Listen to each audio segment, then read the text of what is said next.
The History of the Assassins, derived from Oriental sources by Hammer-Purgstall, narrated and presented by Golden Fiction Tales.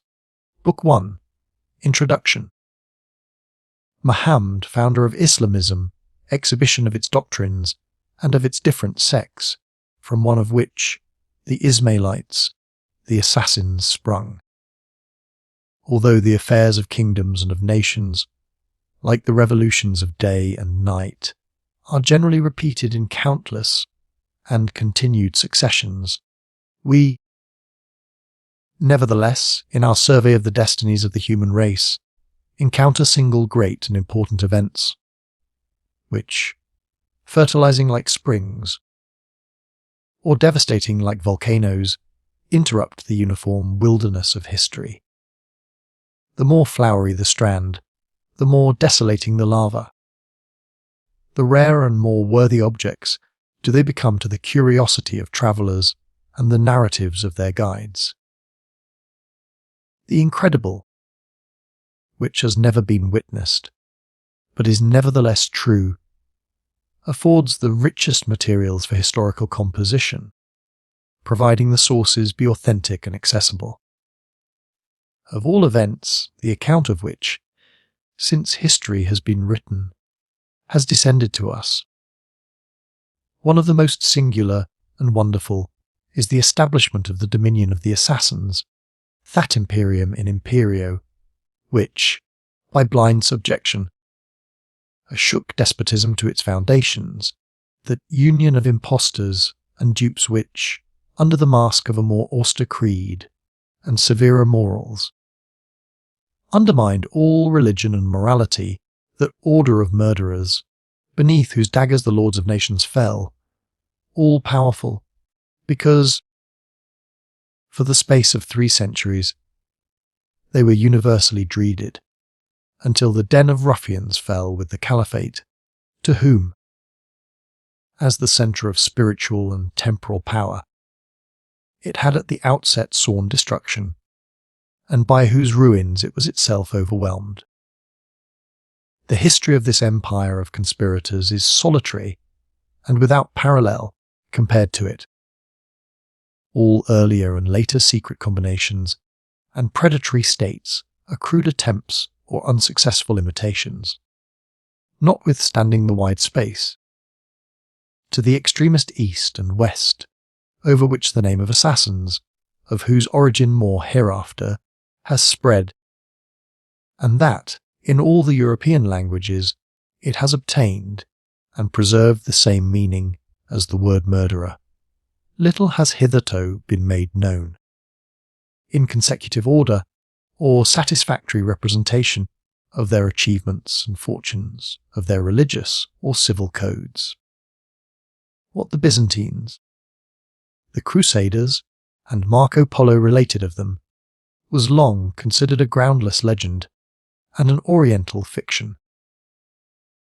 The narrations of the latter have not been less doubted and oppugned than the traditions of Herodotus concerning the countries and nations of antiquity.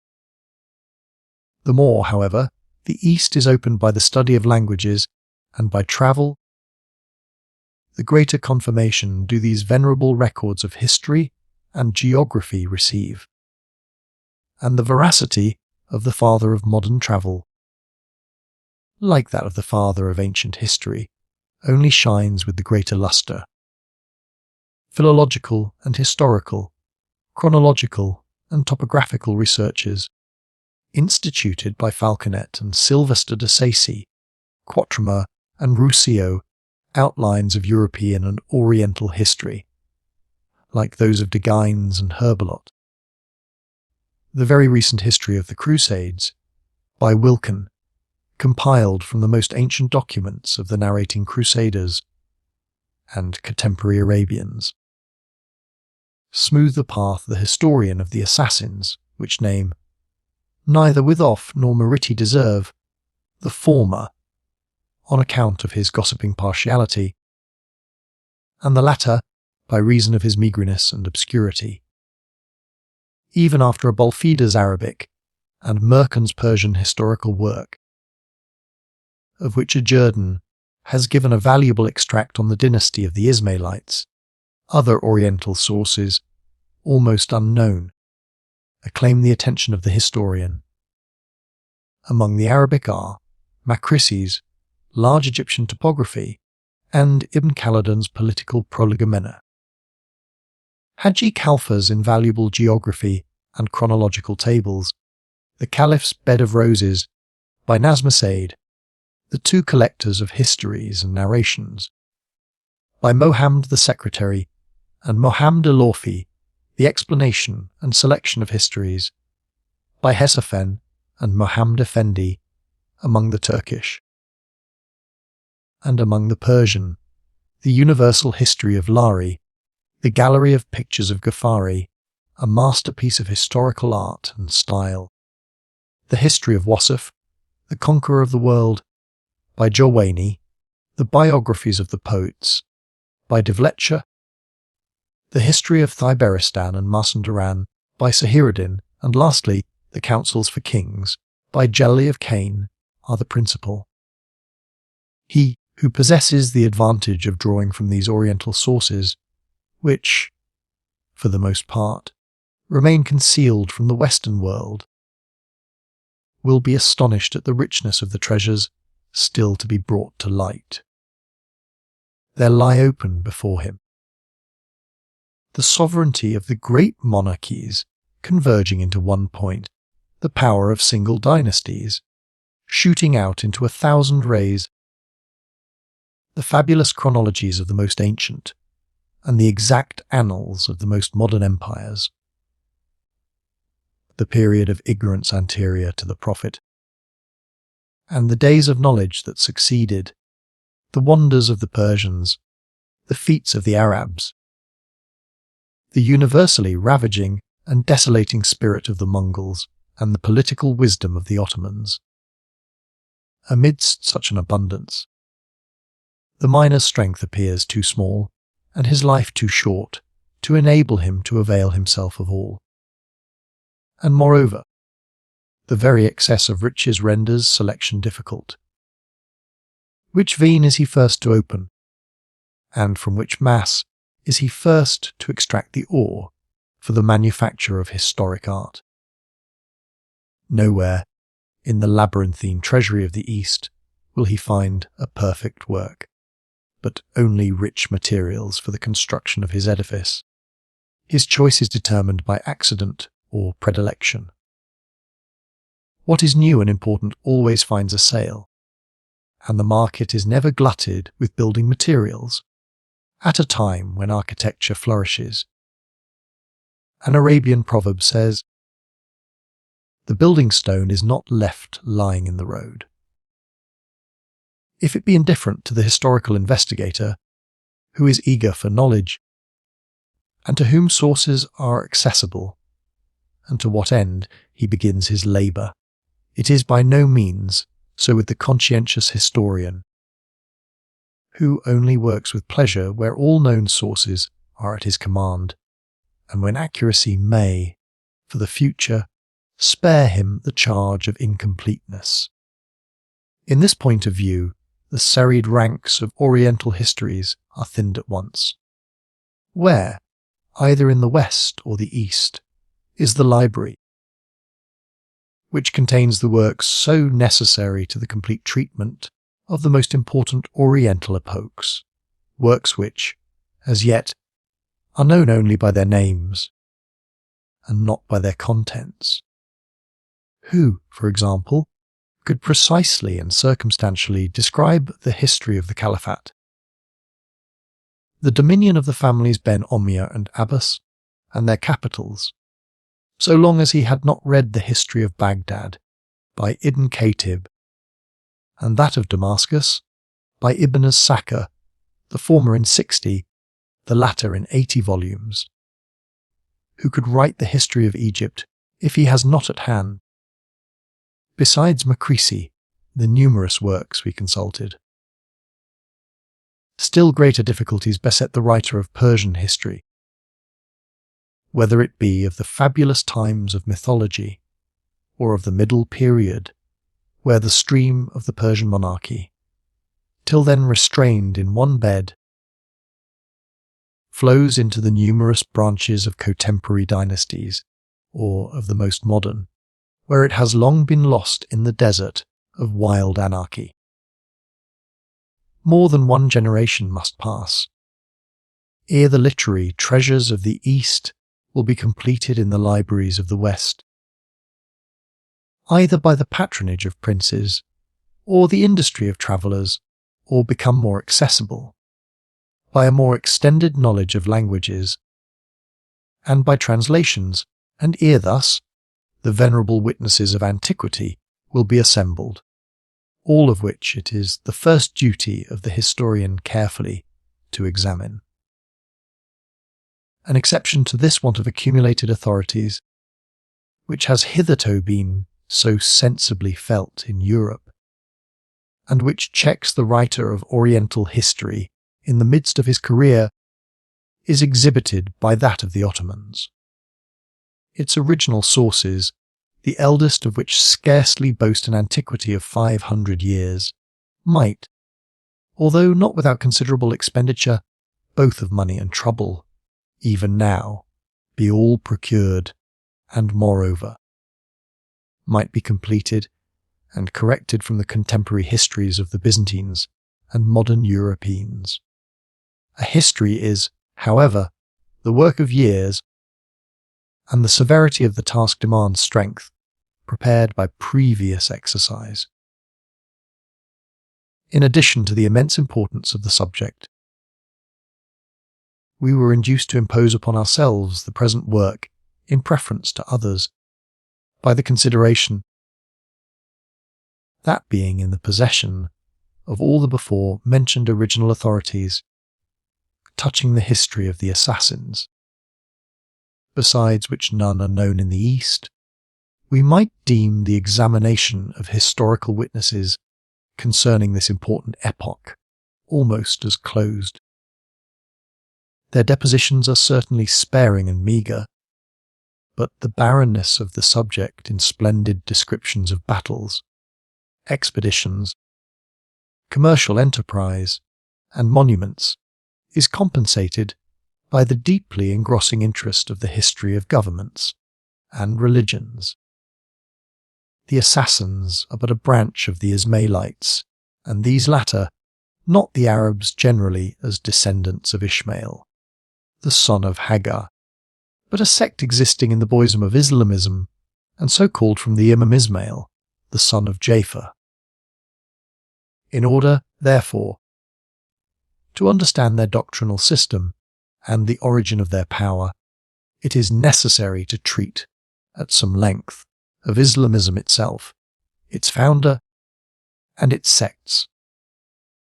In the 7th century of the Christian era, when Nushirvan, the Just, adorned, with his princely virtues, the imperial throne of Persia, and the tyrant Phocas, stained with his crimes, that of Byzantium, in the same year in which Persian's host, for the first time, fled before the Arabian troops of the insurgent viceroy of Hira, and Abraha, the Christian king of Abyssinia, the lord of the elephants, who had hastened from Africa in order to destroy the sacred house of the Kaaba, was driven back by that scourge of heaven, the smallpox, which, commencing there, has since raged over the whole of the old continent. Birds of celestial vengeance, says the Quran, stoned his army with pebbles, that they fell, in this year, so important to Arabia, that from it began a new era, that of the year of the elephants, in the same night, when the foundations of the palace of Chosroes at Medan, which had baffled the attacks of time, or the builders of Baghdad, were overturned by an earthquake, when, by the operation of the same agent, lakes were dried up, and the sacred fire of Persia was extinguished by the ruins of its temple. Mohammed first saw the light of the world, the third part which was so soon to submit to his faith. His biography has been written in many volumes by the historians of those nations who believe in him. From thence Maraxi, Gagnia, and Sale have derived the accounts which they have given to Europe. The first is imbued with the fanatical zeal of his church, the second is the most fundamental and complete, the third the most unprejudiced. Voltaire, Gibbon, and Muller have painted the legislator, conqueror and prophet. After them, it is difficult to add anything concerning him. Hence, in this case, we shall be brief, and shall only state what is necessary, and what has remained untouched by those three great historians, or that portion of his tenets which stands in the nearest connection with those of the Ismailites, and by which, in the sequel, they were undermined. Mohammed, the son of Abdallah and grandson of Abdul Muttalib, was descended from a family of the highest rank among the Arabians, that of Quraysh, in whose custody were the keys of the sacred house of the Kaaba. He felt himself called to lead back his countrymen, who were sunk in idolatry, to the knowledge of the only true God, and, as prophet and legislator, to complete the great work of purifying natural religion from the dross of superstition, a task which so many had previously, at different times, attempted. Arabia was divided among the religions of the Christians, the Jews, and the Sabaeans.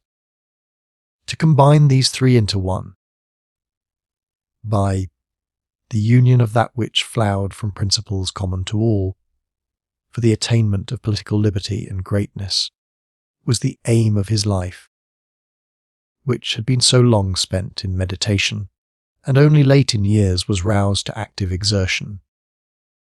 From his infancy, with his mother, Amina, in early youth, during a journey in Syria, the Christian monk, Sergius, imbued him with the religious tenets of Moses and Jesus, and exhibited,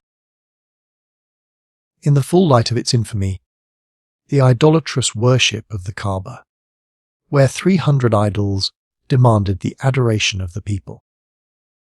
The Jews were expecting the Messiah as the saviour of Israel. The Christians looked for the advent of the Paraclete as their comforter and mediator, when, in his 40th year, an age which, in the East, has always been considered as that of a prophet, Mohammed felt within him the voice of divine inspiration, enjoining him to read in the name of the Lord the commands of heaven, and by their promulgation to prove himself to his people the prophet and apostle of God. Nature had formed him a poet and an enthusiastic orator. By endowing him with an astounding power of language, a penetrating ardour of imagination, a dignity of demeanour, commanding the profoundest reverence, and a captivating suavity of manners. Valour, magnanimity, and eloquence, qualities prized by every nation, and by none more than the wild son of the desert, were the three great magnets which drew to him the hearts of his people, who had long been wont to do homage to the heroic and munificent, and more especially to the great poets, whose noble productions were hung in the Kaaba, written in golden letters, and as the immediate gifts of heaven, deemed worthy of divine adoration. Of all Arabic poetry, the Quran is the masterpiece. In it the lightning of sublimity gleams through the dreary obscurity of long prosy traditions and ordinances, and the energetic language rolls, like the thunder of heaven, reverberating from rock to rock, in the echo of the rhyme, or pours on like the roaring of the wave, in the constant return of similar-sounding words. It stands the glorious pyramid of Arabic poetry. No poet of this people, either before or since, has approached its excellence. Lebid, one of the 7 great bards, whose works were called al-Molakat. The suspended, because they hung on the walls of the Kaaba for public admiration, tore his own down, as unworthy of the honour, the moment he had read the sublime exordium of the 2nd surah of the Quran.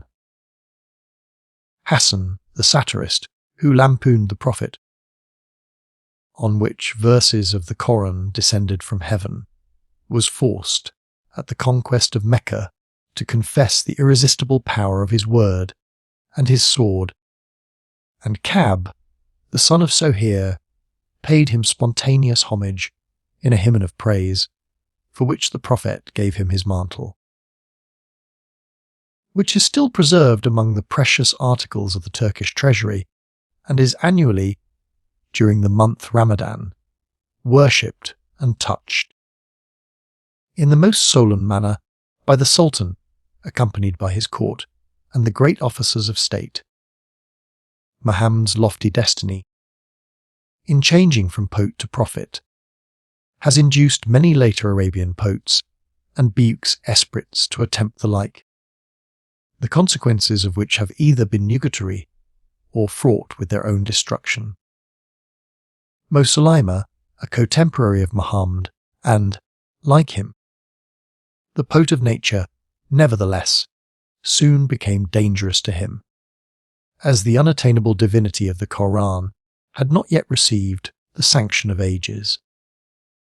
Ibn Mokaffa, the elegant translator of the fables of Bidpai, who shut himself up for whole weeks, to produce a single verse which might bear a comparison with the lofty passage of the Koran on the deluge.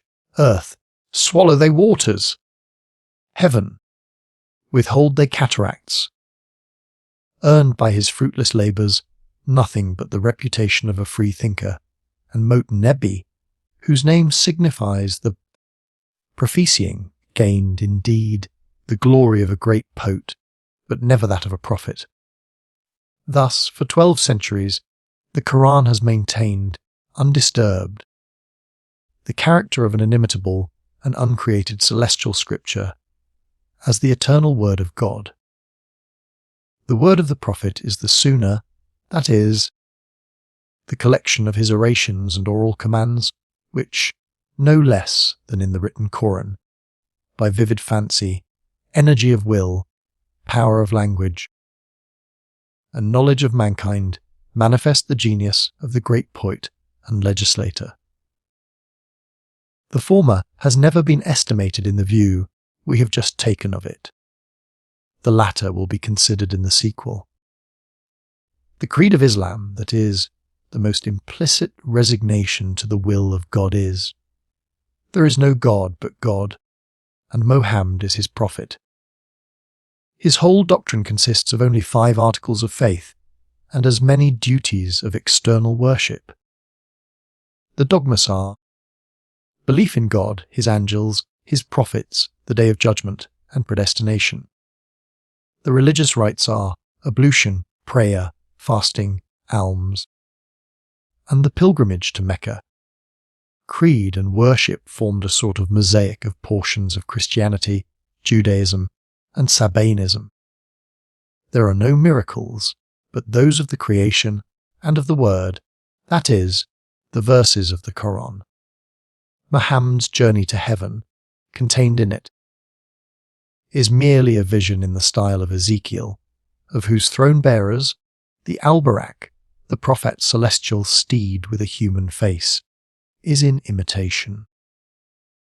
The doctrine of the last day, the judgment of the dead, the balance in which the souls are to be weighed, the bridge of trial, and the 7 hells and 8 paradises are derived from Persian and Egyptian sources.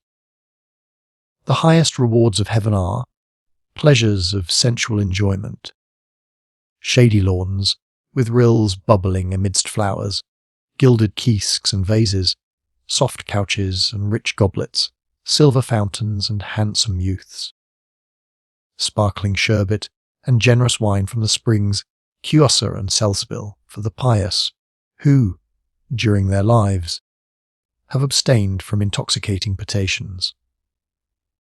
Black-eyed damsels, ever young, for the righteous, and in particular, for him who has earned the eternal palm of martyrdom in the holy war against the enemies of the faith. His is the everlasting reward. For paradise is beneath the shadow of the sword, which the faithful are to wield against the infidel, till he conforms to Islamism, or subjects himself to tribute. Even against intestine enemies of the faith, or of the realm, the execution of justice is lawful, and homicide is better than rebellion. The Koran contains much relating to the laws of marriage and inheritance, and the rights and duties of women. To whom Muhammad was the first to ensure a civil political existence, which before him they seem scarcely to have enjoyed among the Arabians. There is nothing concerning the succession to the administration of affairs, and, with regard to claims to property in land and sovereignty, thus much only. The rule is of God, he give it to, and taketh it from whomsoever he will. The earth is God's, he devises it to whomsoever he will. By these general formulae of the celestial decrees, a fair field was opened to despots and usurpers. Mohammed's idea was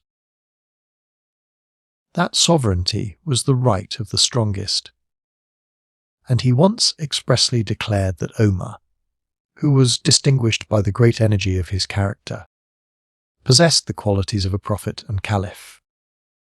Tradition has, however, handed down to us no similar expression in favour of the amiable Ali, his son-in-law.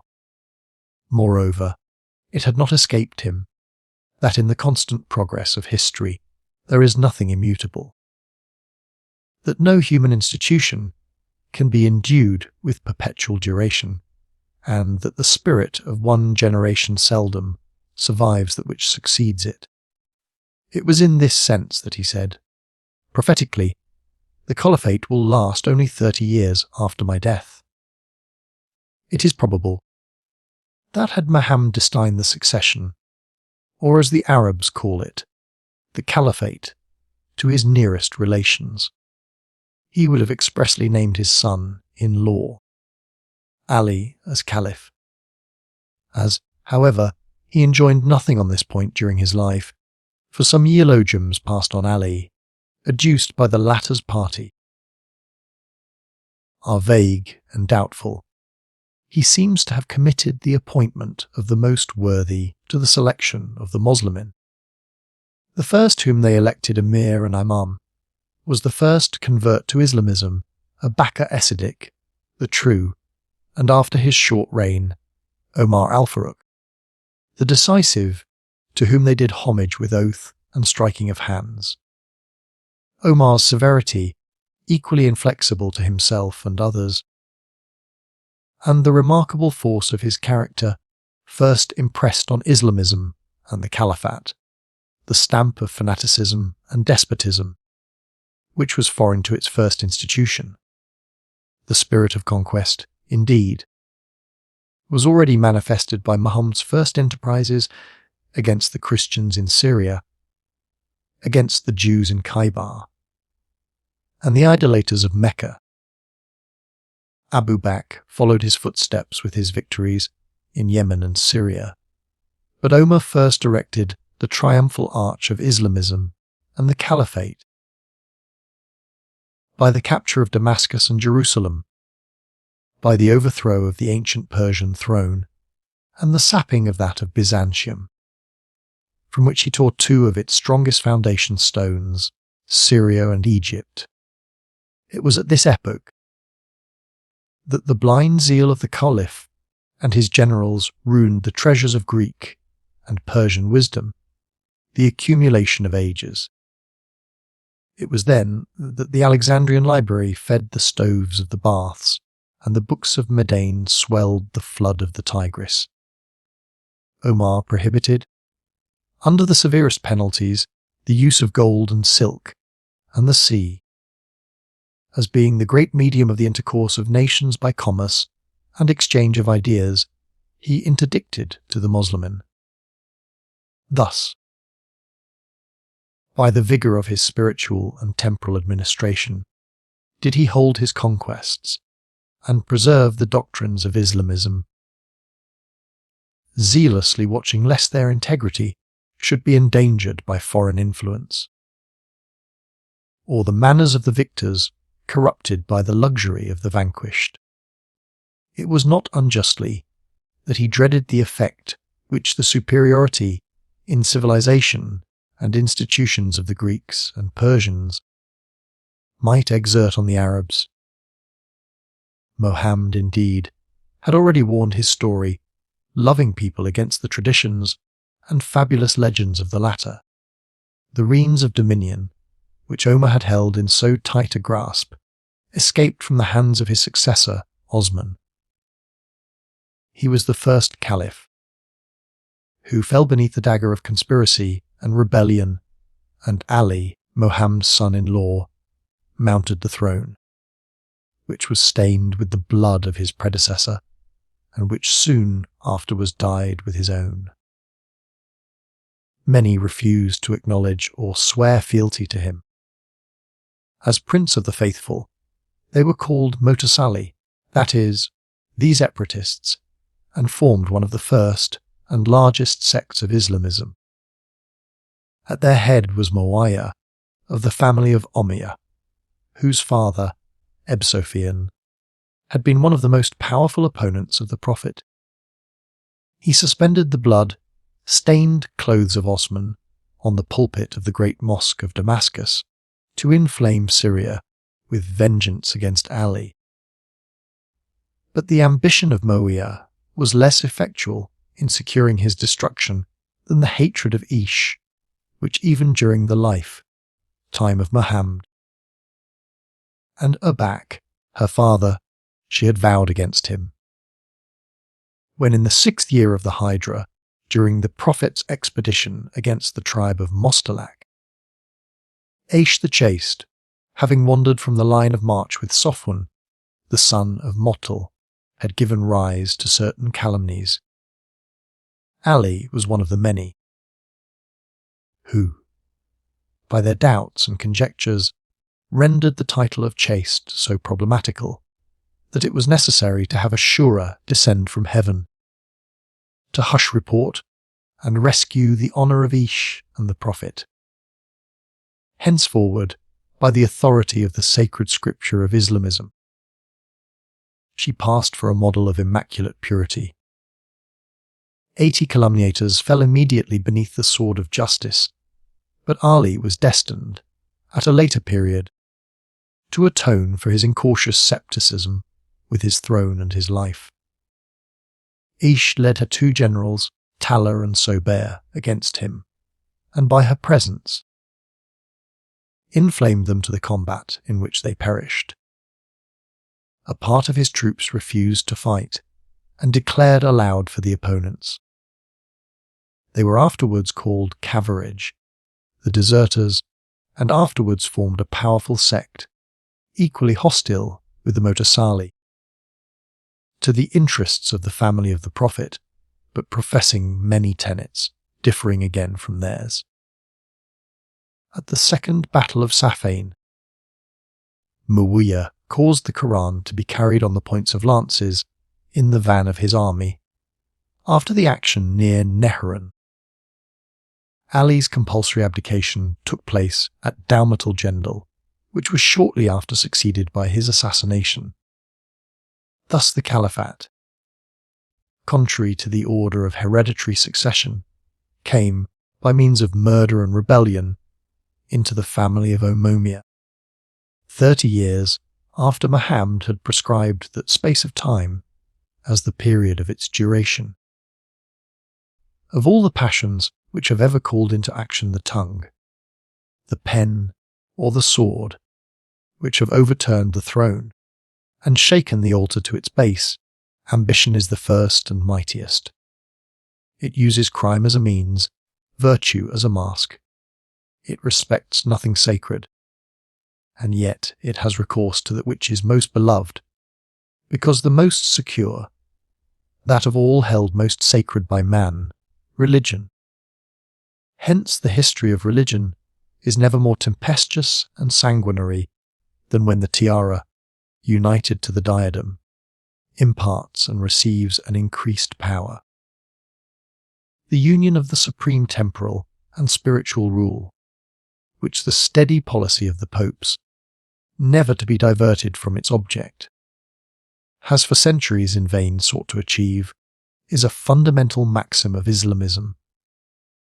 The caliph or successor of the prophet was not only Emir al-Mominin, commander of the true believers, but also Imam al-Muslimin, chief of the devout, supreme lord and pontiff, not merely invested with the standard and the sword, but also the prophet's staff and mantle. The Moslem world could yield obedience to but one lawful caliph, as Christendom to but one pope. But as three popes have often pretended to the triple crown, so have three caliphs laid claim to the supreme rule of three portions of the earth. After the family of Ommeyah had lost the throne of Damascus, it still maintained the caliphate in Spain, as did the family of Abbas on the banks of the Tigris, and that of Fatima on those of the Nile. As formerly the Omeyyads, the Abbasides, and the Fatimids reigned contemporaneously at Granada, Baghdad, and Cairo, so, at the present day, the sovereigns of the families of Kharshah and Osman possess the dignity of Caliph at Teheran and Constantinople, the latter with the most justice, since, after the conquest of Egypt by Selim I, the insignia which were preserved at Cairo, the banner, the sword, and the mantle of the Prophet, together with the two holy cities, Mecca, his birthplace, and Medina, his burial place, augmented their treasury and their dominions. They designate themselves guardians and servants of the two holy cities, Padishah and Shah, like Emperor and King, Sultan al-Bahrain and Token al-Bahrain, rulers and lords of two parts of the globe and two seas. They might, with great justice, entitle themselves sovereigns of three holy cities, rulers of three portions of the globe, and lords of three seas, because Jerusalem, as well as Mecca and Medina, is in their possession, because their dominion extends into Europe, Asia and Africa, and because the Red, as well as the Black and the White Seas, lie within the compass of their sway.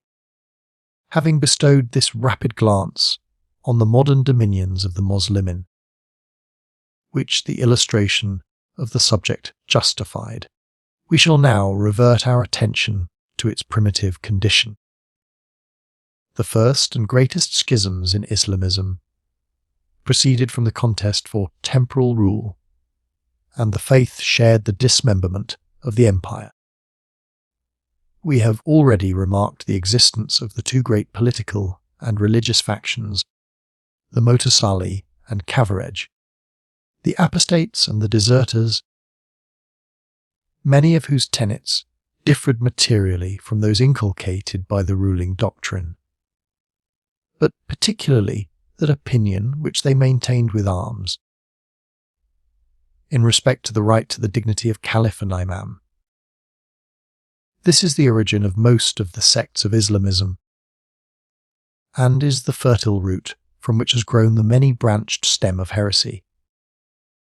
No less than 72 sects are counted, according to a tradition of Mohammed, who is said to have foretold that his people would divide into 73 branches, of which one only is the true one, all the rest being erroneous.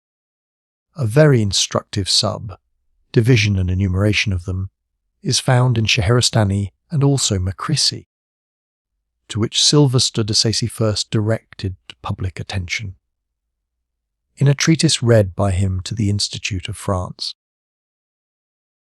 we shall be satisfied with considering merely the two stems into which the tree of Islamism, as soon as it rose above the ground, bifurcated, and which even now, after the growth of 1200 years, still remain the two principal limbs which have given birth to the confused sectarian ramifications. These two divisions are the doctrines of the Sunnites and the Shiites, which, though otherwise multifarious, differ from each other principally in this, that the former recognize as legitimate the succession of the four first caliphs, the latter only acknowledge the rights of Ali and his descendants. The Sunnite is shocked by the murder of Osman, and the Shiite is revolted by the slaughter of Ali and his sons. What the one execrates, the other defends, and what the latter receives, the former rejects. This exactly diametrical opposition of most of their dogmas became only the more decisive by the lapse of time, and the separation of political interests of the nations which subscribed to them.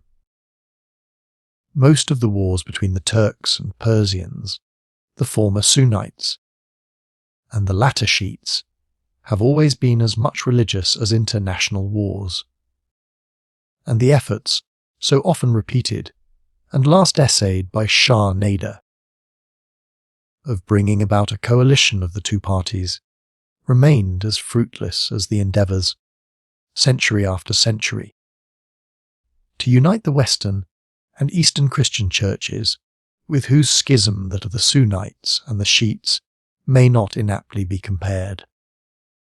The Sunnites, whose doctrine is considered among us the orthodox one, all the delineations of the Islamitic system hitherto published in Europe, having been derived from Sunnitic authorities, are again divided into four classes.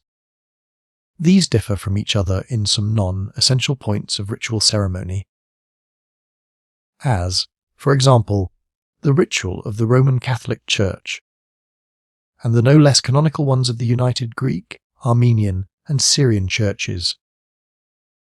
In essential dogmas, however, they agree. These four thoroughly orthodox sects of the Sunnites are named after the four great imams, Malik, Shafi Hanbali, and Abu Hanif, who, like fathers of the Church, stand at their head. Their doctrine, and that of the latter, in particular, which is acknowledged as the predominant one in the Ottoman Empire, are sufficiently known by the admirable exposition of them by Muradia Dawson. We are less acquainted with the sects of the Shiites, who are divided into several, as for example, the anti-Catholics into Protestant, Reformed, Anabaptists, Quakers, etc. The four principal are the Kaisani, CDA, Gullet, and Imami. We shall here give some particular account of these from Ibn Khaldun and Larry, both by reason of the novelty of subject, and the relation it bears to the present history. The chief ground of their difference consists in the proofs, on which they rest the pretensions of Ali, and the order of succession in which the imamat, or right to the supreme pontificate of Islamism in his family, has been inherited by his descendants. 1. The Kaysani, so named after one of Ali's freedmen, maintain that the succession did not pass, as most of the other Shiites believe, to his sons, Hassan and Hossein, but to their brother, Mohammed ben Hanif. They are divided into several branches, two of which it is proper to mention. First, the Waqifi, means standing, according to whom the immat has remained in the person of Muhammad, and has never been transferred, he never having died, but being said to have appeared since on earth under other names. Of this opinion were the two Arabian poets, Kharshah and Sid Homari. Second, the Hashimi, according to whom the imamat descended from Mohammed ben Hanif to his son, Abu Hashim, who bequeathed it to Mohammed of the family of Abbas, who left it to his son, Ibrahim, who was succeeded by his brother, Abd Allah Safar, the founder of the dynasty. The object of the Hashimi was evidently to strengthen the claims of the Abbasides to the throne of the Caliphate, to which one of the principal doctors and preachers of this sect, Abu Muslim, essentially contributed. 2. The second principal sect of the Shiites, the Sidi, affirm that the imamat descended from Ali to Hassan and Hossein, from the latter to his son, Ali Jelaleddin, and from this last to his son, Seed. Whereas most of the other Shiites consider, after Jelaleddin, his son, Mohammed Baker, Seed's brother, as the legitimate imam. Besides this order of succession, the Sedi differ from the imami in two essential points. First, in recognizing him only as the true imam, who possesses, in addition to piety, liberality, bravery, knowledge, and other princely virtues, while the imami are satisfied with the mere practice of religious duties as prayers, fastings, and almsgiving. Second, in acknowledging as legitimate, according to an expression of Seed, the Caliphate of Abakar, Omar and Osman, who are rejected by the other Shiites as illegitimate, and execrated by the imami. This exception has obtained the Sidi the by name Rewafis, means dissenters. The Sidi are again divided into different branches, according as they make the imat descend from seed to one or the other. They have given origin to many competitors for the throne, both in the east and in the west. Such was Idris, the son of Idris, Muhammad's brother. It was to this last, usually known by the name Nefs Seki, means the pure soul, that Seed's son, Yahya, who was hanged in Khorasan, is said to have ceded his pretensions to the imamat, of which the before named Idris availed himself to found the dynasty of the Idrisides in his newly built city of Fez. According to others, Mohammed, the son of Abdullah, also called the pure soul, and Mehdi, surrendered the imamat to his brother Ibrahim, and this latter to his nearest relation, Issa. These three, who raised their claims to the caliphate during the reign of Mansur, expiated them in imprisonment or with death. By their removal, the family of Abbas was established on the throne, till, at a later period, it was assailed by a descendant of Isa, with the aid of the Africans from Zanzibar, Sinji, who at that period overran Asia. In Dilam, also, a certain Nasser Atrosh invited the people to recognize the claims to the caliphate of Hassan ben Ali, a son of Omar, brother of Jelaleddin, uncle of Seed, and hence arose the power of Hassan in Tabristan. Thus the Sidi promulgated their doctrine respecting the succession of the imamat, both in Africa and Asia, at the expense of the existing caliphate of the Abbasides. 3. The gullet, the exaggerating. This title, which is common to several sects, indicates the exaggeration and extravagance of their doctrines, which far exceed the bounds of reason, and in which traces of the metaphysics of the Gnostics and of Indian mysticism cannot be overlooked. They recognize but one Imam, as the Jews admit but one Mesha, and attribute to Ali divine qualities, as the Christians do to Jesus. Some distinguish in him two natures, the human and the divine. Others acknowledge only the latter. Others are of opinion that the imams alone are gifted with metempsychosis, so that the same perfect nature of Ali has descended, and will to the end of the world descend, to his successors in the Imamat in their respective turns. According to others, this series was interrupted by Mohammed Baker, the son of Jelaleddin and brother of Seed, who is believed by some to be still alive, wandering on earth, although concealed, like Kaiser, the guardian of the spring of life.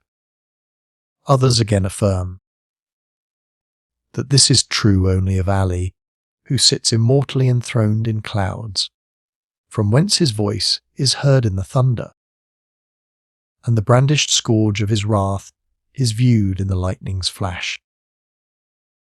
These sects of the Gullet are held to be damnable heretics, not merely by the Sunnites, but also by the rest of the Shiites, as the Arians and Nestorians were so estimated, not by the Roman Catholics only, but also by the Byzantine Jacobites. They received the general name of mulhad, or impious.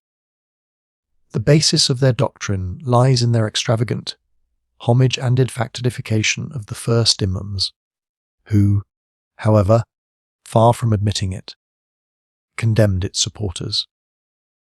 Ali himself doomed some to the flames. Mohammed ben Hanif rejected with horror the faith of Muchtar, who ascribed God-like properties to him, and the Imam Jafar excommunicated all who hazarded the same tenet concerning himself. This, however, did not prevent its gaining both teachers and disciples. It is not difficult to perceive its tendency, nor how convenient an instrument of sedition and usurpation it must have been found in the hands of skilful impostors or political competitors for the throne. It was easy to turn, in the name of one invisible and perfect Imam, the obedience of the people from the visible and imperfect prince, or by the ascription to an ambitious usurper of the transmigration of the souls and the perfections of preceding imams, to achieve his investment with the sovereignty. 4. The Gullet, however, notwithstanding the extravagance of their doctrines of defecation and metempsychosis, were, on the whole, afar from being so dangerous to the throne as the Imami, who indeed adopted from them the idea of a vanished Imam, but who otherwise maintained a continued series of revealed imams prior to him, but posteriorly a natural descent of concealed ones, while some closed the series of the revealed with the 12th, and others with the 7th, none expected from his reigning successors.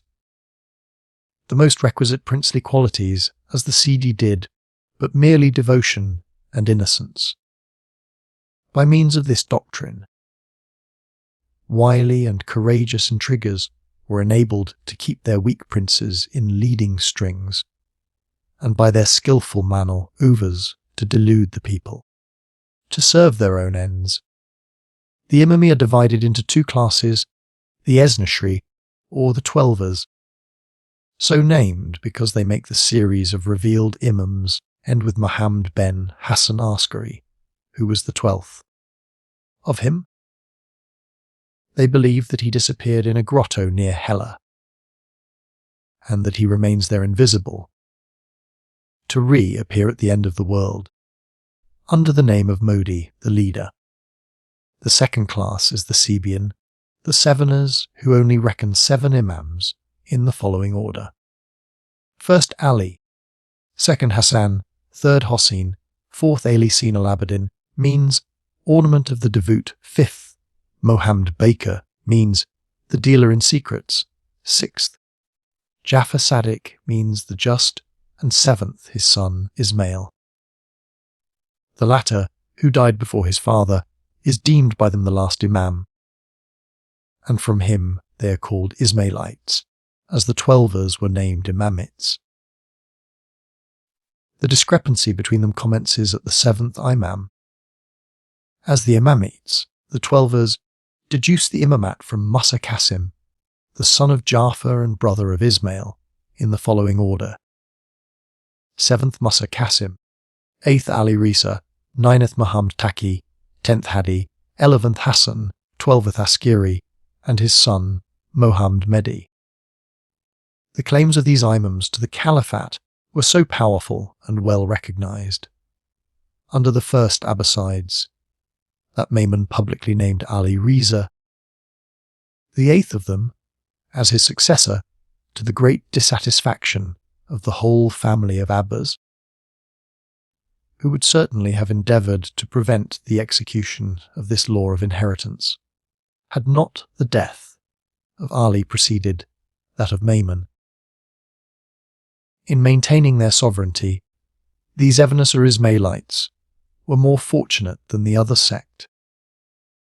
Their power first originated with the dynasty of the Fatimites on the coast and in the interior of Africa at Mahadia and Cairo, and 150 years afterwards in Asia by the dominion of the Assassins in the mountainous parts of Iraq and the coasts of Syria. By the Oriental historians, the African Ismailites are termed the Western, the Asiatic the Eastern Ismailites. Here we commence our proposed subject. The history of the latter, it is of primary importance to say a few words, in circumstantial detail of the former, as being their original stock.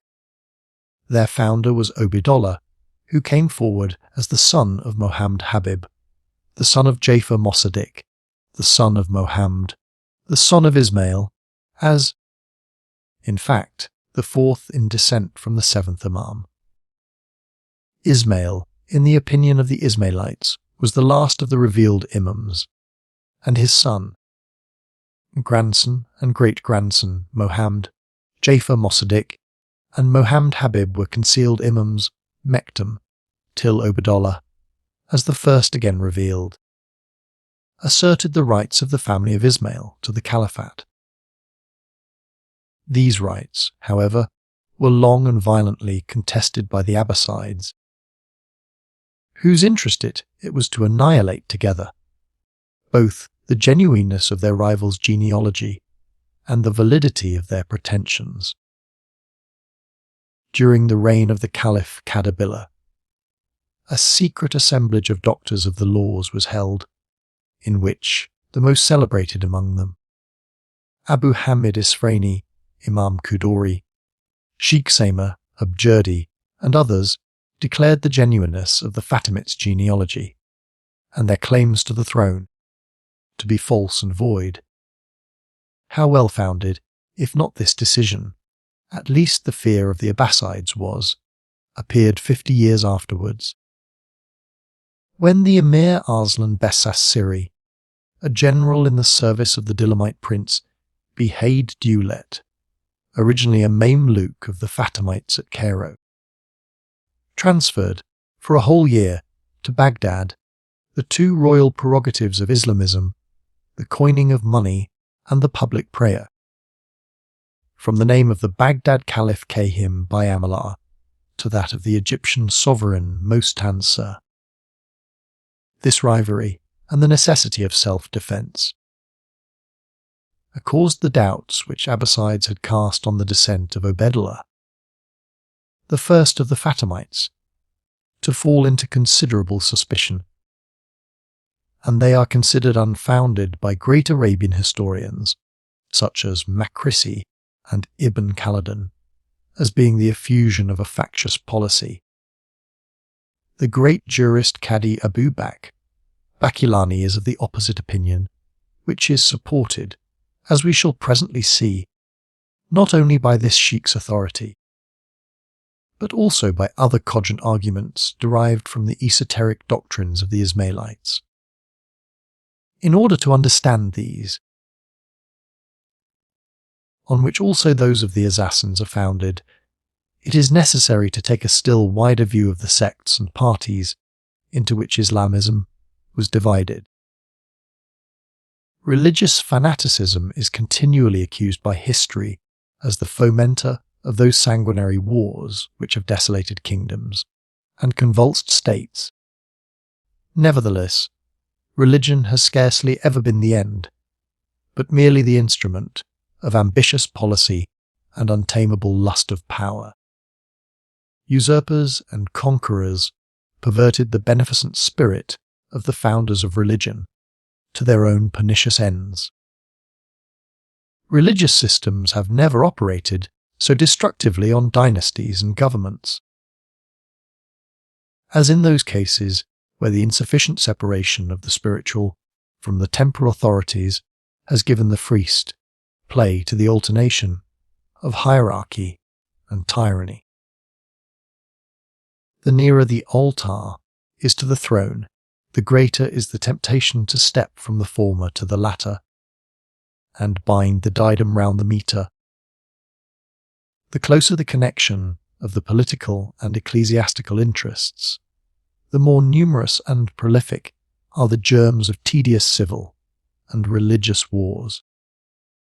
The histories of the ancient Persians and Romans, of the Egyptians and Greeks, possess almost an immunity because religion, being merely considered as popular worship, could neither weaken nor support pretensions to the supreme authority. Christianity never deluged kingdoms with blood until it was made use of by ambitious popes and princes. Contrary to the original spirit of its institution, as under Gregory VII and his successors, the crosier overpowered the sceptre, or when, to use the words of Gibbon, rebellion, as it happened in the time of Luther. It was occasioned by the abuse of those benevolent principles of Christianity which inculcate the natural freedom of mankind. Entirely different was the case with Islamism, which, as we have seen, being founded as much on the sword as the Quran, united in the person of the Imam and Caliph both the dignity of pontiff and that of sovereign. Hence its history presents more numerous and more murderous wars than that of any other religion.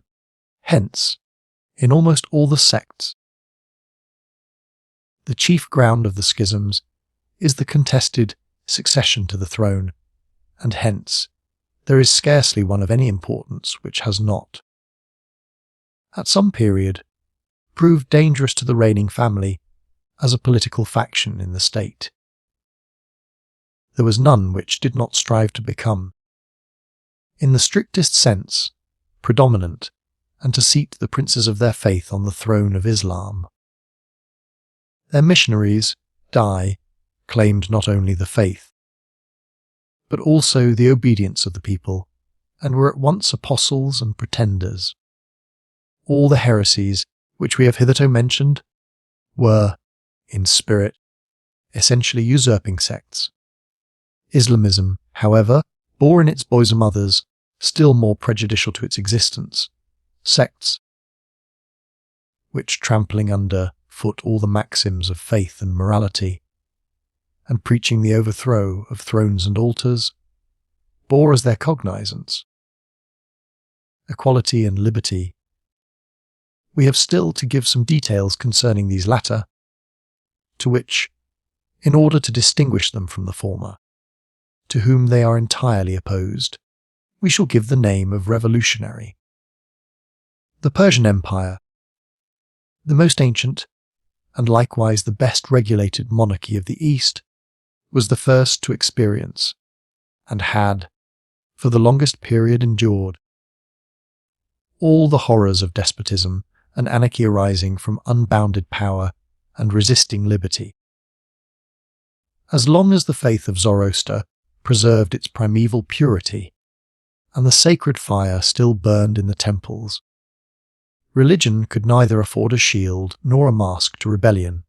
But when, under the Sassanids, the edifice of the ancient system was shaken by new opinions and reforms, the temple and the palace began alike to totter.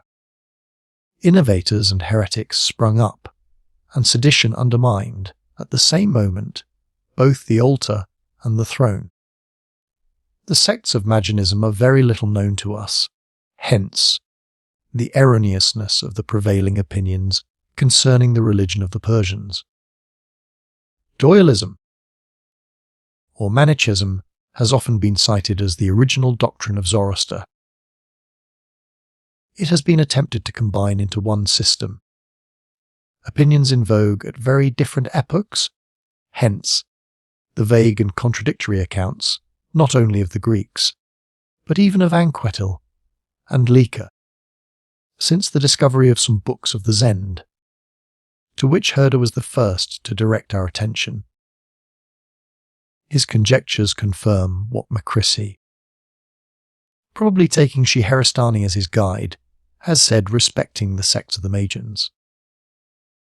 He enumerates several, and first the Kiyamasi, followers of the ancient doctrine according to Kiymas, called the first man or king second, the Servani, who consider Servan means eternity, as the matrix and sole origin of all things third, the Zerdashtai, or disciples of Zerdusht or Zoroaster, the reformer of the ancient doctrine of Hom, fourth, Svenevai the dualists, properly so called, fifth, the Mainvai or Manicheans, sixth, the Farkani.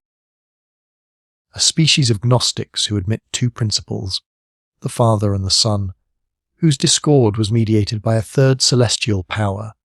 Seventh, the Mastakhi, the adherents of Mastek, who declared war against all religion and morality and preached universal liberty and equality. The indifference of human actions and community of goods and women. As he gave free rein to all the passions, he gained all their slaves. Not merely the poor and needy, that numerous class, having nothing to lose and all to win, but also those who, on the contrary, had all to lose and nothing to win, the grandees, and King Kobad himself, the father of Nushirvan.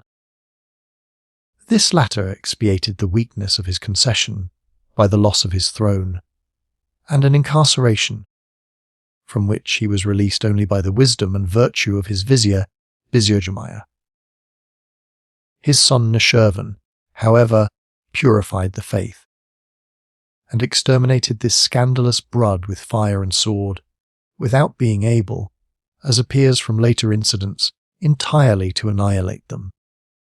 For, in the 1st century of Islamism, the same spirit showed itself in the liberal doctrines of several heads of sects, till at last, in the hands of Babek and Karmath, it raised itself over heaps of carcasses and ruins, the terror of the kingdom, and the abhorrence of mankind.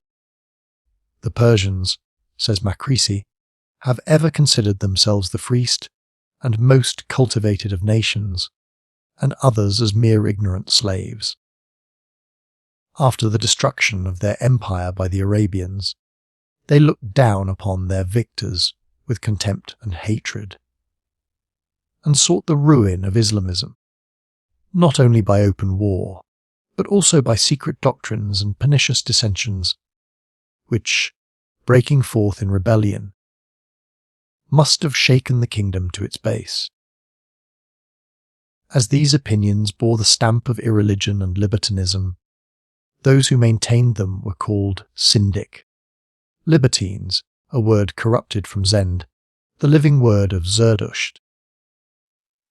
Their first appearance in Islamism was in the commencement of the caliphate of the family of Abbas, of whom the first caliphs in vain endeavoured to eradicate them with the sword. The eastern provinces of the ancient Persian Empire, whether the remaining adherents of the ancient dynasty and form of worship had taken refuge, and whether Ismailism had, as yet, scarcely penetrated, where the fertile sources of these heresies so fatal to the imamat and caliphate. Thus, in the reign of the Caliph Mansur, the Rawindi, who maintained the doctrine of the transmigration of souls, revolted, and 20 years afterwards, under the command of Abd-ol-Kahir, the Mohammed means the red, or the arse-like, so called either because they wore red clothes, or because they were called the true believers' asses. The Arabic root Hamara meaning both, he has been red and he has been an ass, and in the same year, in Transoxana. The Sepharjamegan, or white, dressed, are founded by Hakam ben Hashim, called Mukanar the Concealed, from wearing a golden mask, or Sasandima, means the moonshine maker, because he, at night, produced a miraculous illumination from a well at Naksheb, which caused the place to appear to be lighted by the moon.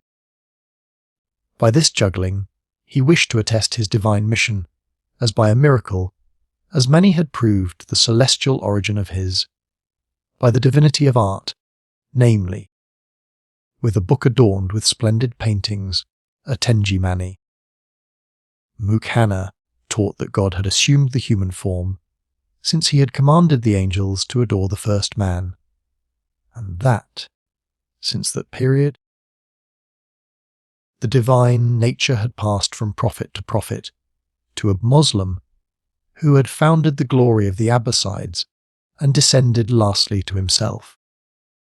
He was a disciple of Abu Muslim, who was acknowledged also by the Rawindi as their head, and who seems to have been the first to introduce the doctrine of transmigration into Islamism. Morkanana added to the metempsychosis Tenesoth, the incarnation of the human and divine nature, a dogma originating in India and afterwards adopted, as we have seen above, by the Ghulat as one of their principal tenets. In the reign of Maimun, the seventh Abbasid Caliph, when translations and the invitation to Baghdad of the literati of Greece and Persia had caused the seeds of science, already planted, to bloom in full luxuriance. The spirit of the Arabian, which was now imbued with the systems of Grecian philosophy, Persian theology, and Indian mysticism, shook off, more and more, the narrow trammels of Islamism. The appellation of mulhad, atheist, and syndic, libertine, became constantly more and more common with their cause, and the wisest and best informed of the Caliph's court were thus stigmatized. In the first year of the 3rd century of the Hijra, arose a revolutionary sectarian who, like Mastek, 2 centuries and a half before, in Persia, preached the indifference of actions and community of goods, and menaced the throne of the Caliph with ruin, as his prototype had that of Chosru. Babek, surnamed Tharimi, either, according to Lari, from the town Thuram, his birthplace, or, according to others, from the gay licentiousness of his doctrines, Thorum, in Persian, signifying gay, for a space of 20 years. Filled the whole circuit of the dominions with carnage and ruins, until at length, in the reign of Motassem, he was overthrown, taken prisoner, and put to death in the Caliph's presence. Babik, before he delivered his captives to the axe, caused their wives and daughters to be violated before their eyes, and it is said that, in his turn, he received the same treatment from the commandant of the castle in which he was imprisoned. When his hands and feet were struck off, by order of the Caliph, he laughed, and smilingly sealed with his blood the criminal gaiety of his tenets.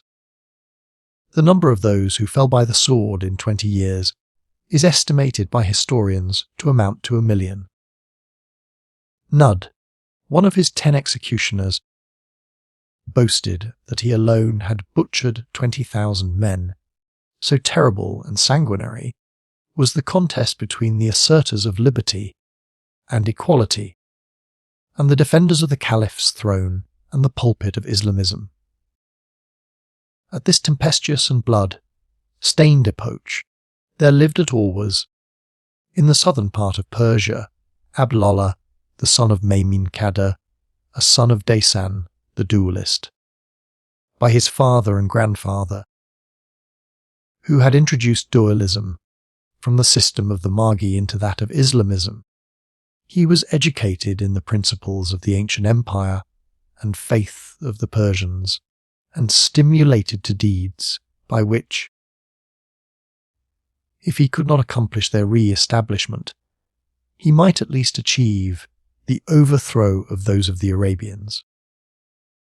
A profoundly versed in all the sciences and taught by the study of history and the dire experience of his own day, Abdullah, the son of Maimun, had sufficient opportunity to perceive the risk of declaring open war against the established religion and reigning dynasty, so long as the conscience of the people and the military power stood at their command. He determined, therefore, by a deeply laid plan, to undermine in secret that which he dared not attack openly. His system was to be enveloped in a veil of mystery, nor was it to appear in the face of day until it had succeeded in placing the sovereignty in the hands of its partisans. It is always extremely dangerous to endeavour, at once, to eradicate from the minds of men the deeply imprinted reverence which they feel for the throne and altars of their fathers. Men can only by degrees emancipate themselves from their prejudices, many but imperfectly, and it is but few who can throw them off entirely. As, however, it was Abdallah's design to annihilate not merely the prejudices of positive religion and authority, but to aim at the very foundation of all, he resolved to promulgate his doctrines gradually, and divided them into 7 degrees, after the fashion of the Pythagorean and Indian philosophers. The last degree inculcated the vanity of all religion, the indifference of actions, which, according to him, are neither visited with recompense or chastisement, either now or hereafter. This alone is the path of truth and right, all the rest imposture and error. He appointed emissaries, whom he dispatched to enlist disciples and to initiate them, according to their capacity for libertinism and turbulence, in some or all of the degrees. The pretensions of the descendants of Mohammed, the son of Ismail, served him as a political mask. These his missionaries asserted as partisans, while they were secretly but the apostles of crime and impiety. Under these 2 relations, they and their followers were sometimes called Ismailites, and sometimes Ibahi, indifferent. Abdallah proceeded from Orwas to Basra, and thence to Syria, where he settled at Salami. From this place his son, armed sons, Abul Abbas and Mohammed Sholala, and his envoys die. At once emissaries and missionaries spread forth his doctrines. The most celebrated of the latter was Hassan of Orwas, who, in the country of Kufa, initiated, amongst others, Armed, the son of Eshas, called Karmath, in the mysteries of revolt and infidelity, of which he soon gave an earnest to the world in torrents of blood and the smoking ruins of cities. He called himself Karmath, from the broken Arabic letters of this name, and became the leader of the Karmathites, who, issuing from Lhasa and Bakrin, like the Wahhabis, 900 years afterwards, menaced Islamism with destruction. His doctrine, in addition to the circumstance of its forbidding nothing, and declaring everything allowable and indifferent, meriting neither reward nor punishment, undermined more particularly the basis of Mohammedanism, by declaring that all its commands were allegorical and merely a disguise of political precepts and maxims.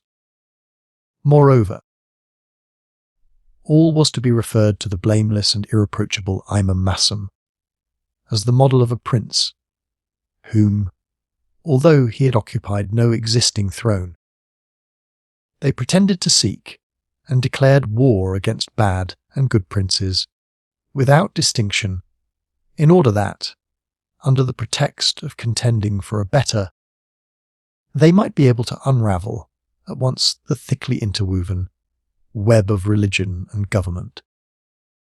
The injunction of prayer meant nothing but obedience to the Imam Masum, alms, the tithes to be given to him, fasting.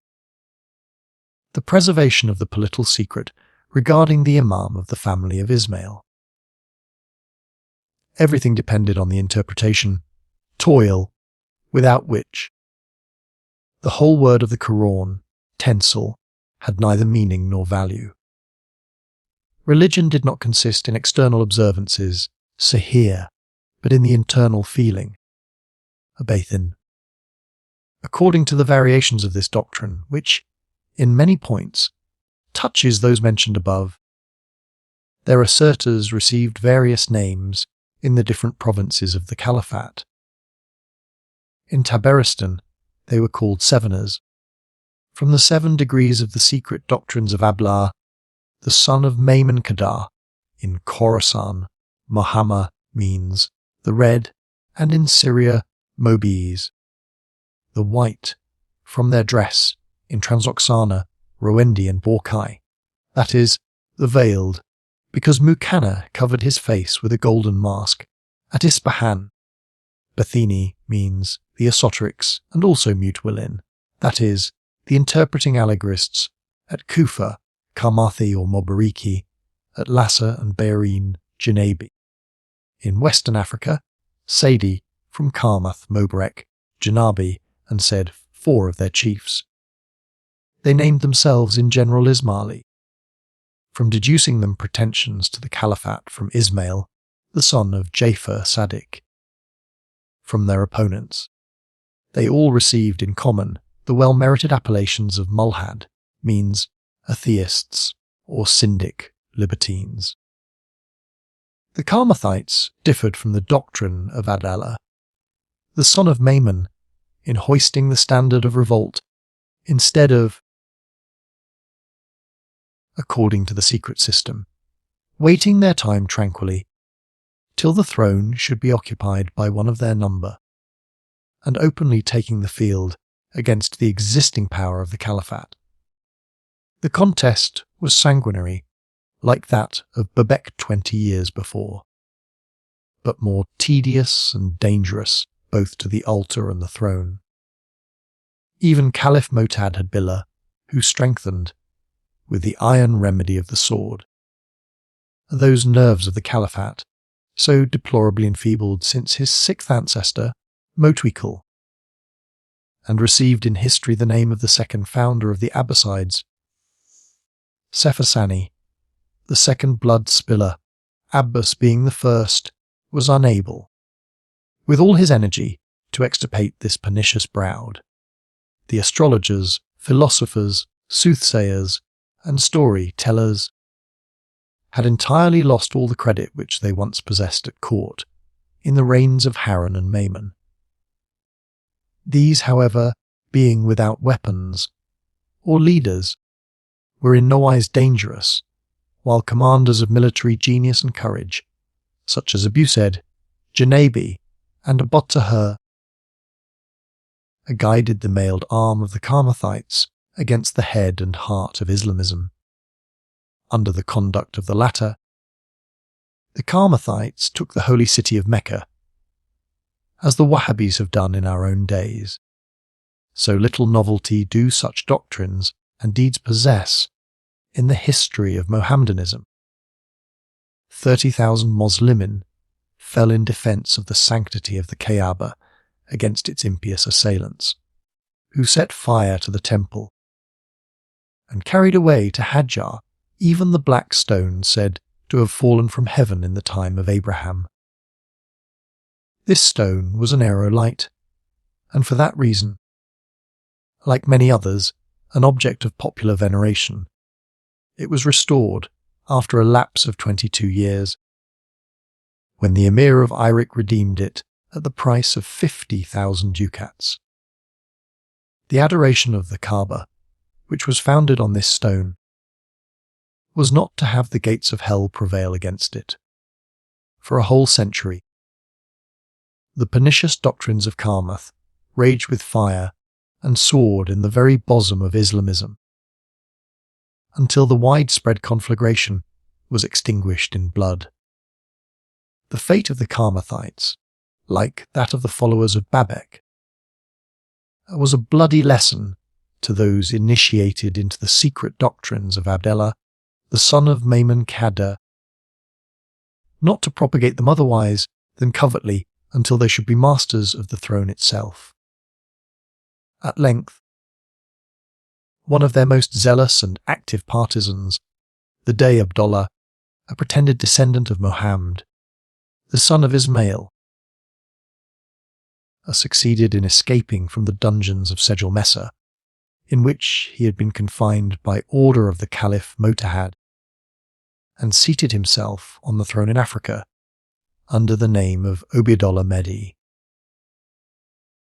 This adventurer was the founder of the dynasty of the Egyptian caliphs, who, tracing their descent to Ismail, son of Jafar Sadiq, and from him to Fatima, the Prophet's daughter, are known by the name of the Fatimids, or Eastern Ismailites. Thus the name, which hitherto had designated a sect, was applied to a race.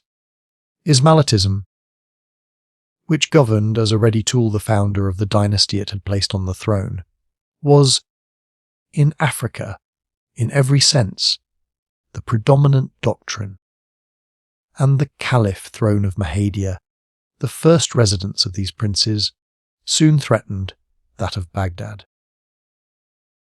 It was from that ancient metropolis of the Caliphate that proceeded the allegations against the purity of Obeidullah's extraction. According to them, he was anything but a descendant of Muhammad, the son of Ismail, but was the half-brother, by a Jewess, of Hossein and Abu Shalala, the two sons of Hamd, the son of Abdullah, the son of Maimon Kadda. His name was affirmed to be originally said, but that after he had been set at liberty by Abdullah, it was changed to Obeidullah, and in fact, if it is considered that the doctrine of Abdullah, the son of Maimon, so utterly subversive of that of Islamism, became, on the establishment of the Fatimid sovereignty, the prevalent one in the court and the government, and that it was first publicly taught at Mahadia, and after the conquest of Egypt under the fourth caliph of this dynasty, at Cairo, that its chief, under the title of Dale Dote, Supreme Missionary of the Crown, was, as Kadhil Kodat, or Supreme Judge, invested with one of the first dignities of the empire, both offices being frequently united in the same person.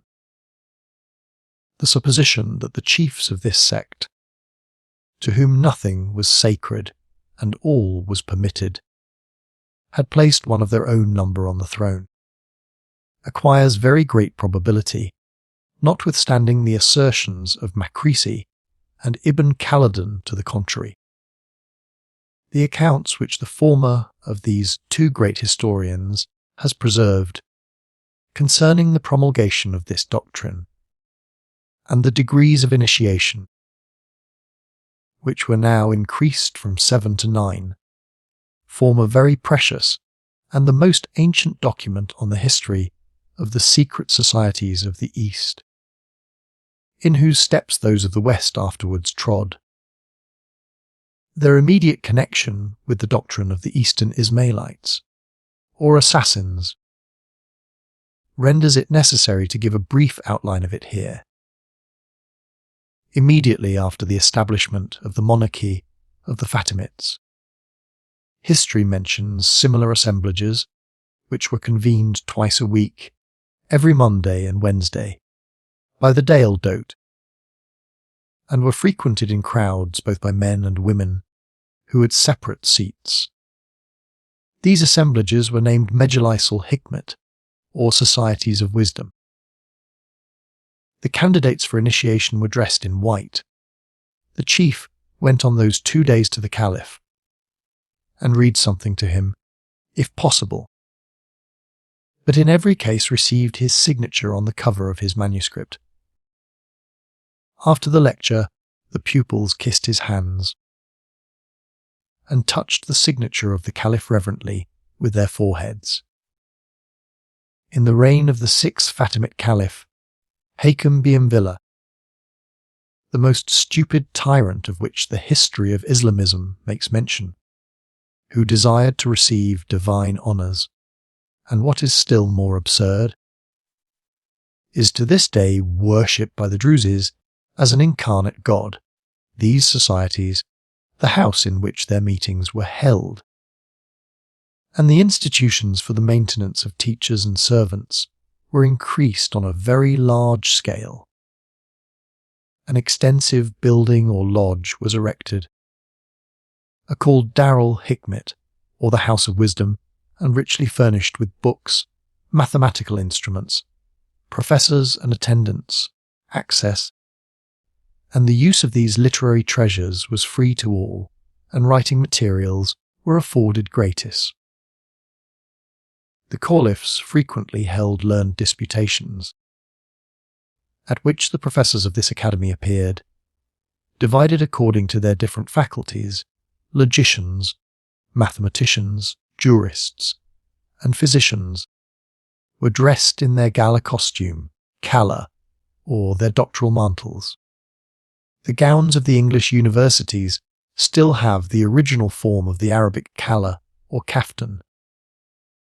257,000 ducats, erased by the 10th and 8th of the 10th, was the amount of the annual revenue of this academy for the salaries of the professors and officials, for the provision of the requisites for teaching, and other objects of public scientific instruction, as well as of the secret articles of faith.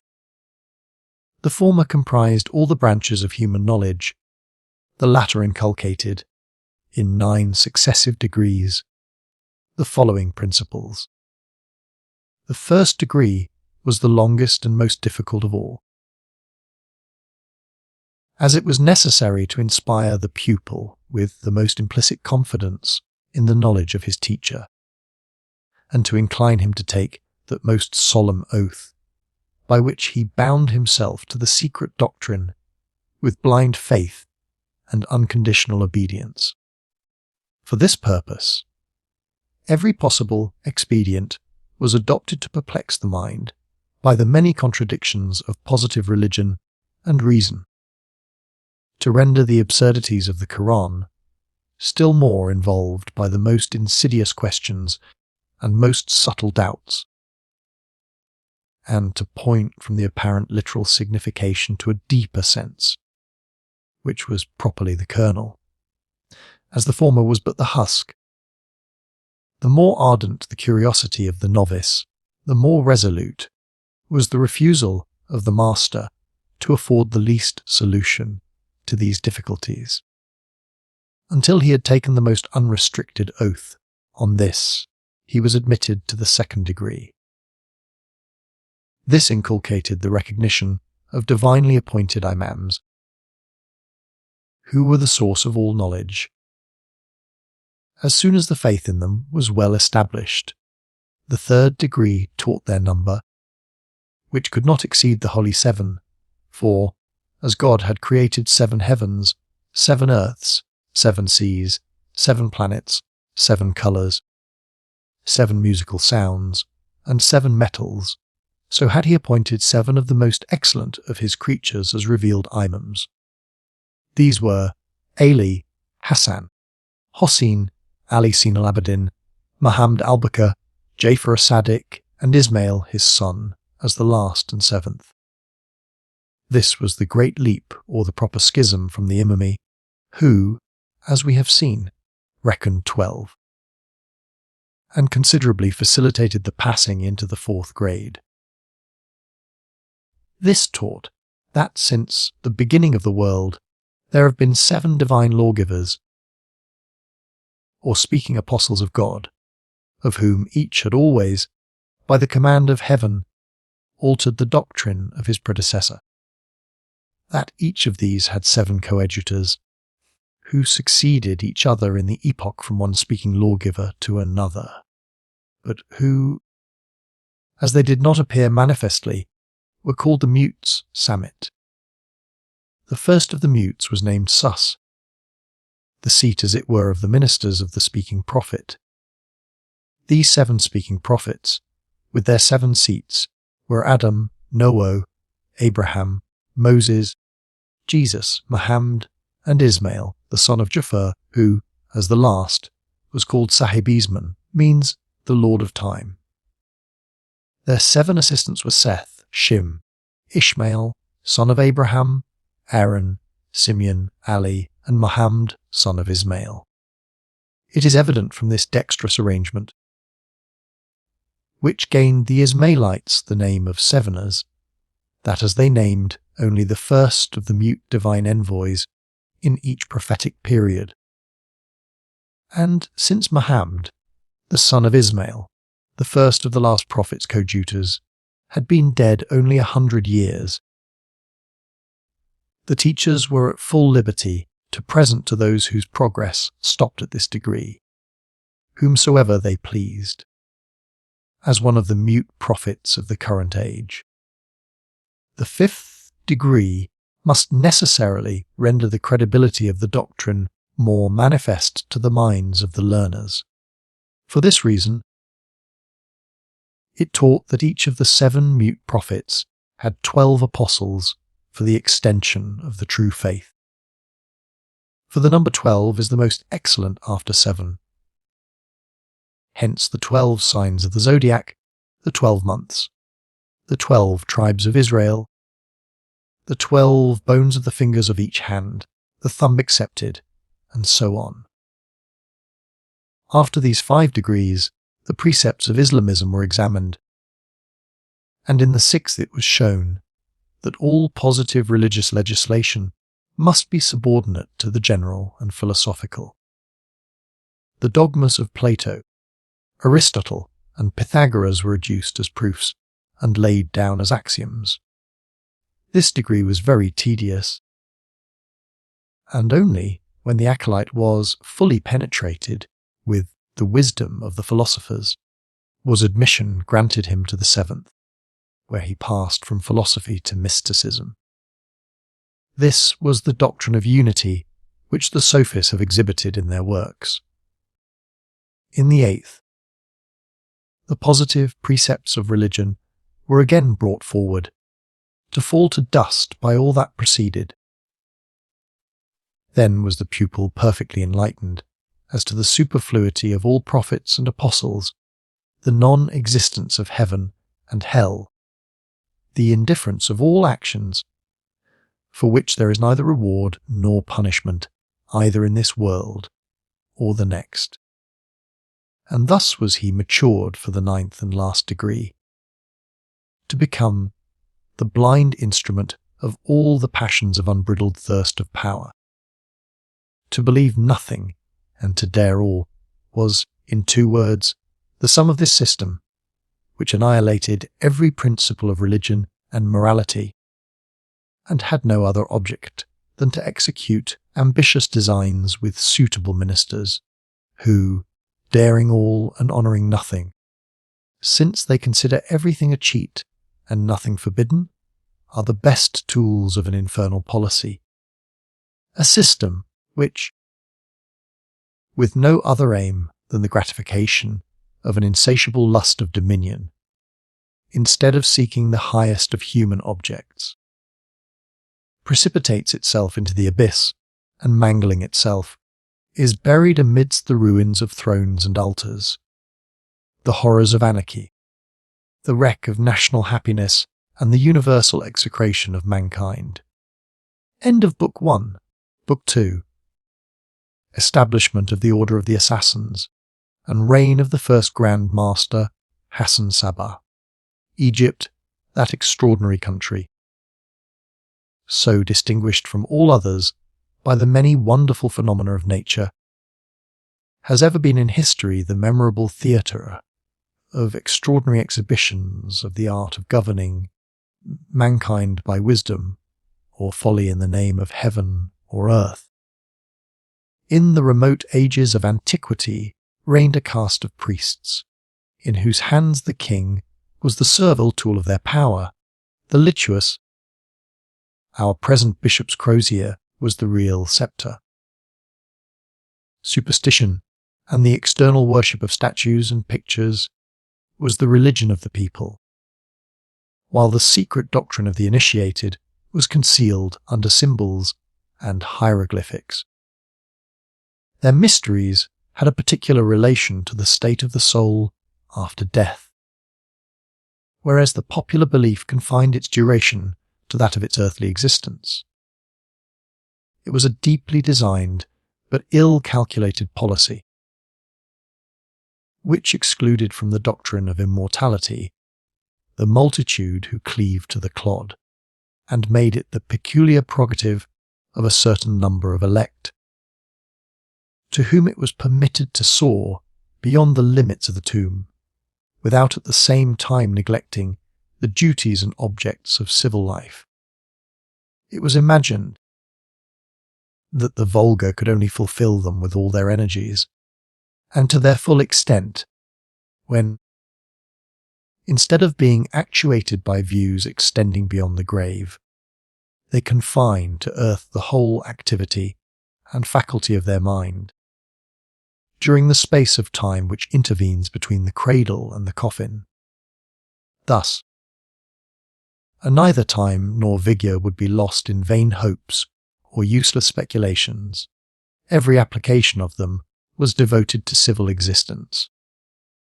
This was the object of the state, which reserved to itself the allotment of rewards and punishments, not only here but hereafter, in order to satisfy, in some measure, that longing after continued existence implanted by nature in every breast, though deriving little support from reason. The people sought to preserve their bodies and names for the longest possible period by mummies and tombs. Hence those mighty monuments, and the secret judgment of the dead, in which the priests, as assessors and judges, were the dispensers of this transitory immortality of stone and dust. To the few better informed, and who were not satisfied with this mummery, the judgment of the dead was symbolically explained in the mysteries, and the real immortality of the soul taught, and explanations were afforded by the priests of subjects, of which they were themselves entirely ignorant.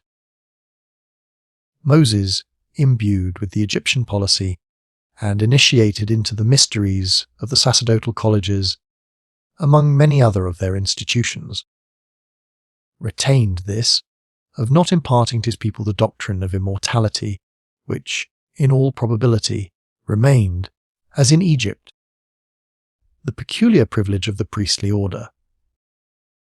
We find no trace of it in the books of the Hebrews, except in the Arabic poem of Job, which, in fact, does not belong to them. How much this concealment of the doctrine of immortality, deemed by the priests such a masterpiece of policy, has repressed the spirit of the people and impeded every loftier aspiration, is sufficiently made known to us, not only in the history of their government, but also by their still remaining monuments, which are so entirely unconsecrated by the hand of art. The sphinxes and colossal statues, the temples and the pyramids, those astounding monuments of human activity, and of the power of numbers directed to one end, bear the stamp of greatness from the extent of their proportions, but by no means that of beauty in their execution. This latter dwells only in those favoured regions of light, to which art and religion are together elevated by the idea of immortality.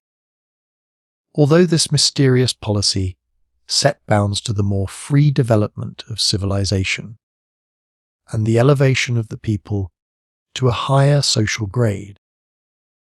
It is nevertheless very probable that it proceeded from purely intellectual views and the honest intention of laying the foundation of the highest prosperity for the kingdom and the greatest temporal happiness of the people by the undisturbed activity of all human energies and the continued application of them to one political object. The secret doctrine benefited the initiated, while it did not injure the profane. Of an entirely opposite nature was, as we have seen, that which prevailed in modern Egypt during the Middle Ages. The former contrived for the strengthening of the throne and the altar, the latter imagined for their ruin.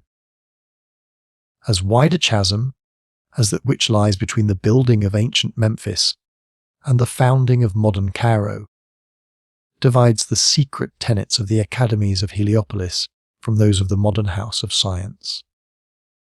Egypt, in remote antiquity the cradle of science and social institutions, afterwards the mother of alchemy and treasure hunting, by means of the philosopher's stone and talismans, became, in modern times, the native soil of secret sciences and societies. The Lodge of Cairo, whose political aim was, as we have already seen, to overthrow the caliphate of the family of Abbas in favour of the Fatimids, spread its secret doctrine, by its day's means, political and religious missionaries. To these were subordinate the ordinary partisans, Refik, or fellows, who, initiated into one or several grades of the mysteries, were, nevertheless, neither to teach them, nor to collect the suffrages for any dynasty. This being the peculiar privilege of the days, whose chief, the Dale Dote, or Grand Master, resided at Cairo, in the House of Sciences. This institution remained unchanged from its foundation by Hakam to the time of the Caliph, Ember by Arkamila, when the Emir al-Joyush, or Commander-in-Chief of the army Eftel, on the occasion of an insurrection fomented by the members of the lodge, caused it to be shut up, and, as it appears, to be destroyed. When, after his death in the following year, the society strongly urged their reopening, the Vizier, Maimon, refused to open the academy on the same spot, but permitted them to erect, in a different situation, another building, dedicated to the same purpose, which was Darul Jadid, means the new House of Sciences, where public courses of instruction and secret meetings, as before, continued, till the downfall of the Fatimid dynasty.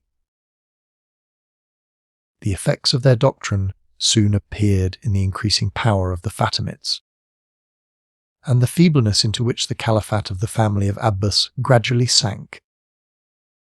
The Emir Bessasiri, one of the most zealous partisans and defenders of the former, took possession, for a whole year, at Baghdad, of the two royal prerogatives of Islamism, the mint and the pulpit, in the name of the Egyptian Caliph, Mostansir, who would have retained them.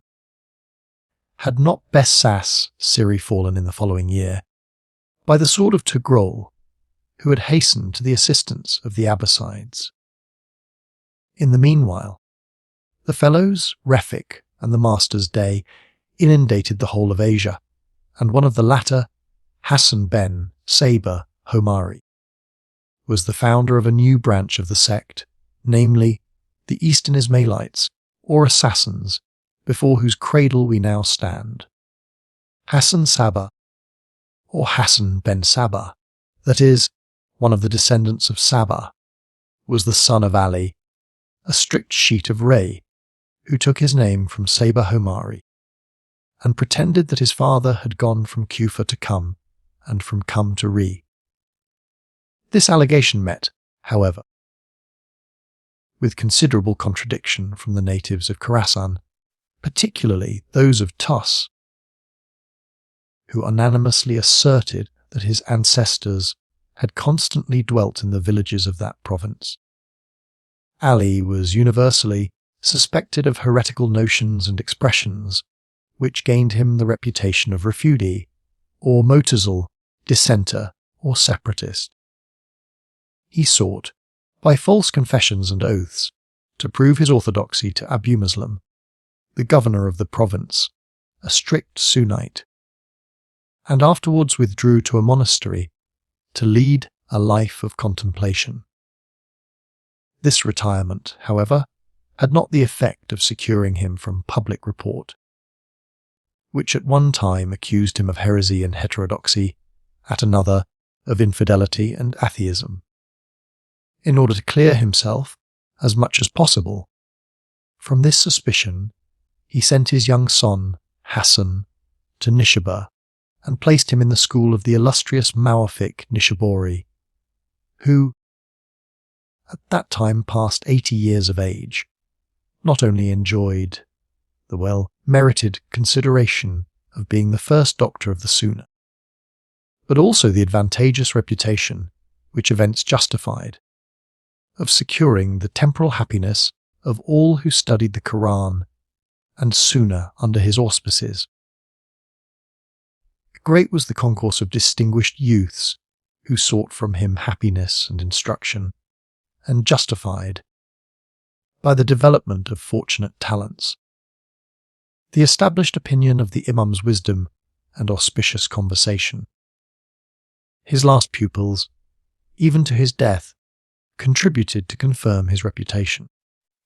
3 of them, who flourished at the same time, Hassan Omar Khayyam and Nizam al-Mulk, endued with the most splendid talents, pursued the most different careers with the most fortunate results.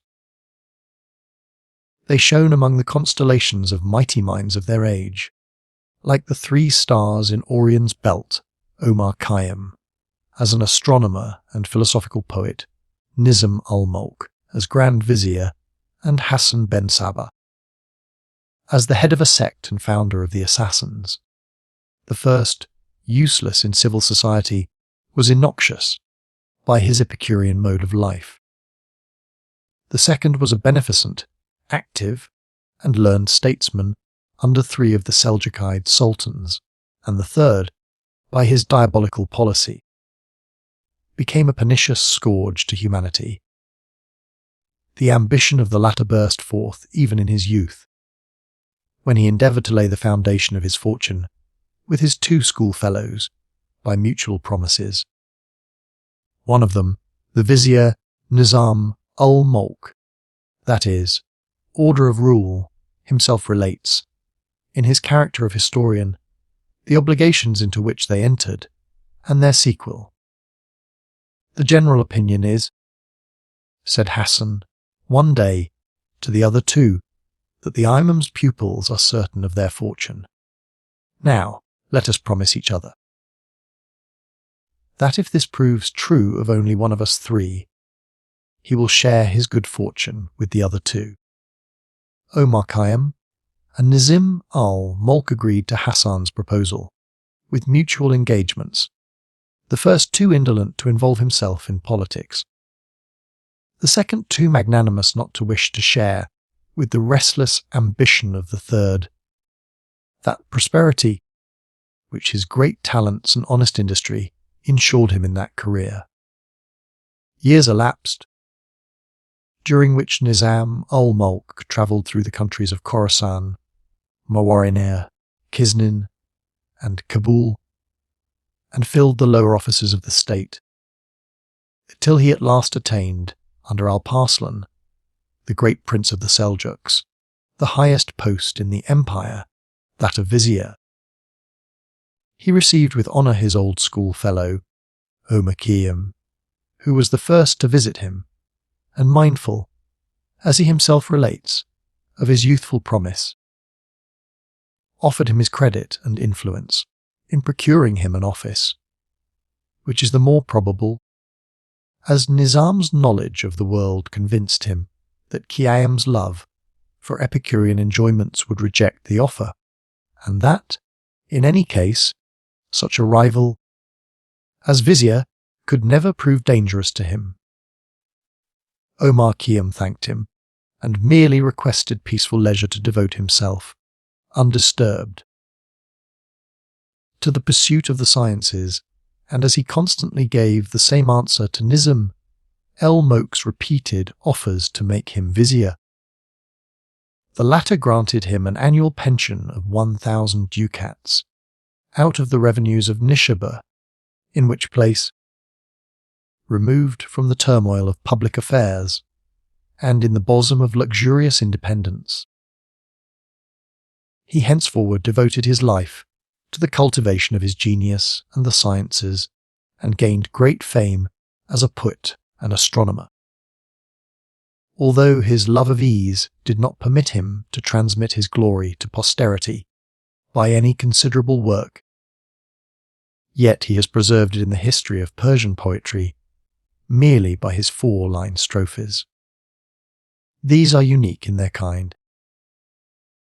By the licentiousness of their overwhelming wit, which, without the least scruple, indulged itself in pleasantries at the expense of all pious persons, and particularly the mystics, not only on the doctrines of the Sophists, but also the Koran itself, so much as to be held by the orthodox in the worst reputation for impiety. Omar Khayyam, in the collection of his quatrains Rubaiyat, and Ibn Yemen, in that of his fragments Mokatat merit. Before all Persian poets who have gained a name, that, more particularly, of philosophical. The genius of the former is allied to that of Young, the latter to that of Voltaire. Hassan Sabah lived in obscurity and unknown during the 10 years' reign of Alp-Arslan. Immediately, however, after the accession of Melikshah, under whom Nizam or Mulk enjoyed the same unlimited power as vizier as he had under his predecessor. The son of Sabah also appeared at the court of the Sultan of the Seljukides, and with harsh words from the Quran, directed against promise breakers, reminded the vizier of the fulfillment of the obligations of his youth. Nizam ul-Mulk received him with honour, procured him considerable titles and revenues, and introduced him to the Sultan, of whom Hassan, by crafty hypocrisy, and under the mask of virtuous frankness and candid honesty, soon became master. The Sultan consulted him on all important occasions, and acted according to his decision. The authority and influence of Nizam el-Mulk was soon essentially endangered, and Hassan laboured with zeal to accomplish the fall of his benefactor. With consummate art, he caused the smallest oversights of the divan to come to the Sultan's knowledge, and on being questioned, contrived, by the most insidious representations, sophisms, and unfavourable impressions, to turn his sovereign's mind against the vizier. The most cruel blow of this kind was, according to Nizam ul-Mulk's own confession, Hassan's pledging himself to lay before the Sultan, within 40 days, the balance sheet of the revenues and expenditure of the state, a task to the execution of which the vizier had requested a period 10 times as long. Melikshah placed at Hassan's disposal all the secretaries of the chamber, with whose assistance he performed the desired computation within the promised time. Nizam ul-Mulk relates that, although Hassan gained the victory, he reaped no advantage from it, for, after having sent in his accounts, he was compelled to leave the court with dishonour. He, however, does not give us the proper cause of his disgrace. According to the statement of other historians, it is very probable that Nizam ul-Mulk consulting his own preservation, found means to mutilate Hassan's estimate by the abstraction of some leaves, and as no account could be given by the latter to the Sultan of this unexpected disorder in his papers, he increased the sovereign's displeasure in order to remove so dangerous a rival forever from the court. He declares very novelly in his political institutes, Wasaya, that if this misfortune had not befallen the son of Sabah, he would himself have been necessitated to adopt the same course, that is, to have abandoned the court and his office. Hassan retired from Melikshah's court to Ray and then to Ispahan, where he kept himself secluded in the house of Abu Fazl in order to escape the inquiries of Nizam al-Mulk. He soon gained over the Rees to his opinions, and lived some time with him. One day he concluded the complaints which he was making against Melikshah and his vizier with the expression that if he had had at his bidding but 2 devoted friends, he would soon have overturned the power of the Turk and the peasant, the Sultan and the vizier. These remarkable words unveil the profound and extensive plans of the founder of the Assassins, who already contemplated the ruin of kings and ministers. The canon of the whole policy of this order of murderers is comprised in them. Opinions are powerless so long as they only confuse the brain, without arming the hand. Scepticism and free thinking, as long as they occupied only the minds of the indolent and philosophical, have caused the ruin of no throne, for which purpose religious and political fanaticism are the strongest levers in the hands of nations. It is nothing to the ambitious man what people believe, but it is everything to know how he may turn them for the execution of his projects. He is satisfied with finding ready slaves, faithful satellites, and blind instruments. What may not 2 such, animated by the soul of a third, and obeying his behests, accomplish? This truth, which lay open to the enterprising soul of Hassan, found no access to the understanding of his host. The Reis Abu Fazl, one of the shrewdest and most intelligent men of his time. He considered these words as a sign of madness, and doubted not that they were the effusion of delirium. For, thought he, how could occur to a man of sound intellect to place himself, with 2 adherents, in opposition to Melikshah, whose power extended from Antioch to Kashgar? Without imparting his thoughts to his guest, he placed before him, at breakfast and dinner, in hopes of restoring his health, aromatic drinks and dishes prepared with saffron, which were considered as strengtheners of the brain. Hassan guessed his host's design and prepared to leave him. The latter in vain employed all his eloquence to retain him. He soon after repaired to Egypt.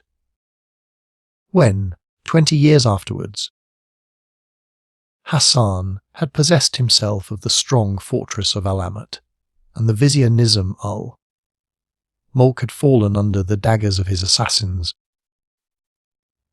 and the Sultan Melikshah had followed him to the grave soon after.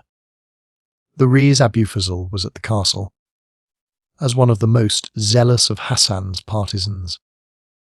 "Reis," said the latter to him, "which of us 2 was out of his senses, I or thou? And which would the aromatic drinks and dishes dressed with saffron, which thou settedst before me at Ispahan, have best suited thee or me? Thou seest how I have kept my word, as soon as I found 2 trusty friends." The reign of Sultan Melikshah, during the 20 years of which Hassan Sabah was occupied in laying the foundation of his power, is one of the most stormy periods of Middle Oriental history. many ways distinguished by the downfall of old and the rise of new dynasties. In Tabaristan, Aleppo, and Diyarbakir, the races of the Bini Said, Bini murders, and Bini Merwan disappeared, and in their place, the families of Danishmend Bornd and Ortok raised themselves to the thrones of Kum, Tabaristan, and Maradin, the Seljukides, who, since the time of their founder, Togrul Beg, had ruled in Iran, spread their branches into Syria, Karman, and Asia Minor. Baghdad, the metropolis of the Abbasid caliphs, was torn with intestine religious wars. The Sunnites and the Shiites, the followers of the Imams, Ash'ari and Hanbali, fought sanguinary combats within the city's walls. The mint and prayers from the pulpit had, indeed, since the death of the Emir es-Siri, been restored to the name of the family of Abbas. But in both the holy cities of Mecca and Medina, they were continued in the name of the fanatical caliph, Mohammed, who occupied the throne of Egypt. His days, or missionaries, the initiated of the Ismailites, the apostles of the Lodge of Cairo, inundated the whole of Asia in order to gain proselytes to the cause of infidelity and rebellion. It cannot afford matter of surprise that, in Hassan II, their seed met with a fertile soil. We will relate the beginning of his connection with them, in his own words, as history preserves them. From my childhood, from my 7th year, my sole effort has been to extend the bounds of my knowledge and to increase my capacities.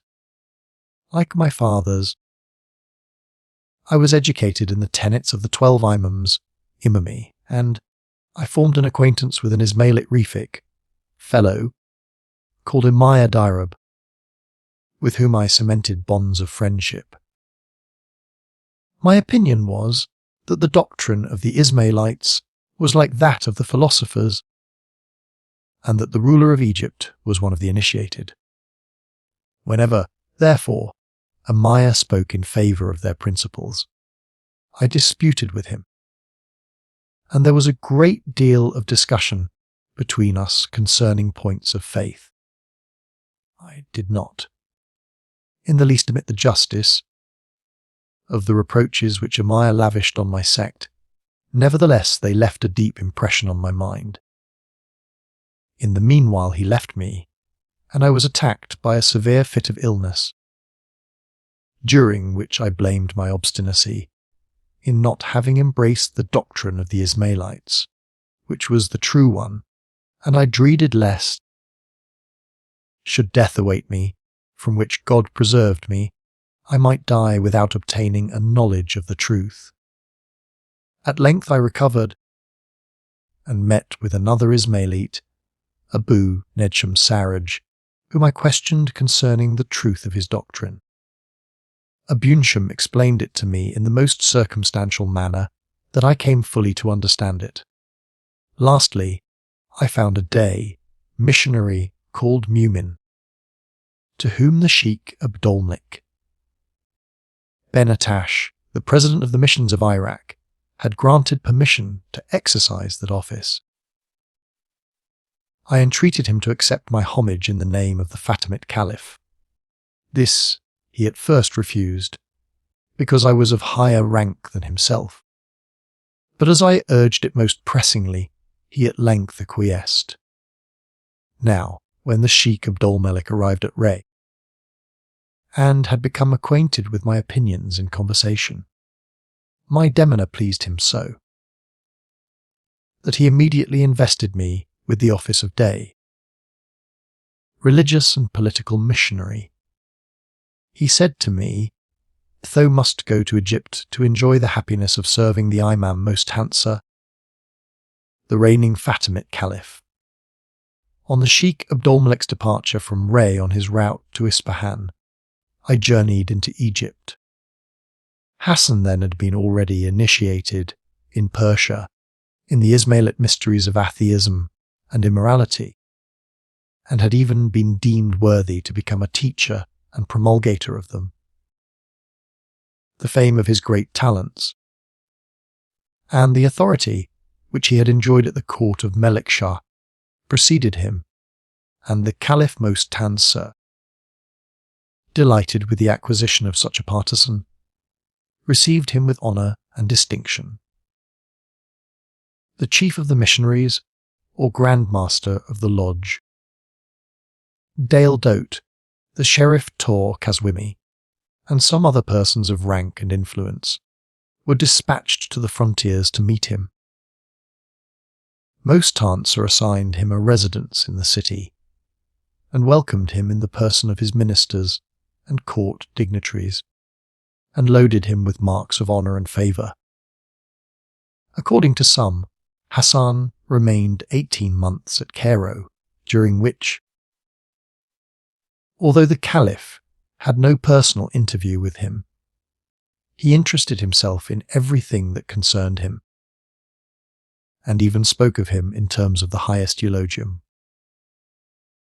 So great were the recommendations and predilection of the Caliph, that his relations and chief officers were persuaded that Hassan would be named Prime Minister. In the meantime, clouds of disunion and discord arose between Hassan and Beda Jamali, full moon of beauty, the Emerald Jewish, or Commander-in-Chief, who enjoyed unlimited power in the Ismailite dominions.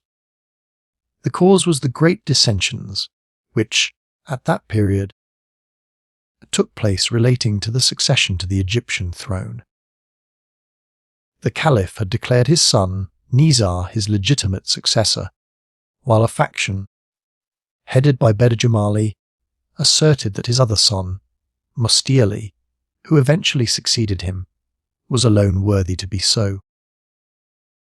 Hassan maintained the succession of Nizar, and by that means drew upon himself the inextinguishable hatred of the general, who employed every effort against him, and at length persuaded the reluctant Caliph to imprison the son of Sabah in the castle of Damietta. About this period, one of the strongest towers in the city fell without any visible cause, and the terrified inhabitants saw, in this accident, a miracle performed by the fortunate stars of Hassan and Most Tansa, his enemies and those who envied him, conveyed him with their own hands into a ship which was sailing to Africa. He was scarcely at sea, when a violent gale lashed up the waves and filled the whole crew, except Hassan, with terror. He, calm and raised above all fear, answered one of his fellow passengers, who asked him the cause of such security. Our Lord, Sidna, has promised me that no evil shall befall me. The sea becoming calm some minutes afterwards, the voyagers were filled with universal confidence, and from that moment became Hassan's disciples and faithful partisans. Thus, to increase his credit, did he avail himself of accidents and natural occurrences as if he possessed the command of both. The coolness with which he confronted the perils of the swelling sea gave him, with the apparent rule of the elements, real authority over the mind. In the dark night of the dungeon and the storm, he meditated black projects of ambition and revenge, in the midst of the crash of the falling tower, and the thunder and lightning and billows of the storm. He laid the foundation of his union of assassins for the ruin of thrones and the wreck of dynasties. A wind, contrary to the destination of the ship, but favourable to Hassan, drove them on the coasts of Syria instead of towards Africa. Hassan disembarked and proceeded to Aleppo, where he remained some time. Thence he visited Baghdad, Khuzestan, Ispan, Yezd, and Kerman, everywhere publishing his doctrine. From Kerman he returned to Ispahan, where he resided 4 months, and then made a second excursion into Khuzestan after staying 3 months in this province. He fixed himself for as many years in Damahan and the surrounding country. He here made a great number of proselytes, and sent to Alamut, as well as other fortresses of the place, days of captivating eloquence. After preparing everything here for the future maturity of his plans, he went to Georgian, whence he directed his journey towards Dilam. He would not, however, enter the territory of Ray, because Ab-Moslem Raisi, the governor of that district, having received orders from Nizam ul-Mulk to possess himself of his person in any way, omitted nothing in execution of these instructions. Hassan proceeded therefore to Sari, and thence to Demorand. On his way to Kaswin, he passed through Dilam, and at length arrived at the castle of Alamut, which became the cradle of his power and greatness. He had already, some time before, sent to this stronghold one of his most zealous and skilful days, Hossein Kaini, to invite the inhabitants to swear fealty to the Caliph Mostanser. The greater number had already taken the accustomed oath to him. Ali Midi, the commandant, who held it in the name of Melikshah, with a few others, remained faithful to his duty, acknowledging no other spiritual supremacy than that of the Caliph of Baghdad, of the family of Abbas, and submitting to no other temporal prince than the Sultan Melikshah, of the family of Seljuk. He was a descendant of Ali, and reckoned among his ancestors Day-il-Haq, means the inviter to truth. Hassan ben Seed-Bakari had built this fortress 2 centuries and a half before. Alamut means vulture's nest, so called from its impregnable position, and situated in 50° 30' east longitude and 36° north latitude, is the largest and strongest of 50 castles which lie scattered about the district of Rudbar, at the distance of 60 farsings north of Kaswin.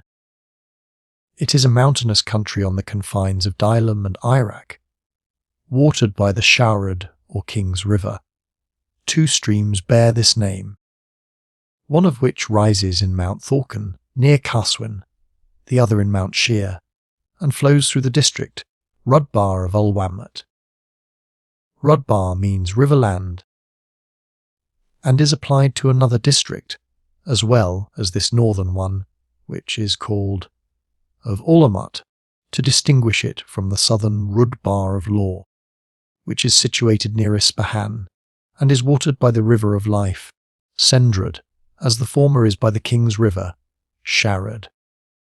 Hassan, who had hitherto sought in vain for some central point for the foundation of his power, at length took possession of the castle of Alamut.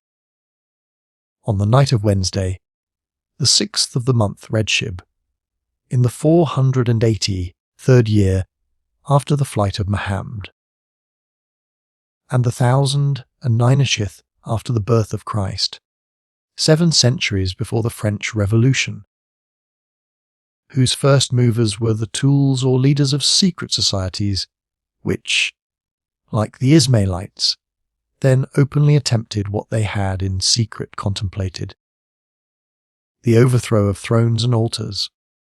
Long experience and extensive knowledge of mankind, profound study of politics and history, had taught the son of Sabah that an atheistical and immoral system was more calculated to accomplish the ruin than the establishment of dynasties,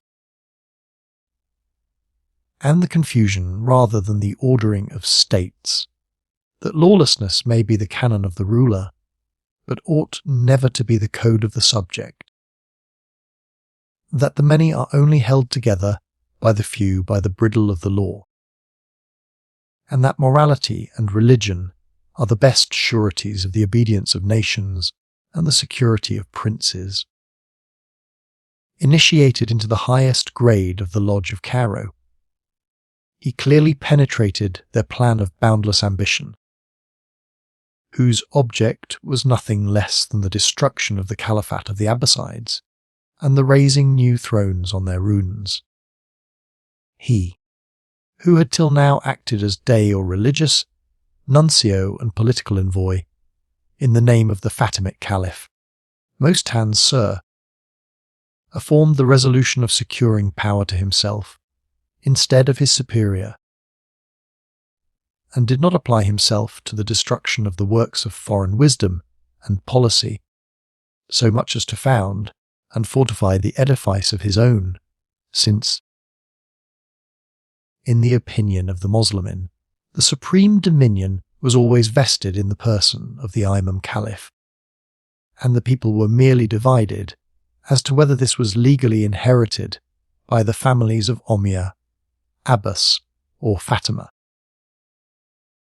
No other resource was left to an ambitious chief, who usurped thrones and sovereignty, than to seek them under the shadow of the Caliphate, at that time itself a shadow, and in the name of the reigning Caliph, so had but lately the family of Seljuk, as others had done before, possessed themselves of the rule in Asia in the name of the Caliph of Baghdad, Hassan Sabah, who had been unsuccessful in his hopes at the court of the Seljukides, and had disagreed both with the Sultan and his vizier, could only come forward for the Caliph of Cairo.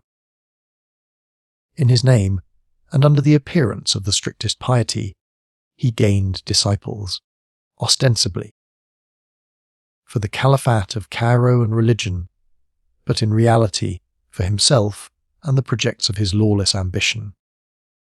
He obtained possession of Alamut, partly by stratagem and partly by force, and the artifice by which he succeeded received a higher confirmation in the eyes of the multitude by means of the Kabbalah, which very luckily found, in the letters of the word Alamut, the date of the current year 483.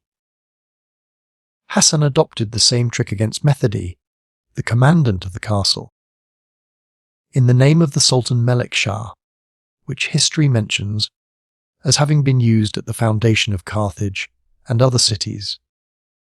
He requested, at the price of 3,000 ducats, as much land as an ox's hide would only contain. He split the hide into strips, and with them surrounded the castle. Mehdi, who had already, some time earlier, excluded the Ismailites from the fortress, and then, on an arrangement taking place, had readmitted them, was, on his not acceding to this purchase, driven out by force, and withdrew to Damahan. Previous to his departure, Hassan gave him a laconic letter or bill of exchange on the Reis Mozaffar, commander of the castle of Kurdku, in these words: Reis Mozaffar, pay Mendi, the descendant of Ali, 3,000 ducats, as the price of the castle of Alamut. Health to the Prophet and his family. God the best ruler sufficeth us. Mehdi could not believe that a man like the Reis Mozaffar, who enjoyed the highest consideration as a lieutenant of the Seljuks, would pay the slightest respect to the bill of an adventurer like Hassan. He made, therefore, no use of it until his curiosity was spurred by necessity, when, on presenting it to the Reis, to his great astonishment, the 3,000 ducats were immediately paid. The Reis, in fact, was one of the earliest and most faithful followers of Hassan Sabah. The second and most active was Hossein of Caney. They taught and acted for him as missionaries, the former in Jubal, the latter in Kuhistan, both names meaning highlands, and being the northern mountainous provinces of Persia. Hassan provided his metropolis with ramparts and wells. He caused a canal to be dug, bringing the water from a considerable distance to the foot of the castle. He made plantations of fruit trees around the neighbourhood and encouraged the inhabitants in the pursuit of agriculture, while he was thus employed in the fortification and defence of his castle, which commanded the whole district of Rudbar, promoting cultivation and raising supplies. His care and attention were still more deeply engaged with the establishment of his own religious and political system, namely, the peculiar policy of the assassins. A power was to be established, to which laws were to be given, and the want of treasure and troops. The great arms of sovereignty was to be compensated in unusual ways. History showed in the sanguinary examples of Babek and Karmath, who had led hundreds of thousands to the slaughter and had fallen themselves the victims of their ambition, how dangerous it is for infidelity and sedition to dare an open contest with the constituted faith and government. Hassan's own experience taught him, by the slender results which the Ismailite mission had exhibited in Asia, how useless it was to attempt to propagate the secret doctrine of the Lodge of Cairo, as long as its superiors had heads, but not hands at their disposal. During the 200 years that the empire of the Fatimids had been established in Africa, the lodge first erected at Mahadia, then at Cairo, and the system of secret missions in favour of the Fatimids had been organised. They had indeed succeeded in giving the authority of the Abbasides a shock, but without being able to extend their own. They had assumed the two prerogatives of the mint and public prayers at Baghdad, but could keep possession of them for only a year, and lost it when Bes es-Siri succumbed to the arms of Togrul, under pretence of enlisting partisans to the successors of Ismail. They had preached atheism and immorality, and thereby loosened the religious and moral bonds of civil society. Without troubling themselves about compensation, they had shaken thrones, without being able to overturn or to seat themselves upon them.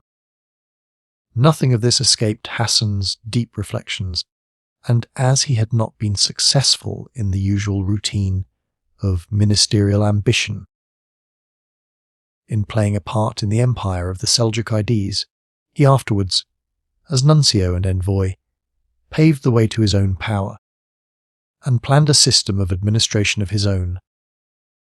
Nothing is true, and all is allowed, was the ground work of the secret doctrine, which, however, being imparted but to few, and concealed under the veil of the most austere religionism and piety, restrained the mind under the yoke of blind obedience.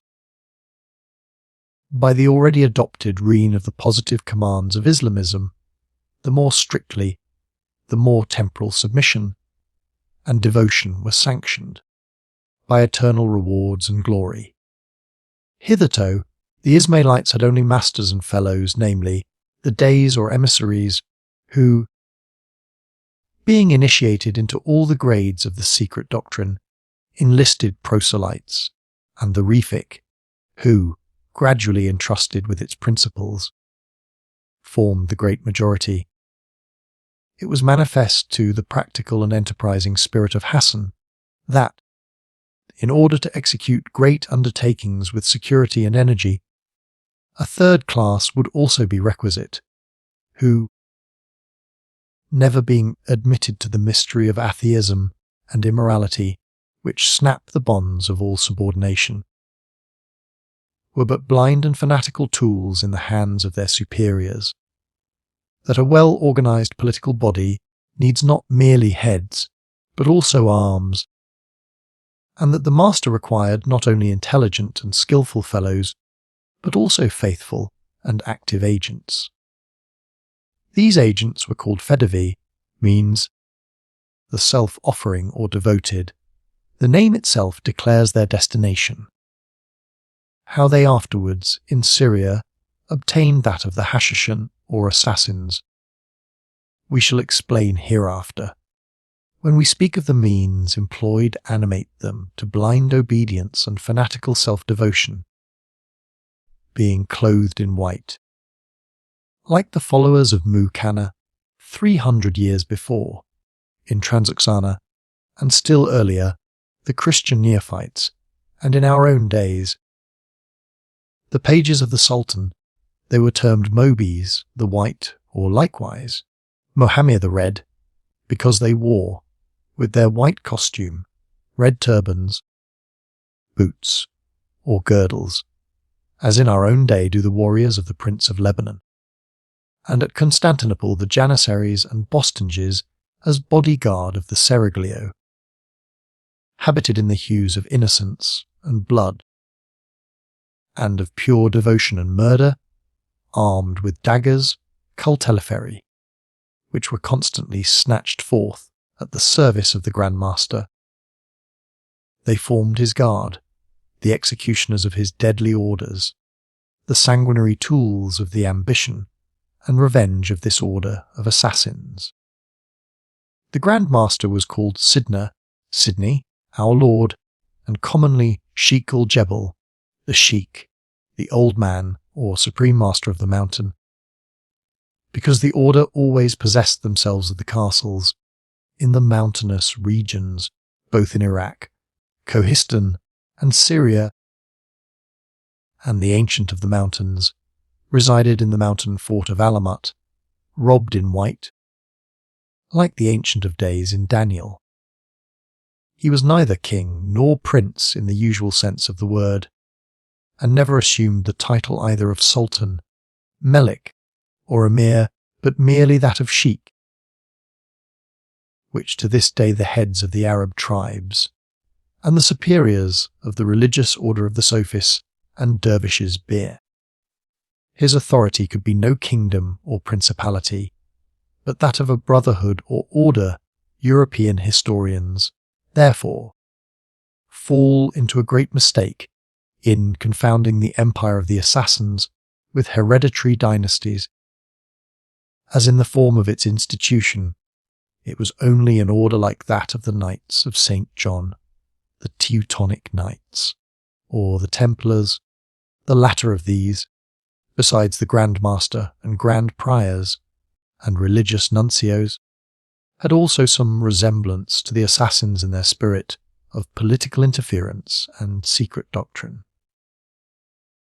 Dressed in white, with the distinctive mark of the Red Cross on their mantles, as were the assassins with red girdles and caps, the Templars had also secret tenets, which denied and abjured the sanctity of the cross, as the others did the commandments of Islamism.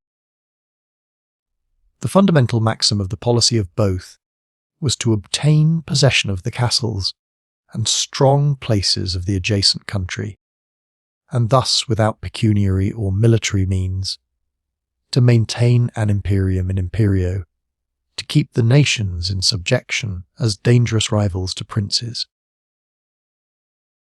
The flat part of a country is always commanded by the more mountainous, and the latter by the fortresses scattered through it.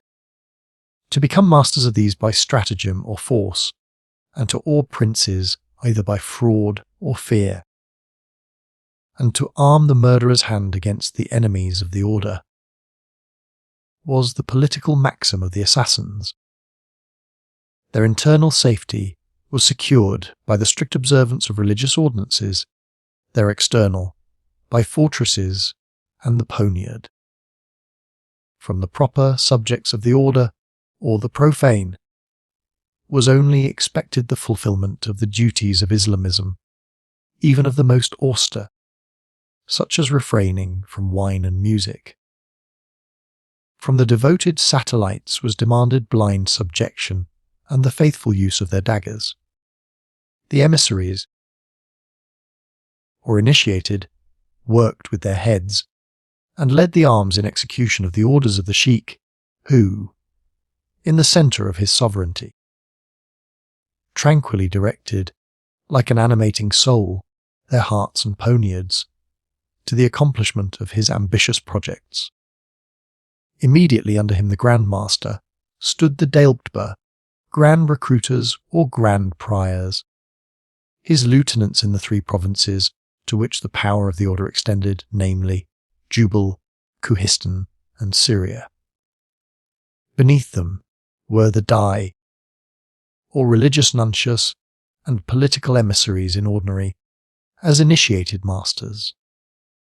The fellows, Refik, were those who were advancing to the mastership, through the several grades of initiation into the secret doctrine.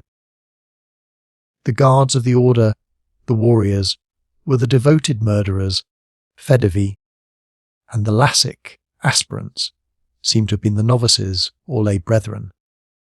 Besides this 7-fold gradation from Sheikh, Grand Master, Dalkaba, Grand Prior, Dai, Master Refik, Fellows, Fedevi, Agents, Lassic, lay brothers, down to the profane or the people. There was also another 7-fold gradation of the spiritual hierarchy, who applied themselves exclusively to before-mentioned doctrine of the Ismailis concerning the 7-speaking and 7-mute imams, and belonged more properly to the theoretical frame, work of the schism, than to the destruction of political powers. According to this arrangement, there live, in every generation, 7 persons distinguished from each other by their different grades of rank. First, the divinely appointed Imam. Second, the proof Hudshit, designated by him, which the Ismailis called Isus, the seat. Third, the Samasa, who received instruction from the Hudshit, as they did from the Imam. Fourth, the missionaries Dai. Fifth, Mazuni, the freed, who were admitted to the solemn promise or oath, Ad. Sixth, Mukalebi, the dog, who sought out subjects fit for conversion for the missionaries, as hounds run down the game for the huntsman. Seventh, Momini, the believers, the people. On comparing these 2 divisions, we perceive that, according to the first, the invisible Imam, in whose name the Sheikh claimed the obedience of the people, and in the second, the guard, of which he made use against the foes of the order, are wanting, but that, in other respects, the different grades coincide. The proof was the Grand Master, the Samasa, the Grand Prior. The fellows were the freed, and the dog, like the lay brethren, the 4th and 7th. That is, the preachers of the faith, and the believers. The cheating missionaries and the duped people are the same in both.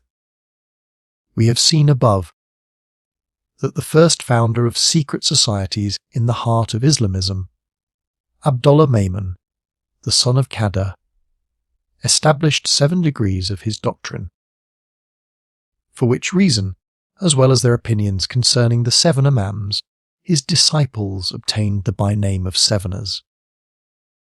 This appellation, which had been assigned, hitherto, to the Western Ismailites, although they had increased the number of grades from 7 to 9, was, with greater justice, transferred to their new branch, the Eastern Ismailites or Assassins, whose founder, Hassan, the son of Sabah, not only restored the grades to their original number, 7, but also sketched out for the days, or missionaries, a particular rule of conduct, consisting of 7 points, which had reference not so much to the gradual enlightenment of those who were to be taught, as to the necessary qualifications of the teachers, and was the proper rubric of the order.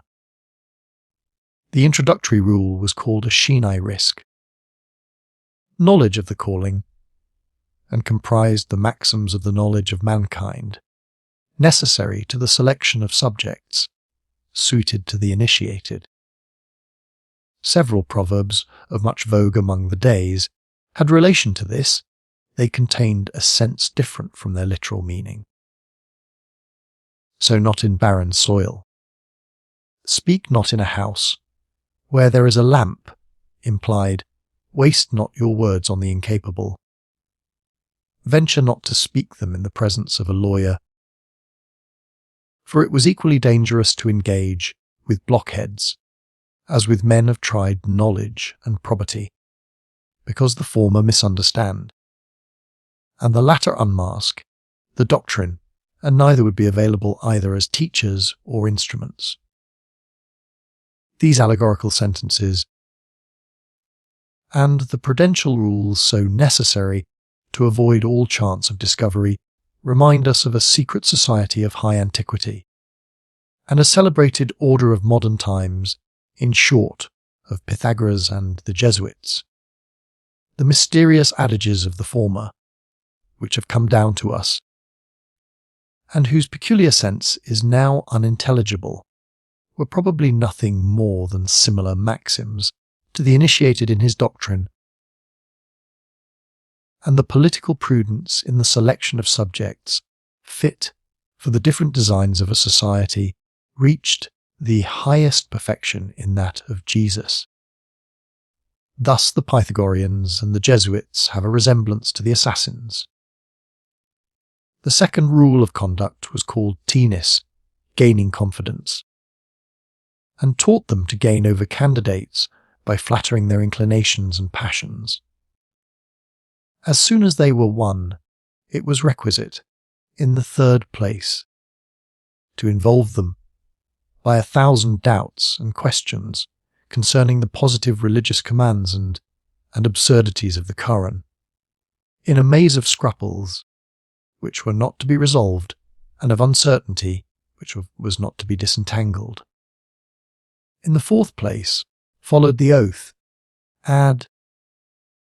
by which the acolyte bound himself, in the most solemn manner, to inviolable silence and submission, that he would impart his doubts to none but his superior, that he would blindly obey him and none but him. In the fifth rule, tedlis, the candidates were taught how their doctrine and opinions agreed with those of the greatest men in church and state. This was done the more to attract and fire them by the examples of the great and powerful. The sixth, tezis, means confirmation, merely recapitulated all that had preceded in order to confirm and strengthen the learner's faith. After this followed, in the seventh place, tevel, means the allegorical instruction which was the conclusion of the course of atheistical instruction.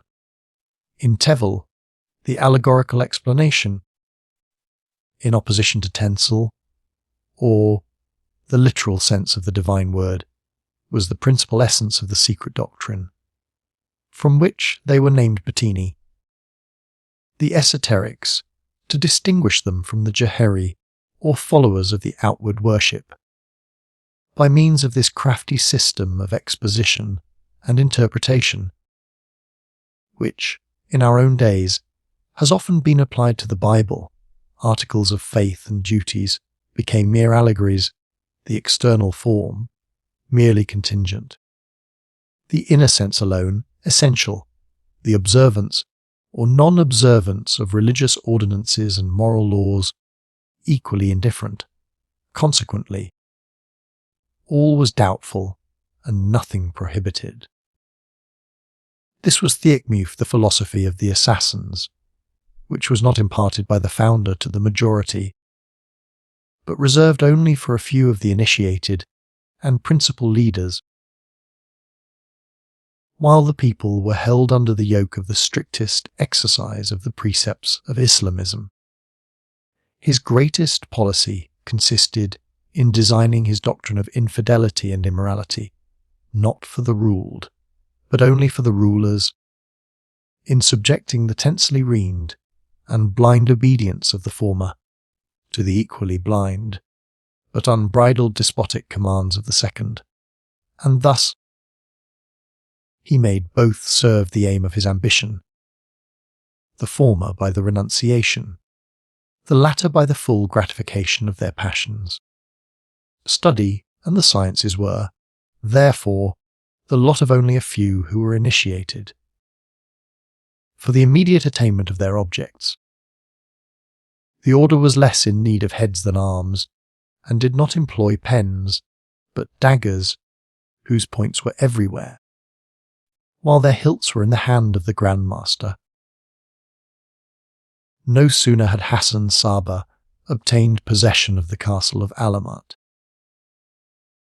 and, before he had provided it with magazines, than an emir, on whom the Sultan had conferred the fief of the district of Rudbar, cut off all access and supplies. The inhabitants were on the point of abandoning the place, when Hassan inspired them with new courage, by the assurance that fortune would favour them there.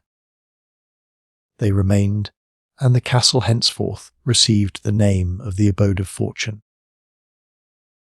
The Sultan Melik Shah, who had at first viewed the efforts of the Ismailites with contempt, was at length roused to secure the internal peace, which was threatened by Hassan's insurrection. He commanded the Emir Arslantash, Lion Rock, to destroy the son of Sabah, with all his followers.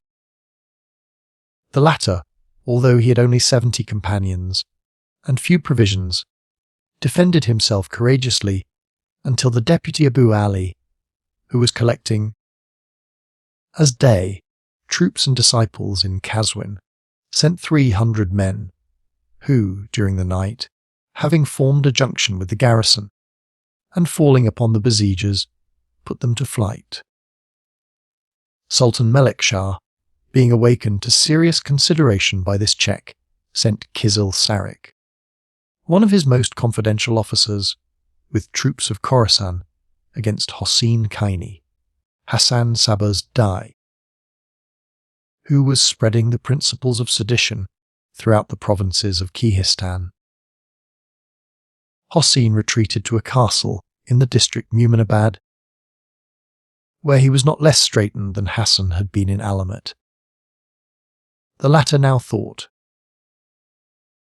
that the moment was arrived for him to put into execution a decisive stroke and long-matured plan of murder, and to rid himself of his most powerful foes by the ready mode of dagger or poison. Nizam ul-Mulk, the vizier of the Seljukides, great by his wisdom and power, under the 3 first sultans of that family, Togrul, Alparslan, and Melik Shah, he who, in his early youth, had rivaled Hassan at the school of the Amr Mosawic, in industry, afterwards, at the court of Melik Shah, in their disputes concerning the dignity of vizier and the monarch's favour, and who, last of all, now openly contended with the lord of Alamut for power and rule. He, the great support of the Seljuk Empire, and the first great enemy of the order of the Ismailites, fell, as the first victim of Hassan's revenge and ambition, under the poniards of his Fedavi, or devoted. His fall and the death of Melik Shah, not without suspicion of poison, which followed shortly afterwards, and with which all Asia echoed, were the frightful signals for assassination, which henceforth became Hassan's policy, and, like the plague, he selected its victims from all classes of society. It was a fearful period of murders and reprisals, equally destructive to the declared fews and friends of the new doctrine. The former fell under the daggers of the assassins, the latter under the sword of the princes, who, now roused to the dangers which Hassan Sabah's sect threatened all thrones, visited its partisans and adherents with proclamations and condemnation to death. The first imams and priests issued, voluntarily or by order, fatwas and judgments, in which the Ismailites were condemned and anathematized as the most dangerous enemies of the throne and the altar. as hardened criminals and lawless atheists, and which delivered them over to the avenging arm of justice, either in open war or as outlaws, as infidels, separatists, and rebels whom to slay was a law of Islamism. The Imam Ghazali, one of the first moralists of Islam, and most celebrated Persian teachers of ethics, wrote a treatise peculiarly directed against the adherents of the esoteric doctrine, entitled On the Folly of the Supporters of the Doctrine of Indifference, that is, the impious mulahid, whom may God condemn. In that entitled Pearls of the Fetwas, a celebrated collection of legal decisions, the sect of the impious mulahid of Kuhistan were condemned according to the ancient sentences of the Imams, Ebi Jusuf and Mohammed, pronounced against the Karmathites, and their lives and goods given as free prey to all the Muslimen, in the Confluence Multicarth, and the Treasures of the Fetwas, Kasanet al-Fatavi. Even the repentance of the Mudhod, or the impious, is rejected as entirely invalid and impossible if they have ever exercised the office of Dai, or missionary, and their execution commanded as legal, even though they become converts and wish to abjure their errors, because perjury itself was one of their maxims, and no recovery could be expected from libertine atheists. Thus, the minds of both parties were mutually embittered, governments and the order were at open war, and heads fell a rich harvest to the assassin's dagger and the executioner's sword. Those who were of the highest rank were the first to fall. Such were the Emir Borsak, who had been appointed by Tughrul Beg first governor of Baghdad, and Arash Nizami, to whom Yakut, the uncle of Barkirok, the reigning Seljoukide sultan, had given his daughter in marriage. The civil war between the brothers, Barkirok and Mohammed, concerning the territories of Iraq and Khorasan, facilitated the execution of Hassan's ambitious designs, and in the bloody hotbed of intestine discord, the poisonous plant of murder and sedition flourished. By degrees, his partisans made themselves masters of the strongest castles of Iraq, and even of that of Ispahan, called Shah Dur, the king's pearl, built by Melik Shah. That prince, hunting once near this place, in company with the ambassador of the Roman emperor at Constantinople. A hound strayed to an inaccessible mountain plateau, on which the castle was afterwards situated. The envoy observed that, in his master's territories, a place presenting so many natural advantages of fortification would not be neglected, and that on the spot a fortress would long ago have been erected.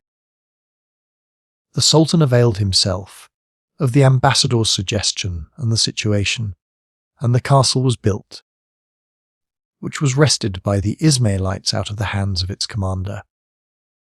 This gave rise to the saying, a fort, the situation of which a dog pointed out and an infidel advised, could only bring perdition.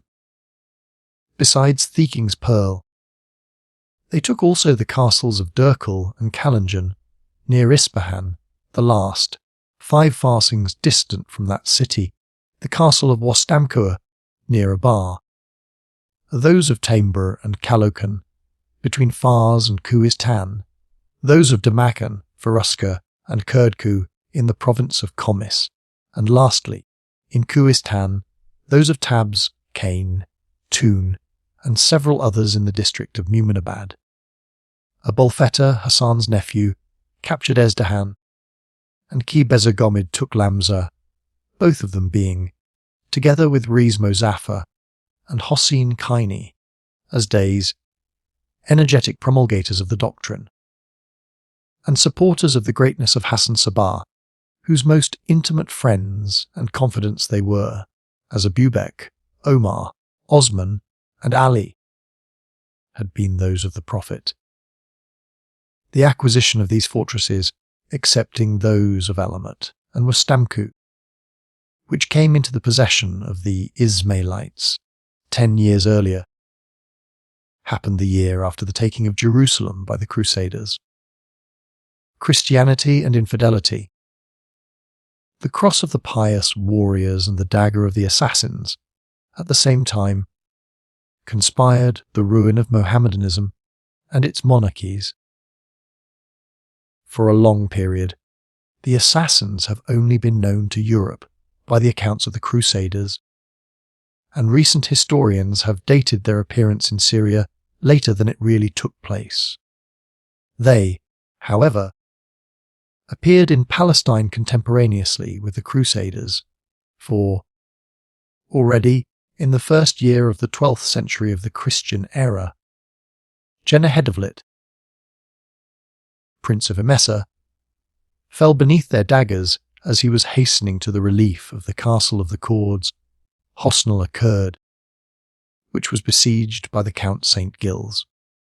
4 years before, he had been attacked by 3 Persian assassins in his palace as he was preparing for his devotions. Suspicion, as the author of this attempt, fell upon Rizwan, Prince of Aleppo.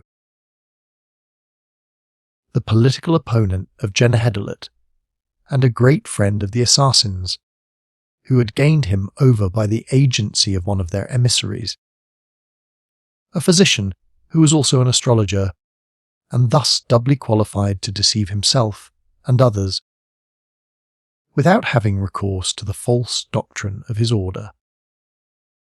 This man died 24 days after this first unsuccessful attempt at murder.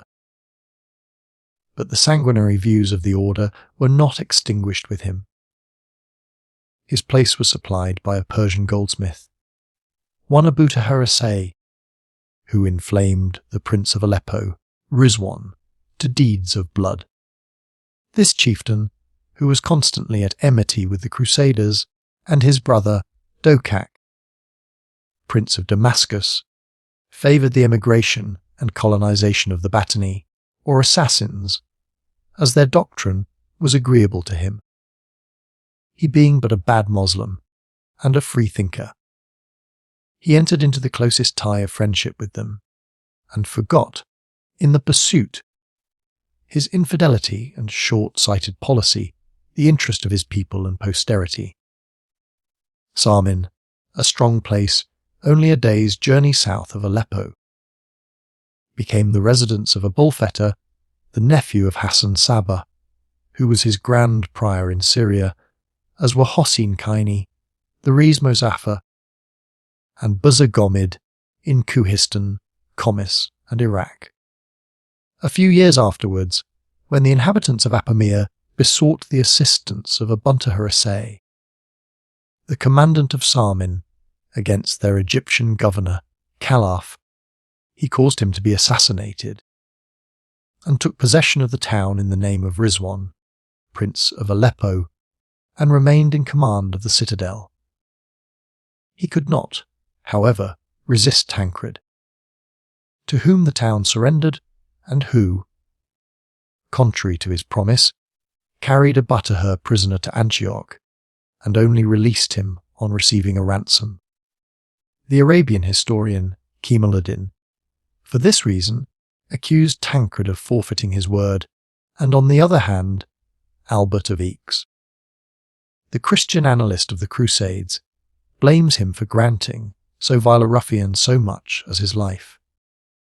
His companions, however, whose lives were secured by no treaty, were delivered up by Tancred to the vengeance of the sons of Caliph, and Abulfetta himself expired under the anguish of the torture. Soon after this, Tancred took from the assassins the strong castle of Keflana. Abu Tahir, having returned to his protector, Rizwan, exerted his influence still further in schemes of assassination. Abu Harb Issa, that is. Jesus, a father of battles, a rich merchant of Chogend, a sworn enemy of the Batini, who had expended large sums in injuring them, arrived at Aleppo with a rich caravan consisting of 500 camels. An assassin, a native of Ray, by name Armed, son of Nasser,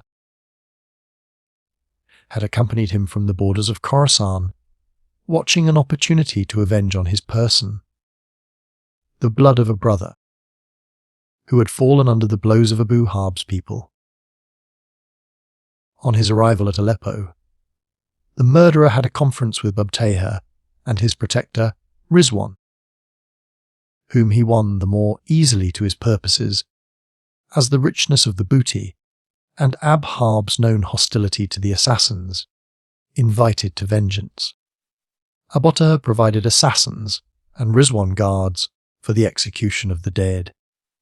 As Abu Harb was, one day, counting his camels, surrounded by his slaves, the murderers attacked him, but before they could pierce their victim's heart, they all fell themselves under the blows of the brave and faithful slaves, who exhibited their courage and attachment in defence of their master.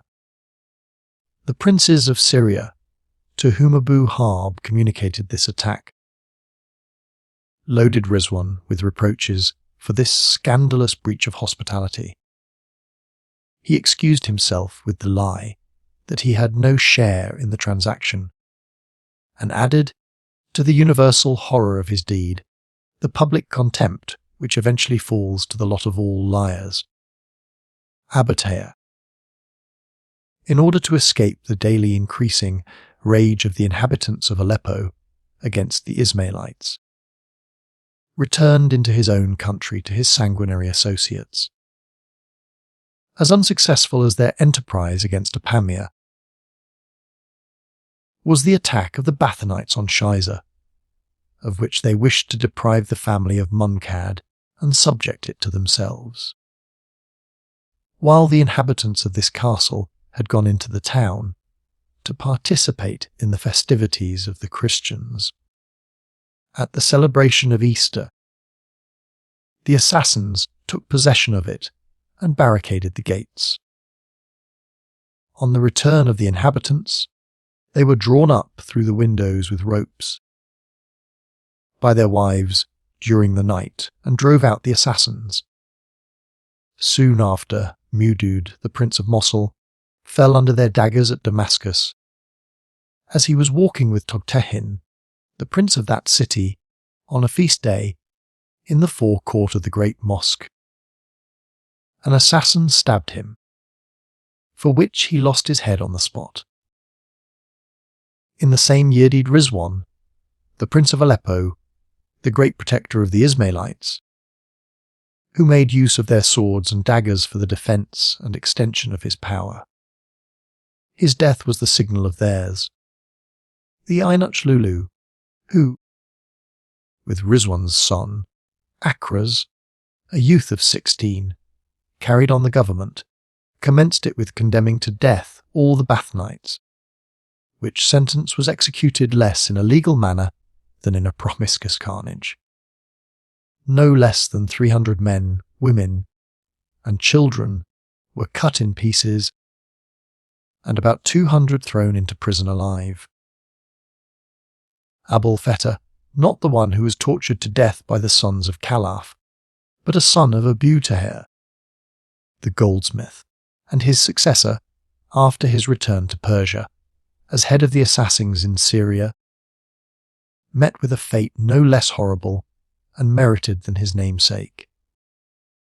After being hewed to pieces at the gate looking towards Iraq, his limbs were burnt, but his head was carried about through Syria for a show. The Dai Ismail, brother of the astrologer, who had first brought himself and his sect into credit with Rizwan, paid for it with his life. Several of the assassins were thrown from the top of the wall into the moat. Hassan II, son of Dimlach, a newly arrived Dai from Persia, fled from the popular rage to Raqqa, where he died. Several also saved themselves by flight, and were dispersed in the towns of Syria. Others, to escape the fatal suspicion of belonging to the order, denounced their brothers and murdered them. Their treasures were sought out and were confiscated. They revenged this persecution variously and sanguinarily. In an audience granted by the Caliph of Baghdad to Toghtafine Atabeg of Damascus, 3 conspirators in succession attacked the Emir Armed Ball, governor of Khorasan, whom they probably mistook for the Atabeg. They all 3 fell, together with the Emir, who had been selected for their daggers, and who was in reality their sworn foe and had frequently besieged their castles. The governors of provinces, as being the principal instruments of the state for the preservation of peace and good order, were their natural enemies, and as such, more than all exposed to their daggers. Bedier, the governor of Aleppo, became their victim, as also one of his sons, who was on his way to the court of the Emir Il-Gaisi. His other sons cut down the 2 murderers, but a third sprang forward and gave one of them, who was already wounded, his death blow. Being seized and carried before the princes Toghtagin and Il-Gaisi, he was condemned by them only to imprisonment, but he sought his death by drowning himself. The following year Il-Gaisi received a message from Abu Muhammad, the head of the Ismailis in Aleppo, with a request to put them in possession of the castle of Sheriff. Il-Gaisi, dreading his power, pretended to grant it. But before the envoy could return with this consent, the inhabitants of Aleppo destroyed the walls, filled up the ditches, and united the castle with the town. Ibn Kashab, who had made this proposition, in order not to increase the power of the Ismailites by the possession of the fortress, paid for it with his blood. A few years afterwards, they made a similar request to Nuruddin, the celebrated prince of Damascus, for the possession of the castle Beitlaha, which was, in the same way, apparently granted and frustrated by a similar stratagem. For the inhabitants, secretly instigated by Nur-ed-Din, to prevent the Ismailites obtaining a firm footing, immediately set about destroying their fortifications. So great was the dread in which princes held the order, that they did not dare to refuse them the strong places of their own countries, and preferred destroying them to abandoning them for citadels of the power and sovereignty of the assassins. In Persia, also, their vengeance chose the most illustrious victims: Fakhr-ul-Mulk, glory of the kingdom, Abolmos Afar Ali, the son of the Grand Vizier Nizam, Al-Mulk, who had filled the office he inherited from his father, along with his hatred of the assassins. During the 2 reigns of the sultans, Muhammad and Sanjar, with credit and industry, and Chakabeg, the son of Mikhail, brother of Togrul, grand uncle of Sanjar, the reigning sultan of the Seljuks, were amongst them, a sanguinary lesson for the latter, whom the son of Sabah warned by still farther menaces. He found it more advisable frequently to restrain his powerful enemies by impending danger, and preferred unnerving their arm by terror to multiplying uselessly avengers by repeated murders. He gained over a slave of the sultan's, who, while the latter slept, stuck a dagger in the ground close to his head. The prince was terror-struck when, on waking, he espied the murderous weapon, but concealed his fear. Some days after, the Grand Master wrote to him in the style of the order, brief and cutting like their stilettos. Had we not been well disposed towards the Sultan, we might have plunged the dagger into his heart, instead of the ground. Sanjar, who had dispatched some troops against the castles of the Ismailites in Kohistan, was the more fearful, after this warning, of prosecuting the siege, as his brother Mohammed, who had caused the two strongest fortresses of the Ismailites in Iraq, Alamut and Lamsa, to be invested by the Atabeg Nushtain Shurga for more than a year, died at the very moment when, being reduced to extremities, they were on the point of surrendering. This death was too favourable to the assassins, not to be considered less the work of accident than of their policy, which, though trusting to the dagger, did not neglect the use of poison. Admonished by this, Sanjar offered to make peace with the Ismailites on 3 conditions. First, they should erect no new fortifications about their castles. Second, they should purchase no arms nor ammunition. And third, that they should make no more proselytes. As, however, the jurists, who had thundered the ban of general condemnation and persecution against the impiety of the order, would hear of no compromise or peace with them, the Sultan fell under the popular suspicion of being a secret partisan of their impious doctrines. Peace was, however, concluded between Hassan and Sanjar, and the latter not only exempted the Ismailites from all duties and imposts in the district of Kharshah, but even assigned them a certain portion of the revenues of Kumis as the annual pension of the order. Thus, this society of murderers increased daily in power and authority. It was not, however, merely since his accession, but 12 or 14 years earlier, that the Sultan Sanjar had exhibited tokens of forbearance towards the assassins, for on his journey from Kharshah to Iraq, he visited Adamahin the Reis Musafa, venerable both on account of his age and influence, who, as we have already seen, had declared himself an adherent of Hassan Sabah, and had obtained for him, by stratagem, the treasures of the Emir David Habeshi. Some officers proposed to demand them back, but on Mozafar's representation that he had always loaded the inhabitants of the place with favours, as the proper subjects of the Sultan, the latter lavished honours upon him. Thus died Riaz Mozaffar, respected and honoured as the patriarch of the new doctrine, at the age of 101. Hassan Sabah survived the most faithful of his disciples, and his nearest relations, to whom the ties of attachment and consanguinity seemed to secure the highest rights to the succession to the sovereignty. His nephew and Grand Prior in Syria, Abulfetta, had fallen by the sword of the enemy, Hossein Kani, Grand Prior in Kohistan, under the dagger of a murderer, probably Ostad, one of the 2 sons of Hassan. And Ostad and his brother under the hand of their own father, who seemed to revel even in spilling his own blood.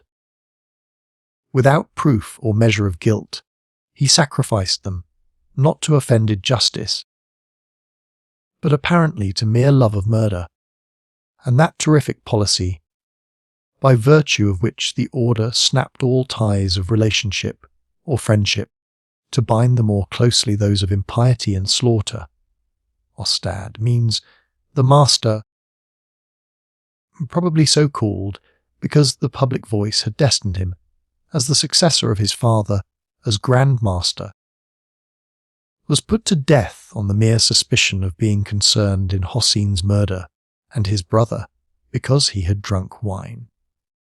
The former, probably, because he had, by his crime, which was without orders, interfered with his father's prerogative, the latter, because he had infringed one of the least essential laws of Islamism, but whose strict observance was part of the system of the order, in the execution of his 2 sons The Grand Master gave the profane, and the initiated a sanguinary example of avenged disobedience to the ordinance of outward worship and the rules of internal discipline, but probably, besides this apparent motive, the son of Sabah was urged by another to the destruction of his race. Possibly, his sons, disgusted with the long reign of their father, were expecting with impatience to succeed him. It is probable that on that account he deemed them incompetent, as not having learned to obey, or as being wanting in the necessary princely qualities, or it is probable that he set them aside in order to avoid sinking the order into a dynasty by inheritance, and that the succession of Grand Masters might be determined by the nearest relationship of mind and character, irreligion and impiety. Human nature is not usually so diabolical that the historian must, among several doubtful motives to an action, always decide for the worst, but in the founder of this society of vice, the establisher of the murderous order of the assassins, the most horrible is the most likely. Of the most faithful promulgators of the new doctrine, of whom we have hitherto made mention, there still remained the Busurgomid, who had not quitted the castle of Lamin during the 20 years that had elapsed since he took it, and the Lieutenant Ali, Day in Kazwin. When the son of Sabah felt his end approaching, he sent for them to Alamut, and by his last will divided the government between them in such a manner that Abali was invested with the external command and civil administration, and Busurgomid as proper Grand Master, with the supreme spiritual power and government of the order. Thus, at a very advanced age, died Hassan Sabah, for more than 70 years had elapsed, since, as a youth of 20, he studied with Nizam ul-Mulk under the Imam Mawasek in the reign of Togrul. He expired, not on the bed of torture, which his crimes merited, but in his own, not under the poniards, which he had drawn against the hearts of the best and greatest of his contemporaries, but by the natural effect of age, after a blood-stained reign of 35 years, during which he not only never quitted the castle of Alamut, but had never removed more than twice during this long period from his chamber to the terrace. Immovable in one spot and persisting in one plan, he meditated the revolutions of empires by carnage and rebellion, or wrote rules for his order, and the catechism of the secret doctrine of libertinism and impiety. Fixed in the centre of his power, he extended its circumference to the extreme confines of Khorasan and Syria. With the pen in his hand, he guided the daggers of his assassins. He was, himself, in the hand of Providence, like war and pestilence, a dreadful scourge for the chastisement of feeble sovereigns and corrupted nations. End of Book 2. Book 3. Reign of Busurgomid and his son, Mohammed. Busurgomid, who had been the general and day of Hassan, succeeded him in the spiritual power and trod precisely in the sanguinary steps of the founder of the order. Daggers and fortresses were the foundations of Hassan's power, and that of his successor rested on the same basis. The most illustrious leaders of the enemy either fell, or were tottering to their fall. New castles were taken or built. Thus, that of Maimendis was erected, the ruin of which drew with it, in the sequel, the death of the Grand Master and the suppression of the order. Abdul-Malek was declared its Didar, or commandant. These precautions were the more necessary as the Sultan Sanjar, who had long been deemed a secret protector of the order, now publicly declared himself their enemy. In the month Shaban of the same year, also, Atabeg Shurga overran the province of Rudbar with an army. The body which the Grand Master sent against him put the enemy to flight and carried off a rich booty. The war, the year following, assumed a still more cruel character. When a great multitude of Bathanites were put to the sword by order of Sanjar, nor was it altered on Mahmud's succeeding to the throne of Iraq, in the place of his nephew, Sanjar. This sovereign resolved to combat the assassins with their own weapons of perfidy and murder, a determination unworthy the assertor of a good cause. After being some time at open war with Ki Buzurg, the Sultan requested, through the medium of his Grand Falconer, that someone should be sent from Alamut, on the part of the Grand Master, to treat of peace. The Khoja Muhammad Nasi Sheristani was sent. He was admitted to the honour of kissing the Sultan's hand, who addressed a few words to him on the subject of peace. On leaving the presence, the Khoja, or master, and his accompanying Rifik, fellow, were savagely butchered by the populace. Mahmud dispatched an envoy to Alamut to excuse this action, in which, according to his own asseverations, he had had no share. Kia Buzurg made answer to the envoy, "Go back to the Sultan and tell him, in my name, Mohammed II trusted to your perfidious assurances and repaired to your court. If you speak truly, deliver up the murderers to justice. If not, expect my vengeance." Mahmud not attending to this, a body of assassins came to the very gates of Kaswin, where they killed 400 men, and carried off 3,000 sheep, 200 horses and camels, and 200 oxen and asses. The inhabitants followed them, but the death of one of their chief men interrupted their pursuit. The year following, the Sultan captured, though but for a brief period, Alamut itself, the stronghold of the order's sovereignty, and immediately after, 1,000 men were sent against the castle of Lamsa, who, as soon as they heard that the Rifik, or companions of the order, were in advance against them, instantly fled without striking a blow. Immediately after the death of Mahmud, which was most probably caused by the machinations of the assassins, without, however, any accusation of the kind. The companions of the order made a second irruption into the environs of Kaswin and carried off 200 horses, and after killing 100 Turkomans and 20 of the citizens, they retired.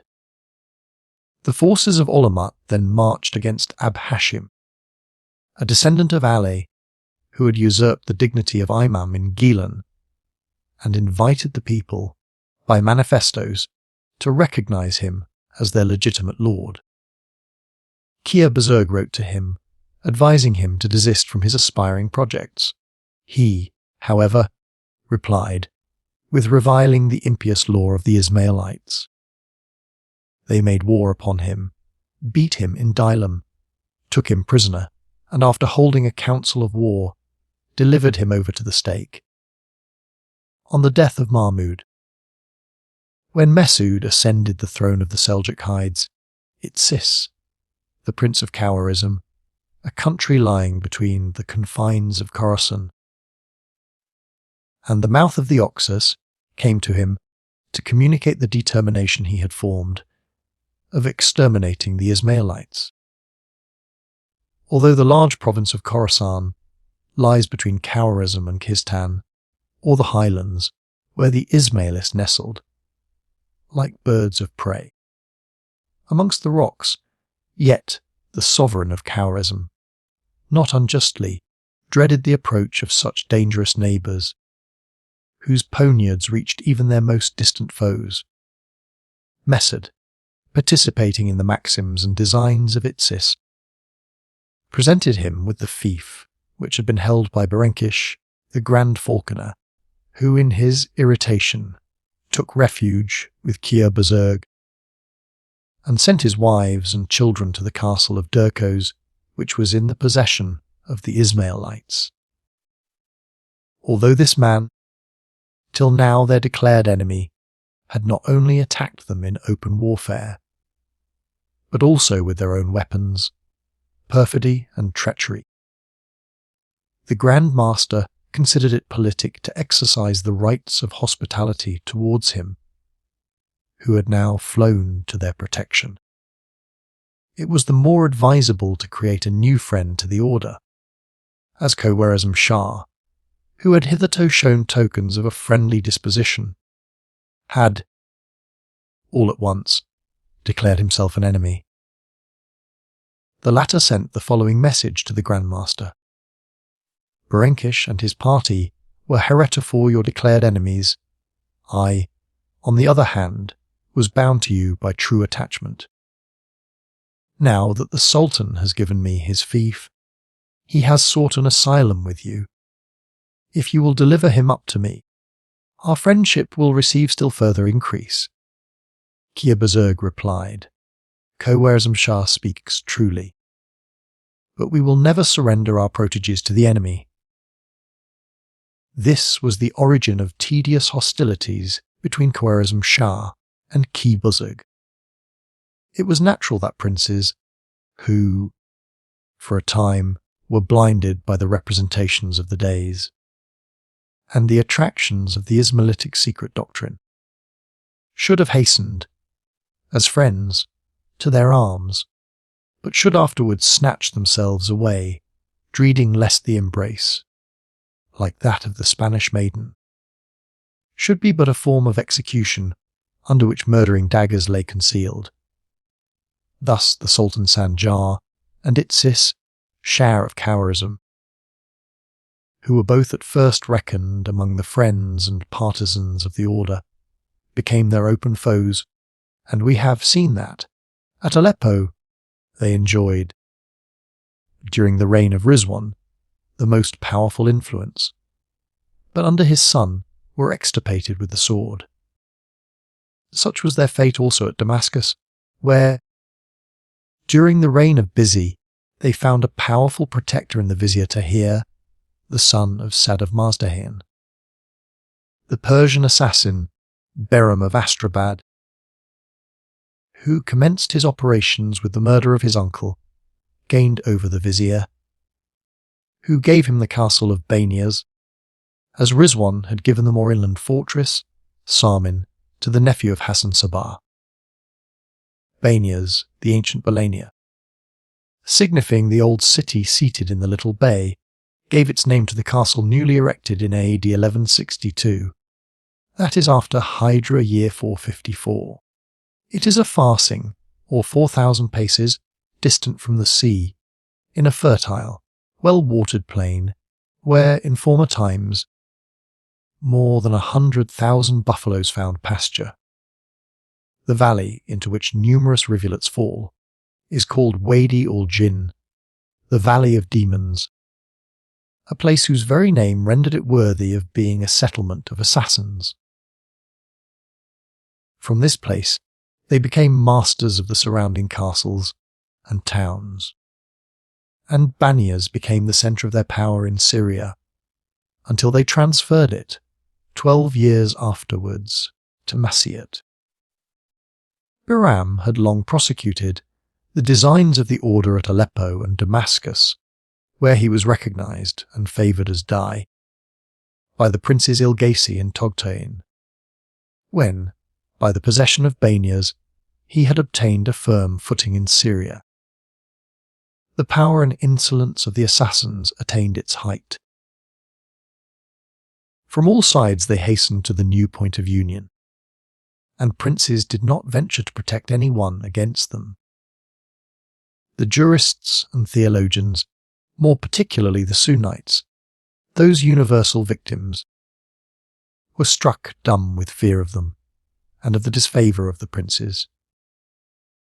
Behram did not fall by their vengeance, but by that of the inhabitants of the valley of Tame, an appendage to the district of Baalbek, and inhabited by a mixture of Nassaris, Druzes, and Magians. Their brave leader, Dohake, burned to revenge the death of his brother Barak, the son of Jendel, who had been slain by the assassins.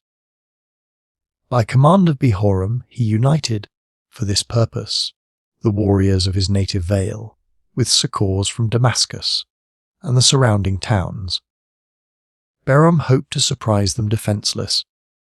At the head of his Ismailites, he, however, fell into their hands and was instantly cut in pieces.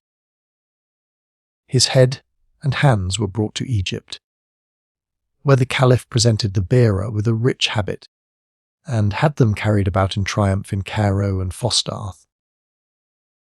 The Ismailis who escaped fled from the valley of Tame to Banias, where Behram, a prior to the expedition, had committed the command to Ismail, the Persian. The vizier Master Hayani entered into friendly alliance with him, as with his predecessor. Ismail sent to Damascus one of his creatures, Abul Wefa, literally father of fidelity, but in reality, the model of perfidiousness. By his intrigues, he succeeded in obtaining not only the office of Dulkabir, or prior of the Ismailites, but also that of Hakam, or chief judge of the district. At Cairo, the dignity of Grand Master of the Lodge, Dale Dote. It was frequently united by the Ismailites with that of Chief Justice, Kayday al-Kodhat. As the attainment of rule was the object of the order, and as no means were left untried to accomplish it, Abul Wefa sought conquest by means of treachery, and greatness by perjury. The Crusaders, whose power was continually on the increase in Syria, appeared to him the most fitting instruments of his ambitious designs. As the enemies of Mohammedanism, they were the natural allies of its most dangerous opponents. The bulwarks of the faith of Muhammad, shaken from out by the tempest of the Crusaders, and undermined from within by the atheistical doctrines of the assassins, threatened an earlier and a more certain fall, and the pious warriors, in union with their impious allies, are promised the sooner to erect the cross and the dagger on their ruins. Abul Wefa entered into a treaty with the King of Jerusalem, by which he bound himself on a certain Friday to put the city of Damascus in his possession, while the Emir Buzi and his magnates, both courtly and military, were assembled at their devotions in the mosque. All the approaches to it were to be hemmed in by conspirators, and the gates of the city opened to the Christians. In return for this service, the king promised to deliver the city of Tyre into his power. Hugo de Paynes, the first Grand Master of the Templars, seems to have been the principal agent in urging Baldwin II, King of Jerusalem, to this strange alliance of the cross and the dagger. For 10 years after its first institution, this order remained in obscurity, fulfilling, besides the usual evangelical vows of poverty, chastity, and obedience, a fourth, the protection of pilgrims, but still existing only as a private society, without statutes or knightly habits. By the code of rules given by Saint Bernard, and confirmed by Pope Honorius I, it raised itself at once, to the splendour of a powerful chivalric order, for the defence of the Holy Sepulchre, and the protection of the pilgrims. According to Mirus, its members consisted of knights, esquires, and lay brothers, which answer to the companions, Refik, agents, Fadavi, and laymen, Lasik, of the Ismailites, as the priors, grand priors, and grand master did to the Dai Delkaba, and Sheik of the Mountain, as the Refik were clothed in white, with red insignia, so the knights wore white mantles with red crosses, and as the castles of the assassins arose in Asia, so did the hospitals of the Templars in Europe. The Grand Master Hugo came this year to Jerusalem, accompanied by a great retinue of knights and pilgrims, who, at his exhortation, had assumed the cross, and taken up arms in defence of the Holy Sepulchre. The siege of Damascus was immediately decided upon, after the death of the dreaded Toghtekin, which had but lately occurred. His son Taj ul-Mulukbisi succeeded him. In his name, the Vizier Tahir Ben said exercised the supreme power, and through him, the chiefs of the Ismailites, first the warrior Bahram, afterwards the judge Abul Wefa, with whom the treacherous surrender of Damascus, in exchange for Tyre, was agreed upon. Taj ul-Mulukbisi, having received timely notice of the designs of the Ismailites, caused his vizier, the son of Sed, to be put to death, and then gave orders for a general massacre of all of the order who were in the city. 6,000 fell by the sword, which avenged the victims of the dagger. It was not an execution, but an indiscriminate slaughter. In the meanwhile, a numerous Christian army, certain of the promised surrender of the city, had advanced on the road to Damascus, as far as Marj Safar. Among them, besides many pilgrims of the West, were the king and barons of Jerusalem, with their allies Prince Bernard of Antioch, Pontius, Count of Tripoli, and Jocelyn of Edessa, with many knights and esquires. The soldiery, under the command of the constable, William of Biris, had gone with 1,000 knights to plunder the villages and collect provisions, marching, however, as was usual with an army of pilgrims, without order and discipline. They were, with many of the knights, almost entirely destroyed by an attack of a small body of valiant warriors from Damascus. The rest, as soon as they learned the disgraceful defeat of their brethren, flew to arms and hastened to attack the Damascenes, to wash out with their blood the stain inflicted on the Christian army. A dreadful darkness, however, came on, interrupted only by the glare of the lightning and howling of the tempest. In the midst of the thunder, the cataracts of heaven poured down rain and inundated the roads, when suddenly, as if the order of the seasons had at once been changed, as if summer and winter would together have raged in all their severity, the rain and flood were changed to snow and ice. Such rapid mutations of the atmosphere and sudden vicissitudes of the weather, from one extreme to the other, are not, indeed, rare in those countries, but they astonished the inexperienced wanderers as extraordinary phenomena of nature. The author of the present work has, during his travels, more than once experienced this, and, in a terribly sublime manner, in the defile of Marmaris, as did the British fleet, and the Egyptian army of occupation. Heavy clouds darkened the approach of night, torrents of rain, which poured from them and from the rocks, carried away arms and tents, the howling of the storm and the roaring of the thunder, drowned the speaking trumpets of the distressed ships, which were driving from their anchors. On the cessation of the tempest, which lasted the whole night, and grew calmer towards morning, the first dawn showed the masts dashed to pieces by the wind, and the rocks scathed by the lightning, and covered with a large quantity of snow. The army of the Gauls, which, in ancient times, under the command of Brennus, sacked the Temple of Delphi, experienced a similar contest and alternation of seasons, and an equally violent storm. And as, at that time, these natural phenomena were deemed a token of the celestial punishment, of the sacrilegious presumption of the Gauls, so were they also considered by the Crusaders as a mark of the anger of heaven at their sins and their late compact with the assassins, which blood and perjury could alone confirm.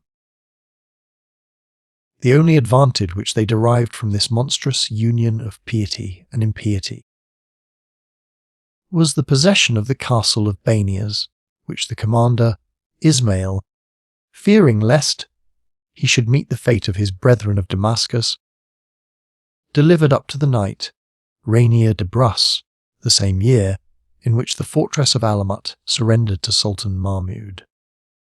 Thus fell, at the same time, the two citadels of the order in Persia and Syria, and so near was the risk of its complete annihilation.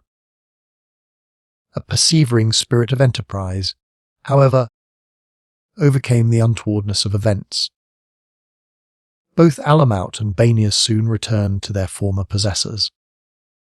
The latter was retaken 3 years afterwards by Ismail, while Rainier de Brusse and his soldiery lay before Joppa with the king of Jerusalem. Among the prisoners who were carried away, Rainier lost a beloved wife whom, on her release during a truce with Ismail, he received affectionately, but repulsed her on learning that she had neither preserved her faith among the infidels, nor her honour among the impious. She confessed her sin, and retired into a convent of devout females at Jerusalem. The less the designs of the Ismailites prospered by the sword, the more successful and persevering were they with the dagger. And however dangerous to the order of the times might be, they were not the less so to its most powerful adversaries. A long series of great and celebrated men who, during the grand mastership of Kia Busurgomid, fell by the poniards of his Fadavi, signalized the bloody annals of his reign, and, as formerly, according to the fashion of Oriental historians, there follows, at the end of each prince's reign, a catalogue of great statesmen, generals, and literati, who have either adorned it by their lives, or troubled it with their death. So, in the annals of the assassins, is found the chronological enumeration of celebrated men of all nations who have fallen the victims of the Ismailites, to the joy of their murderers, and the sorrow of the world. The first, under the grand mastership of Ki Busurgomid, was Qasim ed Delataxonkor Borshi, the brave prince of Mosul, feared alike by the Crusaders and the assassins as one of their deadliest enemies. Having fought his last battle with the former, near Mara Mezrin, he was, on the first Sunday after his return, attacked by 8 assassins disguised as dervishes, as he was in the act of seating himself on his throne in the mosque at Mosul. Protected by a coat of mail and his natural bravery, he defended himself against the wretches, 3 of whom he stretched at his feet, but before his retinue could hasten to his assistance, he received a mortal wound from the effects of which he expired the same day. The remaining assassins were sacrificed to the vengeance of the populace, with the exception of one young man from the village of Katanash in the mountains near Eras, whose mother, on hearing of Exonkor's murder, dressed and adorned herself for joy at the successful issue of the attempt, in which her son had devoted his life. But on his returning alone, she cut off her hair and blackened her face with the deepest sorrow. that he had not shared the murderer's honourable death. To such lengths did the assassins carry their point of honour, and what may be termed their Spartanism. Mohammed, the vizier of Sultan Sanjar, was also murdered by an assassin hired by his enemy, Durkasina, the vizier of Mohammed, and a friend of the Ismailites. In order the better to attain his object, the ruffian entered his service as a groom. One day, as the vizier went into the stable to inspect his horses, the false groom appeared before him without clothes, in order to avoid all suspicion of carrying concealed weapons. Although he had hidden his dagger in the mane of the horse, whose bridle he was holding, the horse reared, and under pretence of quieting him with caresses, he snatched his poniard and stabbed the vizier. If Borshi, Prince of Mosul, stood on the list of the victims of the Ismailites,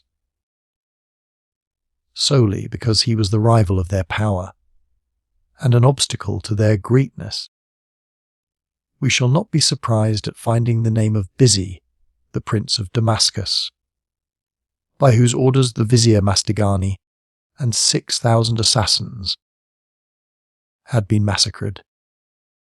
The slightest pretence was sufficient to cause the blood of princes to flow beneath their stilettos. How much more when their own called, as in this latter case, for revenge? To escape was beyond the power of prudence, as they watched for years for time, place, and opportunity. Buzi, the son of Togtin, was, in the second year after the massacre, attacked by its avengers, and received 2 wounds, one of which healed immediately. The other was, however, mortal the following year.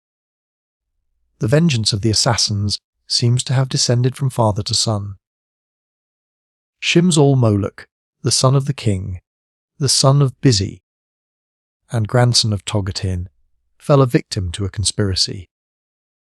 There fell, besides, under the daggers of the order, the judges of the East and the West, Abusaid Heroi, the Mufti of Qazwin, Hassan ben Abelkasim, the Reis of Ispahan, Sid Dulecha, and the Reis of Tebris. These were the most celebrated of a numerous body of officers of state and jurists, who perished in heaps and unnamed. To drag from amongst the murdered the most splendid victims is the melancholy and sorrowful duty of the historian of the assassins. Hitherto, their attacks had been directed only against viziers and emirs, the subordinate instruments of the caliph's power, and the throne itself, which they were undermining, had remained unstained by the blood of its possessors. The period, however, was now arrived in which the order dared to seal their doctrine with the blood of those caliphs, to whom it was so destructive, and to deprive the successors of the Prophet not merely of their temporal power, but likewise of their lives. The shadow of God on earth, as the caliphs called themselves, was, indeed, a mere shadow of earthly power, and was, when he would have asserted more, sent by the dagger of the assassin to these shades below. We have seen that the secret doctrine of the Ismailites derived its origin from the lodge at Cairo. Long before the foundation of the order of the assassins, and flourished under the protection of the Fatimites, the rivals of the assassins, and their competitors for the throne. By a just retribution, this protection of a doctrine of irreligion and immorality was avenged on the Fatimites themselves, by the murderous order which sprung from it. The Egyptian Caliph, Emir Kamila Abu Ali Mansur, 10th of the Fatimid dynasty, whose founder, Obaidullah, had made the lodge of the secret doctrine a part of his ministerial policy, fell, in the 29th year of his reign, under the dagger of the assassin. It is not clear whether his death proceeded from the policy of the order or the private revenge of the family of the powerful vizier Efjul. This emir was equally dangerous to the Christians by the zeal with which he prosecuted the war, and to the caliph by his colossal power in the state. He was murdered by 2 assassins, of whom it is uncertain whether they were the instruments of their superiors, at that time in alliance with the Crusaders, or the hirelings of the caliph. The latter is probable, from the circumstance that Abu Ali, the son of Efjul, was, immediately after his death, thrown into prison, and on being set at liberty after the murder of the caliph, was invested with his father's dignity. As, however, Aboli himself shortly after fell by the dagger, it appears that these 2 assassinations proceeded from the profound policy of the concealed fomenters. From this period, Egypt became a scene of disorder and confusion, occasioned by the violent contests between the partisans of the caliph thrones of Cairo and Baghdad. Mostarshid Billah Abu Mansur Fazl, the 29th Abbasid caliph, sustained himself on the latter for 17 years, though constantly tottering. Hitherto, the Seljoukide sultans who had, under the pretext of being the protectors of the Caliphate of Baghdad, assumed all the temporal power, had, at least, left to the Abbasid Caliph the 2 highest prerogatives of Islamism, the mint and prayers from the pulpit on Fridays. If they stamped any coin, it was in the name of the Caliph, for whom, likewise, they prayed weekly in the mosques. Mesud was the first to appoint the Katibs, or Friday prayer, to be in his own name, an injury which Mostarshed was obliged, however unwilling, to endure, as he was not strong enough to resent it. A few years afterwards, however, when some dissatisfied chieftains deserted with their troops from Mesud to Mostarshed, they persuaded the latter that it would be easy to subdue the Sultan. He, in consequence, took the field against him. In the very first engagement, the Caliph was abandoned by the greater part of his troops and taken prisoner by Mesud, who carried him to Moraga. On his campaign against his own nephew, David, a treaty was concluded by which the Caliph engaged to confine himself within the walls of Baghdad and to pay the Sultan an annual tribute. This composition deceived the expectations of the Ismailites, who had hoped that the result of this war between the Sultan and the Caliph would be the destruction of the latter. The Grand Master, therefore, resolved to complete what the Sultan had begun, and that, though the Caliph had escaped the sword, he should not be spared by the dagger. In the camp, 2 farthings from Moraga, while Mesud was absent, having gone to meet the ambassadors of Sanjar, assassins put the Caliph and his immediate suit to death, and not content with that full deed, mutilated the dead in the most horrible manner by cutting off the noses and ears as though they would, to the treason of a Caliph's murder, add insults to his corpse. Reign of Mohammed, son of Busurgomid. After a blood-stained reign of 14 years and 3 days, Kia Busurgomid, feeling his end approaching, named his son, Mohammed, as successor in the Grand Mastership of the order, either because he really found none other worthy of the office, or that the natural desire of making the sovereignty hereditary in his family caused him to depart from the spirit of the fundamental maxims of the order, as they had been sketched out by Hassan Sabah.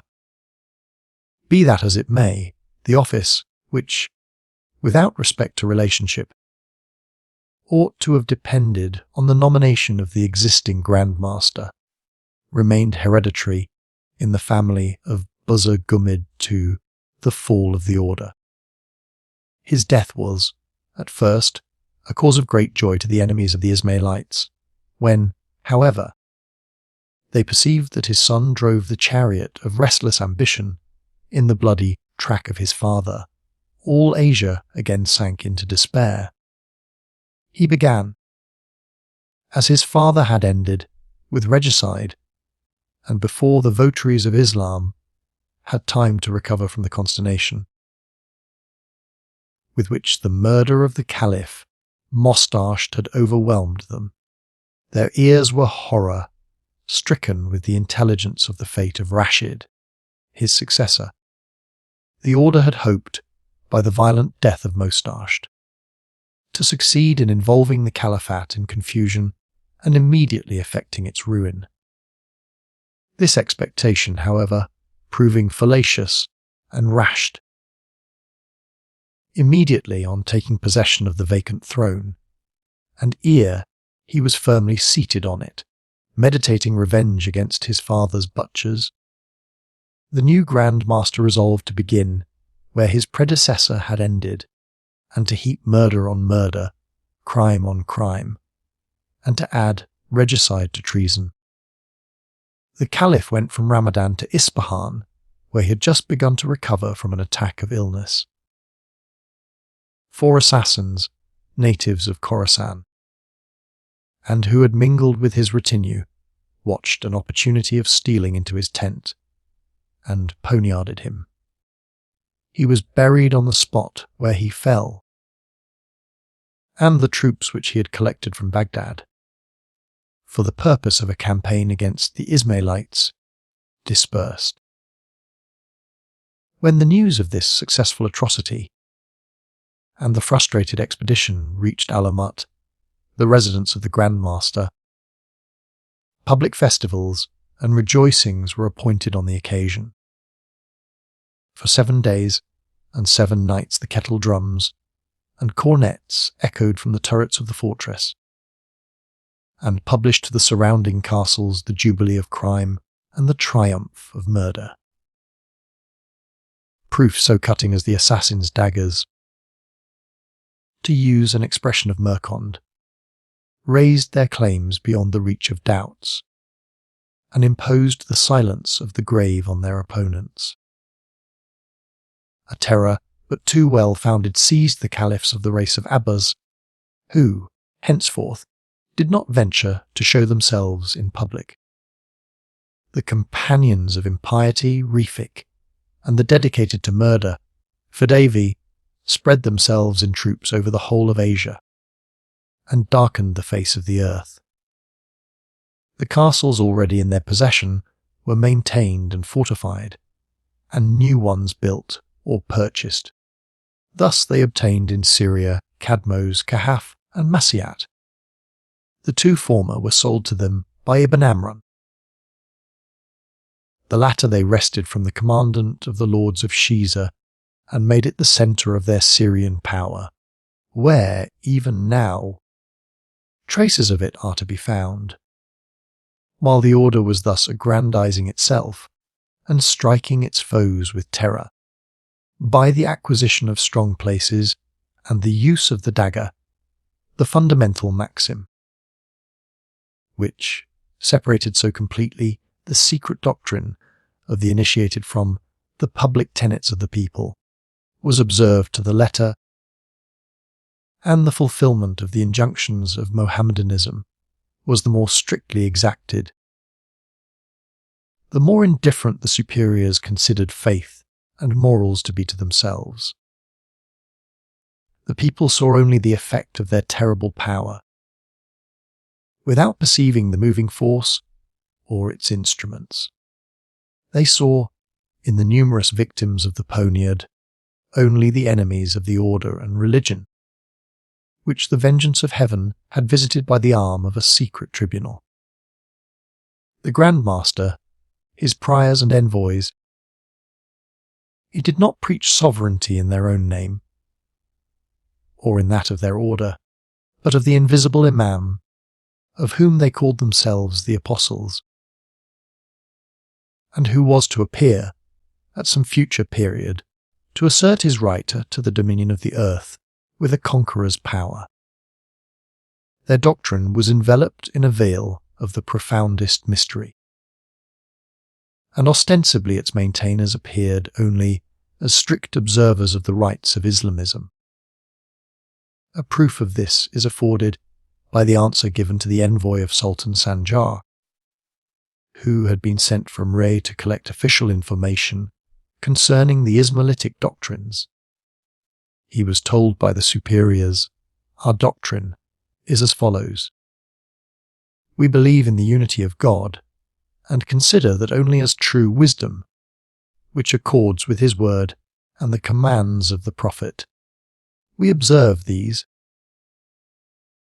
As they are given in the holy book of the Quran, we believe in all that the Prophet has taught concerning the creation and the last day, rewards and punishments, the judgment and the resurrection. To believe this is necessary, and no one is permitted to pass his judgment on God's commands, or even to alter a letter of them. These are the fundamental rules of our sect, and if the Sultan approves them not, he may send one of his theologians to enter into polemical discussions on the subject." In this spirit, during the reign of Kia Mohammed, which lasted 25 years, that of his father, Kia Busurgomid, of 14 years, and that of the founder, Hassan Sabah, of 35. The external rites of Islamism were strictly observed.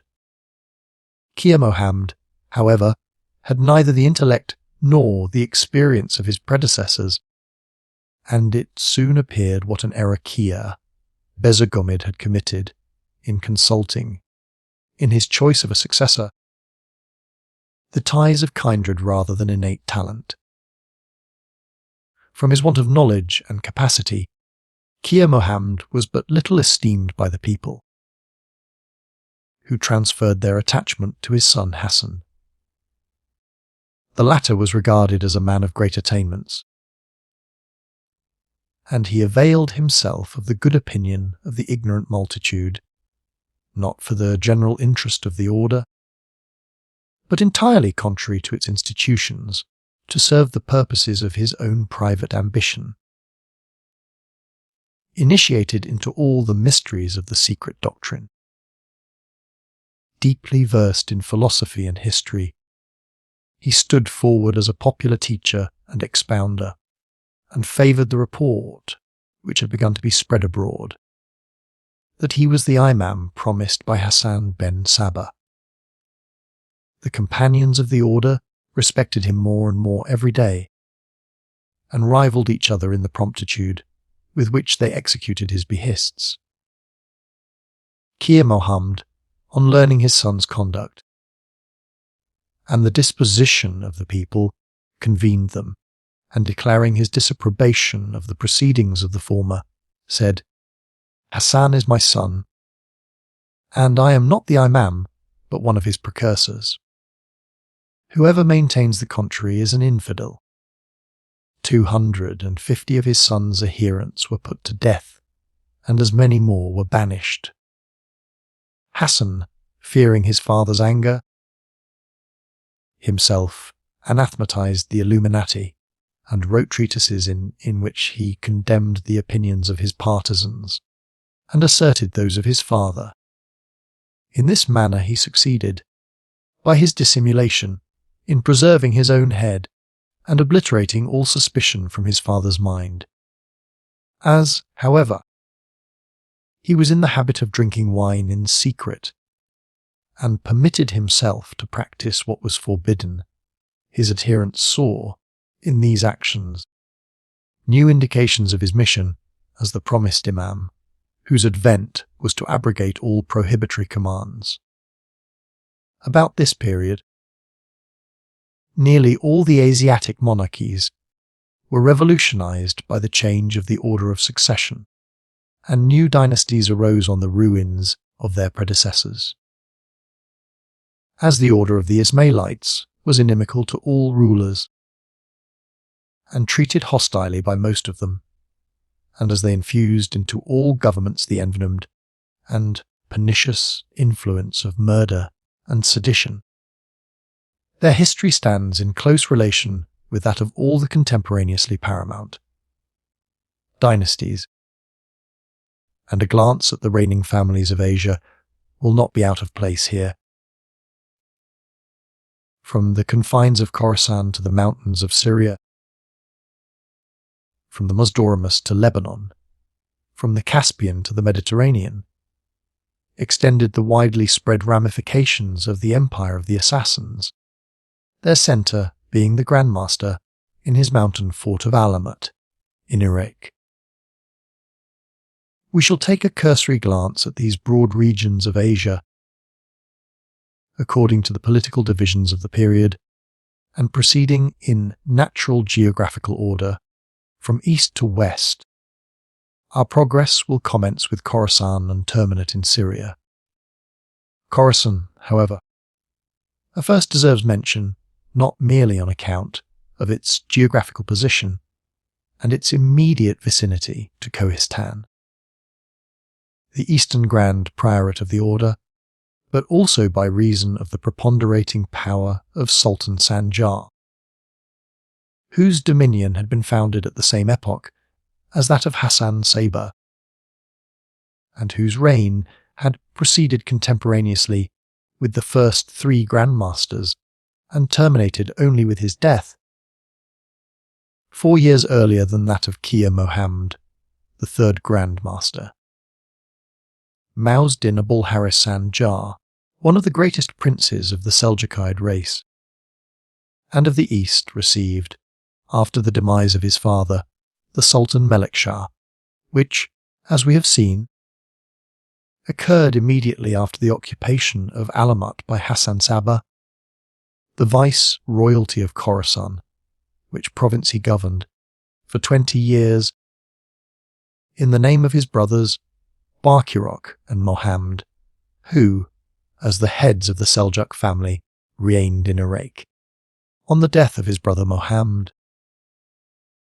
In the first year of the 6th century of the Hijra, Sanjar took possession of his states. He made war upon his nephew, Mahmud, who wished to assert his paternal rights, defeated him, and at length, when the sagacity of the vizier Kemaleddin Ali had mediated a peace, allotted him his paternal kingdom as a fief upon the following 4 conditions. First, that in the public prayers in the mosques, on Fridays, the name of Sultan Sanjar should stand before that of Mahmud. The prayers and the mint are the first regal prerogatives of Ilam. Second, that the latter should have only 3 curtains to the door of his hall of audience. Sultan Sanjar had 4, and the Caliph 7. To raise and lower which was the office of the Hajeb, or Chief Chamberlain, 3rd. That no trumpet should sound on his entrance, or exit from his palace. A flourish of trumpets was, at that time, the privilege of sovereigns, as is, at this day, the ringing of bells a mark of distinction for their representatives. 4th, that he should retain in their dignities the officers appointed by his uncle. Mahmud submitted to these conditions, and as only the name and appearance of rule were left him, he embraced the wise resolution of not involving himself deeper in political matters, but devoting himself entirely to the pleasures of the chase, which, as an exercise and school of war, has, from remote antiquity, been considered, in the East, less as a princely amusement than a royal occupation.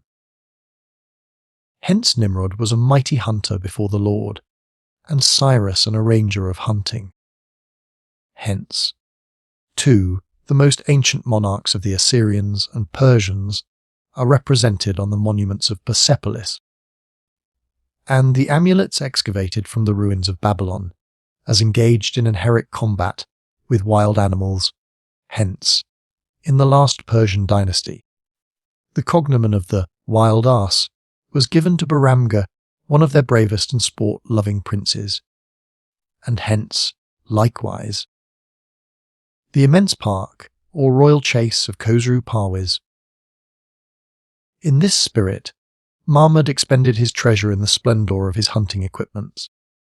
He had a pack of 400 hounds, with gold collars and housings embroidered with pearls.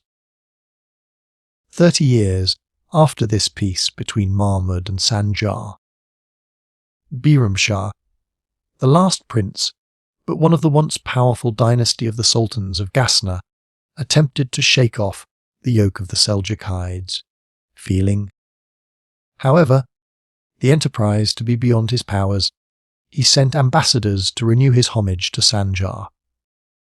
With him he succeeded, but not so with Hossein Jahansus, the founder of the Indian dynasty of the Ghurides, who, about this time, raised themselves on the ruin of the power of the Ghaznavides. Behram Shah, the Ghaznawide, yielded to the power of Hossein, the Ghuride, as did the latter to that of Sultan Sanjar, who drove the founder of the Ghurides out of Khorasan, and then appointed him his viceroy of the Indian province of Gur, whence the name of the dynasty. The fortune, which had smiled on Sanjar in his enterprises against Mahmud, Behram Shah, and Hossein, was not so favourable to him. In his wars against the people of Karakatai, whom he attacked in the obscurity of their forests, nor against the Turkomans of the race of Oghuz, who invaded Khorasan. He lost, in the battle which he fought with Gurjash, the prince of the former, 30,000 men, together with his harem, and Tarko Khatun, the first of his wives, was made captive by the Karaktays. Still worse was his success against the Oghuz Turkomans, whom he wished to compel to an annual tribute of sheep, which they refused. He was taken prisoner by them and confined for 4 years in an iron cage.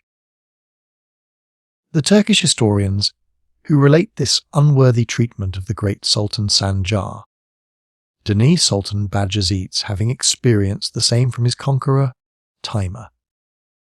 Concerning this last, European writers add that whenever he mounted his horse, he placed his foot on the neck of the Ottoman Sultan, as it is said, the Persian king, Sabah, had done 1,000 years before to his captive, the Roman Emperor Valerian. Valerian and Bajazet perished in the captivity of Sheba and Timur.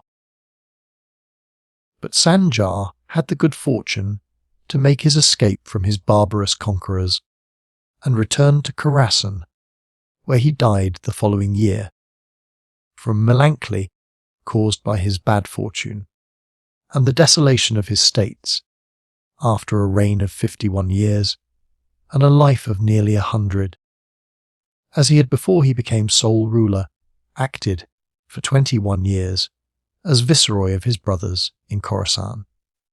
His brilliant exploits and the encomiums of the Poets have caused his name to shine among those of the most illustrious princes of the East, and have not undeservedly gained him the surname of Alexander II. The greatest poets of his time, Selma and Feridun Khatib, sang his praise, but, above all, in Worry, the Persian Pinder, unequalled in his panegyrics, either by his predecessor, Kakani, or his follower, Farjorbi, who, with him, form the astral triangle of Persian panegyrists. He raised the name of Sanjar high above the regions of earth, in the light of the Milky Way, and to the highest heavens in the midst of the music of the spheres, while Inwiri thus bestowed immortality on Sanjar in his works. The poet Sabah did him a no less essential service in prolonging his sublunary existence, by protecting him from the murderous dagger. When Isis, the governor of Khawarizm, rebelled against Sanjar, the latter sent the Pote, one of the most faithful and respected in his court, secretly to Khorasan as a spy upon the designs of the rebellious governor. He succeeded in ascertaining that Isis had engaged an assassin, Fedevi, to murder the Sultan in the mosque on a Friday. The murder was discovered by means of the exact description sent by Sabah to Sanjar, and after confessing everything, he was put to death. Isis, however, who was aware that Sabah had caused his design to fail, had him drowned in the Oxus. Sabah thus gained an immortal name in the ranks of great poets and faithful servants, not only by his encomiastic poems, but also by his praiseworthy deeds.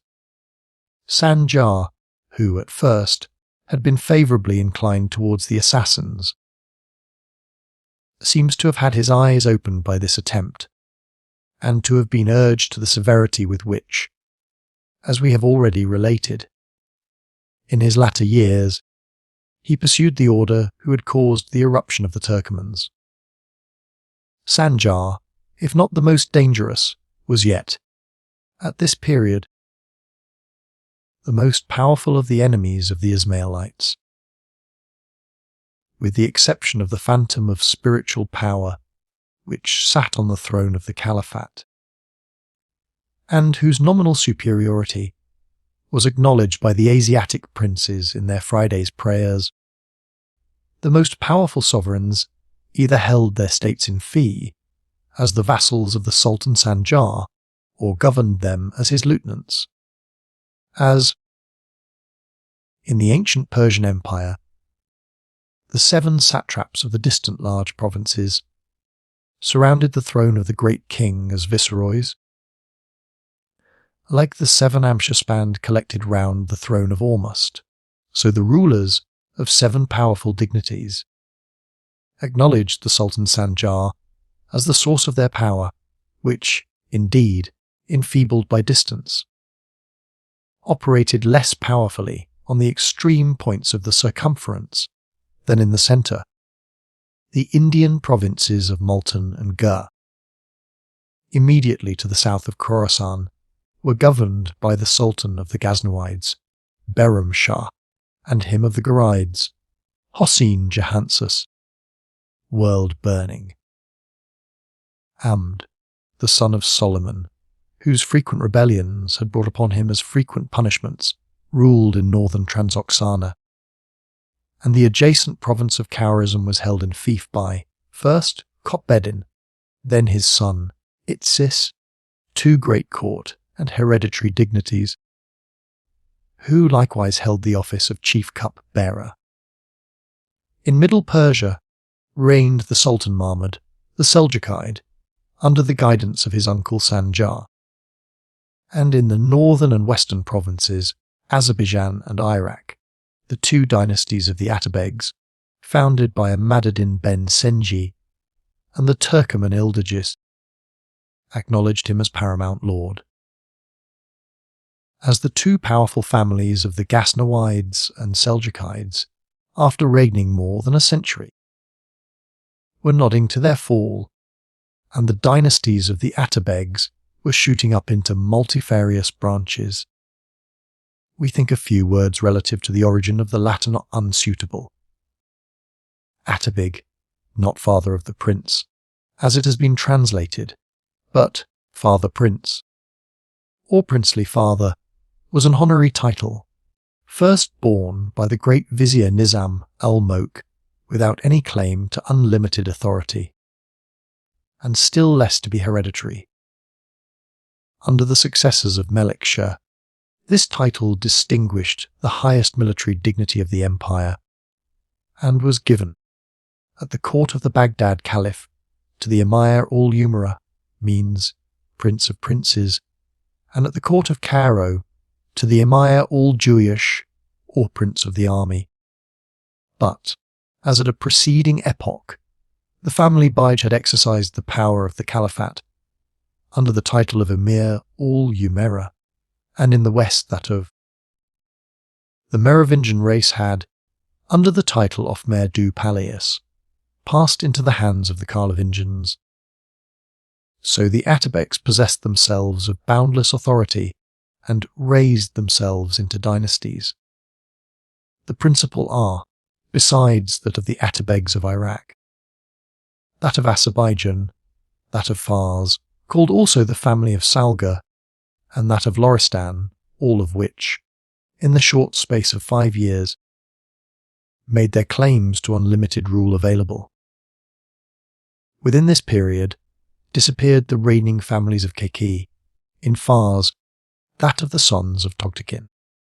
At Damascus, the family Nedsha in Yemen, and that of the Garides in Khorasan, in whose stead arose the Seliki as kings of Erzurum, and the Eobides as princes of Emesa, and 3 years before the death of Sanjar, the mightiest prince of his time, a still more mighty one was born, Genghis Khan, the scourge of the East and the West, who afterwards converted the most fertile territories into a wilderness and bathed the deserts with streams of blood. Contemporaneously with the last 10 years of Salga's reign in the east in Khorasan, Nurhaddin Muhammad ben Ahmadin Sengi, lord of the Iraq Atabegs, ruled in Syria as one of the greatest princes of the east. He was a contemporary of Salga, and the most powerful opponent of the Crusaders, whose historians, unceasingly employed in detailing the mischief which he caused them, cannot refuse him the just praise of his great and noble qualities. Nuruddin, says the learned William, Bishop of Tyre, a man profoundly versed in history, was a prudent, discreet man, who feared God according to the faith of his people, fortunate, and an increaser of his paternal inheritance. His budding power sorely oppressed that of the Christians, whose conquests put a term and measure to his. Raymond, Prince of Antioch, and Gosselin, Count of Tripoli, fell as the trophies of his victories, the first at the siege of Anab, on the battlefield, the second, as he was proceeding to the chase, from his residence, Tel Basha, was taken prisoner by a foraging party of Turkomans. The castles of Tel Basha, Antab, Assus, Ravendin, Telkaild, Kars, Kasrud, Marash, and Nerahus fell into the victor's hands with considerable booty. Nureddin, as possessor of Mosul and Aleppo, was, in fact, the lord of northern Syria, but in the southern, he still wanted Damascus as a point aper for his rule. Here Mejudnabak, the last of the Seljukides of Damascus, reigned, or rather with his name and with unlimited power, his vizier, Moindenenar. Twice had Nureddin invested it with his besieging army. At length, the inhabitants, dreading to fall under the dominion of the Crusaders, summoned him to their assistance. Mejudnabak retired willingly, and received in exchange first Emesa, then Balis, and afterwards went to Baghdad. Nureddin, having obtained Damascus, raised it from the ruin caused by an earthquake, and chose it as his metropolis, adorning it with mosques, academies, libraries, hospitals, baths, and fountains. As Melikshah, the great prince of the Seljukides, had been the first to establish a high school, medres, at Baghdad, so Nureddin founded at Damascus the first theological school, Darul Hadis, where the traditions of the Prophet were treated of, with the constant practice of the two most splendid Oriental princely virtues, liberality and justice. He combined the strictest attention to the duties of Mohammedanism. Just and modest as Omar ben Abdulaziz, the seventh caliph of the Umayyad family, he was pious and strict, like Omar ben Khattab, the second successor of the Prophet.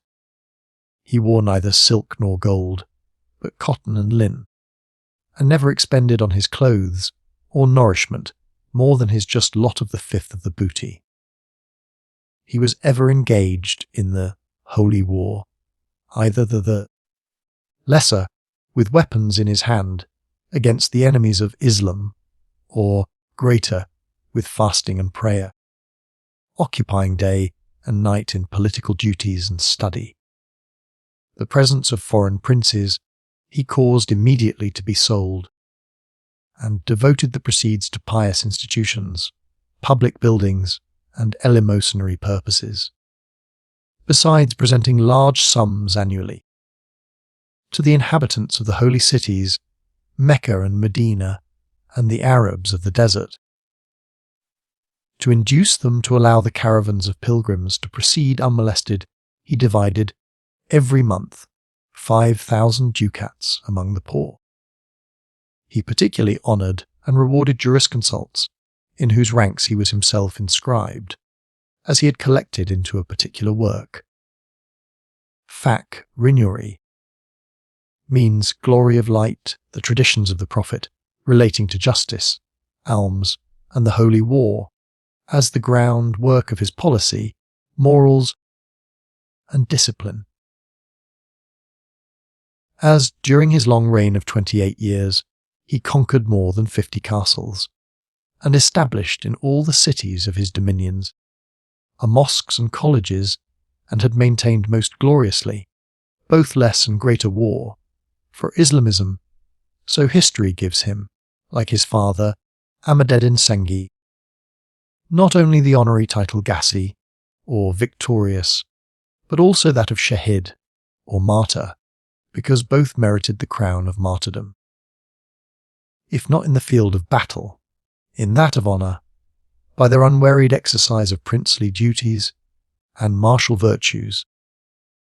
Religion and policy combined to decide Nur-ed-Din in favour of the Caliph of Baghdad against him of Cairo. His inclination to do homage to the former, rather than to the latter, as the successor of the Prophet, would find more ready access to his mind. As on account of the great confusion prevailing in Egypt, the time seemed to have arrived for the Atabigs to tear the sceptre from the feeble grasp of the Fatimids. This long, shapeless idea of Syrian policy soon received form and existence from the Egyptian civil war between the two viziers, Dardham and Shaw, who, under the last of the Fatimids, struggled for mastery. In the same year in which Nur-ed-Din had, by one of the most splendid victories, and the conquest of Haram, repaired the great discomfiture which he had received from the Crusaders 4 months previously at Bokwia. Shawa himself came to Damascus to promise the third part of the revenues of Egypt, if Nur-ed-Din would aid him with arms against his rival Dargham. Nur-ed-Din sent the governor of Emesa, Es-Selam Shirkuh, means Lion of the Faith of Lion's Mount, of the family Ayub, with an army into Egypt. The Bargham fell in battle. Shaw was restored to his former power, but on refusing to fulfill his promise, the Lord of Lion's Mount took possession, with his troops of the eastern province Shirki and the chief town Belbes.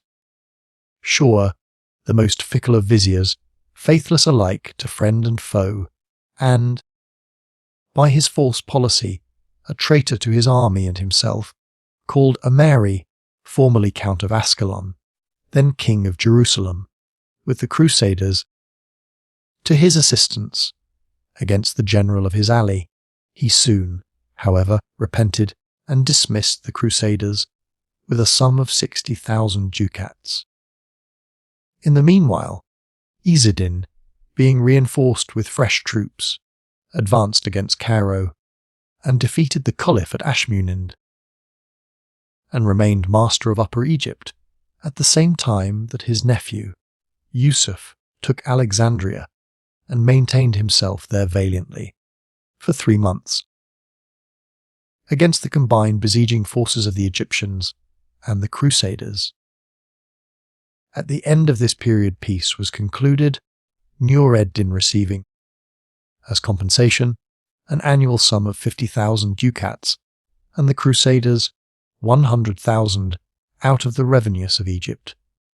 There remained, moreover, at Cairo a general of the Crusaders with some thousands of men, as a garrison and protection against Nureddin's enterprises. These advantages accorded to the king of Jerusalem, in the metropolis of Egypt, tempted him to a rupture of the peace, with the hope of becoming master of the whole country. Persuaded by the Knights Hospitallers, whose Grand Master hoped to maintain his order, in the possession of Belbes, which, in warlike preparations, he had charged with a debt of more than 100,000 ducats, Amiri advanced with an army against Egypt. The Templars, however, refused to participate in the expedition, either from real displeasure at the rupture of the peace, or, what is more probable, from jealousy of the Knights of St. John, and other hidden grounds of their mysterious policy. In this predicament, Shaw applied to Nureddin for assistance against the Crusaders, who had already made an eruption into Egypt, had taken Belbes, and were besieging the capital. New Cairo was surrounded with a wall, at which women and children laboured with untired zeal day and night. The more ancient part of the city, Missa, usually, but incorrectly, called Old Cairo, was set on fire by command of Shower and burned for 54 days. The Caliph had dispatched couriers with urgent letters to Syria, imploring the aid and assistance of Nureddin against the infidel. And to depict the highest grade of his necessity, he enclosed locks of his wife's hair, as if to say, "Help! Help! The enemy is dragging our women from us by the hair of their heads." Nureddin was, at that time, at Aleppo, and Izzeddin Shirkuh at Emesa, his government. Nureddin immediately entrusted him with the conduct of the Egyptian campaign, and gave him for the execution of it 200,000 ducats, and a chosen body of 8,000 men, 6,000 of which were Syrians, and the remainder Turkomans. In the meanwhile, Shaw and Amari, both on the brink of despair, entered into negotiations, the latter for the possession, the former for the relief of Cairo. Shaw promised, in the name of the Caliph, the enormous sum of 1,000,000 of ducats, and the king was glad to receive 50,000 ready money. On this, the Crusaders retired when the Syrians, under the conduct of Izzeddin, appeared before Cairo. The Caliph, accompanied by the chief officers of his court, repaired to the camp and complained bitterly of the excessive power of Shaw, who, merely on his own account, had invited the Franks into the country, committed Missa to the flames, and desolated the land, and entreated Izzeddin Shirkuh for his vizier's head, being himself too powerless to secure it. The latter soon became aware of the danger which threatened his life, and resolved to make away with Izzeddin, together with his nephew, and the princes of his court, under the pretext of an invitation to a banquet. The project was, however, betrayed, and the intended victim retorted on the guilty head of Shaw, which was sent to the Caliph. Nureddin immediately stepped into Shaw's place.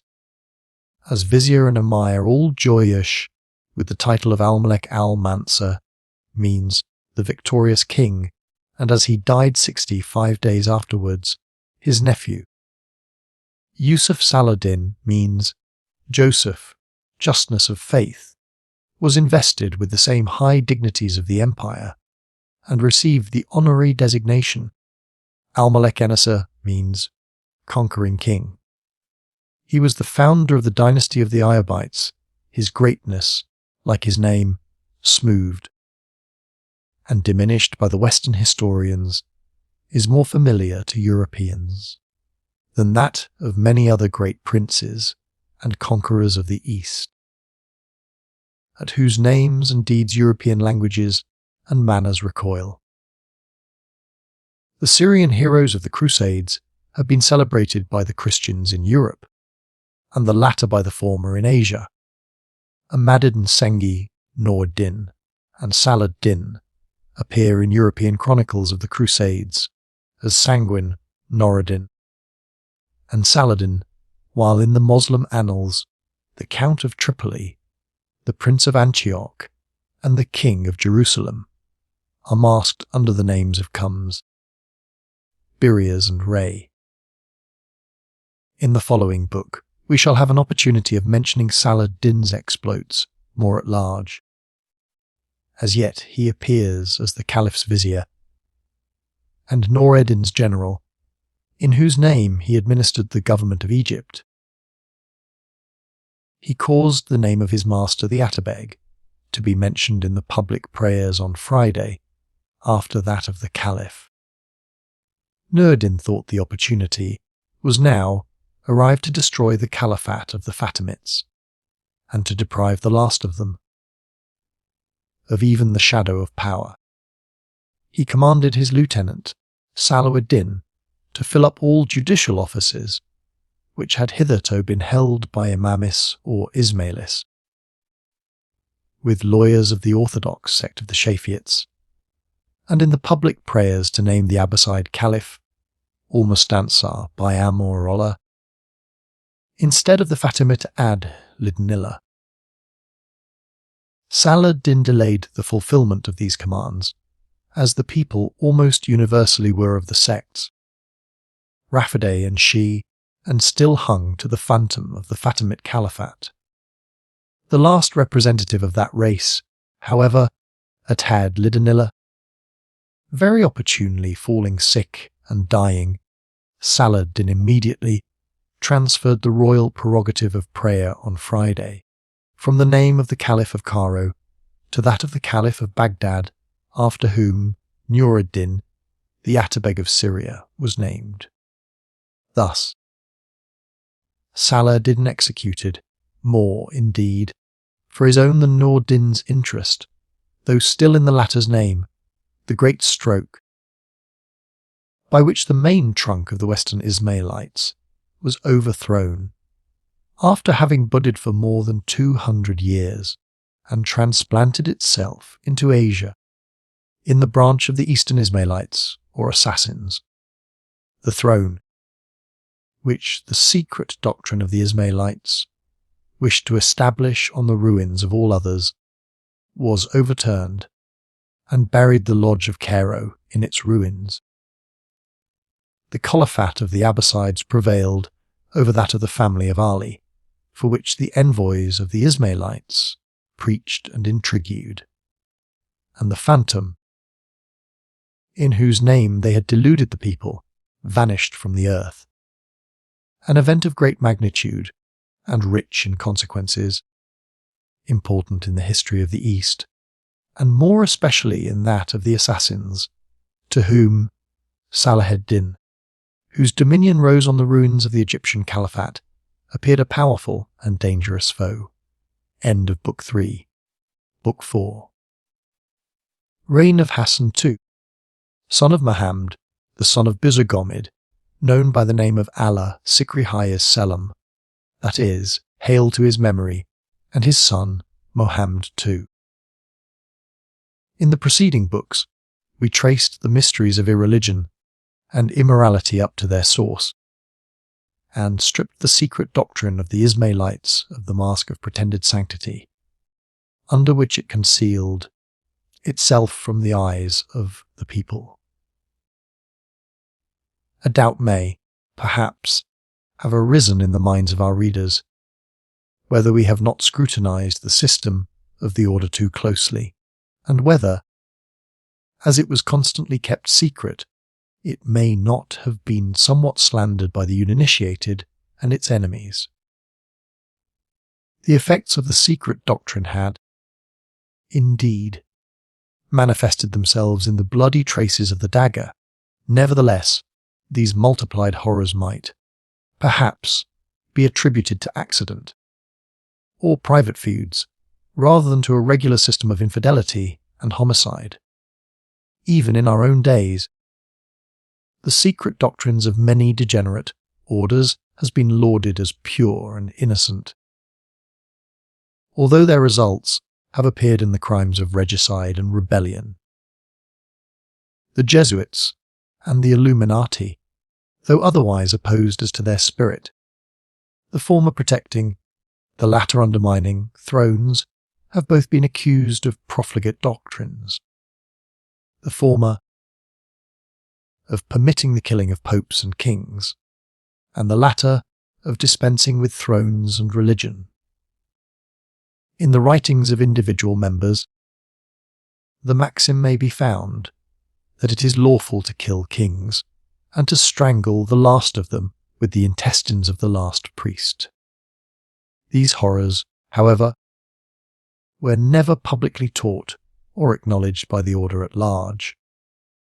The regicide imputed by Pombal to the Jesuits and the poisoning of Ganganelli have not been sufficiently proved, and even were this the case, the Jesuits have as little confessed the guilt of Malagrida as have the Illuminati approved of Jean de Bray's proposition of establishing a propaganda of assassins. As little is the secret doctrine of the Templars convicted of profligacy by the confessions wrung from them by the torture, and if they have been accused of it by contemporary writers, others of later date have, on the other hand, defended them. In this matter, however, the case of the assassins is very different from that of the Templars, Jesuits, or Illuminati. All that has hitherto been said of their secret doctrine of systematic infidelity and sedition is by no means founded on untenable conjectures, historical accusations, or forced confessions, but on the free acknowledgment of their teachers and masters, who, after having long concealed the atrocities of impiety from the eyes of the world, under the mask of the most profound hypocrisy, on a sudden lifted the veil and published, to the profane, the mysteries of atheism and immorality, hitherto the inheritance of the initiated.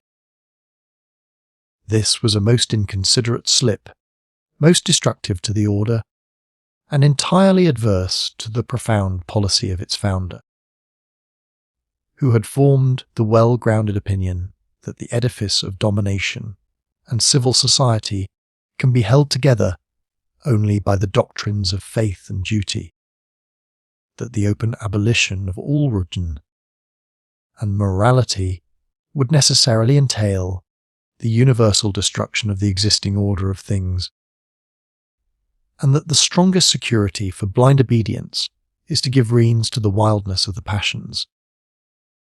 Moreover, besides that, by such a desecration, the secret of the few became the property of the many, the leaders and their dupes changed parts, and the system of the order caused its own destruction from within. It also exposed itself in all its nakedness to its external enemies, and by its own avowal roused up the world to vengeance and justified the anathemas of priests, the persecution of kings, and the curses of nations. All this had been well and thoroughly considered by the son of Sabah. Not so, however, by his namesake and third successor, Hassan II, the son of Mohammed, the son of Busurgomid. He had, as we have seen already, during his father's life, stood forward, with innovations as a prophet, and had only preserved his life from the executioner's sword by the deepest dissimulation. As soon, however, as he succeeded to the Grand Mastership, he threw off the burthensome mask and not only gave way himself to all possible extravagances, but also permitted the same license to all others with impunity.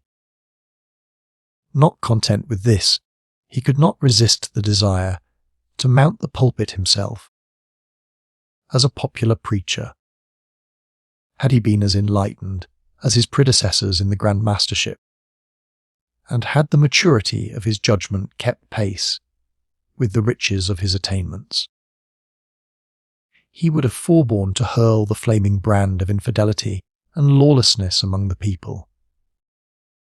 It was of small advantage to himself, and still less for the order, that he was considered learned and possessed of intellect, and his father heavy and ignorant. A preservative ignorance is better than destructive erudition, and darkness itself is to be preferred to the lurid glare of a conflagration. Hassan, the son of Mohammed, determined, at whatever cost, to be an expositor and to favour the impunity of vice, not merely by example, but also to preach from his own mouth the irreprehensibility of crime.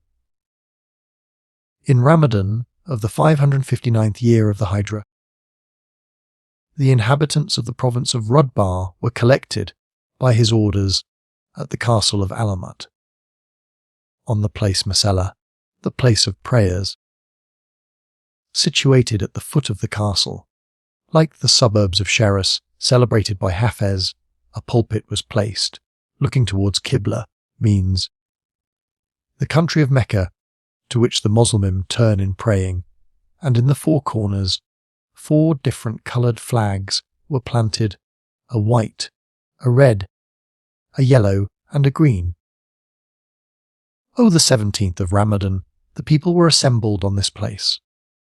Hassan ascended the pulpit and commenced by involving his hearers in error and confusion, by dark and puzzling expressions.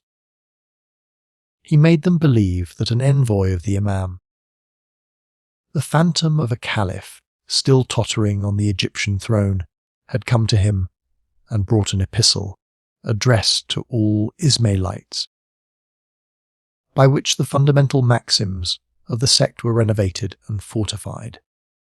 He declared that, according to this letter, the gates of mercy and grace were open to all who would follow and obey him, that those were the peculiarly elect, that they should be freed from all obligations of the law, released from the burthen of all commands and prohibitions, that he had brought them now to the day of the resurrection, means the manifestation of the Imam.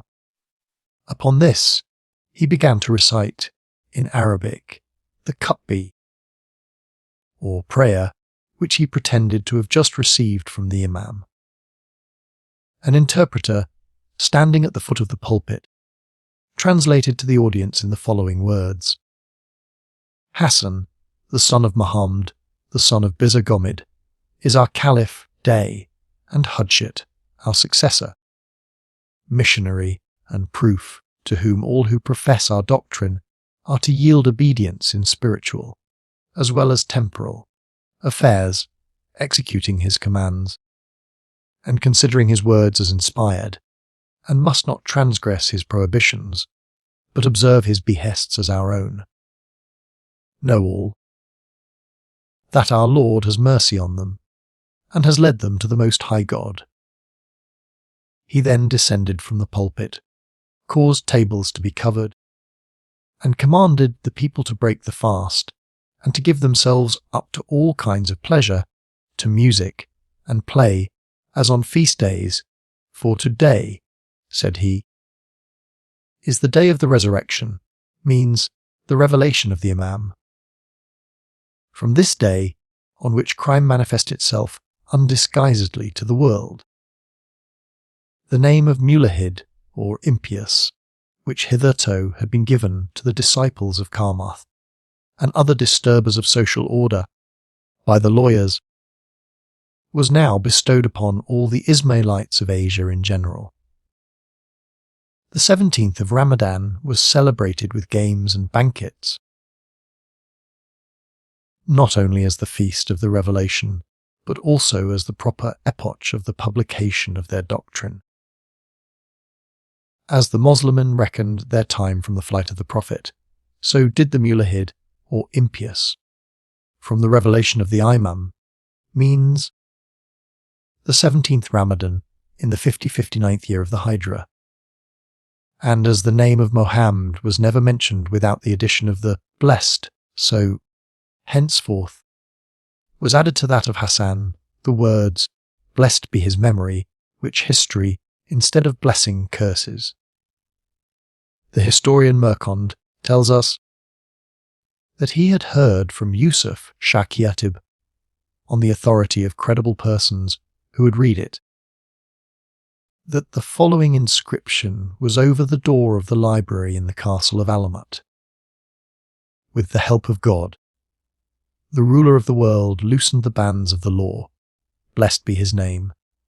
Hitherto, the Grand Masters had always represented themselves as only the precursors of the Imam, as his missionaries and envoys, and severe censors of observance of the rules of Islamism. Hassan, however, now at once asserted that he was himself the Imam, in whose hand all power lay to loosen the band of the law. By abolishing them he accredited himself, with the blind multitude, as lawgiver and caliph.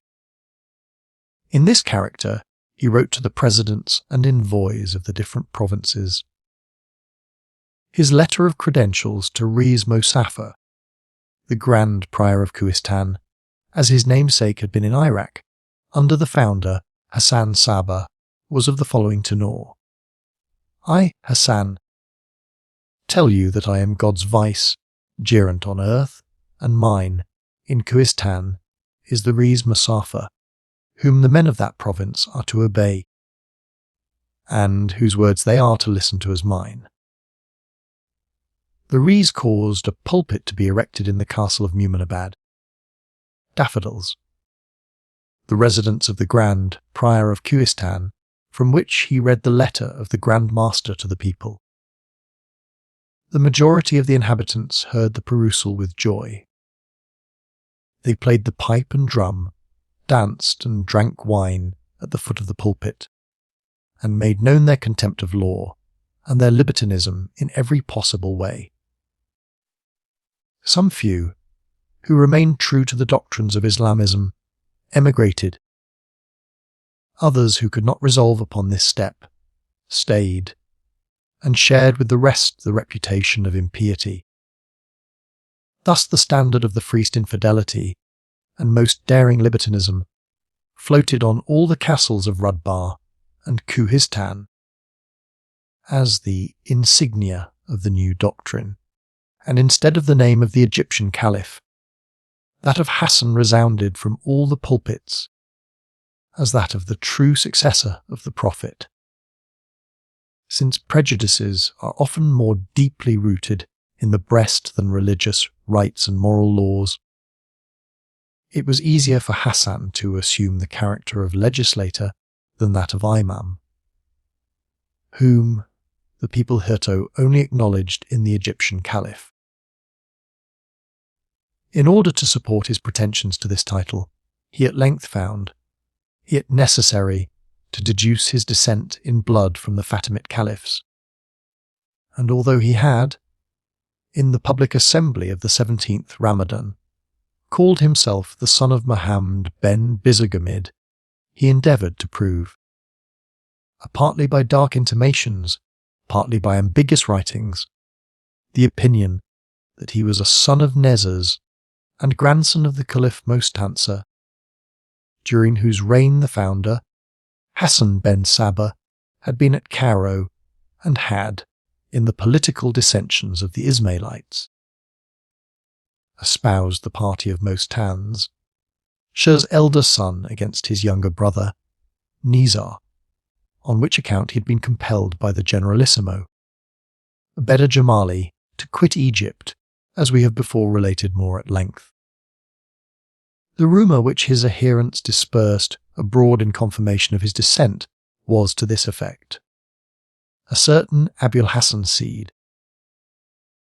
a confidant of the Caliph Mostanser, had come from Egypt to Alamut a year after his patron's death, and had brought with him a son of Nezer's, whom he confided to the care of Hassan ben Sabah, who received the envoy with great respect, and had assigned to the young Imam a village at the foot of the castle as a residence, where he, after a time married, and gave his son the name, blessed be his memory. At the same time that the Imam's wife was delivered of this child, the wife of the Grand Master, Mohammed, son of Busurgomid, was in her accouchement. A confidential female servant carried the young, blessed be his memory, into the castle, and substituted him in the place of the son of Mohammed.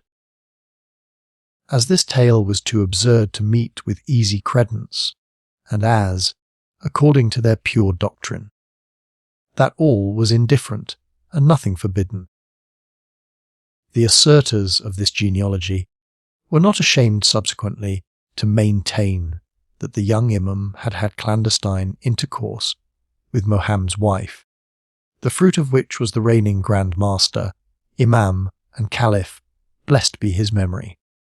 Thus, Hassan preferred being thought a bastard of the blood of the Caliphs to being deemed his father's legitimate child. The honour of the mother was sacrificed to the ambition of the son, and because adultery afforded grounds to his pretensions, the sanctity of the harem was forced to give place to the merit of ambition. The Ismailites, who, in this manner, made Hassan a descendant of Nizar, the son of Caliph Mostanser, were called Nasari, a name considered synonymous with the impious or the assassins. They gave Hassan the name of Qayyim al-Qimit, means Lord of the Resurrection, and called themselves the sect of the Resurrection or Revelation, for by the epoch of the Resurrection they understood the time when the one about to rise, Qayyim, means the Imam, should bring them near to God by the removal of all laws. This period had, according to their pernicious opinion, occurred during the imamat of Hassan, who, on that account, emancipated the people from all legal obligations. Thus were the bounds of duty and morals at once and openly violated.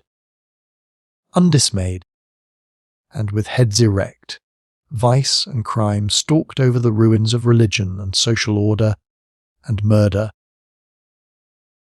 which hitherto had felled the destined victims under the mask of blind obedience, and as the executioner of a secret tribunal, now raged in indiscriminate massacres. Hassan, as might have been expected, died a martyr to his new doctrine. In the 4th year of his licentious reign, he fell at the castle of Lamsa by the dagger of his brother-in-law, a descendant of the family Bibe. In this murder, the historian views not so much the visitation of celestial wrath on so many crimes, which, indeed, both his predecessors and successors had better merited, as the natural punishment of insulted prudence, which, in the ordinary course of human affairs, is sooner or later avenged equally with the greatest viciousness. It was the height of imprudence in Hassan, the learned explainer, to surrender the most recondite doctrines of the order to the many-headed hydra, the people, and he sealed with his own blood the universally accorded liberty of murder. Reign of Mohammed II, son of Hassan II.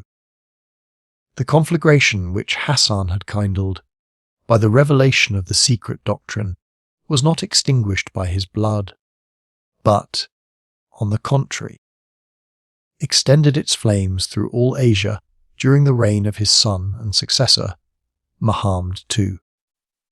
The first act of his government was to revenge his father's death, whose murderer, Hassan II, together with all his kindred, both male and female, bowled under the executioner's axe.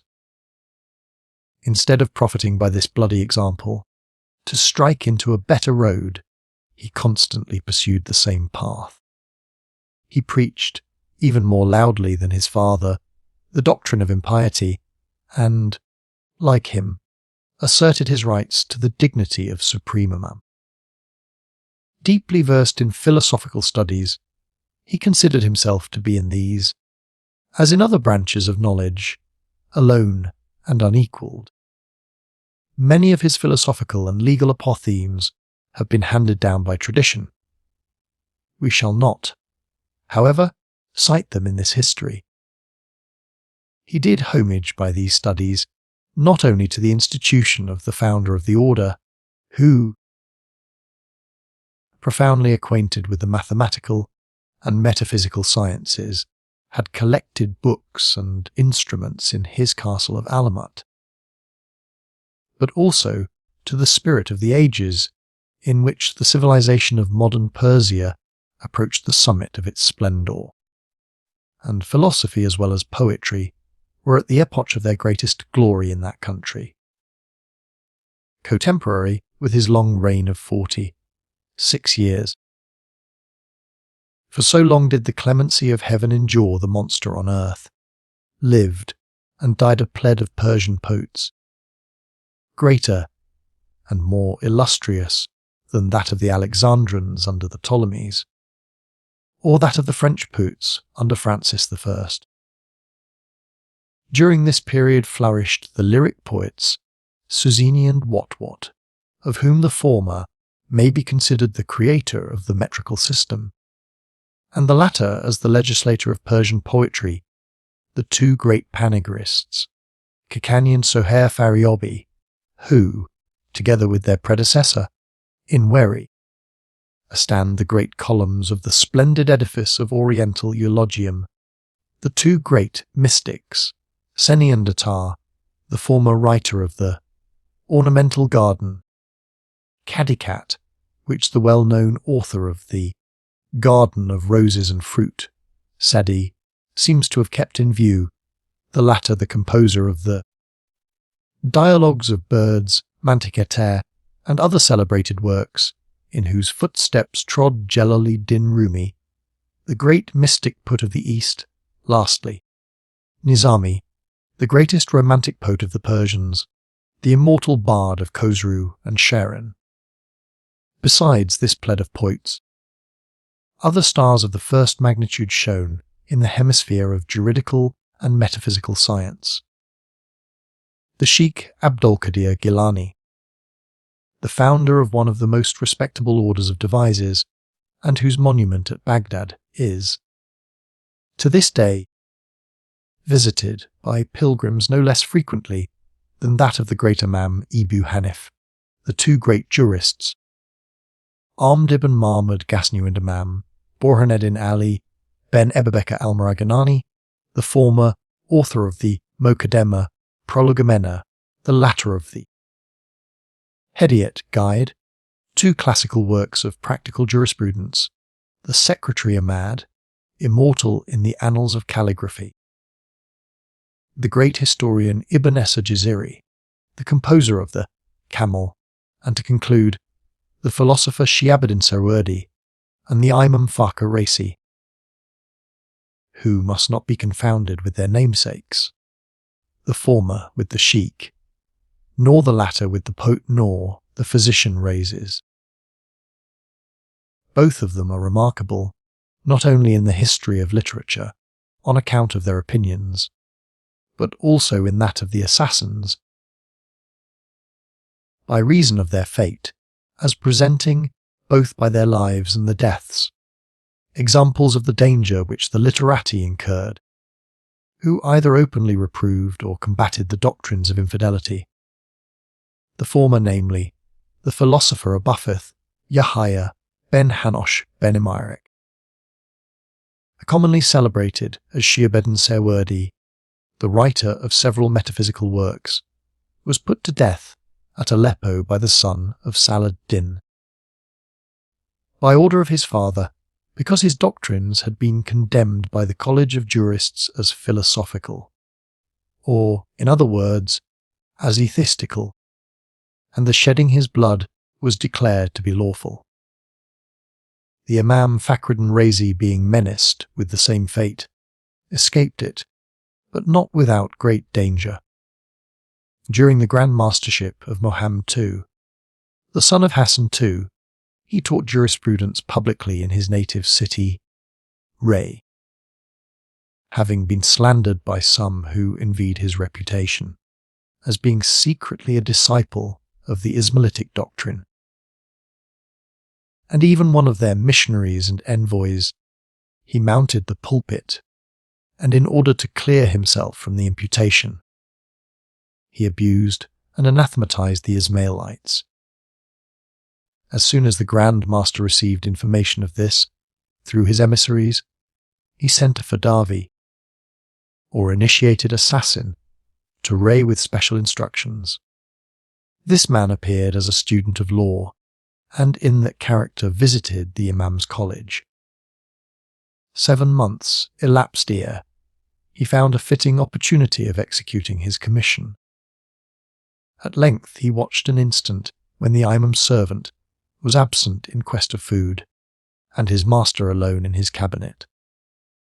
The Fadavi entered, locked the door, and throwing the Imam to the ground, placed himself with his drawn dagger on his breast. The Imam demanded his purpose: to tear out thy heart and bowels. And wherefore? Because thou hast spoken evil of the Ismailites in the public pulpit. The Imam conjured the assassin to spare his life, and swore most solemnly never to slander the Ismailites again. If I leave thee, said the murderer, thou wilt fall back into thy old ways, and consider thyself released from thy oath by artful sophistries. The Imam renounced all explaining away of the oath, and was willing to abide the penalties of perjury. I had no commands to slay thee, or I had not been wanting in the execution. Mohammed, the son of Hassan, greets thee and requests thee to honour him with a visit at his castle. That shalt there receive unbounded power, and we will obey thee as honest servants. We despise, says the Grand Master, the rumours of the people, which glide from our ears like nuts from a globe. But you shall not insult us, because your words are graven as with a graver on stone.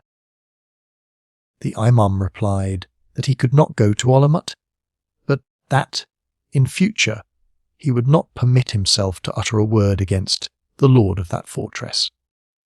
Upon this, the Fadavi drew 300 pieces of gold from his girdle, which he gave him, saying, Behold thy pension. And by a decree of the Divan, thou wilt receive the same sum annually from the Rees Mozaffar. I also leave thee 2 dresses of Yemen for thy servant. These also the Grand Master sends thee. At the same instant the Fadavi disappeared. The Imam took the dresses and the money, and for 4 or 5 years the same sum was scrupulously paid him.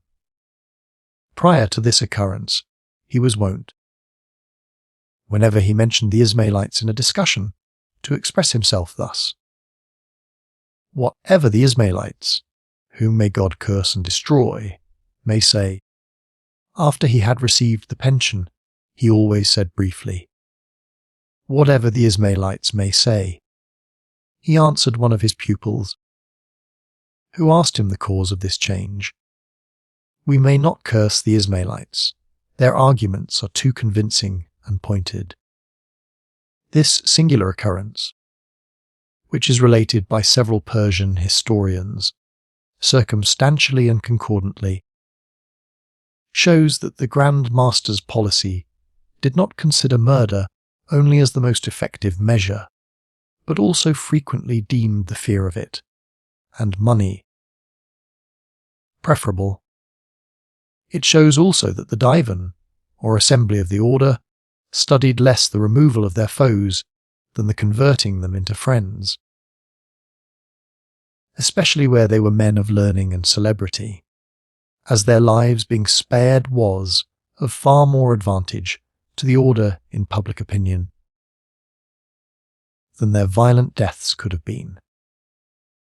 With the exception of this anecdote of the Imam Fakhr Razi, history mentions little or nothing of what occurred to the order during the reign of Mohammed in the Persian provinces of Jubal and Khuzestan.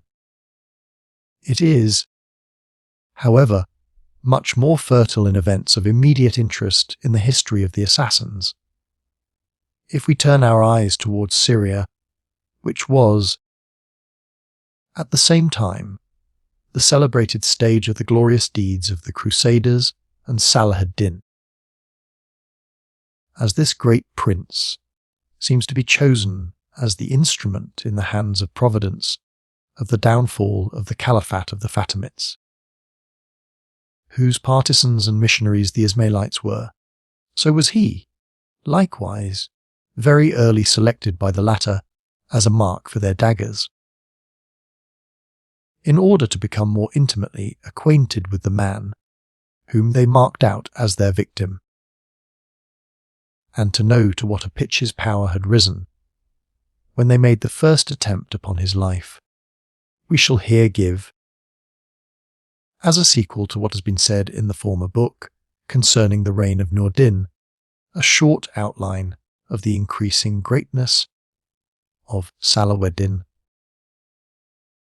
Invested after the death of his uncle, Es-Eddin Shaku, with the highest dignity in the realm, under the name of Melik Enesser, he received from his lord, the Atabig Nur-Din, a confirmatory diploma, together with the title of Emir al-Isfala, which means the same in Persian as the Arabic Emir al-Joyash, that is, Prince of Armies.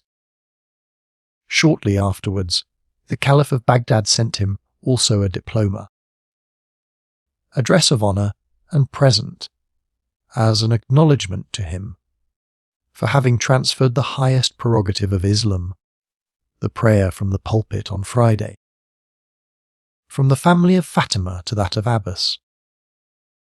At Cairo stood the treasury, in which, for 2 centuries, the Fatimids had amassed the wealth of Maghreb, Egypt, Syria, and Arabia.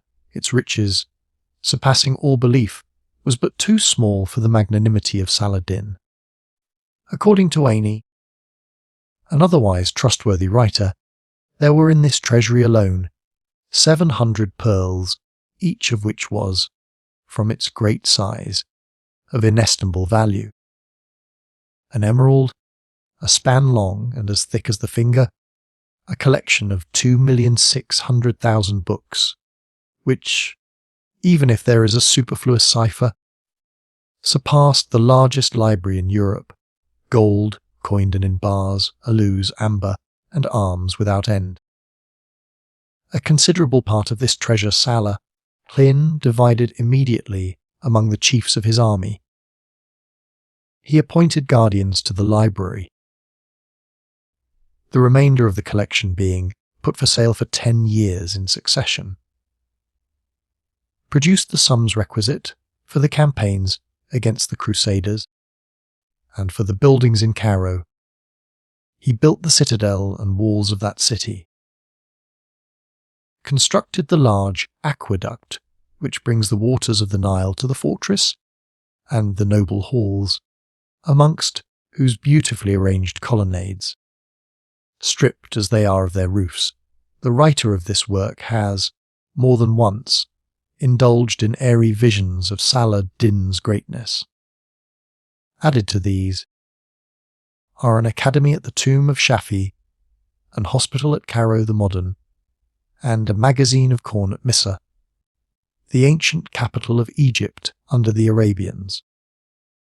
All these architectural works bear the stamp of their founder's greatness, and on them is inscribed his name, Yusuf, which the ignorance of the present inhabitants of Cairo and Misr confounds with that of the Egyptian Joseph. Thus, in this case, as with the heroes of Grecian antiquity, the feats of several great men are united under one name. The space of centuries, which intervenes between two landmarks of human greatness, is lost to the thought of posterity, and the common name becomes the more prominent as a monument of antiquity on the wide plane of history. Thus it is with the Egyptian Yusuf, whether he be the Joseph of ancient history, the minister of Pharaoh and grandson of Abraham, or the Yusuf of modern history, the lieutenant of Nureddin, Salahuddin, the grandson of Ayub. Nureddin, indeed, viewed Salahuddin's increasing greatness with a jealous eye, and felt that it was no longer in his power to recall at his pleasure the master of the treasure of the Fatimids. Yet was he politic enough to confirm his lieutenant, whom he could not remove, and the latter sufficiently grateful, at least nominally, to acknowledge Nureddin as his liege lord, as he did not wish to appear in open opposition to him, and yet, in case of necessity, desired to provide himself with a place of refuge. He undertook the campaign against Yemen, whither he sent his elder brother, Turanshah, with an army. This region was, at the time, governed by Abdenibi, son of Methodi, a disciple of the impious sect of Karmath, who exhausted the country with his extortions and oppression. The plundered treasure he collected at the tomb of his father Mehdi at Sabid. The walls were covered with gold, and likewise the cupola, which dazzled the eyes at some miles' distance. Gold, silver, pearls, and precious stones were heaped in profusion. Abdenbi wished to make this tomb the resort of pilgrims instead of the Kaaba, and for this reason he plundered the caravans going to Mecca and added their goods to the accumulated booty of injustice and rapine. In the sequel, several princes, and particularly those of Persia, have, from political motives, attempted to prevent the pilgrimage to Mecca and to turn the devotion of the people rather to other burial places as meshed alleys on the Euphrates, which was also covered with plates of gold by Shabbas or meshed Ben Mussas at Tus in Khorasan, in order that, with the caravans, the money may remain in the country. Mecca, however, retained its superiority as the true and only shrine of Islamism, which triumphed over the conquests of the Karmathites and Wahhabites, and whose gates, spite of the widespread portals of infidelity and impiety, remained to the last ever open to the pilgrim. Turanshah defeated and killed Abdenibi, the protector of unbelief, raised his father's monument, and added the treasures to those of his brother Salahuddin in Egypt. By command of the latter, he caused prayers to be repeated from the pulpit for the Caliph of Baghdad and Nur-ed-Din. After the death of Nur-Din, the prayers as well as the coinage were continued by Salahuddin in Egypt and Arabia, in the name of Sail, a boy of 11 years of age, the son of Nur-ed-Din, who, himself incapable as yet of governing, was in the power of his grandees, and particularly of the Eanuk Gu Mushtkin, who transferred the young prince's residence to Aleppo, leaving Ibn al-Mokadam governor of Damascus. The Crusaders, who desired, after Nur-ed-Din's demise, to avail themselves of the favourable circumstance of his son's minority, threatened Damascus, the siege of which was only raised on the governors disbursing to them large sums of money. Enraged at this, and being invited by some of the chief men, Jelaleddin repaired in all haste to Damascus with only 700 horse. He reproached the governor with his unworthy conduct, and wrote to the young Atabing a respectful letter in which he did homage to him as his lord, and averred that he had come into Syria only for his defence, his possessions being assailed on two sides, by the Crusaders and his nephew Sefdin, Lord of Mosul. The answer, which was drawn up by his enemies, contained, instead of thanks, accusations of ingratitude and disobedience, and threats of very shortly removing him from the vice-royalty of Egypt. Provoked at this, Jelaleddin declared to Nile, the lord of Manbij, bearer of the missive, that the inviolability of an ambassador alone preserved his head, and marched with his troops to Aleppo, in order, as he said, to have a personal interview with his young prince. On his way he took Hama and Hems, and encamped in the vicinity of Aleppo.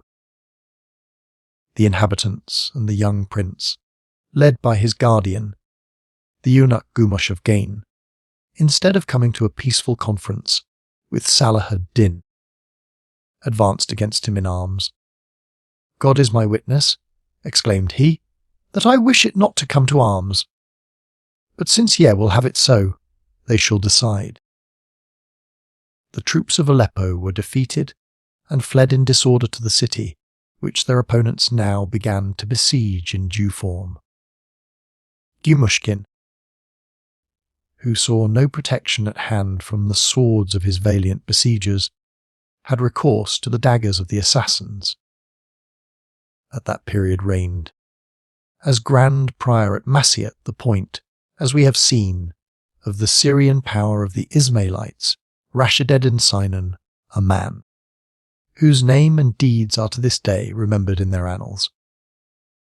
Masyat lies in the mountain range Semak, which, running parallel with the coast of the Mediterranean, unites itself with that of Lebanon. This village, with 18 others, belongs to the territory of Hama Epiphania.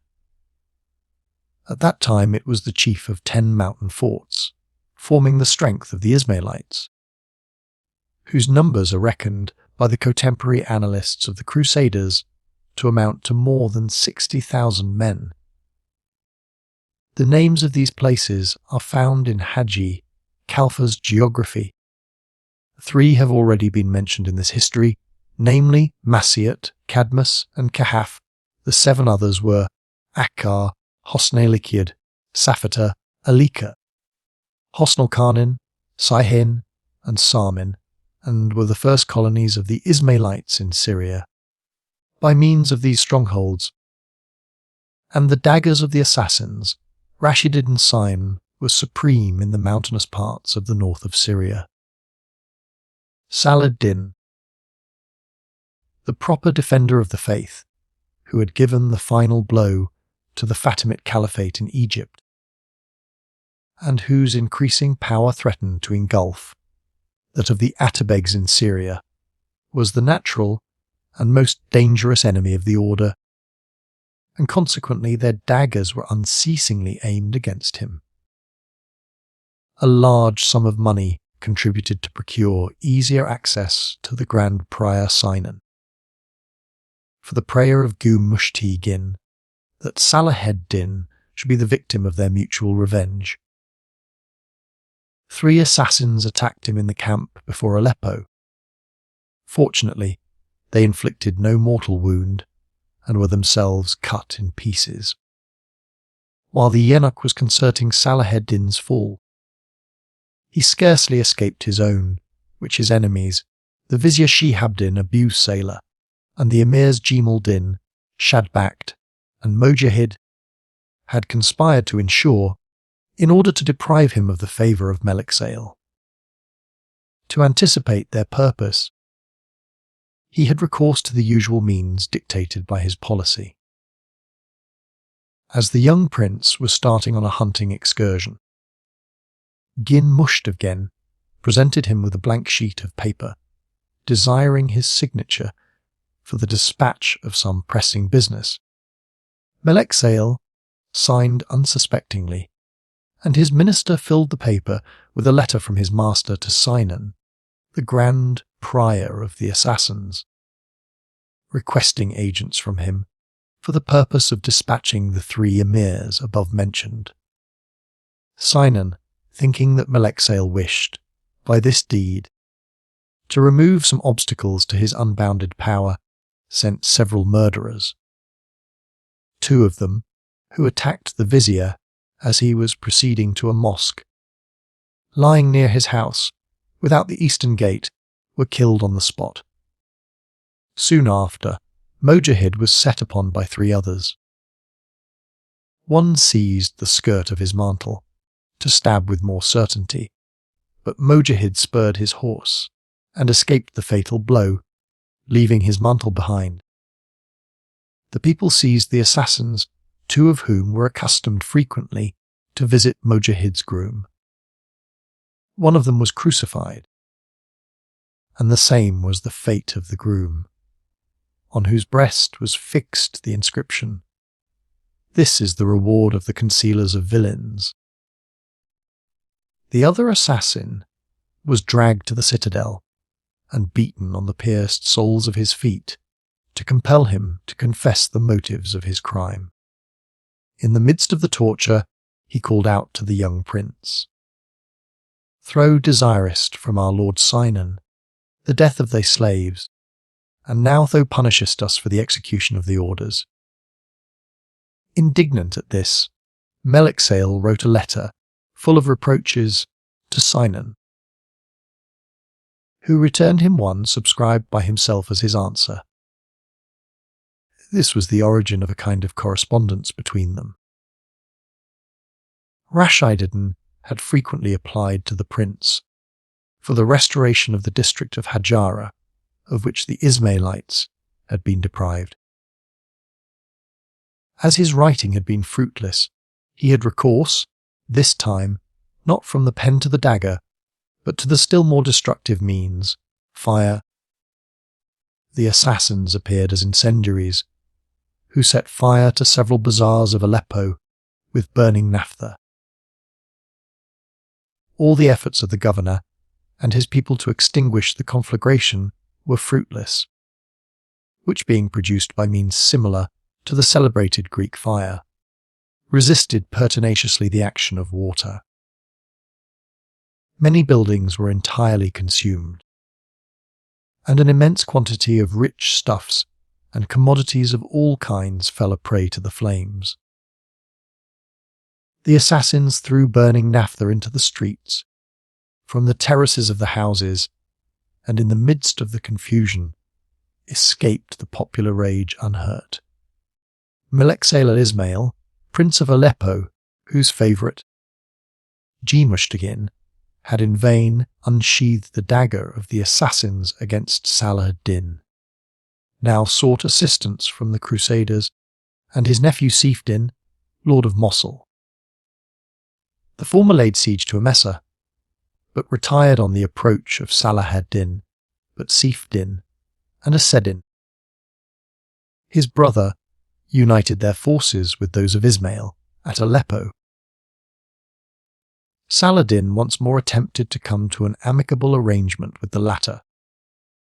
He offered him, in a submissive letter, the restoration of Hama, Hems, and Baalbek, and stipulated only for the vice, royalty of Egypt, and the possession of Damascus. His liberality was deemed weakness. A great battle was fought at Hama, in which the combined forces of Mosul and Aleppo were completely routed. From that day forward, he advanced with steady steps in the path of sovereignty, as he transferred to his own name the 2 prerogatives of coinage and prayer, which hitherto had remained, in Egypt and Syria, in the name of Seil.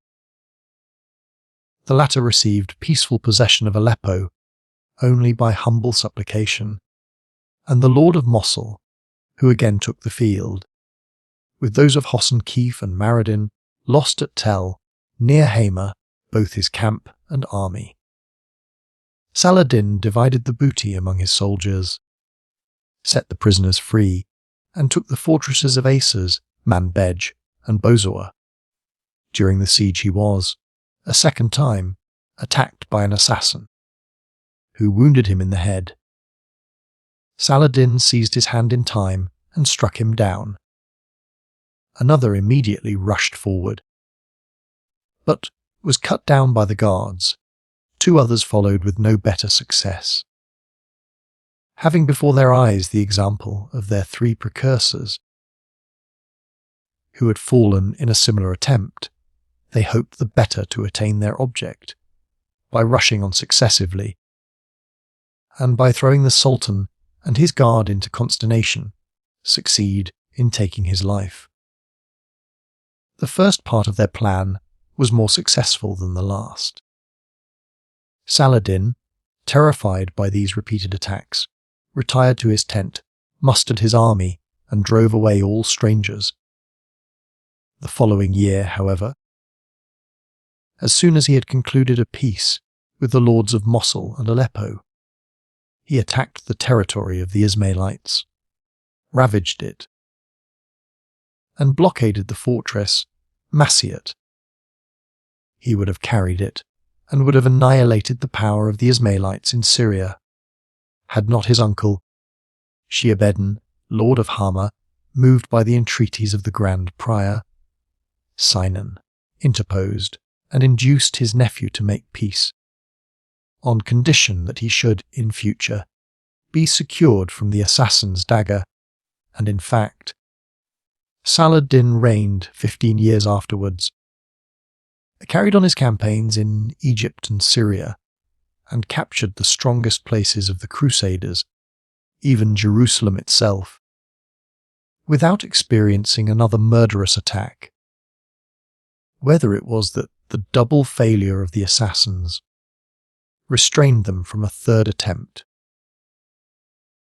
or that the order considered it necessary to preserve Saladin, the greatest enemy of the Crusaders, as a counterpoise to the growing power of the latter, or, lastly, that, contrary to the fundamental maxims of the order, some idea of the sanctity of a treaty floated in the mind of the Grand Prior, though most improbably, all the ties of religion and morality having been loosened, and the mysteries of impiety publicly divulged by the Grand Masters, Hassan and Mohammed, it nevertheless appears that Rashid-ed-Din Sinan struck out a path for himself, both in respect of doctrine and policy, 2, which varied somewhat from that of his predecessors and of the reigning Grand Master.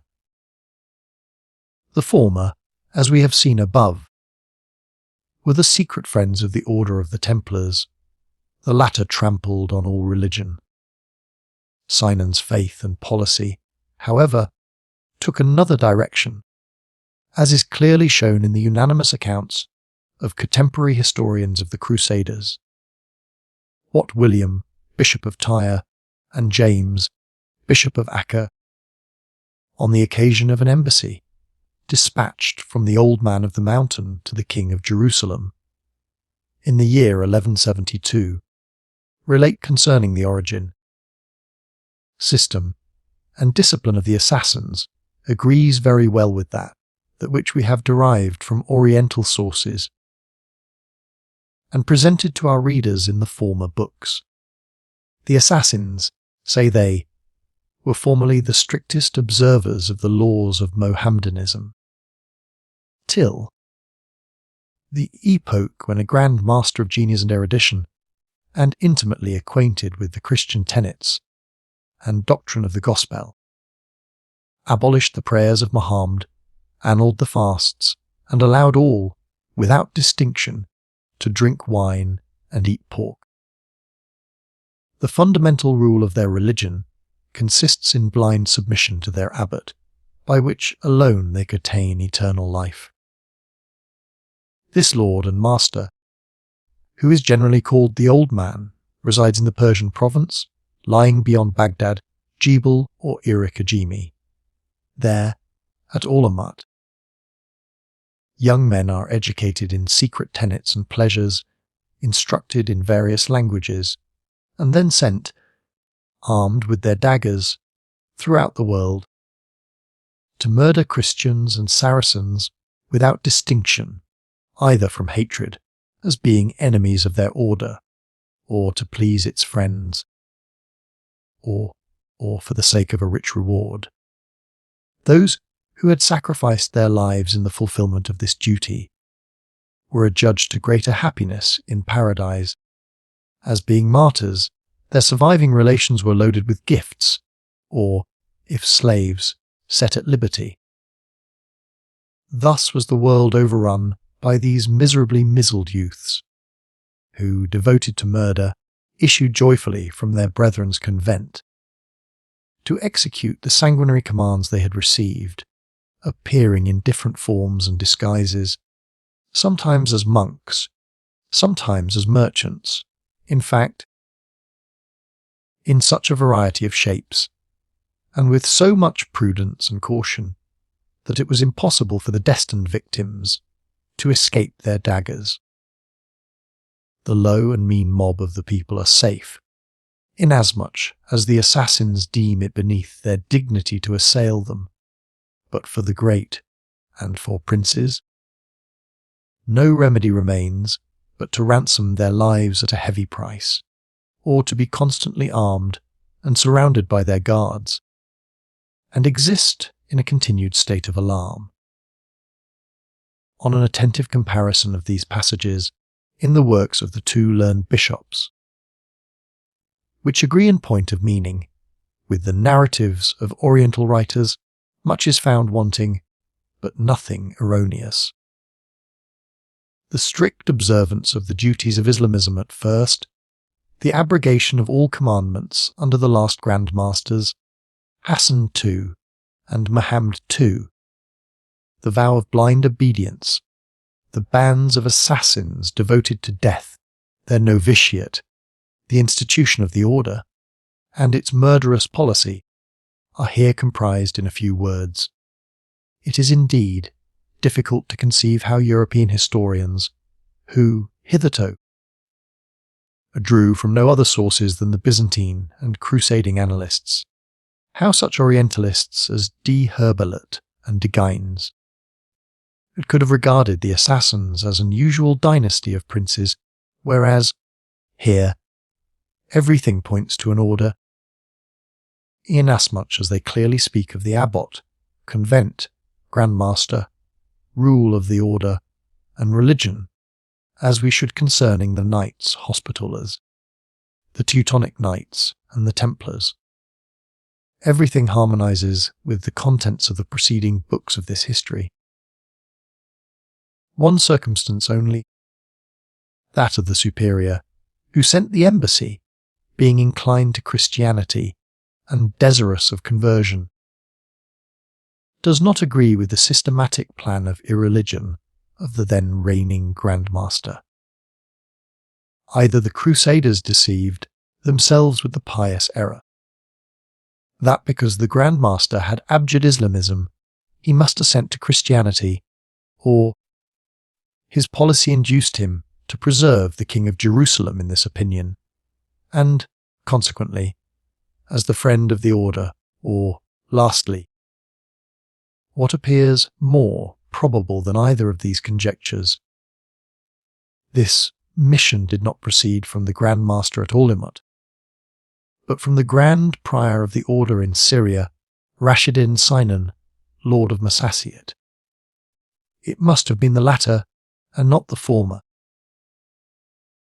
who paid the Templars the annual tribute, to effect the removal of which was the chief object of the embassy.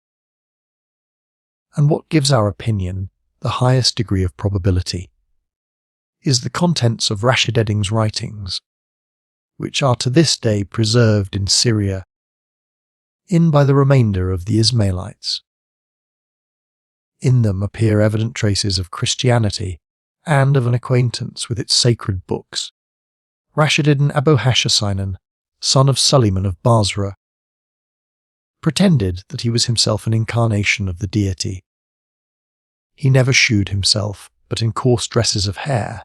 He was never seen to eat, or drink, or sleep, or spit. From the top of a rock he preached to the people from sunrise to sunset, and was long considered by his audience as a superior being. When, however, they discovered that he limped, from having been wounded by a stone in a great earthquake, he was near losing both the sanctity of his character and his life, the people wishing to murder him as an impostor. He exhorted them to patience, descended from the rock where he had preached so long as a stylet, invited his hearers to a banquet, and succeeded, by the power of his eloquence, in inducing them unanimously to swear obedience and fealty to him as their superior. He seized the moment when the Grand Master of the Ismailites in Persia had exposed all the mysteries, and by that means sapped the foundations of the order to envelop himself in the halo of an apostle and confirm his dominion in Syria. For this reason, he is unanimously considered by Oriental historians as the chief of the Ismailitic doctrine in Syria, and even to this day, his writings are esteemed canonical by the Ismailites still remaining in that country. They consist of a shapeless cause of contradictory articles of faith, which probably are all to be understood only allegorically, a host of mutilated passages from the Koran and the Gospels, hymns, litanies, sermons, prayers, and ritual ordinances. These can hardly have been preserved in their original purity, but must have descended to us intermixed with the superstition and ignorance of later centuries, like the books of the Druses, who, now as little acquainted as the Ismailites with the spirit of their founder, possess but a very imperfect knowledge of their original dogmas, and have lost the tradition of the allegorical doctrine. It was Rashidun Sinan, therefore, the Grand Prior of Masyut, and not the contemporary Grand Master of Al-Hamut, who sent, in the latter years of the reign of Amari, King of Jerusalem, the envoy Behaid Dulet, a skilful, prudent, and eloquent man with the secret offer that he and his followers would undergo baptism, providing the Templars, their nearest neighbours on the mountains, would release them from the annual sum of 2,000 ducats, and live in brotherly and peaceful union with them. King Amari received the envoy with joy, promised to pay the Templars, out of his own purse, the 2,000 ducats from which they begged to be released, and sent him, after keeping him for some time, back with guides and an escort, as far as the Ismailit confines. They had already crossed the territory of Tripoli, and had, therefore, arrived in the vicinity of their first castles, which are situated on the mountains in the environs of Tortosa, or Antarodus, when suddenly a body of Templars rushed from an ambuscade and killed the envoy. Thus, these knights, who were suspected of being secretly allied to the Ismailites, and followers of their doctrine, openly proclaimed themselves likewise as assassins. The religion of both had a bond of union in the guilt of wilful murder. The actor of this tragedy was Walter du Memsnil, a vicious, one-eyed man, who, however, did not perform this act of atrocity from motives of private malice, but with the knowledge of the brethren, and by the command of the Grand Master, Odo de Saint-Amand, and to avenge the order. The inducement seems to have been no other than the assassins having endeavoured to relieve themselves from the annual tribute of 2,000 ducats to the Templars, either to purchase peace with the neighbours or for the recompense of services performed.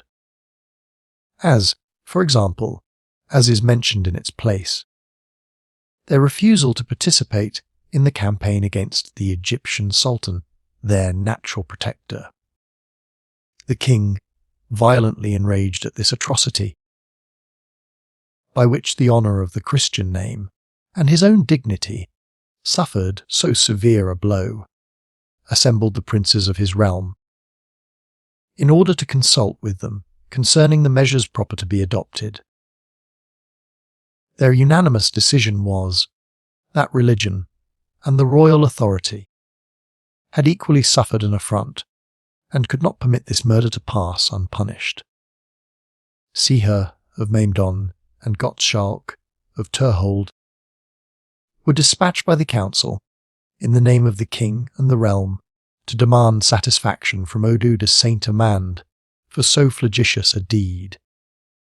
Odo, haughty and wicked, fearing neither God nor man, replied, bursting with arrogance and rage, that he had already imposed a penance on Brother du Mesnil, and should send him to the Holy Father, by whom it was forbidden to lay violent hands on him, and more in the same strain, suggested by his passion. But the king, meeting the Grand Master and several Templars afterwards at Sidon, held a council and had the murderer, as guilty of high treason, dragged from their hospital and thrown, fettered, into a dungeon at Tyre. The death of the king, which followed soon after, saved him from well-merited punishment. The Grand Master, however, met with his, by being taken prisoner by Jelaleddin in the Battle of Sidon, the loss of which was attributed to his fault, and dying the same year umpited in his dungeon. The king, indeed, seemed absolved in the eyes of the assassins, but the hope of converting them to Christianity was gone, and their daggers were now again unsheathed against the princes of the Crusaders, as they had already long been against the chiefs of the Moslemin. 42 years had elapsed since they stabbed Raymond, the young Count of Tripoli, as he was kneeling at prayer, and stained the altar with his blood. This long truce of the dagger, with the Christian chieftains, was at once raised by the atrocious murder of Conrad, Lord of Tyre and Marquis of Montferrat. Richard, King of England, is accused, both in European and Asiatic histories, of having been the accomplice, or instigator of this action, by means of the daggers of the assassins. It is with a reluctant pen that we indicate the circumstances and motives of this crime, which attaches to the splendid reputation of one of the first heroes of the Crusaders a stain which neither his military glory nor forged documents can obliterate from the sight of an impartial writer. The pretended letter of the Old Man of the Mountain, composed by Richard's partisans, to acquit him of the guilt of this murder, stands rather as a proof against him, since it has been proved to be a manifest invention and forgery. This letter commences with an oath in the name of the law, and ends by being dated according to the era of the Seleucidae, both entirely strange and unknown to the Ismailites, for, at this time, they publicly trampled on the law, and had substituted for the chronology of the Hijra, which besides is the only one used in the countries of Islamism, that from the accession of Hassan II, making it the epoch of the abrogation of the law. The writers making the Old Man of the Mountain date from Masyat proves, in fact, nothing either for or against Richard. but it rather heightens the probability of the opinion we have advanced that the Crusaders were not aware of the existence of the distant Grand Master at Alamut, but considered the Grand Prior of Masyet as the old man of the mountain to a certainty, according to the purport of this apocryphal work of partiality for the hero. This so much celebrated murder was only an instance of the order's revenge, the Marquess having pillaged and put to death a brother who was shipwrecked at Tyre, and instead of giving the order's envoy the required satisfaction, threatening to throw him into the sea. From that time, the death of the Marquess was determined on and executed at Tyre by two brothers in the presence of the whole people. All that is true in this Latin production of Nicholas of Treveth, which was either written by himself and accepted as credible by Richard's party, consists in the circumstances of the murder. The Marquess was attacked by two assassins, disguised as monks, who had approached him unobserved in the marketplace of Tyre.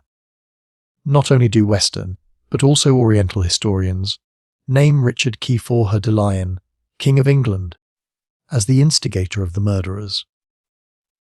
Alberic des Trosfontaines expressly affirms it, but with those who doubt, the contradiction of Nicholas of Treveth might be equiponderant to his charges if the scale did not turn against Richard.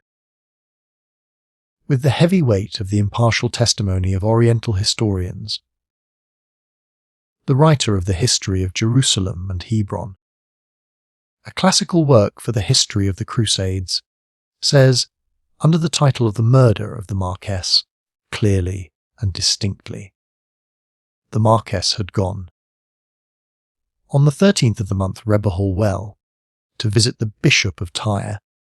On coming out, he was attacked by two murderers, who stabbed him with their daggers. Being seized and put to the torture, they confessed that they were employed by the King of England. They were put to death with torments.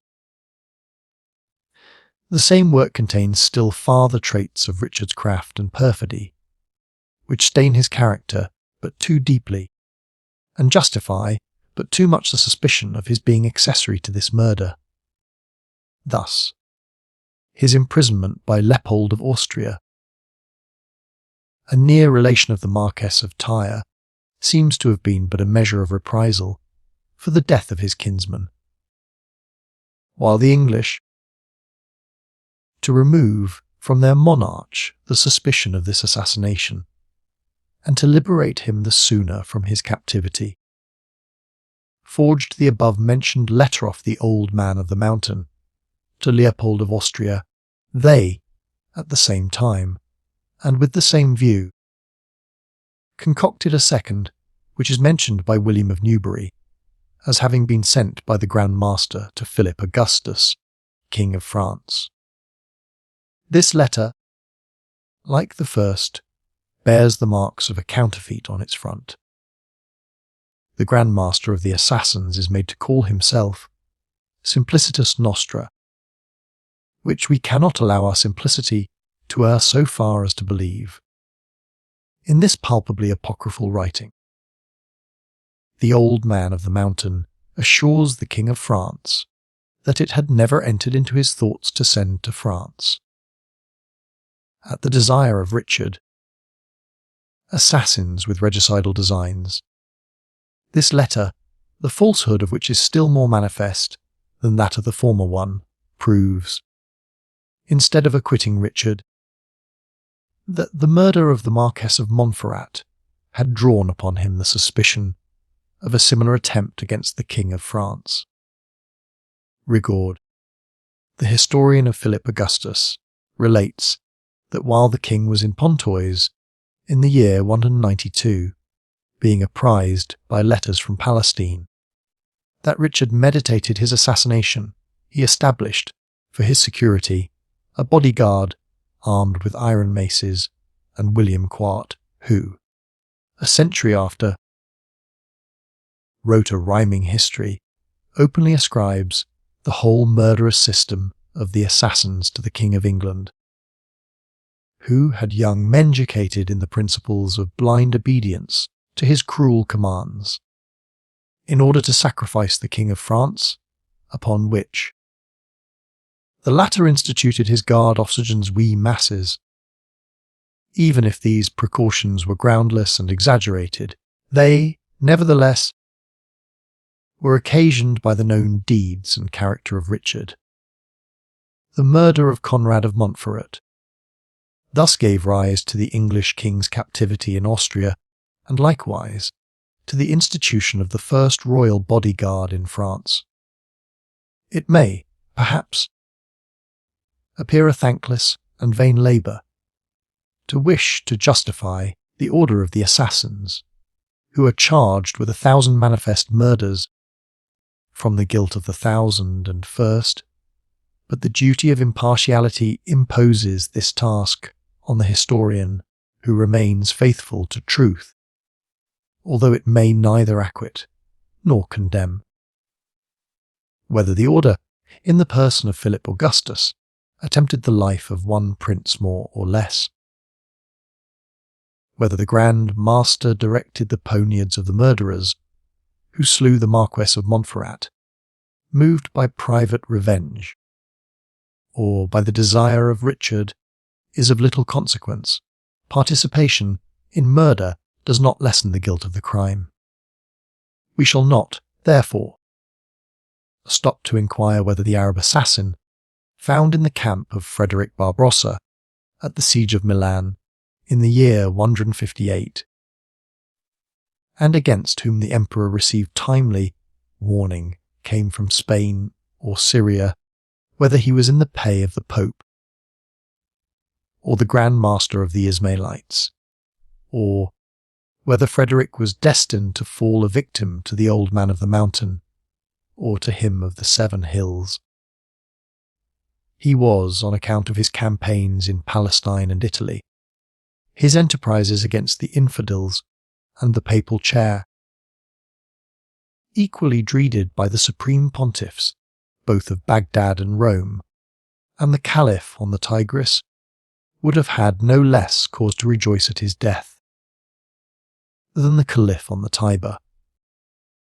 He, however, who profits by the commission of an atrocity is not always to be accused of being its author. Barbarossa's grandson, Frederick II, was accused by Pope Innocent IV, in the Synod of Lyons, of having employed assassins to murder the Duke of Bavaria, and was excommunicated, while Frederick, in a letter to the King of Bohemia, charges the Duke of Austria with having entertained similar designs against himself.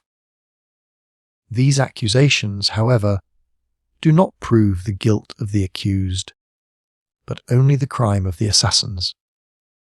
2 years after the death of Conrad, Marquess of Montferrat and Tyre, and that of Rashid-ed-Din Sinan, Henry, a Count of Champagne, passed, on his journey to Armenia, near the territory of the assassins, the Grand Prior, the successor of Rashid-ed-Din Sinan, sent deputies to welcome him and to invite him to visit his fortress on his return.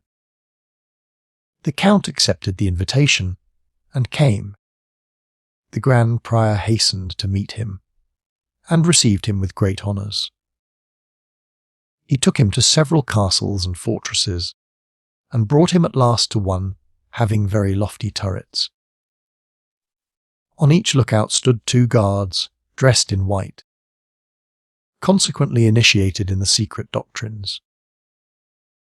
The Grand Prior told the Count that these men obeyed him better than the Christians did their princes, and giving a signal, 2 of them instantly threw themselves from the top of the tower and were dashed to pieces at its foot. "If you desire it," said the Grand Prior to the astonished Count, "all my whites shall throw themselves down from the battlements in the same way." The latter declined, and confessed that he could not calculate upon such obedience in his servants. After staying some time at the castle, he was, at his departure, loaded with presents, and the Grand Prior told him, on taking leave, that by means of these faithful servants, he removed the enemies of the order. By this horrible example of blind submission, the Prior showed that he trod exactly in the footsteps of the founder of the order, who had given the ambassador of Melik Shah a similar proof of the devotion of his faithful followers. Jelaleddin Melik Shah, Sultan of the Seljuks, having sent an ambassador to him to require his obedience and fealty, the son of Sabah called into his presence several of his initiated. Beckoning to one of them, he said, "Kill thyself," and he instantly stabbed himself. To another, "Throw thyself down from the rampart." The next instant he lay a mutilated corpse in the moat. On this, the Grand Master, turning to the envoy, who was unnerved by terror, said, "In this way am I obeyed by 70,000 faithful subjects. Be that my answer to thy master." As the historians of the East, as well as those of the Crusaders, agree in their relation, we cannot, except with regard to the extravagant amount of 70,000 assassins, stated by William, Bishop of Tyre, at 60,000, and James, Bishop of Acca, at 40,000, in which number must be included not only the initiated, but also the profane subjects of the order, raise a tenable doubt concerning the truth of the event, any more than with respect to the novitiate and discipline of the catechumens of murder, of whom the Venetian traveller Marco Polo was the first to give accounts, discredited in his time, and doubted, even lately, by men of eminence. Since, however, this narrative has been found to agree in every point with Oriental sources, Marco Polo's relation receives new authority, and after his veracity, like that of Herodotus, has been doubted by the sceptical for centuries, the fidelity of the father of ancient history, and of the father of modern travels, shines, from day to day, with a still brighter lustre, from the unanimous testimony of Eastern writers.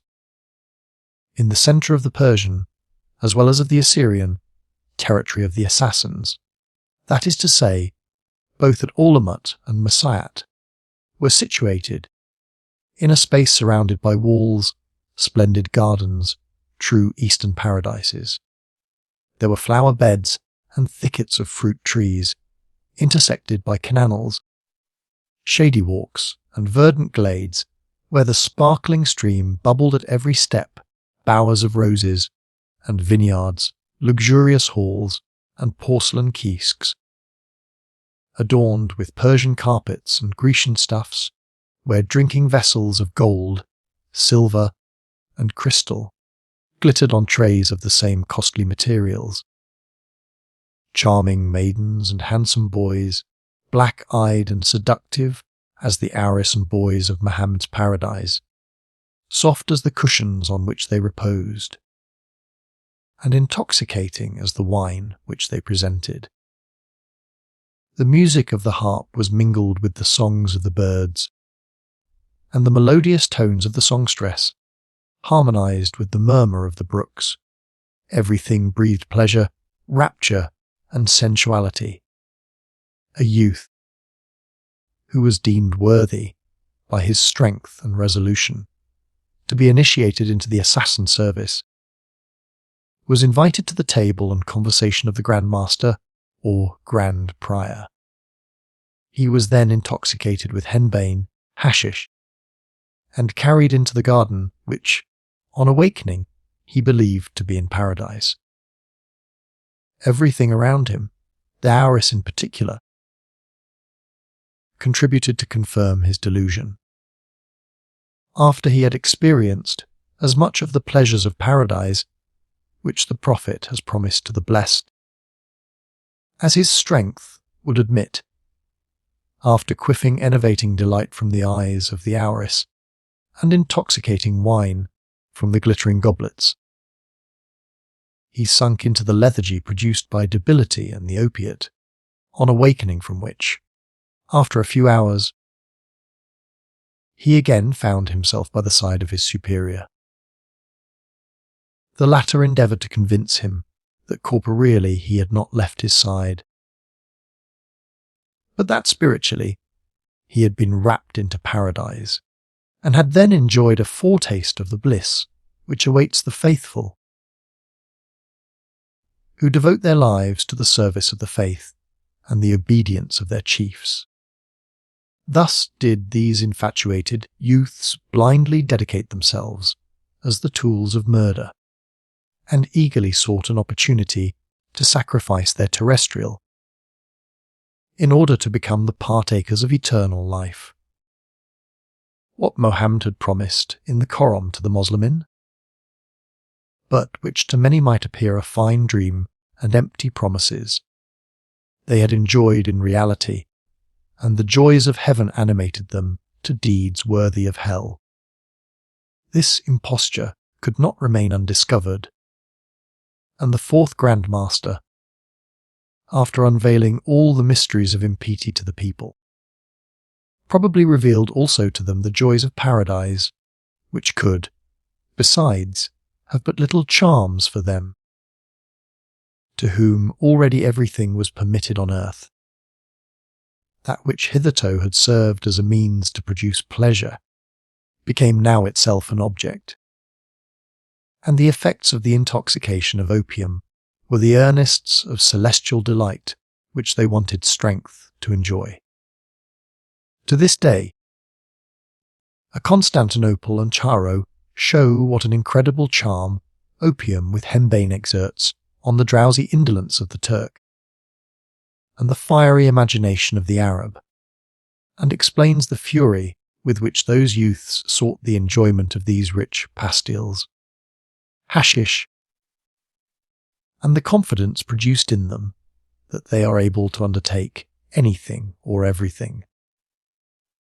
From the use of these pastiles, they were called Hashashin, herb eaters, which, in the mouths of Greeks and Crusaders, has been transformed into the word assassin, and as synonymous with murder, has immortalized the history of the order in all the languages of Europe. End of Book 4. Book 5. Reigns of Jelaleddin Hassan III, son of Mohammed Hassan II, and of his son, Alaeddin Mohammed III. The retributive and avenging fury proceeds with steady step through the domain of history, but the traces of a silent progress are not always visible to the eye of man. Generations have passed away, and empires sunk in ruin, without its being possible satisfactorily to point out the remote and proximate causes of their fall. The judgment of the conscientious historian stands, then, in the middle point, between blind scepticism on the one hand and rash credulity on the other.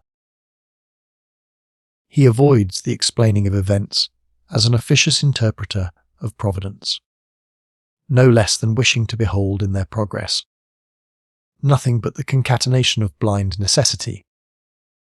On the other hand, incidents emerge, from time to time, from the ocean of history, under the same circumstances and forms, and in which it is as impossible not to perceive the hand of heaven, as it is to overlook the operation of submarine fire in the formation of a new island.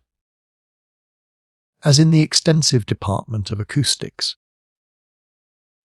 different nations have appropriated different sounds to one and the same object, and have expressed it by different words, hence the variety of languages.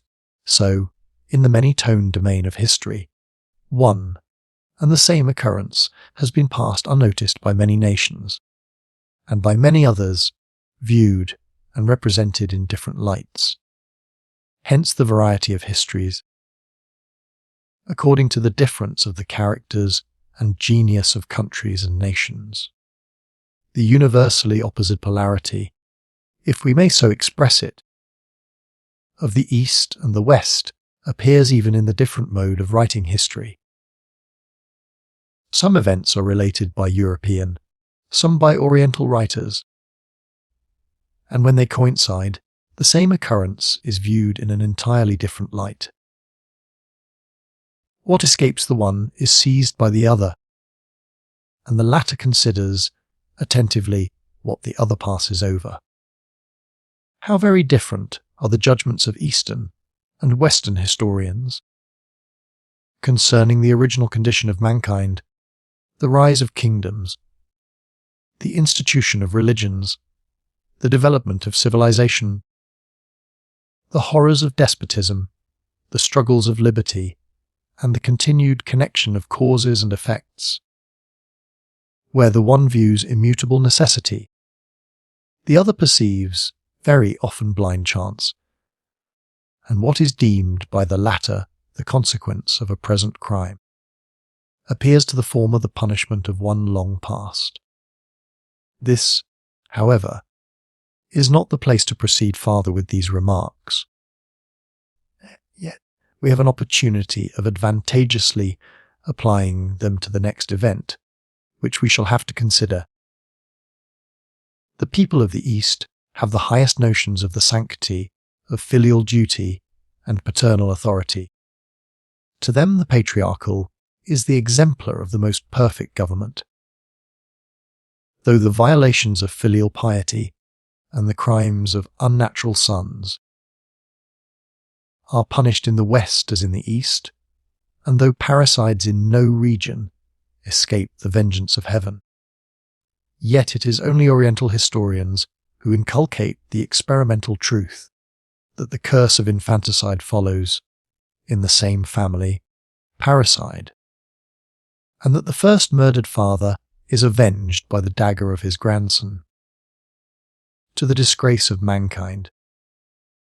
Such sanguinary examples are exhibited in the histories of the ancient Persian kings and of the caliphs.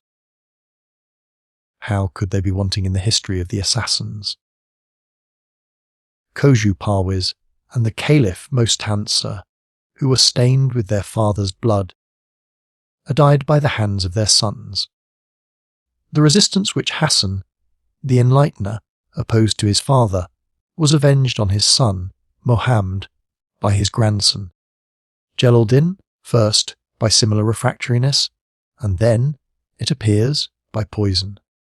Jelaleddin Hassan, the son of Mohammed and grandson of Hassan, was born in the 552 year of the Hijra, had attained the age of 25 years, ere he assumed the helm of affairs, and had, therefore, had sufficient time during the long reign, or rather anarchy, to make salutary reflections on the pernicious consequences of his enlightening, and the abrogation of all ties of morality proceeding from it.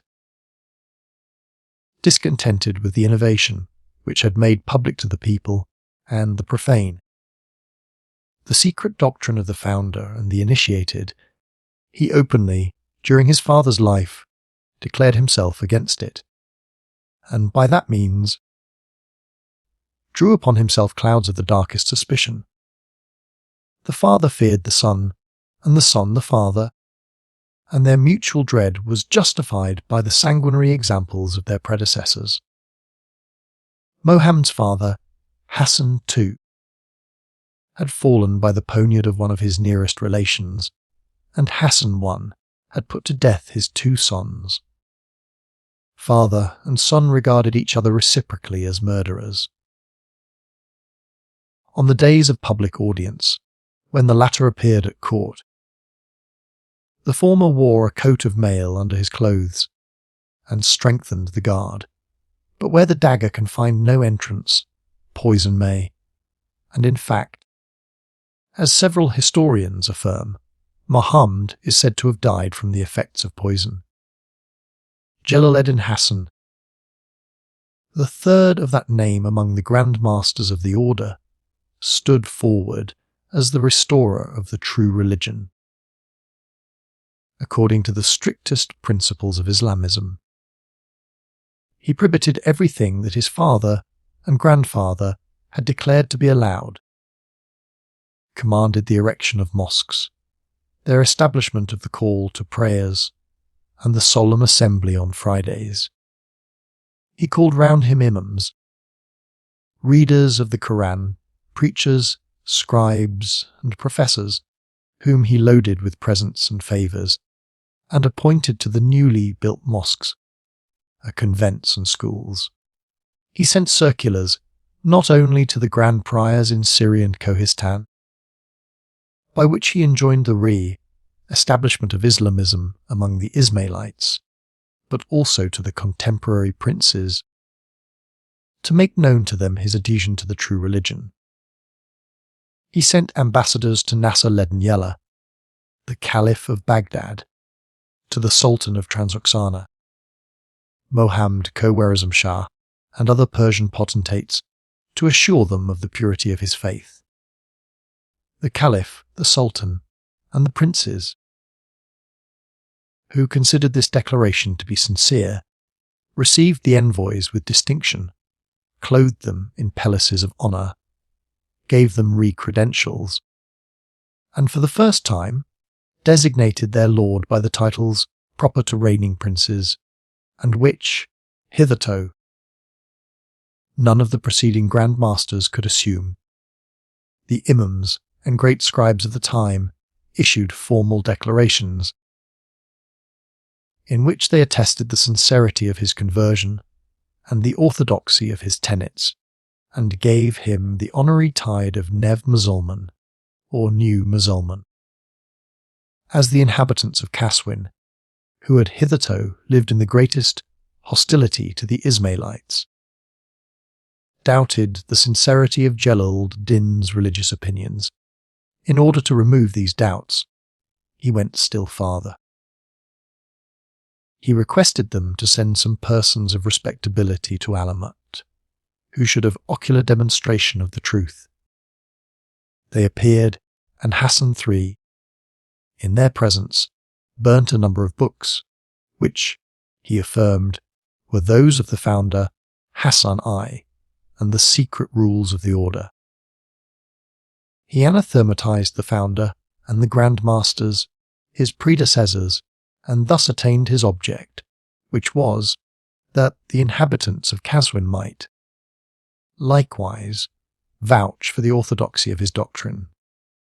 In the second year of Jelaleddin Hassan's reign, his harem, that is to say, his mother and his wife, undertook with great pomp the pilgrimage to Mecca. During the progress, a standard was carried in front, according to the custom of orthodox princes, and water was distributed to the pilgrims.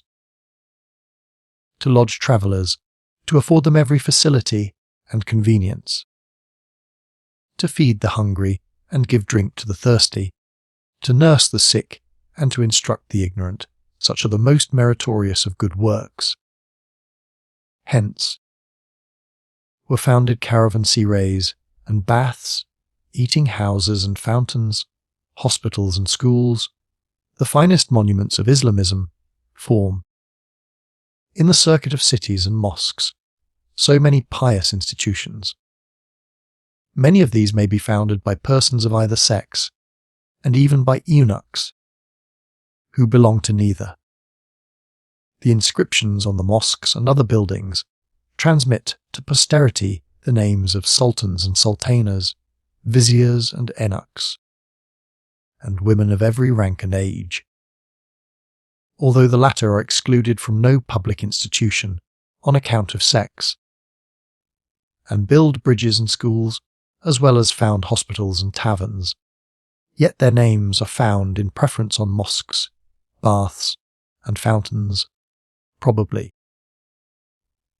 because prayer and bathing are two favourite female occupations, and because, in the East, they have nowhere an opportunity of meeting in public. Except at the mosque, the bath, and the well.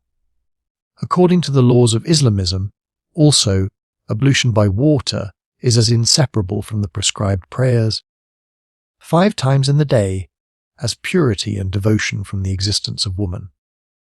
Baths and fountains, therefore, are a necessary assistance to the entrance to the mosque of the female sex, who are naturally so devout.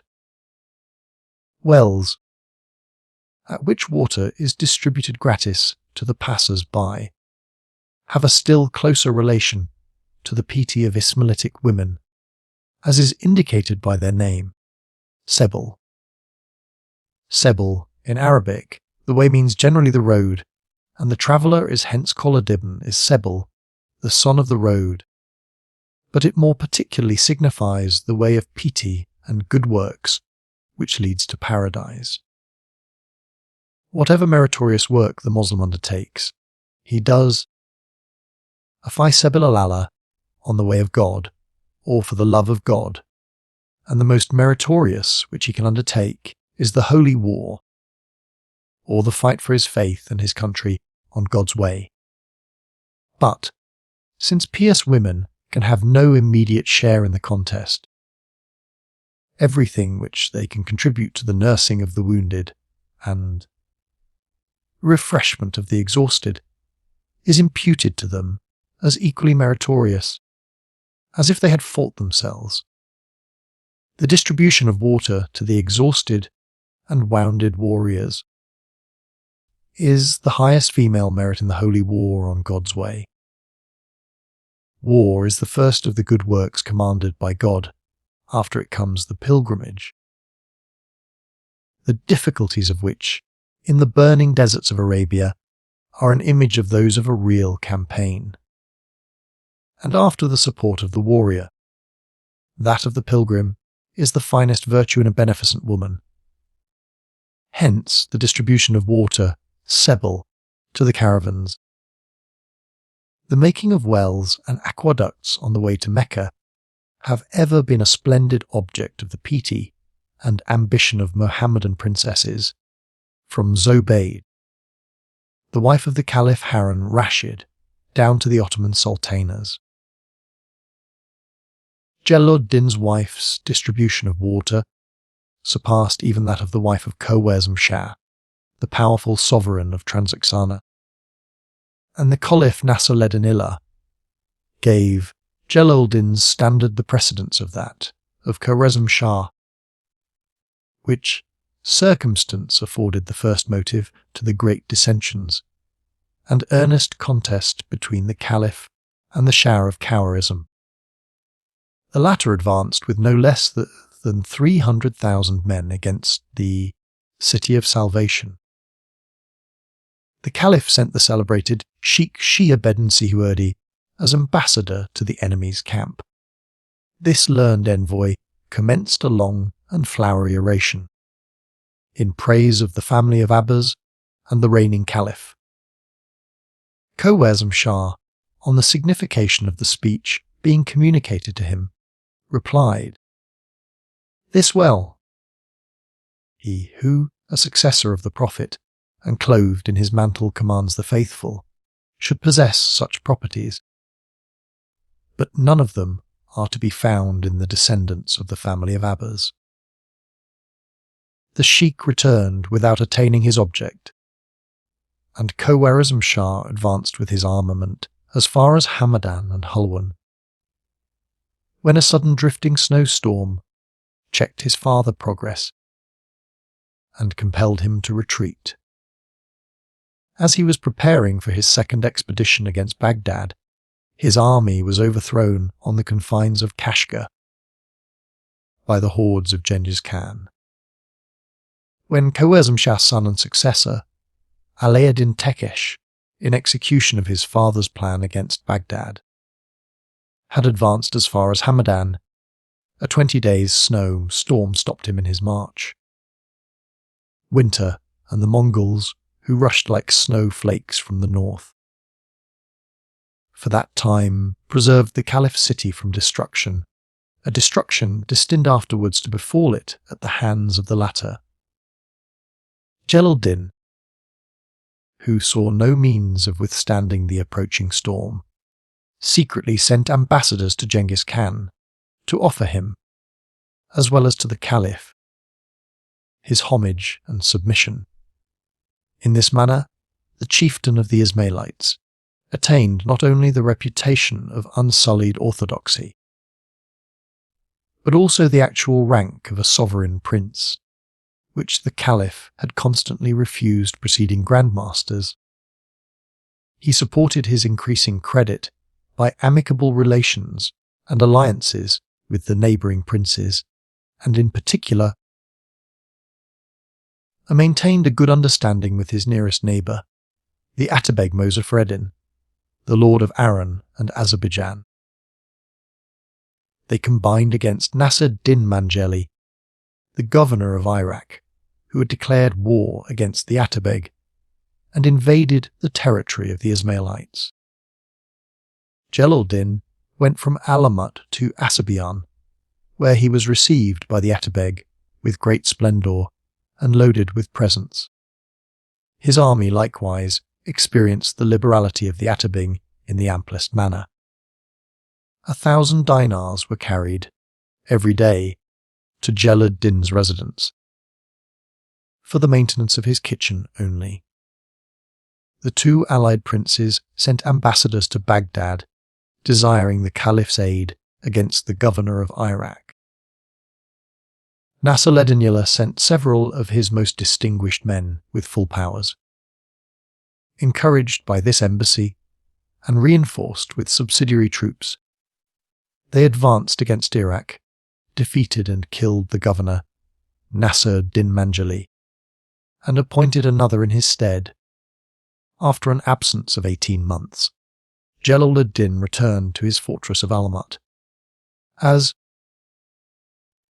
during his journey and campaigns, he had everywhere proclaimed his abhorrence of the system of his ancestors, and had corroborated his declaration by his prudent conduct, the chiefs of Islamism universally met him with kindness and friendship. He was desirous of cementing his alliance by a closer family union with the princes and viceroys of Kailan. They, however, replied that, without the Caliph's consent, they could not comply with his wishes. Jelaleddin sent an ambassador to Baghdad, and Nasser-Leddin granted his viceroys permission to ally themselves with Jelaleddin. He received in marriage the daughter of Kikawas, who bore him his successor, Alaeddin Mohammed. In order not to confound this Kikaws, viceroy of Kalan, with his namesake, the Prince of Royan, of the family Korpara, which might the more easily occur, as both have been hitherto unknown to European historians. We have purposely omitted to speak of the latter, who had already, half a century before, entered into political relations with the Ismailites, his next neighbours. We shall now embrace, at one view, the 50 years' contemporaneity of the Grand Masters of the Assassins, and the princes of the House of Korpara or Dubois. It is, however, necessary to premise a few words concerning the geographical position of the northern neighbours of the Ismailites. The mountain range, which bounds the Persian Irik Jubal on the north, is, as it were, the bulwark of Persia against the Caspian Sea, the partly flat and partly hilly country. Lying between it and the northern declivity of this chain is divided into 4 provinces, so that 2 of them are situated immediately at the foot of the mountains, and the other 2 lie between the former and the sea coast. Dailam and Thabristan are to the south, and on the declivity of the mountains, the former to the west, the latter to the east. Beyond them lie Gailan and Mazandaran, the former to the north of Dailam, the latter of Thaberistan. This quadruply divided territory is bounded on the north by the Caspian Sea, and on the south by the above-mentioned mountains, on the southern side of which the domain of the Ismailites extended from Alamut, the seat of government, southeasterly, to Komis and Kohistan. Almost in the centre of these four provinces, beyond the Caspian Alps, which maps distinguish with precision, lies the unnoticed district of Ruyan and Rostamda, ruled by its native princes, whose family maintained its stand, uninterruptedly, for 8 centuries, while in Gilan, Dylam, Thabristan, and Mazandaran dynasties rose and fell. As the territory of Ruyan and Rostamda lie immediately on one side of Mount Dimornd and Alamut, and its subordinate places on the other, these rulers of Rostamda demand our attention, as the nearest neighbours of the assassins, and after them, the lords of Mazandaran, as the most powerful of this pentarchy. Both these ruling families, and the country over which they held sway, possess, besides the interest attaching to them, as being connected with the history of the assassins, one more peculiar, and hitherto unnoticed in European histories, one which arises from the antiquity of their origin, and the exceedingly ancient monuments of the Persian Empire still existing in these provinces. In the time of the ancient Persian monarchy, the family of Hanefshah reigned in Thabristan and Mazandaran, till Korad, the father of Nushirvan, transferred the government of this country to his eldest son, Kias. Kias revolted against his brother Nushirvan, who had ascended the throne of Persia and succumbed to his arms. One of his descendants, called Bornd, successfully asserted the rights of his predecessors in the 45th year of the Hijra, and the family Bornd, of the blood of Nushirvan, although twice interrupted by the Dilamides and Alides, reigned for a period of 700 years, until, after their third fall, the dynasty Jeloi arose on their ruin. No less venerable than this race of the lords of Mazandaran, to whom, likewise, Kohistan owed obedience, was that of the family Dayboy or Korpora, which reigned uninterruptedly from the 40th year of the Hydra, when Baduspan possessed himself of the sovereignty of Ruyan and Rostamda, to the 888th, when the family Kumers supplied their place. Baduspan was a descendant of that blacksmith, so famous in the history of the East, Kor by name, who overthrew the tyrant Sohaik, and hoisted his leathern apron for a flag, which, adorned with pearls and jewels, glittered till the end of the monarchy, as the national standard. Feridun, the legitimate heir, whose right to the throne the magnanimous Smith proclaimed, was not only born in this province, in the village Wariji, the oldest place in Thabaristan, but also secretly educated there during the reign of the tyrant. His mother had taken refuge there, and had fed the child with the milk of a buffalo cow, cow, the head of which, sculptured on Feridun's mace, has become no less celebrated among the national insignia than the leathern apron.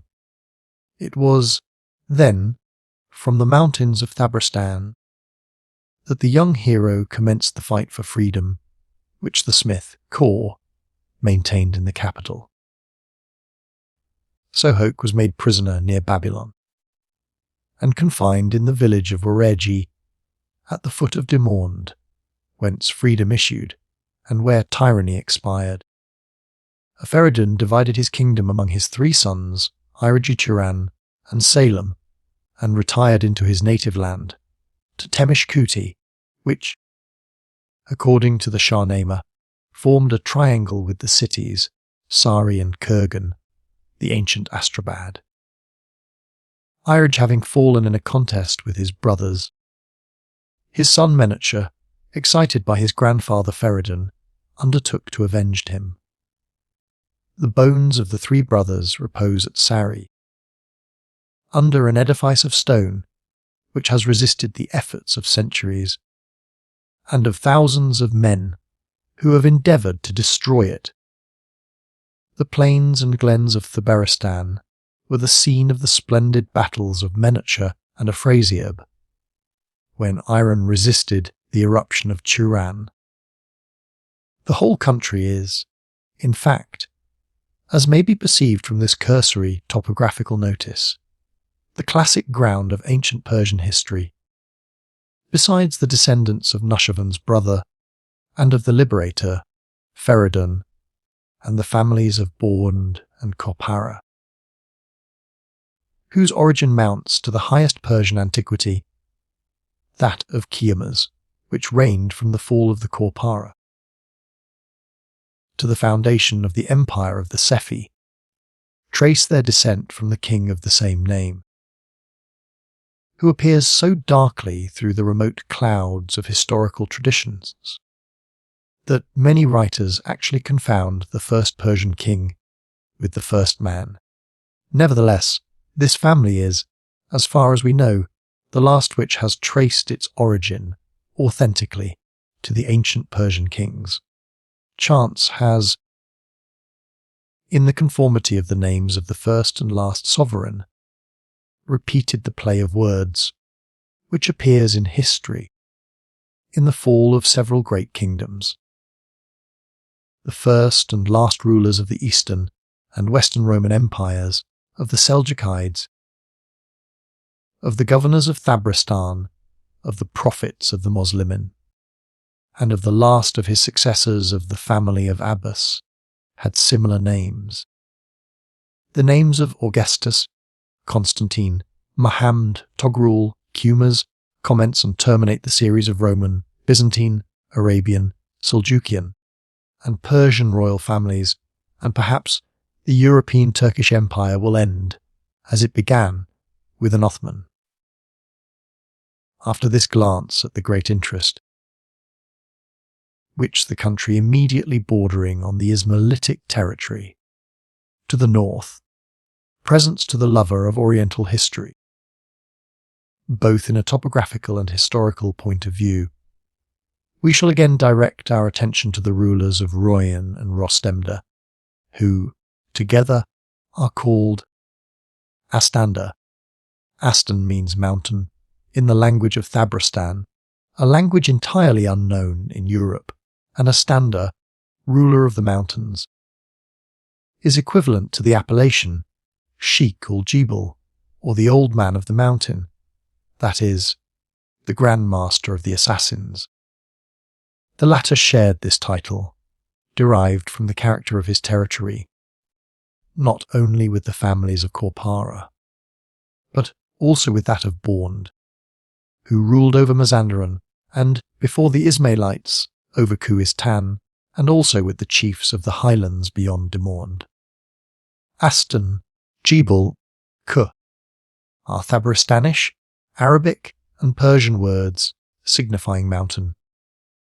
The sovereigns of the family Korpara called themselves Astanda, or Prince of the Mountains, as the Grand Master of the Assassins, swaying the sceptre on the other side, was named Sheikh al-Jibal, Old Man of the Mountain.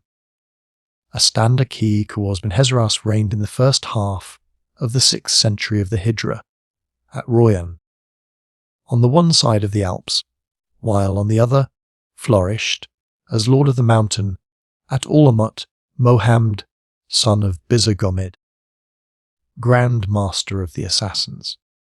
The innate hostility existing between the Ismailites and all legitimate governments was still more increased by the natural jealousy of proximity and by the friendly alliance between Ki-Khawz and Shah Gatsi, Prince of Thabaristan.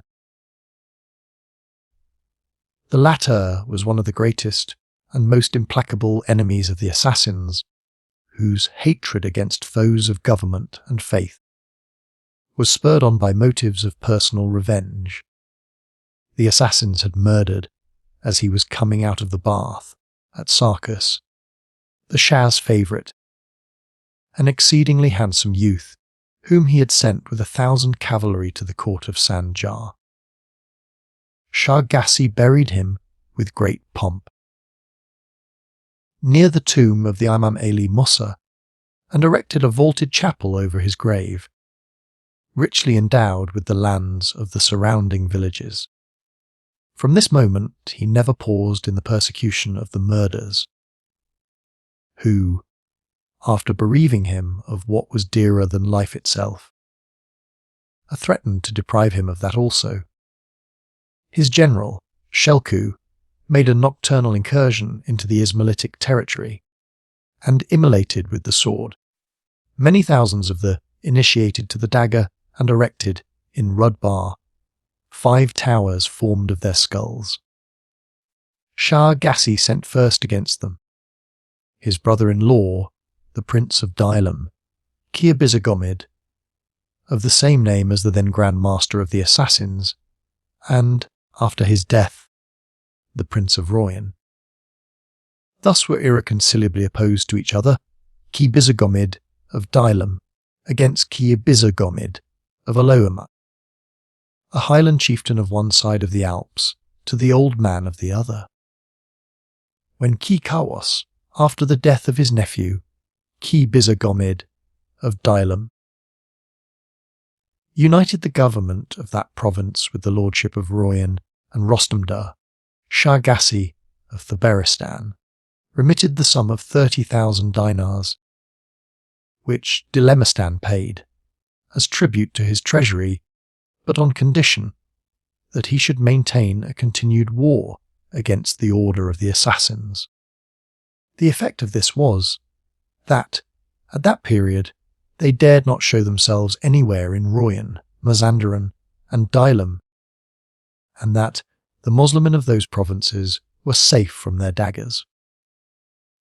Kawas undertook some expeditions against Alamut itself, and plundered and ravaged the surrounding country. He wrote a letter to the Grand Master Mohammed in the following words: "May the life of the infidel, the wicked, the accursed, the base, the reprobate, be extirpated from the face of the earth. May the Almighty God annihilate his house, and the angel of torment prepare his dwelling in hell. God, the Most High, has not in vain commanded to the faithful and the pious the destruction of the infidel and the atheist. The greatest grace and highest favour of the Almighty is shown in this, that the flaming sword of perdition is waving over your heads and country. That ye, having recourse to empty arrogance and senseless cunning, hemmed in on all sides, are now like the hunted fox, lost in the brake. What hinders yet now from showing your manhood against us, who sit publicly everywhere, without chamberlains or door-keepers, guard or officers, against me, your greatest foe on God's earth?" The Grand Master replied in the style of the order, laconically, and cutting as their stilettos. "We have read their letter, the contents are insults, and insult recalls on the insulter. The successor of Kawas, Astander Hazaras, son of Shirnosh, struck into an entirely different line of policy. Wary of the war against the assassins, he concluded a treaty of peace and amity, resigned his strongest castles to them, and even abandoned himself to the extravagances of drunkenness. 2 of the grandees of his court, whom he had injured by killing the favourite of one and the brother of the other, fled to Erdisha, king of Mazandaran. They complained that their prince, allied with the assassins, even trod in their steps, and represented that, if the king should suffer this to proceed unresented, the murderers would soon spread themselves through Mazandaran and cause universal desolation. Erdeshir entered into the spirit of this representation, retained the complainants at his court, and dispatched a person of distinction to Hashashin to admonish him to more reasonable conduct. The admonition being ineffectual, his nobles deserted him and fled to Erdeshir's court. Others took up arms against him, supported by Erdeshir with an army. Hashashin, thus abandoned, went over to the assassins, with whom he sought refuge. Shah Erdeshir appointed the Seed Edai Ilu Hakia Barisa, governor of Dailam. In a nocturnal attack executed by Hashashin, supported by the Ismailites, the Seed was slain, and Shah Erdeshir swore that he would not rest till he had revenged the murder of the Seed with the death of Hashashin. The latter fled to the strong castle, Walij. Erdeshir took Nur an-Najju and besieged Walij for a considerable time, finding, however, the investment of it too difficult. He retreated and appointed Hesberidin Khorsht, viceroy of Royan and Rostamda, in place of Hashashin. The latter went into Iraq, and thence to Hamadan, where he sought protection from Togrul, the last sultan of the Persian line of the Seljukides. Togrul sent an ambassador to Erdeshir to intercede for Hashashin. The Shah of Mazandaran replied, "If Hashashin wishes to regain the sovereignty of Royan, let him do penance for his impiety and break off his connection with the assassins, or the Sultan may point out another place where he may be beyond the alliance of the order of murderers." The Seljukide Sultan approved of the decision of the king of Mazandaran. Hashashin fled to Ray, where he sought the hand of the daughter of Serajeddin Kamel and aid from his father-in-law. Being unable to effect his purpose, he went straight with his brother to Shah Erdeshir, who wished to confine him to the castle of Walid. The commandant, who had formerly served under Hashashin, refused to imprison his former lord. At length, however, Hashashin terminated his unquiet life, being murdered by Hesberidin, unknown to Erdeshir. The Shah caused his infant son to be brought up, but ere he attained his majority and the government of Royan, he fell by the hand of one Bistan, who pretended to the sovereignty. The murderer fled to Alamut, which had ever been the safest asylum for such criminals. The Grand Master immediately offered to deliver him up, if Erdeshir would, in return, surrender the village of Herjan to the order. Erdeshir would not consent, but replied to the envoy, "What is a wretch like Bistan, that I should yield one of my possessions to the assassins for him?" This happened in the 610th year of the Hijra, that is, in the third of the re-establishment of Islamism by the Grand Master, Nev Musulman, who, on offering to give up the murderer, remained, indeed, true to his newly adopted system of restoring religion, yet at the same time made this measure of policy subordinate to the interest of the order.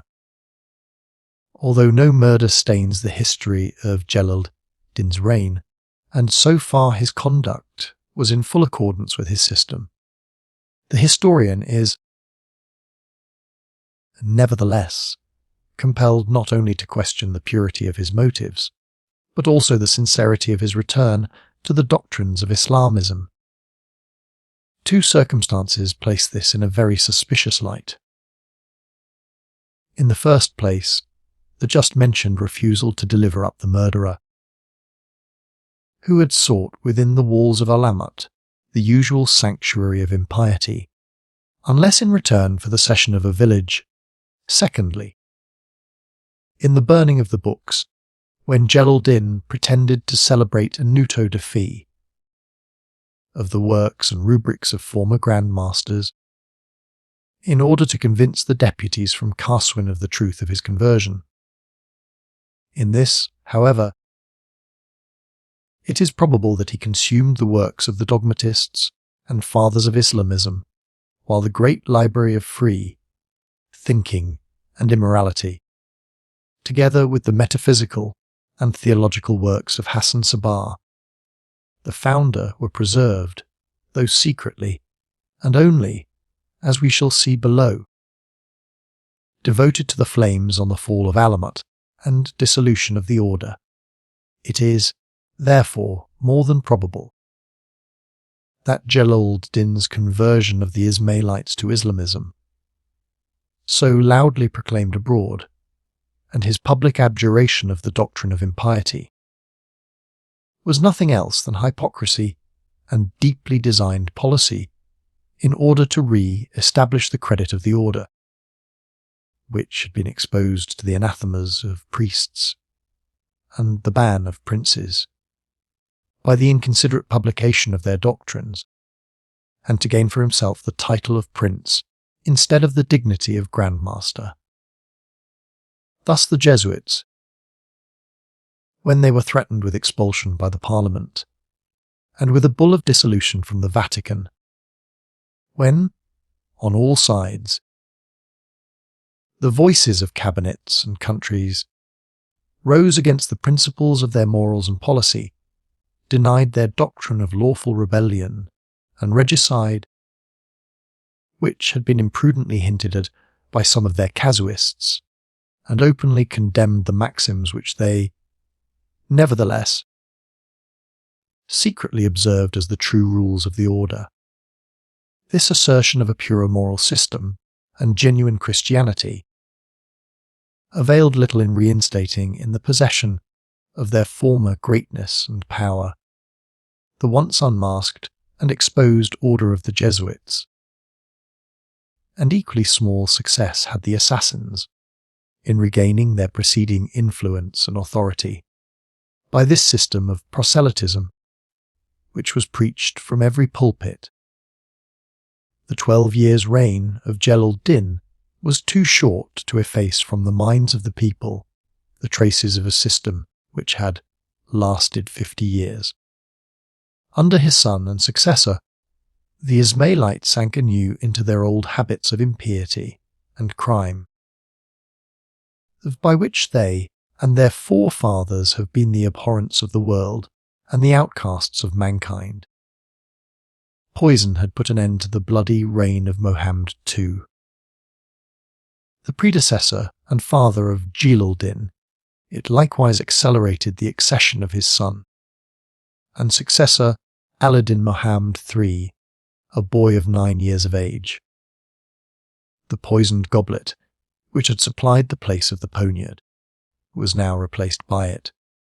The dagger raged unceasingly, by order of the boy, among his own relatives, who were accused as accomplices in the poisoning of his father. According to the doctrine of the Ismailites, the imam, even though a youth, is always considered as having attained his majority, and the efficiency of his commands is neither enfeebled by the age of childhood nor the childishness of age. His orders require unlimited obedience, as emanating from the higher power, centered in the vicegerent of the deity, and the Ismailites blindly followed the deadly behests of the young prince, by which their hands, for 12 years unused to the dagger, again became accustomed to it. Reign of Jelaleddin Mohammed III, son of Jelaleddin Hassan Musulman. Although, in the warm climate of Arabia and Persia, human nature arrives sooner at maturity, and the intellect sooner attains the freedom of independence than in the colder region of Europe, we can more easily conceive a maiden of 9 to be marriageable than a boy of the same age to be capable of governing. It appears more natural that Ishi should, at the age of 9, have become the bride of the Prophet Muhammad than that his namesake should, at the same age, have assumed the throne of the assassin sovereignty. If this is not surprising, still less is it so that the boy, scarcely emancipated from the care of the harem, should surrender to it both himself and the administration of affairs. The women governed, and Ala-din amused himself with feeding sheep, while the assassins, as heretofore, raged as wolves in the folds of Islamism. All the wise ordinances, which Jelaleddin, the new Mussulman, had instituted for the advantage of religion and morality, were abolished by Al-Din, the new infidel. Atheism and licentiousness again raised their heads, and the dagger was once more red with the blood of virtue and merit. In the 5th year of his reign, Ala-din, having bled himself without the knowledge of his physician, an excessive loss of blood threw him into a deep depression and melancholy, from which he never recovered. From that time, no one ventured to propose to him any remedies, either for himself or the disorders of his government. Whoever spoke anything in the least displeasing to him concerning political affairs received torture or death for his answer. Thus everything was concealed from him, whether domestic or foreign, and he was without any friends or advisers who could venture to lay representations before him. The evil increased beyond all measure.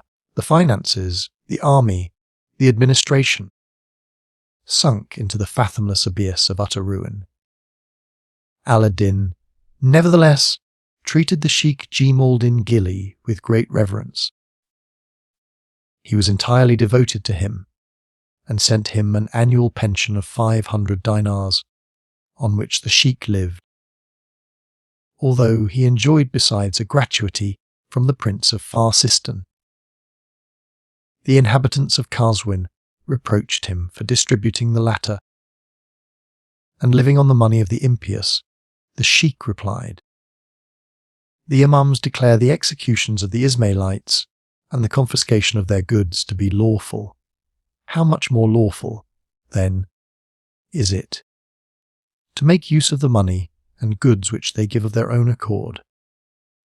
Ala-din, to whose ears, probably, this talk of the Qaswiners came, affirmed that he spared them only on the Sheikh's account, and that if Jelaleddin Gili did not reside there, he would fill sacks with the earth of Qaswin and hang them on the necks of its inhabitants, and drive them to Alamut. He ordered a messenger, who gave him a letter of the Sheikh's, once when he was intoxicated, to receive 100 blows of the bastinado, and said to him, "A thoughtless and foolish man that thou wert, for giving me a letter of the Sheikh's when I was intoxicated. Thou shouldst have waited till I had come from the bath, and recovered my senses."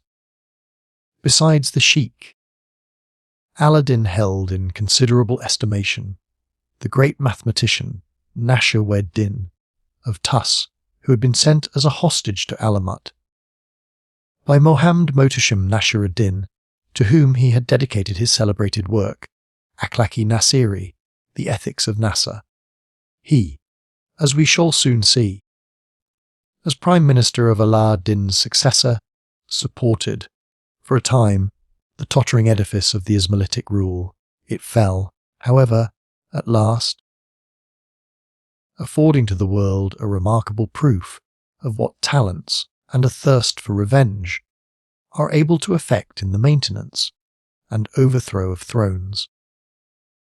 During the reign of this weak prince, there took place the following negotiation with Sultan Jelaleddin Mankburni, the last of the sultans of Khawarizm. According to the relation of an eyewitness, on his return from India, he had appointed the Emir Orkhan, governor of Nishabur, immediately bordering on the possessions of the Ismailites. Orkhan's lieutenant, in his absence, ravaged, by bloody and repeated attacks, the territories of Tim and Cain, the capitals of Kuhistan, and the principal seat of the assassins. One of the latter, Jelaleddin, came as ambassador to request the suspension of hostilities. Orkhan's lieutenant, however, deigned to give no other answer than the silent, but emphatical one, of drawing several daggers from his girdle and throwing them on the ground before the envoy, signifying either that he wished to show his contempt for the daggers of the assassins, or that he would have him to understand that he would meet dagger with dagger. This hieroglyphical style of embassy is a chief feature in the diplomacy of the East, which not only speaks to women in the language of flowers, but also to princes by images and symbols rather than words. The most ingenious messages of this kind mentioned by Eastern writers are those which passed between Alexander and the Indian king Porus, who endeavoured to surpass each other in subtlety and vaunting. They terminated in Alexander's sending for a cock to pick up the corn which was shaken from a sack before him, intimating that though the hosts of the Indians should be as numerous as the grains of corn, the Greeks, as brave as game cocks, would soon swallow them up.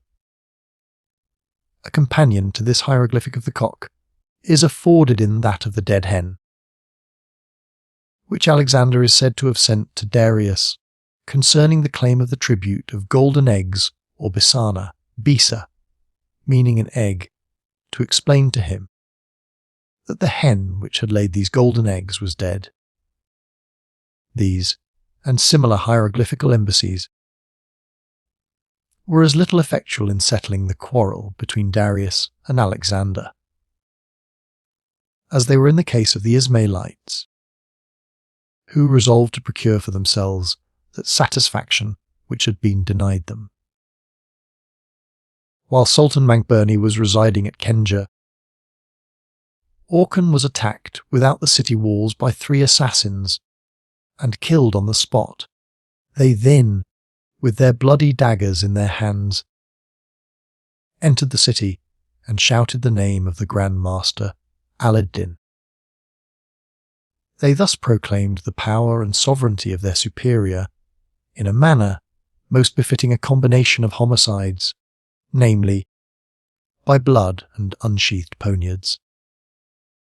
They sought the vizier, Shurfulmulk, nobility of the kingdom, in the divan of his house, but not finding him there, he being with the sultan, they wounded one of his servants.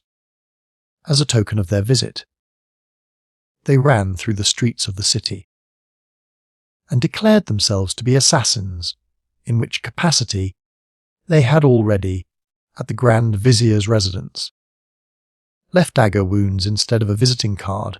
Their insolence, however, did not go. This time, unpunished, the people crowded together and put them to death with a shower of stones. In the meanwhile, an Ismailite envoy, Bedreddin armed by name, having travelled as far as Barlakan, on his way from Alamut to the Sultan's court, on being informed of the above occurrence, inquired of Shurfulmulk, the vizier, whether he should continue his journey forwards or return. The vizier, knowing the enterprising vigour of the assassins, and dreading the fate of Orkhan, answered that he might come in all security, and on his arrival, the vizier applied all his energies to the satisfaction of his demands, which were the suspension of the ravages of the Ismailite territory and the cession of the fortress of Damaghan.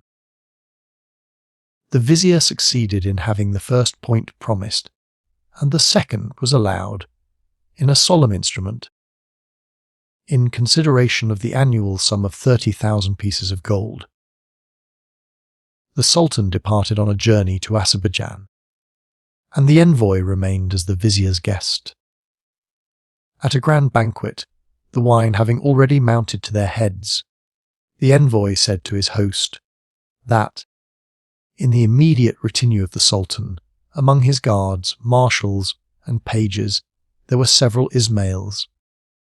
The vizier, curious to become acquainted with these dangerous unknown, entreated the ambassador to produce them, and gave him his handkerchief as a pledge that no harm should befall him.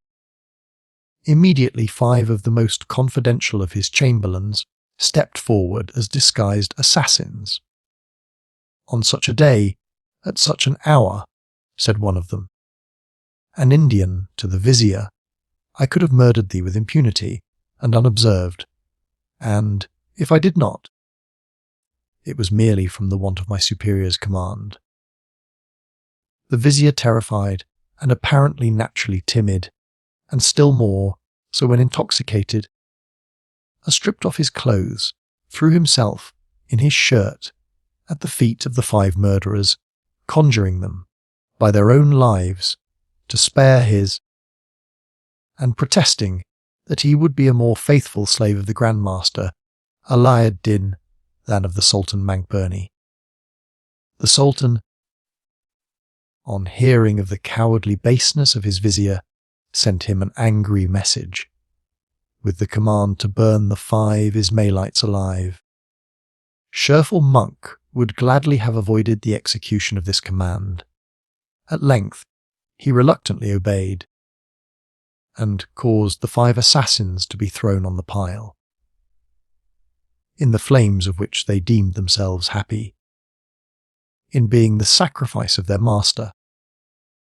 Aladdin, Jelaleddin, the superintendent of the pages, whose duty it was, more than that of any other officer of the court, to watch over the immediate retinue of the Sultan, was condemned to death for admitting assassins among the pages. The Sultan then departed for Iraq, and the vizier remained in the province of Azerbaijan, and with him the relator of this occurrence, Abul Fatah Nisawi. While they were staying at Burda, Saladin came from Alamut as ambassador of the Grand Master, who, being admitted to an audience of the vizier, spoke as follows. "Though haste sacrificed 5 Ismailis to the flames, to ransom their life, pay for each of these unhappy men the sum of 10,000 pieces of gold." The vizier, confounded by the message, treated the envoy with distinction, and then commanded his secretary, Abul Fatah Nisawi, to prepare a deed in due form, by which he bound himself to pay the Ismailis the annual sum of 10,000 ducats, in addition to the 30,000 due from them to the Sultan's treasury. At so dear a rate did emirs and viziers purchase a respite of their lives from the daggers of the assassins, which were constantly pointed against their breasts. Aladdin could seek counsel from the Sheikh Jelaleddin and the astronomer Nasr-Din in spiritual and temporal affairs, in objects of politics and science. But neither of them could afford him a remedy for his diseased brain and mental malady. To find a skilful physician, he applied by embassies to the Lord of Farsistan, the Atabeg Mozaffar-ed-Din Abaka, who endeavoured to gratify him. From the natural dread of the dagger, common to all the princes of the time, and which made them inclined to fulfil the wishes of the prince of the Ismailites, he dispatched the Imam Behadin, son of Sidin el-Ghasuni, one of the first physicians, distinguished alike by his theoretical science and his practical art, who employed his attainments, not without some success, in the cure of Jelaleddin. When the latter was somewhat better, he could never obtain license to return. For this once, it was not the death of the sick, but of the convalescent, that released the physician. Aladdin died, not from the consequences of his early loss of blood, but from the usual remedy of the order, assassination. Ambition, and the fear of not attaining the supreme power till late, or not at all, was the cause of his murder, as it had been of similar preceding ones. Aladdin had several sons, and had declared the eldest of them, Rokneddin, while yet a child, his successor. As he grew in years, he was honoured as their superior by the Ismailites, who made no difference between his commands and those of his father. Jelaleddin, irritated by this premature obedience, declared that the right of succession was transferred to another of his sons. But the Ismailites paid no attention to this declaration. In accordance with the received maxim of their sect, that the first declaration is always the true one, and that wit the business ends. Our readers may recollect a similar example in the history of the Egyptian Caliph, Mohammed, mentioned in the second book, who first declared his son Nizar, and afterwards, being compelled by the Emir al-Joyash, his younger son Mohammed, as his successor, whence arose the great schism of the Ismailites, some adopting the side of Nizar, and others that of Mohammed. Hassan Sabah, the founder of the Assassins, who was at that time in Egypt, was obliged to quit the country, as he belonged to the former,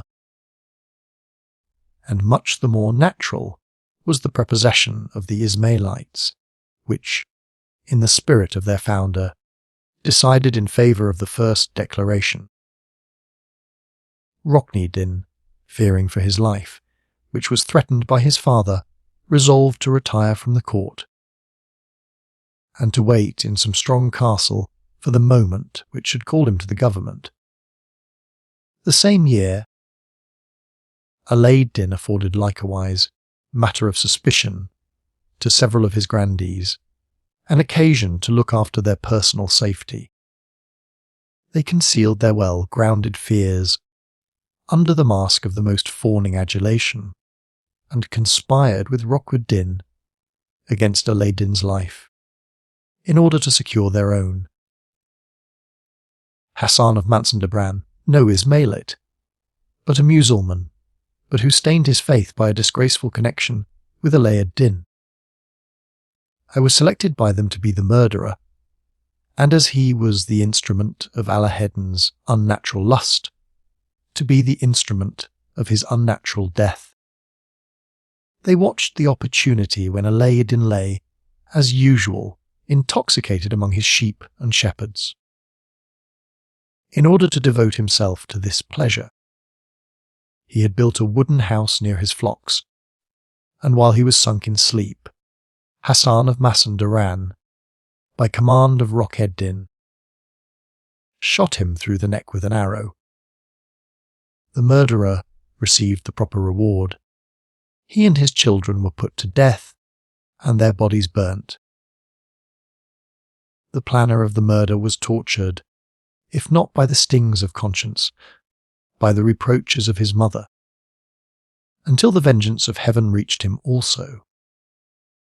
Thus Jelaleddin, whose father had been poisoned by his nearest relation, was murdered by an assassin employed by his son, and the horror of parricide revenged parricide. Thus we come back upon the remark, so frequently repeated by Oriental historians, and noticed by us in the commencement of this book, that parricide begets parricide, as though heaven would proclaim the atrocity of the crime, by the horror of the punishment. As if an unnatural son were the only fitting executioner of an unnatural son, and the terrible alone could revenge the terrible. If a double parricide stain the annals of other dynasties, nature and terror stop with the second, lest, by a long enchainment of horrors, and a series of parricides, our belief in humanity and in the most sacred feelings should expire. the history of the Assassins alone, in heaping atrocity on atrocity, surpasses hell itself. We see 4 murders in succession, by near relations, criminally and horribly avenged by near relations. From Hassan, the Illuminator, to the fall of the Order, the blood of the Grand Masters dropped, from step to step down to the last. 2 of them died by the hands of their sons, 2 by those of their nearest relatives. Poison and the dagger prepared the grave which the Order had opened for so many. Hassan fell by the dagger of his brother-in-law and his wicked son, Mohammed. The latter, aiming at the life of his son, Jelaleddin, was anticipated by him with poison, which murder was again revenged by poison. By his nearest relative, Aladdin, son of Jelaleddin, had the mixer of the poison put to death and was himself murdered by his own son's command. The place of the ruby goblet of Jemshid and the sparkling sword of Rustam, the royal insignia of the ancient Persian kings, was supplied with the assassins by the envenomed cup and polished dagger. The Grand Masters directed it to the hearts of their enemies, without being able to turn it from their own. Their guards, the devoted to death, were common murderers. Hell reserved for the Grand Masters themselves the privilege of parricide. End of Book 5. Book 6. Reign of Rokneddin Kharshah, the last Grand Master of the Assassins. The crimes of the Society of Murderers, which had long ago exceeded the measure of humanity, had, at length, filled to overflowing that of retributive vengeance. After an existence of 170 years, the tempest of destruction fell, with terrific fury, on the assassins. The conquering power of Genghis Khan, thundering in the distance, had passed innocuously over their heads. But under the third of his successors, Mangu Khan, the whirlwind of Mongols swept over the eastern world, and in its desolating progress, carried away, along with the Caliphate and other dynasties, that of the Assassins. In the year 582 of the Hydra, when the 7 planets were in conjunction. In the sign Libra, as they had been, a century before, in that of Pisces, all Asia was trembling, in expectation of the end of the world, which astrologers had declared was to happen the first time by a deluge, and the second by hurricanes and earthquakes. But if, the first time, a swollen mountain drowned only a few pilgrims, in order not to put the prophecy to the blush, and the second, there was so little wind on the appointed night, that lights burnt freely in the open air, on the top of the minarets, without being extinguished. Nevertheless, at both periods, political revolutions came to the help of the astrologers' predictions, who had interpreted the conjunction of the planets as indicating physical changes.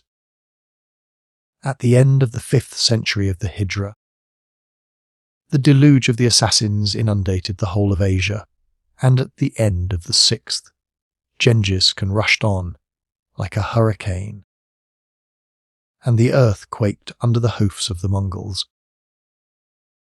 The rage of the tempest afterwards spread through all Asia, and the shocks of the earthquake carried their ruin as far as Europe. During the reign of Mangu, the conquest of China and Persia was completed by his brothers, Kublai and Hulagu, and as the preponderating power of the latter, trode into ruins the citadel of the assassins, and rolled the caliph's throne in the dust. His expedition to Persia deserves our most particular attention. Tanju Niwin, the general of Mango Khan, who covered the frontiers of Iran, sent to his master the ambassadors of the Caliph of Baghdad.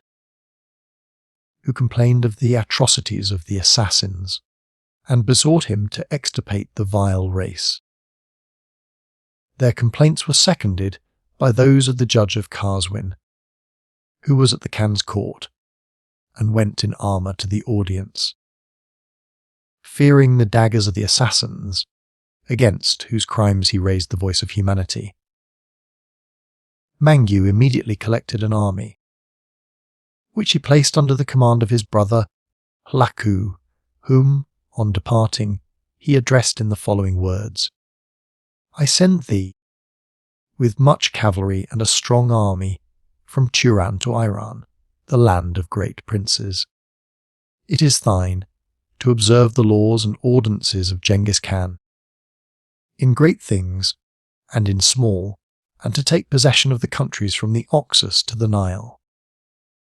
Assemble round thee, with favours and rewards, the obedient and the submissive, but tread into the dust of contempt and misery, the refractory and mutinous, with their wives and children. When thou hast done with the assassins, begin the conquest of Iraq.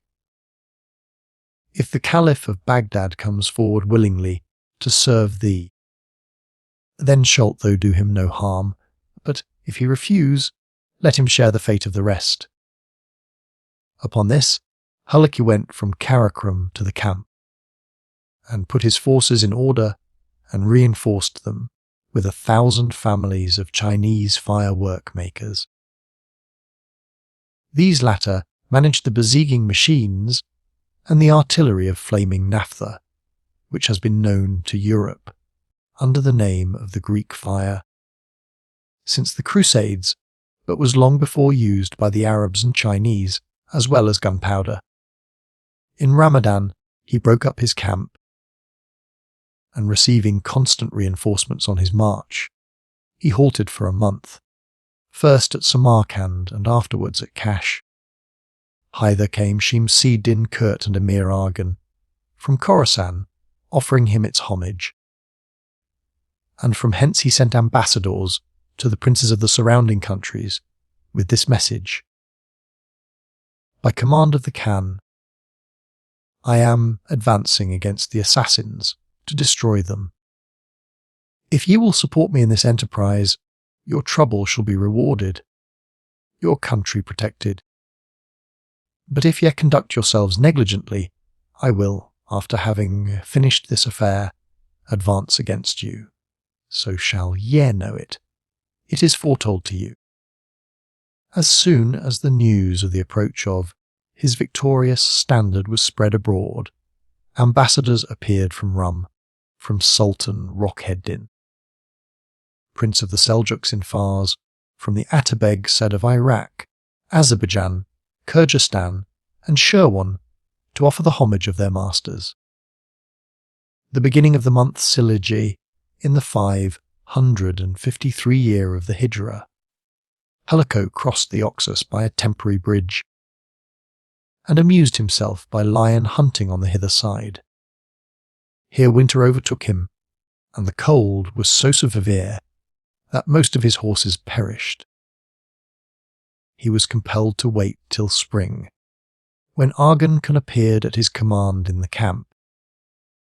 The political affairs of the latter were conducted by his son Gerai, armed Batiji, and Khoja Alaid-Din Atamulk, the vizier, writer of the celebrated historical work Jihankusha, Conqueror of the World. Hlaku marched from Shirgan to Kuwaf, whence being himself attacked with indisposition, he dispatched his general, Kayu Kinyan, on the conquest of Kohistan. He went himself to Das, the native city of the greatest Persian poet, astronomer, and vizier Fajusi, Nasruddin, and Nizam-ul-Mulk, the renowned burial place of the Imam Ali ben Musa Reza, and established his quarters in a newly laid-out garden of Argan Acre. From thence he went to Manshuri, where the wives of Argan and his lieutenant, Aseddin Teher, gave him a sumptuous banquet. He then sent the Prince Shimseddin Kurt as ambassador to Nasr-ed-Din Mohtasham, Rokneddin's governor in Sirtakt. Although an old man, Nasser-Din, the first patron of the astronomer of the same name, who has immortalized his memory by his ethical work dedicated to him, nevertheless accompanied the envoy in person to the camp of Halaku, who loaded him with marks of distinction. Halaku, on arriving on his march at Hashashin, commanded the place, which had formerly been destroyed by the Mongols, to be rebuilt at the public expense. He then returned to Kirkan, where he sent another embassy to Rokneddin Kharshah, the lord of Alamut, summoning him to obedience and submission. Rokneddin had just ascended the throne, still reeking with the blood of his father, and followed in his political conduct the treacherous advice of his vizier, the great astronomer Nasser-Eddin of Tus. The latter had presented a work to the Caliph Mostrasem, for which, instead of receiving honours and rewards, as he expected, he only gained contempt and insult. Al-Kami, the Caliph's vizier, jealous of Nasser-Eddin, objected to the work, that, in the dedication, the title of Vicegerent of God on Earth was wanting, and the Caliph, who thought it badly written, threw it into the Tigris. From this moment, the insulted servant swore vengeance against the vizier and the Caliph, and fled to Alamut, where the Grand Master still clutched his dagger, beneath which more than one vizier and one Caliph had already fallen. As the Grand Master, however, did not interest himself with sufficient earnestness in Nasser-Eddin's revenge, or did not expedite it quickly enough, for the approach of Halaku drew the attention of the order away from the Caliph to the consideration of their own defence, and as, according to all probability, the citadel of the Ismailites would, at length, be obliged to succumb to the hosts of the Mongols, Nasser-Eddin immediately changed his plan and designs. He resolved, in the first instance, to deliver up his master and the castles of the assassins to the advancing victor, in order to ensure, by treachery, the means to his ultimate revenge, and to pave the way for the destruction of the Caliph's throne with the ruins of the order. He thus extended the prospect of his revenge, and his joy at the fall of his foes took a wider compass. The vizier and the Caliph would only have bled under the poniards of the assassins. The burning brands of the Mongols, however, menaced the conflagration of the capital and the whole edifice of the Caliphate. The lust of destruction must have been great in that mind, which could sacrifice the assassins to its revenge. But because they unsheathed their daggers too slowly for his purpose, by the advice of Nasser-Eddin, Rokneddin Kharshah sent to Busurgomid, Halaku's general, who had already reached Hamadan, an embassy of submission, and expressing his desire to live in peace with every one. Busurgomid answered that as Halaku was not far off, Rokneddin would do best to go to him in person. After several messages, it was determined that Rokneddin should send his brother Sheen Shah in Basa's suit to Halaku. Sheen Shah addressed himself to Basa, and the latter gave him his own son as escort on his way to Halaku. He himself, however, by command of his lord, entered the district of Alamut, with his army on the 10th of the month Jemezi ul-Ewel. In the 654th year of the Hijra, the assassins and the troops of the order occupied a height near Alamut, which they defended obstinately against the Mongols. The rock was steep and the occupying party numerous. The assailants, compelled to abandon the attack, burned the houses of the Ismailites and ravaged the fields. While this happened near Alamut, and after Shehenshah had arrived at Halika's quarters, the latter sent an envoy to Rokneddin with the command as follows: "Because Rokneddin has sent his brother to us, we pardon him the guilt of his father and his partisans. He himself, who has, during his short reign, as yet proved himself guilty of no crime, shall destroy his castles and repair to us." At the same time, Abasa received orders to suspend the ravaging of the province of Rudbar. After the arrival of these orders, Rokneddin caused some of the battlements of Alamut to be knocked down, and Basa withdrew his troops from Rudbar. By order of Rokneddin, Sadruddin Sungi, one of the most respectable of the order, went, accompanied by an envoy of Halaku's, to the latter's camp, to announce submissively to him that the prince of the assassins had already begun to demolish his castles, and that he was proceeding in the work of destruction, that he, however, dreading the presence of Halaku, requested the term of a year, after the lapse of which he would appear at his court. Halaku sent back Sadreddin, the Ismailite envoy, accompanied by one of his Basakakis, or officers, and wrote to the Grand Master, "If Rokneddin's submission be sincere, let him come to the imperial camp and cede to Basakaki the deliver of this letter the defence of his country." Rokneddin, missiled by his evil genius and the ill advice of Nasir-Din, delayed his obedience to this command. He sent the vizier Shim-Sed-Din Kilaki and his cousin Sifdin Sultan Melik Ben Kiamansa again with ambassadors to Halaku to cloak his refusal to appear in person under bad excuses. He commanded, at the same time, his governors and commanders of Kish-Tan and Kurdku to hasten to the Mongol camp and to proffer their homage. As soon as Halaku reached Demoin, which lies immediately on the mountains of the Assassins, he dispatched the vizier Shim-Sed-Din Kilaki to Kurdku to bring the commander of that fortress into the camp. In pursuance of Rokneddin's command, one of the envoys, who had accompanied the vizier and Rokneddin's cousin to the camp, was sent, on the same mission, to Kohistan, and the latter proceeded, with Halaku's ambassador, to the castle of Maymendis, where Rokneddin had established his residence, in order to inform him that the ruler of the world had now advanced as far as Demoend. There was now no longer any time for delay, but if he wished to wait a few days, he might, in the meanwhile, send his son.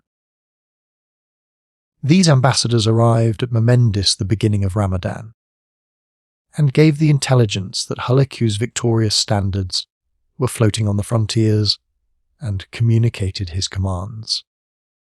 At this news, Rokneddin and his people fell into stupid astonishment and helpless terror.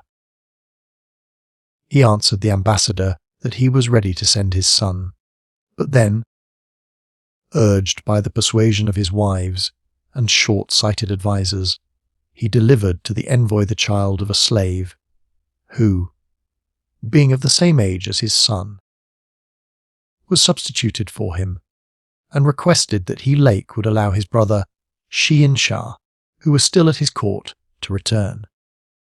Halaku, who was already on the confines of Rudbar, easily unmasked the imposture, and without betraying his discovery, sent back the child 2 days after, with the information, on account of his youth, the Khan would not detain him, and that, if he had an elder brother, he might be sent into the camp, in exchange for Shehin-Shah, who would then be permitted to return. In the meanwhile, the governor of Kurdku had arrived in the camp, and Halaku, who now permitted Shian Shah, Rokneddin's brother, to return, dismissed him with these words: "Tell thy brother to demolish the castle of Maymundis, and come to me. If he comes not, the eternal God knows the consequences." During these negotiations, the Tawaji, or recruiters of the Mongols, had collected so considerable a number of troops that hill and dale swarmed with them. On the 7th of the month Shul, Halaku appeared in person before Maymundis to undertake the siege of that fortress, and a battle took place on the 25th.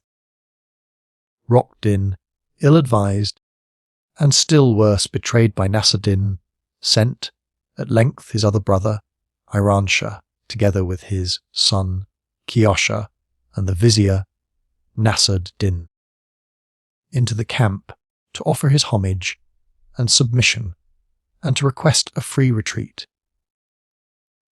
They were accompanied by the most distinguished members of the order, who bore rich presents. Nasruddin, instead of speaking for his prince and placing the strength of the fortress in the balance of the negotiation, told Halaku that the security of the castles of the Ismailites need not trouble him, that the stars foretold clearly the downfall of their power, and the sun would accelerate their ruin. The surrender of the place was then agreed upon, on condition of an unmolested retreat, and on the 1st of the month Silkide, Rokneddin and his ministers and confidants evacuated the castle of Maymundis and went into Halaku's camp. The gold and the presents which he brought with him were divided among the troops. Halaku had compassion on Rokneddin's youth and inexperience, he having scarcely been seated more than a year on the throne of his fathers. He gave him good words and flattering promises, retained him as his guest, but the traitor Nasruddin as his vizier, the latter who had put the fortress and the Grand Master into the hands of the Khan, and had laid the axe at the root of the assassin power, had effrontery enough to compose a chronograph on this occurrence, which immortalizes his treachery and revenge, containing the date of this affair in 2 verses. In Halaku's camp, Rokneddin was given into the custody of a guard of Tartars, and officers of the Khan accompanied the Grand Master's deputies into the district Raudbar, in order to demolish the castles belonging to the assassins there situated. Others were dispatched to the 2 grand priorates of Syria and Kohistan, to summon the commandants of the places belonging to the order, to surrender them to Halaku in the name of the last Grand Master. The number of these strongholds amounted to more than 100, and these, by which the mountainous parts of Kohistan, Iraq, and Syria were crowned, formed the girdle of the assassin's power, reaching from the shores of the Caspian to those of the Mediterranean Sea. In all these, the dagger was the insignia of dominion. In Raudbar alone, more than 40 were levelled with the ground, all well fortified and full of treasure. The 3 strongest refused obedience to Halak's summons and Rokneddin's commands.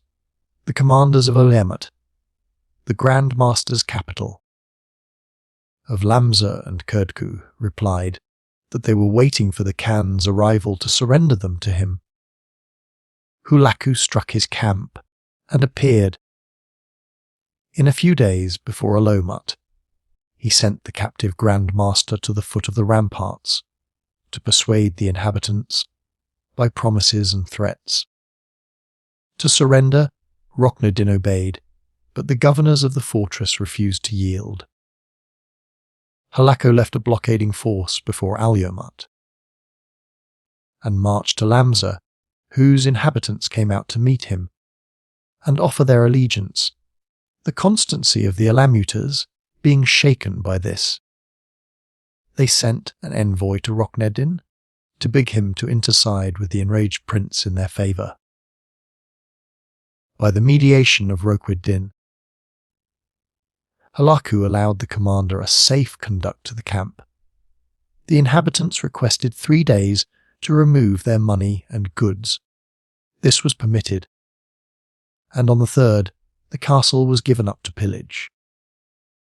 Alamut, or the eagle's nest, so called from its inaccessible height, lay on a rock, which presented the shape of a lion kneeling, with his neck stretched on the ground. The walls rose from the lion's rock, which they equalled in solidity. As it did them in its perpendicular rise, they were vaulted for the defence of the garrison. The rock was excavated into corn magazines and cellars for honey and wine. These had been, for the most part, filled in the time of Hassan Sabah, and so excellent was the choice of the spot, and the care bestowed upon it, that neither had the wheat become mouldy, nor the wine sour, which was considered by the Ismailites as a miracle of their founder. The Mongols, who, without knowledge of the locality, sought in the subterraneans and sambas for treasure, fell into the wine and honey. The armies of the assassins being scattered, and their poniards broken in the destruction of their fortresses, Halak returned in the month Jelaleddin of the same year to Hamadan, where he had left his children. Rokneddin, who accompanied him, was treated with kindness either from pity or contempt. Entirely degenerated from the blood of his fathers, he had not even the virtues of a common assassin, courage, and contempt of death, still less those of a grand master, strength of rule and statecraft. Already morally a slave, even before he fell into the hands of Halaku, he still showed himself in the same character by the meanness of his pursuits. A Mongol girl of the lowest grade was the object of his affections, and Halaku, who neglected no opportunity of exposing him to the shafts of public scorn, commanded a solemn marriage. On being asked for the slave by the prince of the assassins, after the completion of the ceremony, Rokneddin begged the favour of being sent to the great Mangu. Halaku was, at first, astonished at this senseless request, by which Rokneddin sought his own destruction, as, however, he did not feel himself called upon to prevent it. He gave him permission, and a troop of Mongols as an escort. Rokneddin had promised on his way to persuade the garrison of Kurdku, the last castle of the assassins which still held out against the Mongols, to surrender. He left Halaku's camp at Hamadan on the 1st of Rebihilwel, in the 6th of 55, year of the Hydra. As he passed Kurdku, he sent the inhabitants a public message, requiring them to surrender. He, however, secretly instructed them to hold out, and to deliver the fortress up to no one. By this foolish, contradictory policy, by which he had already entailed the ruin of the order, he now accelerated his own. On arriving at Karakorum, the Khan's capital, the latter, without admitting him to an audience, sent him the following message: If thou pretendest to be submissive, wherefore haste the not surrendered the castle of Kurdku? Return and demolish the yet unyielded castles. Then mayest thou share the honour of appearing in our imperial presence. When Rokneddin and his escort had reached the Oxus, on his return, the latter, under pretence of taking refreshment, made him dismount, and pierced him with their swords. Mangu had already, some time before, issued the command to Hlaku to exterminate all the Ismailites and not to spare even the infant at his mother's breast. And immediately upon Rokneddin's departure, the sanguinary task was commenced, which had only been delayed till Kurdku, and the remainder of the castles of the Assassins in Kuhistan and Syria should have fallen. He sent one of his viziers to Kazwin to put to death indiscriminately Rokneddin's wives, children, brothers, sisters, and slaves, only 2 relations. The females, apparently, of Rokneddin were selected from this devoted band, not for mercy, but to be the victims of the princess, Bolgan Khatans. Private revenge, her father Jagatai having bled by the assassin's daggers. A command, similar to that given to the governor of Kazwin, was issued to the viceroy of Khorasan. He assembled the captive Ismailites, and 12,000 of these wretched creatures were slaughtered. Without distinction of age, warriors went through the provinces and executed the fatal sentence, without mercy or appeal. Wherever they found a disciple of the doctrine of the Ismailites, they compelled him to kneel down, and then cut off his head. The whole race of Busurgomid, in whose descendants the Grand Mastership had been hereditary, were exterminated. The devoted to murder were not now the victims of the Order's vengeance, but that of outraged humanity. The sword was against the dagger, and the executioner destroyed the murderer. The seed, sowed for 2 centuries, was now ripe for the harvest, and the field ploughed by the assassin's dagger was reaped by the sword of the Mongol. The crime had been terrible, but no less terrible was the punishment. The castles of the assassins in Rudbar and Kuhistan, Kane, Tun, Lamsa, and even Alamut, the capital, were now in the hands of the victor. Kurdku alone, whose garrison had been encouraged not to yield by Rokneddin when on his way to Mangu, resisted the besieging forces of the Mongols for 3 years. It is situated in the district of Damahan, near Mansurabad, on a very lofty mountain, and is, probably, the same as the castle Tagado mentioned by the Armenian historian Hathon, who has converted the 3 years' siege into one of 30 years' duration. Circumstantial details of this siege are found in Sahireddin. The historian of Mazandaran and Royan, whose princes, having done homage to the overwhelming power of Hlaku Khan, received his commands to besiege Kurdku while he was engaged in his expedition against Baghdad. At that period, the throne of Mazandaran was filled by Shems, all Moloch Erdesher, of the family of Borwand, and at Royan reigned the Astanda, or mountain prince, Sherakim, of the family Korpair. They were united in the bonds of friendship, relationship, and contiguity of situation. The Prince of Royan had given his daughter in marriage to the Shah of Mazandaran, and Hlaku Khan promised himself a large result from the wisdom of his measures in imposing upon them both the conduct of the siege of Kharshah. It was in the beginning of spring that the Pote Kutbi Royani, who was in the camp of the allied princes, sung a solemn poem in honour of spring. In the language of Thabristan beginning, the sun has now once more passed from the fish to the ram. Spring waves her flowery banner to the east wind. By this distich, inserted by the historian Sahireddin in his work, the existence of a particular language in Thabaristan is made known to Europe. It consists of a mixture of Mongol, Uyghur, and Persian words. The inspiration of the native poet had so great an effect upon the two princes that, without waiting for the Khan's permission, they raised the siege and marched home in order fully to enjoy, in their native plains, the delights of returning spring, unmindful of the wrath of Halek Khan, of which they soon felt the full weight. Ghassan Behader was dispatched from the army to chastise them for their disobedience.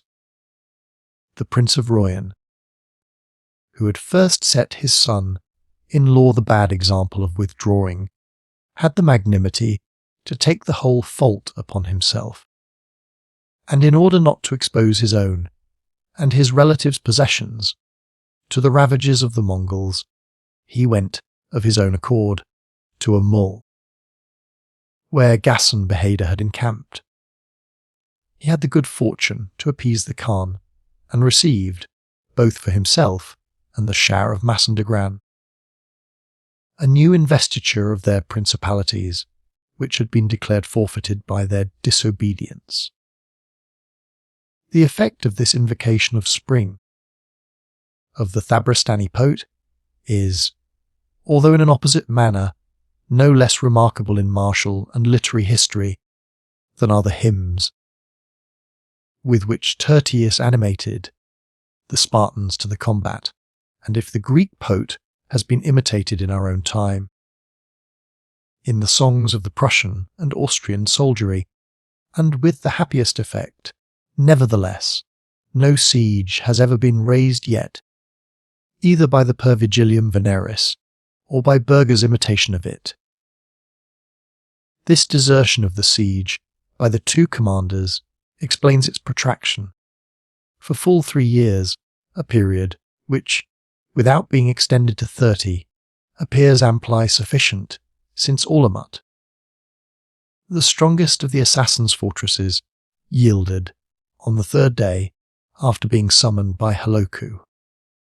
After the fall of Alamut, the residence of the Grand Master, and the centre of the order, Atamlik Jowaini, the learned vizier and historian, asked and obtained from Halaku a permission to search the celebrated library and archives of the order for the purpose of saving the works which might be worthy of the Khan's preserving. He laid aside the Koran and some other precious books, and committed to the flames not only all the philosophical and sceptical works containing the Ismailit doctrine and written in harmony with it, but also all the mathematical and astronomical instruments, and thus at once destroyed every source from which history might have derived a more circumstantial account of the dogmas of the Ismailites and the statutes of the order, fortunately, in his own history. He preserved the results of the information which he derived from the library and archives of the order, together with a biographical sketch of Hassan Sabah, from which all the more modern Persian historians, as Merkond and Wassaf, have collected their stories, and which we ourselves have likewise followed. The existence of this library at the time of the conquest convicts of hypocrisy the 6th Grandmaster, Jelaleddin Nevmusulman, since he could not have committed to the flames. In the presence of the deputies of Kazwin, the archives and doctrinal works of the order which remain preserved, for the inquisitorial zeal of Atamlik Jowaini. This fanatical zeal has, at all periods, but particularly in the Middle Ages, converted millions of books into ashes, if the West does, not unjustly, as Gibbon believes, accuse the Caliph Omar of the conflagration of the Alexandrian library. The East returns the charge with the accusation of the burning of the books at Tripoli, where an immense library of Arabic works was consumed by the Crusaders. The assertion that, in the former place, the baths were heated for a space of 6 months with the wisdom of the Greeks, is as extravagant as that in Tripoli alone. 3 millions of Arabic manuscripts fed the flames. But that both conflagrations were lighted up by the torch of fanaticism is not, on that account, the less an historical fact clearly attested and confirmed by the first historians of the East. The Library of Alexandria was burnt by the Muslimin, because, according to the instructions of Omar, the Koran only was the book of books, and all knowledge not contained in it was vain and useless. The library at Tripoli was consumed by the Christians because it contained, for the most part, nothing but the Koran and the works written on it. At Alamut the Koran was preserved by Jowaini and the philosophical works written against it, doomed to destruction, and at Fas, a century before, an auto de fief theological books was held by Sultan Yaqub. Had these two alone been lost, there would not be so much reason to complain, but with them, the conflagrations of Alexandria and Alamut swept away treasures of Grecian, Egyptian, Persian, and Indian philosophy. End of Book 6. Book 7. Conquest of Baghdad, Fall of the Assassins, remnant of them. In the fall of Alamut, the centre of the assassins was gone. The props of their authority were broken in the loss of the castles of Rudbar and Kohistan. Still, the Grand Prior of Syria refused submission to the Grand Master's orders to surrender, the armies of the Mongols being, as yet, too distant to compel his obedience. A far greater object occupied the mind of Halaku than the destruction of a few Syrian mountain forts, in which the order, after the fall of Alamut, and the annihilation of the Ismailites in Persia, might yet, though with difficulty, raise its head. He entertained no less a project than the conquest of Baghdad, and the overthrow of the Caliph's throne, on which the Arabs had, in the Prophet's name, already for 6 centuries and a half ruled over the world of Islam. This great event is, not only by its immediate consequences, but also from its proximate cause, inseparably connected with the destruction of the assassins. In the 2nd year after the fall of Alamut, and consequently before the conquest of Kirku, the last fortress of the assassins, which only surrendered in the 3rd year of the siege, Baghdad, the queen of the cities of the Tigris, fell. The overthrow of the Caliphate, as we have seen in the instructions given by Mangu to his brother Halaku, did not enter immediately into the plan of the Khan, who merely claimed submission and troops, but Nasser-Din, the great savant and traitor, who had delivered the capital of the assassins into the conqueror's hands, and had paved a road to his own revenge over its ruins, laboured unceasingly to urge Halaku to the destruction of the Caliphate. Besides the close connection of this event with the one which we have described, it is in itself so great and important in the history of Asia and the Middle Ages, so attractive from the novelty and rarity of the subject, that we cannot deny our readers and ourselves the pleasure of following the Cone in his expedition from Alamut to Baghdad.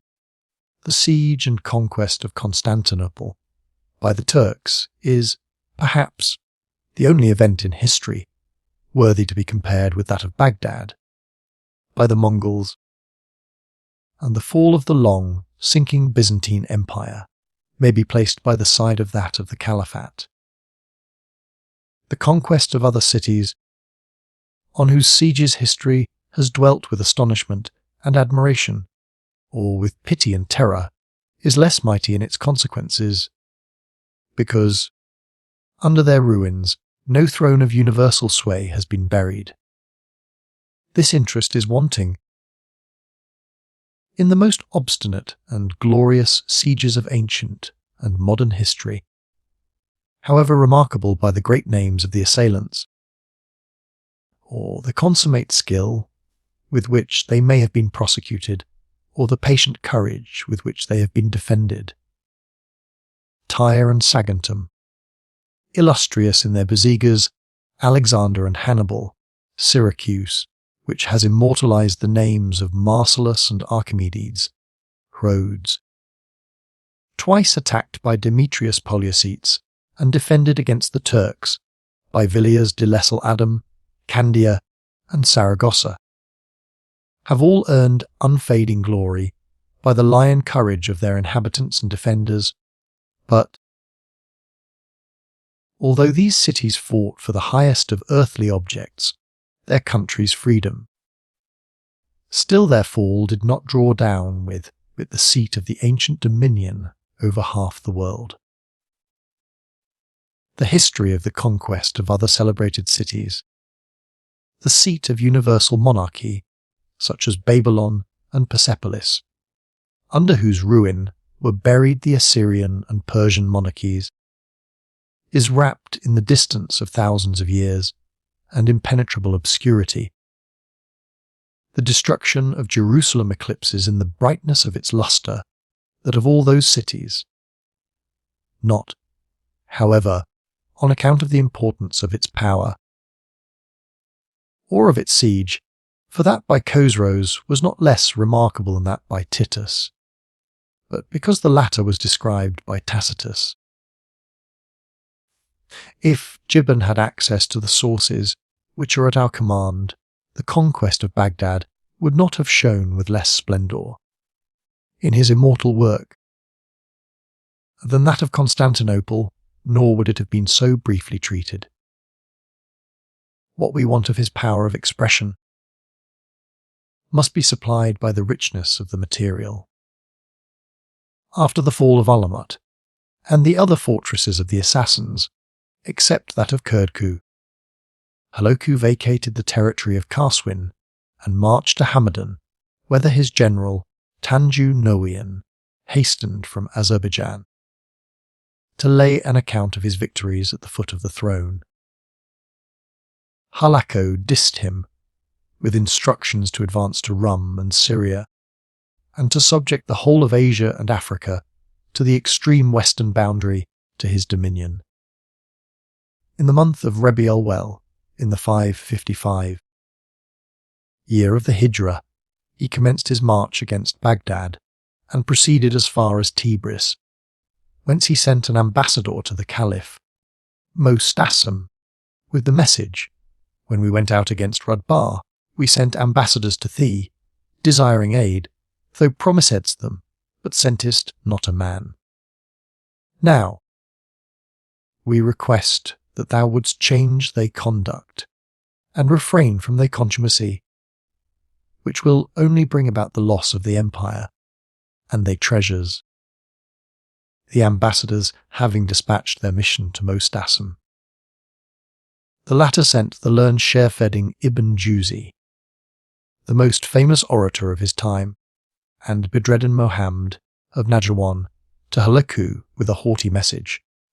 The Khan, irritated at this, gave more easy audience to the counsels of Nasr Din, who continually urged him to march against Baghdad, and to the treacherous invitation of Ibn al-Kami, the Caliph's vizier, Moideddin Muhammad ben Abdul Malik al-Kami, who, as vizier, administered the affairs of the Caliphate with unlimited power, and by the blackest treachery caused its fall, is stigmatized ignominiously as traitor throughout the whole East, and the name of all Kami is not less abhorred in their history than is that of Antalcides in that of the Greeks. As eloquent and versed in poetry and the polite literature of the Arabs as Nasr-Din was in the mathematical sciences, he was no less faithless to his lord. Both poet and mathematician were traitors. Nasr-Din had personal cause of complaint against al-Kami, who, by his censure, had occasioned the Caliph's throwing into the Tigris the poem dedicated to him by the former, adding that it was, in every respect, badly written. It is probable that Nasr-Din was a better astronomer than Pote, but it is still more probable that al-Kami was jealous of the credit which he might gain with the Caliph. The vizier would not have deemed it necessary to warn the viceroy of Khorasan, Nasir-Din Mohtashim, with whom the astronomer was, against a mediocre or Badkaside, who was a juggler and wished to insinuate himself into the favour of the Caliph. Out of respect for al-Kami, the viceroy, on this warning, threw the astronomer into prison, notwithstanding he had dedicated his great work, Akhlaq-i Nasiri, to him.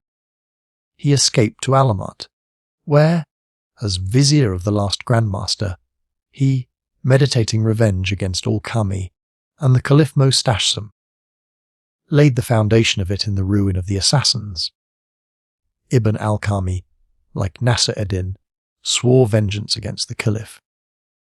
He had to complain, not only of the neglect of some of the grandees and favourites being unpunished by Mostashim, but also he feared for his own personal security, on account of some severe measures against the Shiites, to which sect he himself belonged. He entered, therefore, on the same path of treachery, in which Nasr-Din had already preceded him and besieged the ear of Halaku with complaints and invitations, which were readily accepted. Nasr-Din, Halaku's vizier, and Ibn al-Kami, the caliphs, played mutually into each other's hands. The contemporaneous fall of two such powerful sovereignties as that of the assassins and of the caliphate are caused by the jealousy and treachery of an astronomer and a wit, is unique in history. Ere we commence the detail of the fall of the Caliph throne of Baghdad, it will be proper to premise a few words relating to the foundation and splendour of this renowned city. Baghdad, the city valley or house of peace, the citadel of the holy. The seat of the Caliphate, called also the oblique, from the oblique position of its gates, was founded on the banks of the Tigris in the 48th year of the Hijra by Abu Ja'far al-Mansur, the second caliph of the Abbas family. It stretches 2 miles along the eastern banks of the river, in the form of a bow with an arrow on the string, and is surrounded by a brick wall, whose circumference of 12,400 ells is interrupted by 4 gates and 163 turrets. When Mansur resolved upon building the city, he called his astronomers, at whose head was his vizier, Nevbak, means new fortune, to determine a fortunate hour for laying the foundations, and the latter chose a moment when the sun stood in the sign Sagittarius, by which the new city was promised flourishing civilization, numerous population, and long endurance. At the same time he assured the Caliph that neither he nor any of his successors would die within the walls of this capital, and the confidence of the astronomer in the truth of his prophecy is less surprising than its fulfilment by 37 caliphs, the last of whom, Mostashim, during whose reign Baghdad fell, did not die within its walls, but at Samra, a place built below Baghdad on the banks of the Tigris by Mostashim, the 8th Abbasid caliph, are called the Aether from the coincidence of the number 8 in his nativity for his Mamluk guard. As Baghdad, from the circumstance of no caliph having died within its walls, merited, most peculiarly, the name of the house, valley or city of peace, so Also, on account of the great number of holy men of Islam who are buried within or without it, and whose tombs are so many objects of the pilgrimages of the Muslimin, it gained the title of Bulwark of the Holy. Here are the mausolea of the greatest imams and the most pious sheikhs. Here reposes the Imam Musa Qasim, the seventh of the 12 imams, who, in direct descent from Ali, claimed the right to the throne and the caliphate, on account of their relationship to the Prophet. Also, the Imams, Hanafi and Hanbali, the founders of 2 of the 4 orthodox sects of the Sunnah, the Sheikhs, Junaid, Shobli, and Abdul Qadir Gilani, the chiefs of the mystic sect of the Sophists. In the midst of the monuments of the Imams and Sheikhs stand those of the Caliphs, and their spouses, of which that of Zobayd, the wife of Harun al-Rashid, has, by the strength of its construction, survived the repeated captures and destructions of Baghdad by the Mongols, Persians, and Turks. Equally splendid specimens of Saracenic architecture are the academies, colleges, and schools, 2 of which have immortalized the names of their founders in the history of Arabic literature. The academies, Nizami and Mostansari, the former instituted in the first half of the 5th century of the Hijra by Nizam el-Mulk, the great Grand Vizier of Malek Shah, Sultan of the Seljuks. The latter, built 2 centuries later by the Caliph al-Mustanza Billah, with 4 different pulpits for the 4 orthodox sects of the Sunnites. The most magnificent of all the palaces was that of the Caliph Muqtada Billah, called the House of the Tree, and seated in a wide extent of gardens. In the middle of the vestibule, near 2 large basins of water, stood 2 trees of gold and silver, each having 18 branches, and a great number of smaller boughs. One of these bore fruit and birds, whose variegated plumage was imitated with different precious stones, and which gave forth melodious sounds by means of the motion of the branches produced by a mechanical contrivance. On the other tree were 15 figures of cavaliers, dressed in pearls and gold, with drawn swords, which, on a signal being given, moved in concert. In this palace, the Caliph Muqtada gave audience to the ambassadors of the Greek emperor Theophilus, and astonished them with the numbers of his army and the splendour of his court. 160,000 men stood in their ranks before the palace. The pages glittered in golden girdles. 7,000 eunuchs, 3,000 of whom were white, the rest black, surrounded the entrance, and immediately at the gate were 700 chamberlains. On the Tigris floated gilded barks and gondolas, decorated with silken flags and streamers. The walls of the palace were hung with 38,000 carpets, 12,500 of which were of gold tissue, and 22,000 pieces of rich stuff covered the floors. 100 lions, held by their keepers with golden chains, roared in concert with the sound of fifes and drums, the clang of the trumpets, and the thundering of the tam-tam. The entrance to the audience chamber was concealed by a black silk curtain, and no one could pass the threshold without kissing the black stone of which it was formed, like the pilgrims at Mecca. Behind the black curtain, on a throne 7 ells high, sat the Caliph, habited in the black mantle border of the Prophet, girded with his sword, and holding his staff in his hand as a sceptre.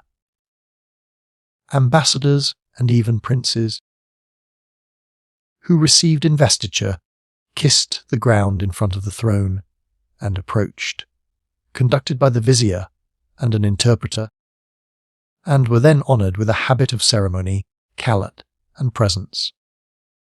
So Tughril Beg, the founder of the Seljuks, on receiving investiture from the Caliph Kayim Bayamrella, was dressed in 7 kaftans, one over the other, and presented with 7 slaves. From the several different states forming the Caliphate, he received 2 turbans, 2 sabres, and 2 standards, in token of being invested with the sovereignty of the East and the West. These proceedings of the Caliph's court were copied by that of Byzantium, and traces of them have been preserved to the present day in the ceremonials of the great kingdoms both of the East and the West.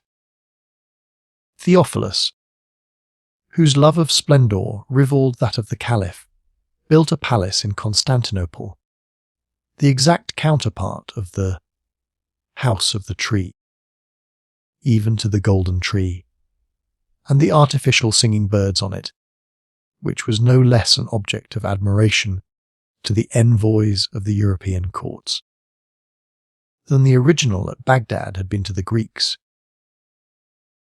The etiquette of the Caliph's court, which was repeated at Byzantium, still subsists at the Constantinopolitan courts, as Lutprand describes it.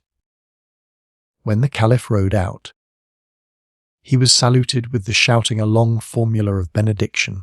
In the same manner was the Greek emperor, with the cry of many years, and so is the Ottoman Sultan, at this day, with the usual Tihuk Yasha, may he live long. The 2 turbans, which are placed before him when he enters the mosque, signify his sovereignty over Asia and Europe.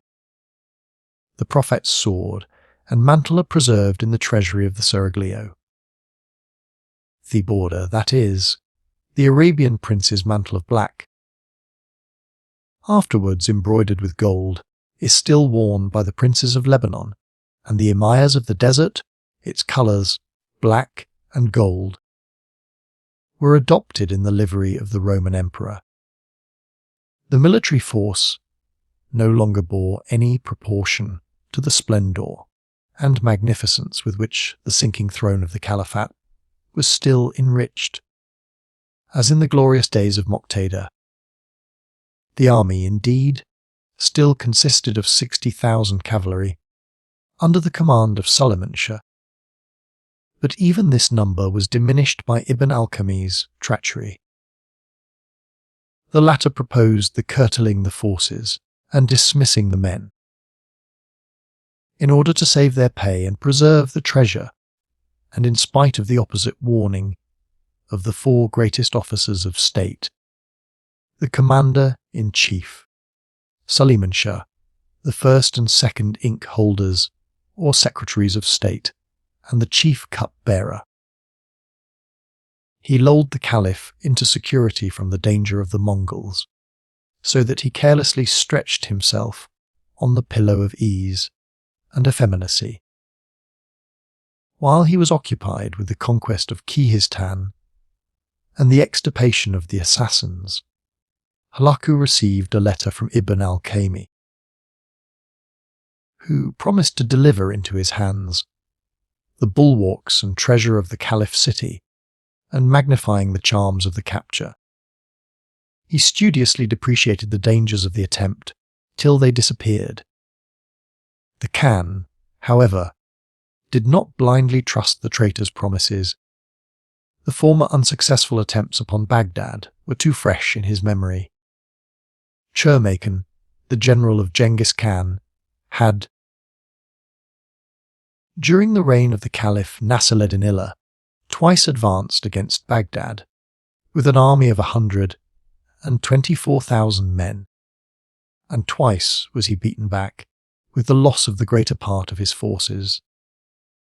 Halaku had recourse to Nasir-ed-Din, his vizier, and through him to the stars, in which the latter naturally read the overthrow of the Caliphate, so long determined upon by his revengeful spirit. Ibn al-Kami's divining, rod struck on the deeply concealed vein of Nasr-Din's inveterate rancor, and treachery responded to revenge. In accordance with Nasr-Din's counsels, Hulaku, as soon as he reached Hamadan, sent the before-mentioned embassy to the Caliph, whom he requested to send to meet him one of the two secretaries of state, the chief cupbearer, or the commander of the army, with whose opposition to his views he was fully acquainted. The Caliph sent the learned orator Ibn al-Jawzi, who poured the oil of his eloquence into the fire of wrath, and returned without performing his task. Hulaku, still more enraged, commanded the Emir Sagranjan to advance to Erdebil and cross the Tigris, and then to form a junction with the troops of the Emir Boyanje on the western side of Baghdad. In the meanwhile, he himself broke up his headquarters at Hamadan.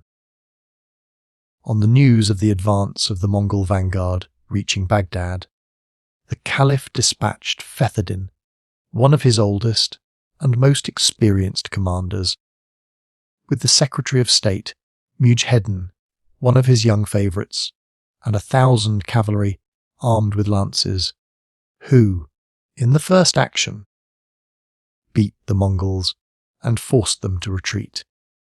Fetherdin's grey-headed experience wished to encamp, but Mujahedin's youthful arrogance incited him so long with insulting charges of cowardice and treachery that he, at last, gave orders to pursue the enemy. They overtook them at the western branch of the Tigris, called Djail, or Little Tigris. Fetherdin mounted a common horse, on whose fore and hind legs he had iron chains fastened, and so remained in one spot, to show to all that he was determined not to desert his post in the field, and that he would either conquer or die there. Night, and the fatigue of both armies, put an end to the combat, and dropping their arms, they sank into those of sleep. But while the Caliph's army were buried in slumber, the Mongols cut through some dikes, and the water broke impetuously on the opposing forces. The darkness of the rushing waters, and that of the night, was made still darker by the despair of the army. Then they saw the words of the Quran fulfilled. Darkness on darkness, everywhere darkness, and like Pharaoh's host, they were buried in the waves. The brave old Fetherdin, whose prudence would have averted the danger, perished, and the rash youth, Mujahedin, whose arrogance had produced it, escaped with 2 or 3 companions who brought the news of the catastrophe to Baghdad. So blind was the Caliph's partiality to his favourite, so slight his sorrow for the loss of his army, that on receiving the intelligence, he merely exclaimed, 3 times, thankfully, God be praised for the preservation of Mujahedin.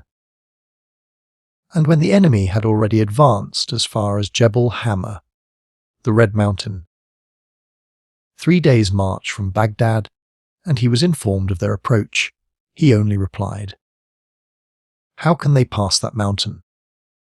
All representations to the contrary were either unheard or ineffectual. In the meanwhile, the main body of the Mongols had pushed forward on the road of Yakuba, and was encamped on the eastern bank of the Tigris. Then only did the Caliph command the gates of Baghdad to be shut, the fortifications to be garrisoned, and preparations to be made for defence. The 2 secretaries and Suleiman Shah once more led Theolite of the army against the enemy. The battle lasted 2 days with various fortune, but with equal loss. On the 3rd, Hulahoke prohibited the Mongols from renewing the attack and resolved to enclose the city in a blockade. On all the heights without the city, and on all the towers and palaces which commanded it, were placed projectile engines, throwing masses of rock and flaming naphtha, which breached the walls and set the buildings on fire. At this period, the three presidents of the sheriffs, or descendants of Ali, who resided at Hell, on the banks of the Euphrates, not far from the ruins of Babylon, sent a letter to Halaku, in which they offered their submission and added bitter complaints of the wrongs which they had suffered from the Caliph. They informed him that according to a tradition preserved by their glorious ancestor, the Lion of God, the Sage of the Faith, the son-in-law of the Prophet Ali, the son Abu Talib, the period of the fall of the family of Abbas, and the conquest of Baghdad, was arrived. Halaku, equally pleased with the homage of the descendants of the Prophet, and with the prophecy, answered them graciously, and commanded his general, Emir Jelaleddin, to occupy the district of Hell, and to protect the inhabitants from violence. Thus their hatred against the family of Abbas secured them against the rage of the Mongols. After the siege had lasted 40 days, the Caliph convoked a general assembly of all the grandees of the realm, in which Ibn al-Kami spoke at great length of the innumerable host of the Mongols and the impossibility of long resisting them. He therefore recommended a treaty with Halaku, who was more desirous of the treasures than the dominions of the Caliph. He advised a mutual alliance between a daughter of Halaku and a son of the Caliph, and between a daughter of the latter and a son of the former, that the ties of peace and friendship might be drawn the closer. For this purpose, the Caliph should go in person to the Khan's camp, and thus the blood of thousands would be spared, the city preserved from utter destruction, and the Caliphate fortified against every enemy by the acquisition of so powerful an ally. The fear and pusillanimity of the Caliph caused him to listen to al-Kami's faithless advice. He sent him, in the first place, into the camp to negotiate peace under the same conditions as had been offered to him from Hamadan. He returned with the answer, probably suggested by himself, that what was admissible at Hamadan is no longer so before the gates of Baghdad. Then, only one of the great dignities of the realm was demanded. Now all four were, namely, the commander of the army, Suleiman Shah, the two ink holders or secretaries of state, and the chief cup bearer. The siege continued 6 days longer with renewed vehemence. On the 7th, Halaku caused 6 letters of immunity to be prepared, in which it was stated that the Cadis and the Seeds, the sheiks and imams, who had not borne arms, should be secure of their lives and property. These letters were attached to arrows and shot into the city on 6 sides. One of the 2 secretaries, who despaired of the safety of the city and was more anxious for his own, embarked on the Tigris to seek it in flight. As, however, he came abreast of Krayat, or Lakab, he was stopped by a body of the Mongol troops, posted there for the purpose of cutting off the communication between Medin and Basra. 3 of his vessels fell a prey to the flaming naphtha, and he was himself compelled to return. The Caliph, who had already renounced all hope, now sent Fakhreddin Damaghani and Ibn Derwish with presents to Halaku and to treat with him concerning the conditions of peace. These 2, however, returning without success, he dispatched. On the following day, his son Abulface Abdurrahman, with very considerable presents, and on the 3rd, his brother Abulfazl Abubekr, with the noblest and greatest personages in the state. These embassies were as fruitless as the first, and the vizier, who was sent into the camp along with Ibn al-Jawzi, again brought back the surrender of Soliman Shah and the secretaries as the indisputable condition of the caliph's free exit. Suleiman Shah and one of the secretaries, after being assured of a safe conduct, went to Halaku, who sent them back to the city, commanding them to bring with them their families and whole household, in order that he might send them unobstructedly to Syria and Egypt. They returned to the camp with a considerable escort of troops, who seized this opportunity of deserting the city. Different quarters had just been assigned them, when an Indian struck out the eye of one of Halaku's principal emirs with an arrow. Halaku seized this accident as a pretext for the most sanguinary rage. He commanded the Secretary of State and his suite to be put to death, and the general, Suleiman Shah, and his officers to be brought, bound, before him. He said to him, "How comes it that so great an astrologer as thou could not foresee the hour of their death? Wherefore didst thou not counsel thy lord to enter the path of submission, in order to save thy own life and that of others?" Suleiman Shah replied that the caliph's evil star had made him deaf to good advice.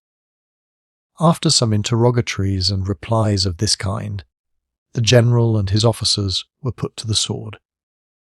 Many thousands who had surrendered into the hands of the conqueror on the faith of the safe conduct were murdered unarmed, after they had been separated from each other on pretence of being sent into different provinces, a cold-blooded and faithless cruelty, which, however, is not without example, having been repeated both in the East and in the West. The history of Alexander, of Charlemagne, Genghis Khan, Timur, and other conquerors presents us with instances similar to this atrocity of Laku, agreeing also wonderfully with it in the number of the victims, from 3,000 to 4,000, as well as in the circumstances of the promised safe retreat, the division into detachments, and the dialogue held with the commanders, who, for that very reason, were the more certain of their lives being spared. The Caliph, seeing no farther hope of saving his life, except by surrendering to the conqueror, repaired to the Khan's camp. After a siege of 49 days, on Sunday, the 4th of the month Safar, in the 656 year of the Hijra, he was attended by his brother and his 2 sons, together with a suite of nearly 3,000 persons, Khadids, sheiks, and ims. Only the Caliph and the 3 princes, his brother and 2 sons, together with 3 of the suite, 1 in 1,000. In all, 7 persons were admitted to an audience. Halaku concealed the perfidy of his designs under the mask of smooth words and the most friendly reception. He requested the Caliph to send word into the city that the armed inhabitants should throw away their weapons and assemble before the gates, in order that a general census might be taken. At the order of the Caliph, the city poured out its unarmed defenders, who, as well as the person of Mostassem, were secured. The next day, at sunrise, Halaku issued commands to fill up the ditch, demolish the walls, pillage the city, and massacre the inhabitants. The ditch, according to the expression of the Persian historian, deep as the deep reflections of wisdom, and the walls as high as the soaring of a lofty mind, were, in an hour, levelled. The army of the Mongols, as numerous as ants and locusts, mined the fortifications like an ant hill, and then fell upon the city as destructive as a cloud of the latter.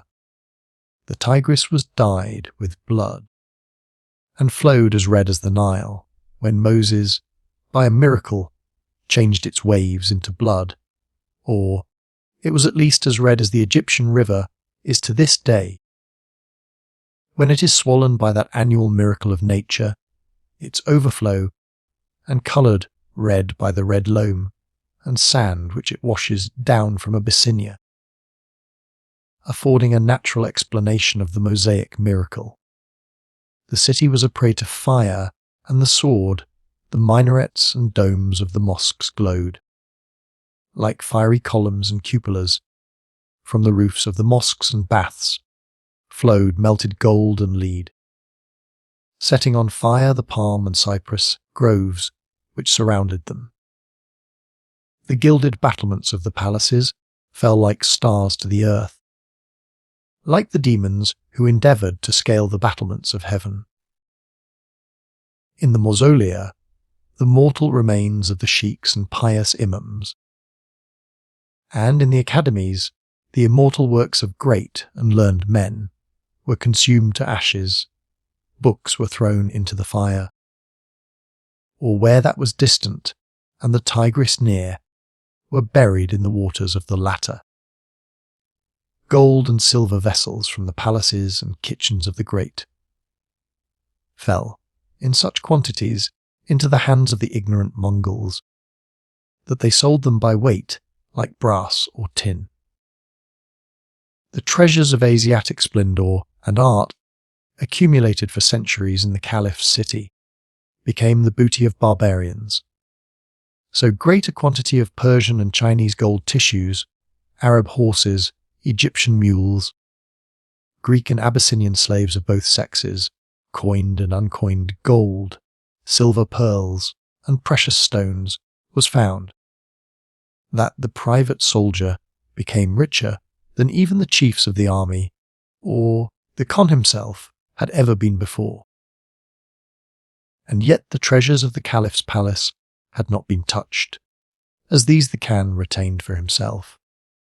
After 4 days' pillage, he went, on the 9th of the month Safar, in company with the Caliph, to the palace of the latter, where he, as his guest, as he said, desired his host to give him all that he was able. This Mongol politeness struck the Caliph with such terror that his whole body trembled, and as he either had not the keys or could not find them, he ordered the bolts and locks to be broken open. 2,000 costly garments, 10,000 ducats, and many jewels were brought out, which the Khan, without deigning them a glance, distributed among his suite, and then turned to the Caliph with the words, "The public treasures belong to my servants, now produce their concealed ones." Most Stassem pointed to a spot, on excavating which found the 2 basins of treasure, so celebrated in the history of the Caliphate, each filled with bars of gold, weighing each 100 miskals. Nasser-Leddin Illa's wise economy had commenced filling these 2 vessels. Most Tanser's prodigality emptied them, and most Assam's avarice again replenished them. An anecdote is told in the history of the last reigns of the Caliphs that Mostan Sir, when he paid his first visit to this treasure, prayed aloud, "Lord, my God, grant me the favour to be enabled to empty both these vessels during my reign." The treasurer smiled, and being asked his reason, he said, "When their grandfather visited this treasure, he besought heaven to rain only until he had filled these 2 basins, while thou desirest precisely the reverse." Most Tans applied this gold in the foundation of useful institutions, which immortalize his name, particularly in the erection of the celebrated academy, which was named after him, Mostansari, and also al-Medaris, that is, the mother of academies. Most Assam, on the other hand, hoarded gold from avarice, whereas a politic application of his riches, in the pay of troops and tribute, might have saved his throne from ruin. Helacu's cruelty to Mostarsem realized the Grecian fable of the wishes of King Midas. He commanded plates filled with gold to be placed before him, instead of food, and on the caliph's observing that gold was not food, the Mongol told him, by an interpreter, "For that very reason that it is not food, wherefore haste the not rather given it to thine army to defend thee, or distributed it amongst mine to satisfy me?" Too late, Mostassem repented the consequences of his avarice, and after spending a sleepless night, tormented with the pangs of hunger and conscience, he prayed, in the morning, in the words of the Koran, "O Lord, my God, possessor of all power, thou givest it to whom thou wilt, and takest from whom thou wilt, thou raisest up, and pullest down whomsoever thou pleasest. In thy hands is all goodness. And thou art mighty over all things." The Khan now held a council of his ministers to deliberate concerning the fate of the Caliph, and it being their unanimous opinion that prolonging his existence would only be preserving the bloody seeds of war and insurrection, and that only with his life could the dominion of the Caliphate be terminated, his death was determined. But as Holak himself deemed it improper that the Caliph should suffer as an ordinary criminal, and the blood of the Prophet's successor be shed by the sword, Mostassem was wrapped in a thick cloth and beaten to death. So great was the religious veneration for the sacred person of the Caliph, and thus did Eastern etiquette extend even to the execution of kings. From similar motives of reverence, the Ottoman sultans, when a revolt costs them their lives, are not strangled, but are put to death by compression of the genitals, a singular and elaborate trait of executioner tenderness. As the pillage and sack of Baghdad had commenced 4 days before the Caliph's death, so it continued 40 days afterwards, until the barbarians dropped their swords from fatigue and fuel was wanting for the flames. If we abstract the usual horrors of insulted humanity, which have been repeated in every sacked city, and only in Baghdad were carried to the highest pitch of enormity, we shall not blame the Mongols so much in their conquest of that city for the conflagration of the mosques and the desecration of the mausolea, for the destruction of the immense treasures and the melting of the gold and silver vessels, nor even for the demolition of the bulwarks of holiness and the overthrow of the Caliph throne, as for the annihilation of the libraries and the loss of many 100,000 volumes, which fell a prey to the flames.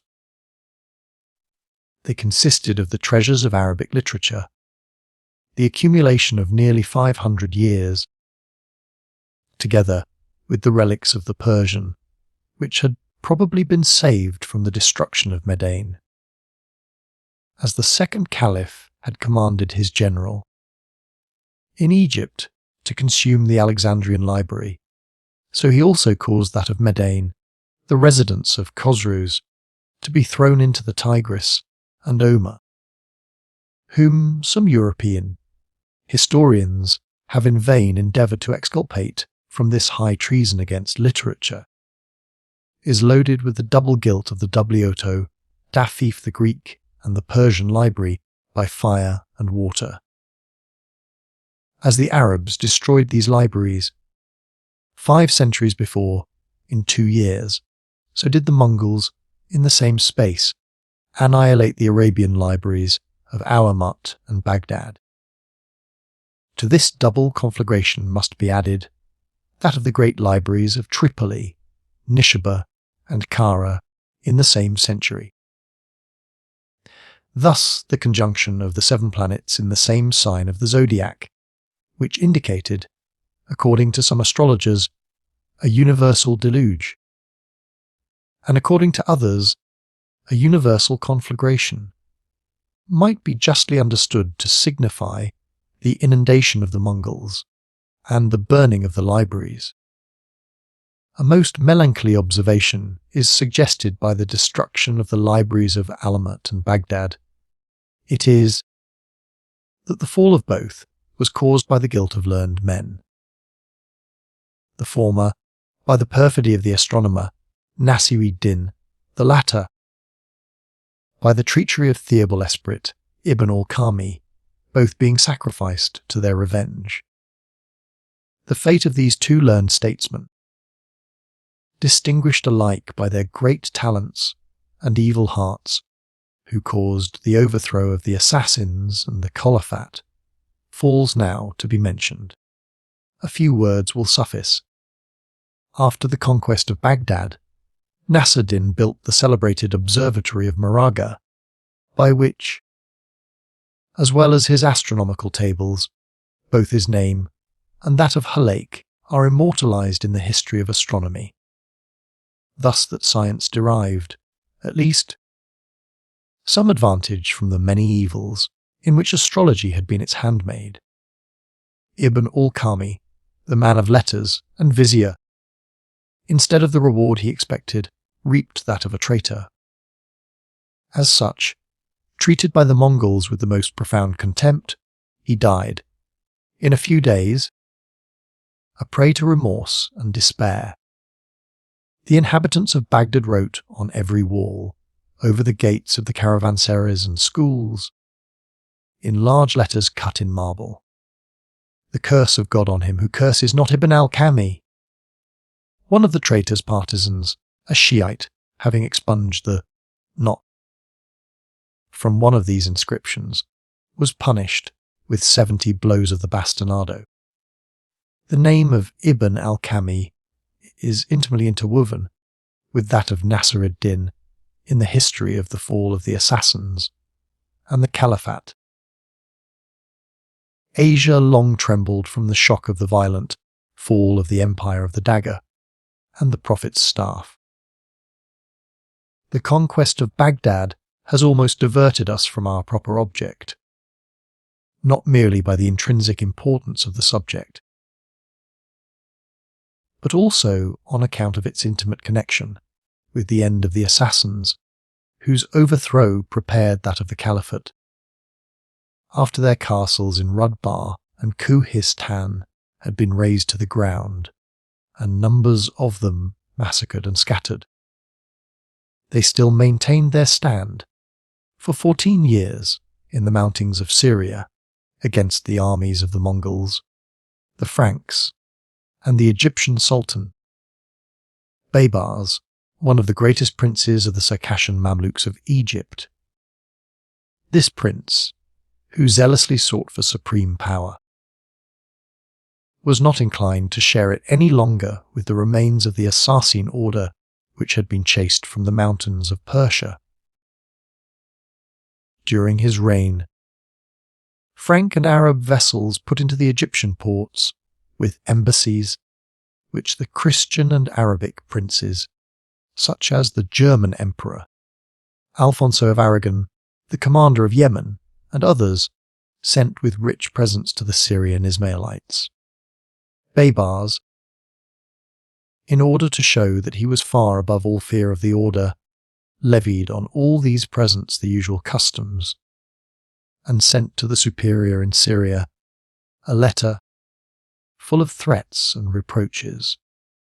Terrified and humbled by their misfortunes in Persia, they answered submissively, and with the request that the Sultan would not forget them in his peace with the Franks, but include them in his treaty, in token of his protection of them as his slaves and, in fact, Baybars, who, in this year, concluded a peace with the Knights Hospitallers, made the abolition of the tribute paid by the Ismailites one of the conditions of the treaty. The following year, he received an embassy of the Ismailites, who sent him a sum of money with the words that the money which they had hitherto paid to the Franks should, in future, flow into the treasury of the Sultan and serve for the pay of the defenders of the true faith. 3 years afterwards, when Sultan Baybars was marching against the Franks in Syria, the commanders of the different towns appeared to do him homage. Rokneddin, the Grand Master of the assassins, however, instead of following this example, requested a diminution of the tribute, which the order now paid to the Sultan instead of the Franks. Sarameddin Mobrek, the commandant of the Ismailite fortress, Ala Sikrihi, had formerly drawn upon himself the anger of the Sultan, but having received pardon on the intercession of the governor of Sion, or, according to others, of Hama, he appeared with a numerous suite in Baybar's presence, who received him into favour and loaded him with honours. He granted him the supreme command of all the castles of the Ismailites in Syria, which were no longer to be governed by Rokneddin, but by Sarameddin, in the name of the Sultan of Egypt. Masyet, as the property of the Sultan, was subjected to the command of Emir Seddin. In conformity with his orders, Sarameddin appeared before the walls of this fortress, of which he possessed himself, partly by stratagem, and partly by the massacre of a number of the inhabitants. Rokneddin, the late Grand Master of the Order, an old man of 70 years of age, and his son implored the Sultan's clemency. He had compassion on them, and granted the former the restoration of his authority, in conjunction with Sarameddin, in consideration of an annual tribute of 120,000 drachmas. A contribution of 2,000 gold pieces was required of Sarameddin, and Rokneddin left his son in the Sultan's court, as a pledge of his obedience and fidelity. In the meanwhile, Sarameddin, having taken possession of Masyet, drove out to Sidin, the governor named by the Sultan, but not being able to maintain the place against the approaching forces of the Sultan, he threw himself into the castle of Alika. Seddin returned from Damascus, whither he had taken refuge, again to Masyet, to the command of which he was restored by the Sultan's troops, who left him a garrison and bodyguard. Malik Mansa, Prince of Hammer, who had been charged by Baybars with the restoration of the emir, and the deposition of Sarameddin, took the latter prisoner, and brought him before the Sultan, who threw him into a dungeon. The castle of Alika surrendered to the Sultan's army on the 9th of Shawwal.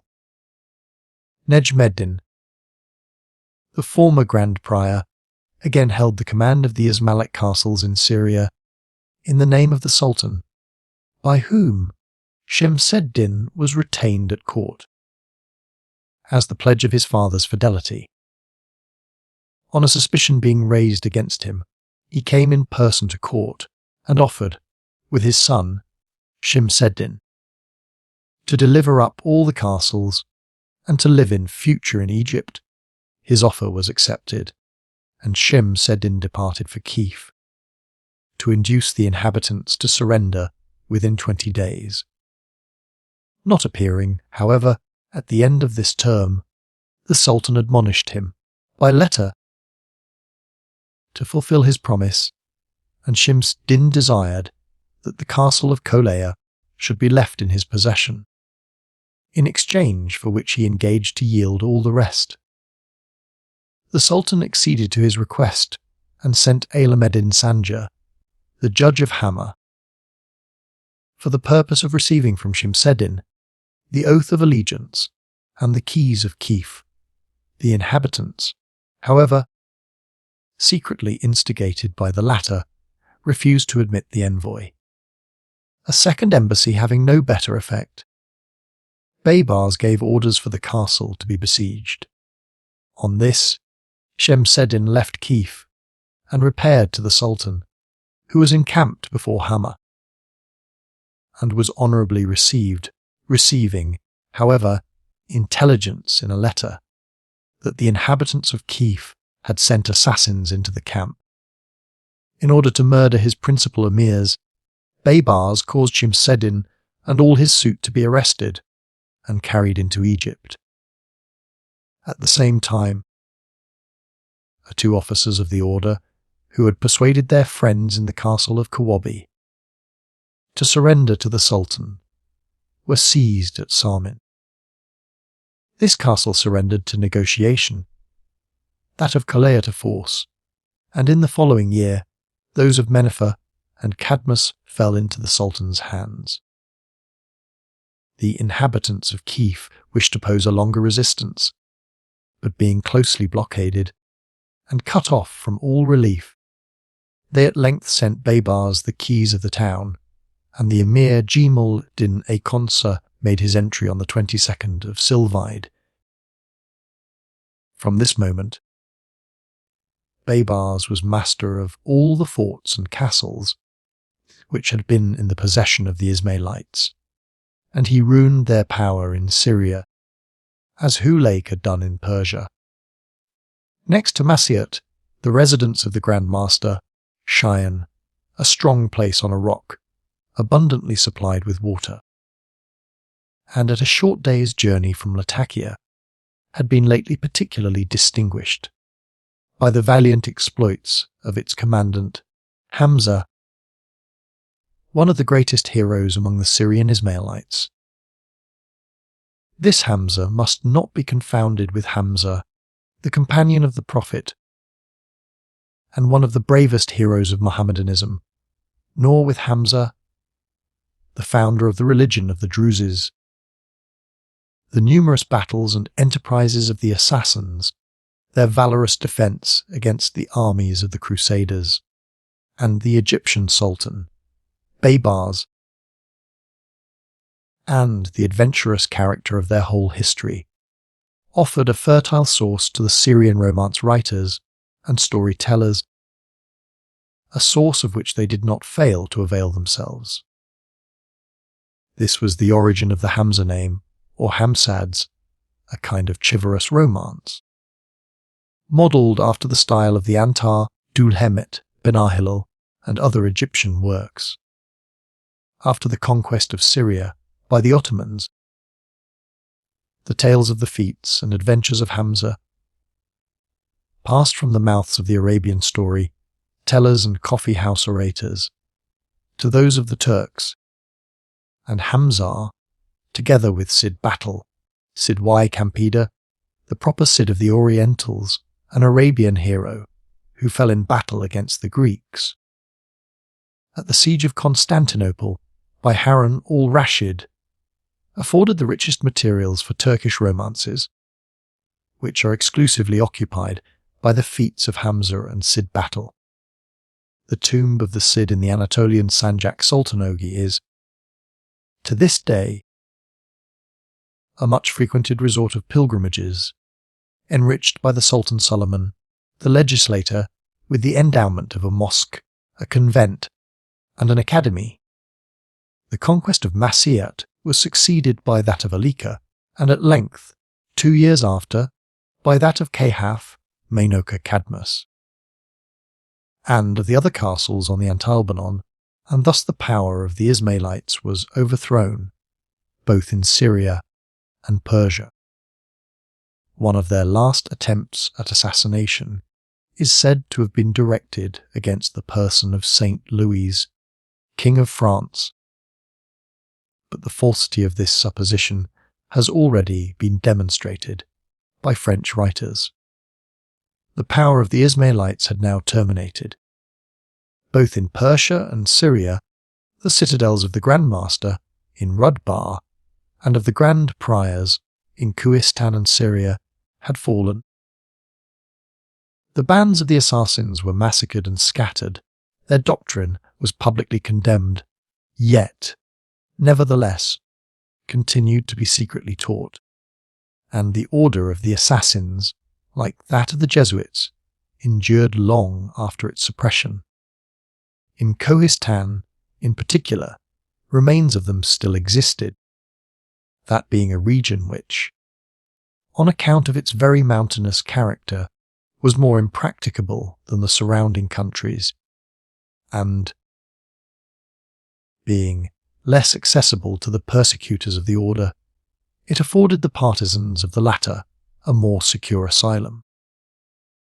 70 years after the taking of Alamut and Baghdad, in the reign of Hulagu's eighth successor, Abe Sedbihada Khan, the great protector of the sciences, to whom Wasaf dedicated his history, the whole of Kohistan was devoted to the pernicious sect of the Ismailites, and the doctrine of Islamism had not yet been able to enter the hearts of the natives, hard as their mountain rocks. Abu Said determined, in concert with the lieutenant of the province, Shah Ali Sejistani, to send an apostolic mission for the conversion of these miscreants and infidels. At the head of the society of missionaries, which was composed of zealous divines, was the Sheikh Ahmededdin, surnamed of Bukhara, one of the most esteemed jurisconsults, who, on the destruction of that city, had fled to Kohistan.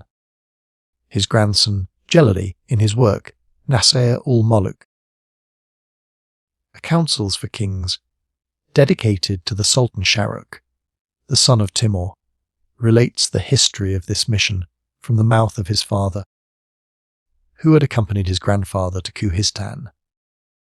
Ahmededdin, with his two sons, Hossam Din and Nedmeddin, the father of Jalali, and 4 other Alamas, in all 7 persons, went to Cain, the chief seat of the Ismailites, where, since the illuminative period of Hassan II, the mosques had fallen down, the pious institutions decayed, where the word of the Koran was no longer heard from the pulpit, nor the call to prayers sounded from the minaret, as prayer 5 times a day is the first of the duties of Islamism, and the call to it proclaims aloud the creed of the faithful.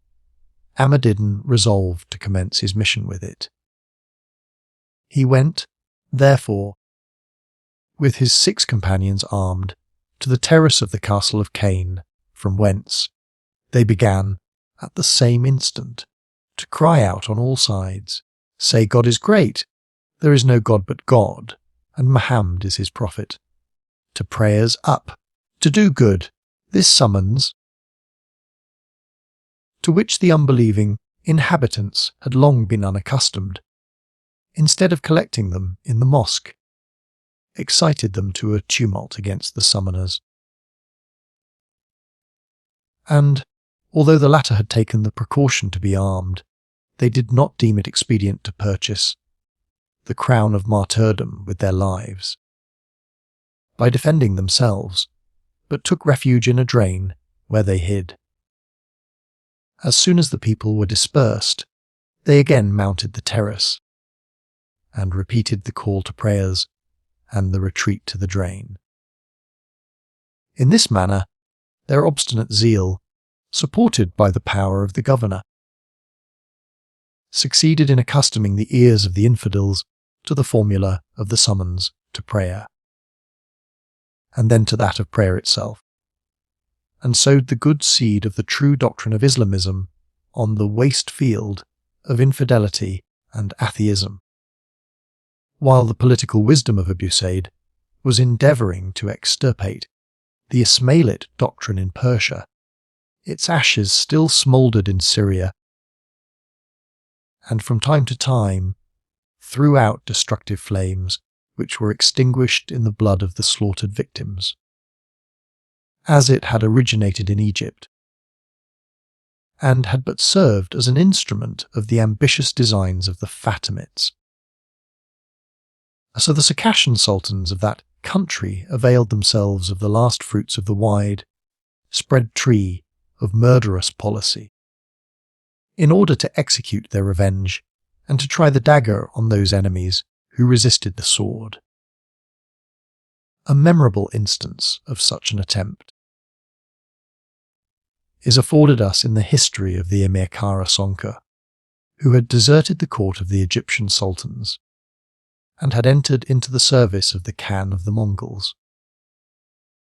2 years after Abusaid had sent before mentioned learned Jelaleddin to coup his Tan, the Egyptian sultan, Mohammed, the son of Baybars, sent no less than 30 assassins from Masyut to Persia to sacrifice the Emir Kharshah to his vengeance.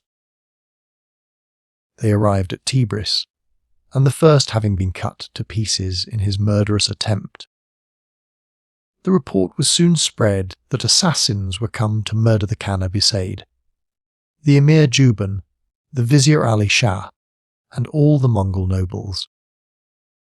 A second attempt on the life of Kharshah cost, like the former one, that of the murderer. A similar attack had been made on the governor of Baghdad, and Abusaid, the great Khan, prudently shut himself up in his tent for 11 days. Nevertheless, the Egyptian sultan, Mohammed, did not give up his vengeful attempt on the life of Kharshah. He sent a merchant named Yunus to Tebris with a large sum of money to hire new assassins. Yunus sent for them from Masyut and concealed them in his house. One day, as the Emir Juban was riding in company with the Emirs Kharshah and Afram, 2 assassins watched a favourable opportunity to murder the 2 latter. The first assailant, who was too hasty in his attack on the Emir Afram, only tore his clothes with his dagger instead of wounding his breast, and being cut down on the spot, the second did not think it advisable to approach Kharshah. Inquiries were immediately set on foot into the Funduks, Fondaki of Tibris, for the purpose of discovering the haunts of the assassins. The merchant, Yunus, was arrested, but his life was preserved by the interest of the vizier. The emirs Afram and Kharshah took all necessary precautions for the preservation of their own.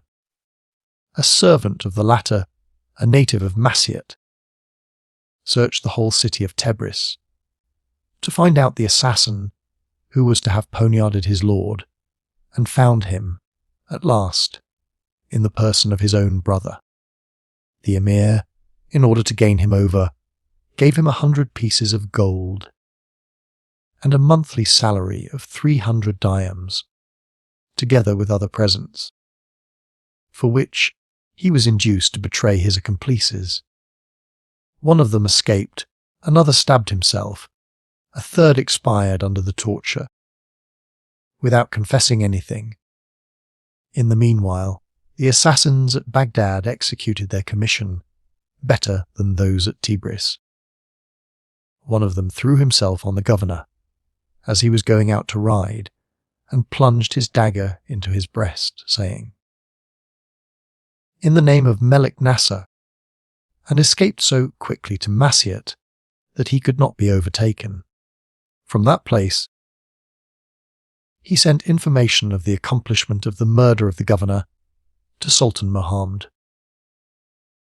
The 2 emirs redoubled their vigilance, and by means of the Ismailit in Kharshah's pay, discovered 4 others, who were immediately put to death. Netmeddin Salami, who had been sent as ambassador from Mohammed to the Khan Abusaid, insinuated himself into a confidential intercourse with the Emir Juban and the vizier. He informed his master of the execution of the 4 assassins, in whose place 4 others were immediately sent, 3 of them being arrested and discovered, expired under the pangs of the torture. Fortunately for Salami, the 4th escaped, who was the bearer of the Sultan's letter to his plenipotentiary at Masyet, whence he apprised the Sultan of the ill success of his mission. Salami continued his negotiations with the Emir Juban and the Vizier so happily that they concluded a peace with the Sultan, on condition that he should send no more assassins into their country.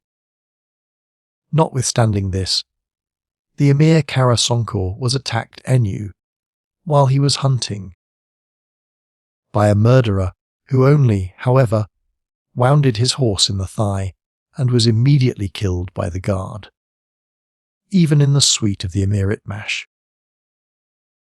who came on his second embassy to Abu Said's court.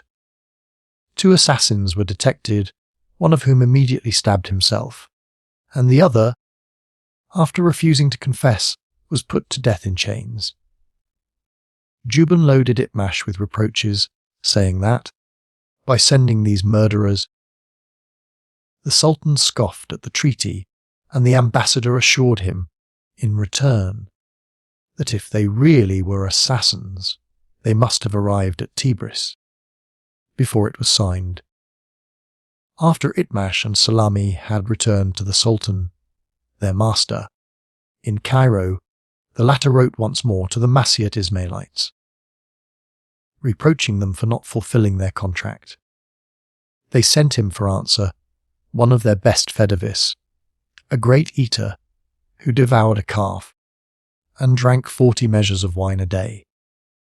After being kept some time at Kerameddin's house in Cairo, he went to the court of the great Kanabased in the suit of Salami, who was sent as ambassador with presents. At the feast of Bayram, when the emirs were attending the Khan, Salami ordered the assassin to watch the moment when Kharshah should leave the palace from the banquet. The first, said he, who comes out is the destined victim. By accident, the vizier called the Emir Kharshah back, just as he was on the point of quitting the palace. And the governor of Rum, who was dressed in red, like him, fell beneath the blows of the murderer, who jumped from a roof on to the governor's horse and stabbed him. Being taken, he died under the most horrible tortures without confessing a word. Murder succeeded murderer in attempting to satisfy the Sultan's desire of revenge, but, fortunately, Kharshah escaped them all. If we may credit the testimony of Makrizi, no less than 124 assassins lost their lives in attempting that of Kharshah. So little is the life of man in the power of his species, and so incapable are the tools of murder of cutting the thread of those days, which the Almighty has numbered. 3 generations after Abu Said's mission, when the whole of Kohistan had returned, at least in appearance, within the pale of the true faith, the Sultan Shahrukh, the son of Timur, sent Jalali of Kain, who usually lived in Herat, and was thence called Al-Herat and Al-Kaini, for the purpose of ascertaining the state of belief in that province. Jalali felt himself the more called upon to engage in this inquisitorial affair, as his grandfather had presided over the apostolic mission, and because the prophet had appeared to him in a dream and put a broom in his hand, with which he was to sweep the country. He interpreted this vision as a celestial call, by which he was appointed to the high office of cleansing away all the impurities of unbelief, and he entered upon it with a conscientious zeal and a spirit of more than Islamitic toleration. His before-mentioned work, The Counsels for Kings, contains the results of the report of his inquiry given to Sultan Shahrukh, and likewise some information respecting the secret policy of the still unconverted Ismailites, taken from Jowaini's History of Jihan Kusha. the conqueror of worlds. Within the space of 18 months, Jalali travelled through the whole of Kohistan and everywhere found that the ulamas, or teachers of the law, were true Orthodox Sunnites. The seeds, the descendants of the Prophet, passed for such, and still more, the dervishes, who represented themselves to be sophists or mystics. The emirs of Tabs and Shorku were good Sunnites, but the commanders of the other castles, and even the servants of the government, Big Jan, were to be suspected. For the rest, the peasants, merchants, mechanics, were all good Muslimin. Notwithstanding, the people were entirely devoted to the true doctrine of Islamism. Still it appears that the order preserved its existence in secret, long after the loss of temporal power, in the hope of, sometime or other, recovering it under more favourable circumstances. The Ismailites, indeed, no longer ventured to unsheath the dagger against their foes, but the chief aim of their policy, to acquire influence in affairs of state, remained. They, in particular, sought to make proselytes of the members of the Divan, in order, by this means, to secure the majority of voices in their favour, and to stifle in their birth all complaints and denunciations of their secret doctrine. For this reason, the author of Jan Kasa, Conqueror of the World, as well as the writer of the Siyasat-ul Muluk, Art of Governing, or Discipline of Kings, warns princes to place in the divan none of the officers of Kohistan, who were more or less to be suspected, on account of their principles. When entrusted with the management of the finances, they were, indeed, never in arrear with their contracts, so that the public treasury had never any claims against them. They, however, ruined the villages which they farmed, and sent the surplus of the taxes to their secret superiors, who still preserved an existence at Alamut, the centre of the ancient splendour of the order. Thither also flowed a portion of the revenues of pious institutions, the produce of which was destined for the support of mosques and schools, servants of religion, and teachers. Similar well-intentioned warnings have, in our own times, been frequently given to princes. The attentive ear of government is always the most powerful obstacle to the rise of secret orders and societies to power. Remains of the Ismailites still exist both in Persia and Syria, but merely as one of the many sects and heresies of Islamism. Without any claims to power, without the means of obtaining their former importance, of which they seem, in fact, to have lost all remembrance.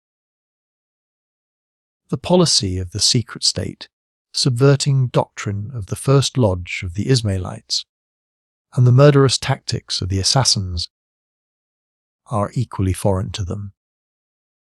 Their writings are a shapeless mixture of Ismailite and Christian traditions, glossed over with the ravings of the mystic theology. Their places of abode are, both in Persia and Syria, those of their forefathers, in the mountains of Iraq and at the foot of Antilbanon. The Persian Ismailites recognize as their chief an imam, whose descent they deduce from Ismail the son of Jafar es-Sadiq, and who resides at Kek, a village in the district of Qum, under the protection of the Shah.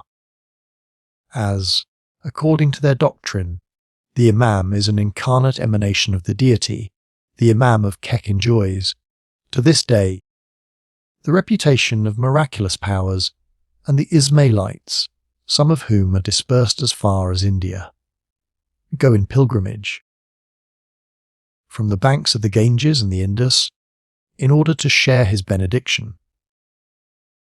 The castles in the district of Rudbar, in the mountains of Kohistan. particularly in the vicinity of Alamut, are still inhabited to this day by Ismailites, who, according to a late traveller, go by the general name of Hossenis. The Syrian Ismailites live in 18 villages dispersed round their ancient chief place, Masyat, and are under the rule of a sheikh or emir, who is the nominee of the governor of Hama. Being clothed in a pelisse of honour, he engages to pay to Hama an annual sum of 16,500 piastres. His vassals are divided into two parties, the Sawidani and Kisrawi. The former so named after one of their former sheikhs, the latter for their extraordinary veneration of the Prophet Kaiser, Elias, the guardian of the spring of life. The former, who are by far the smaller number, live principally at Fudara, one of the 18 places under the jurisdiction of Masyat.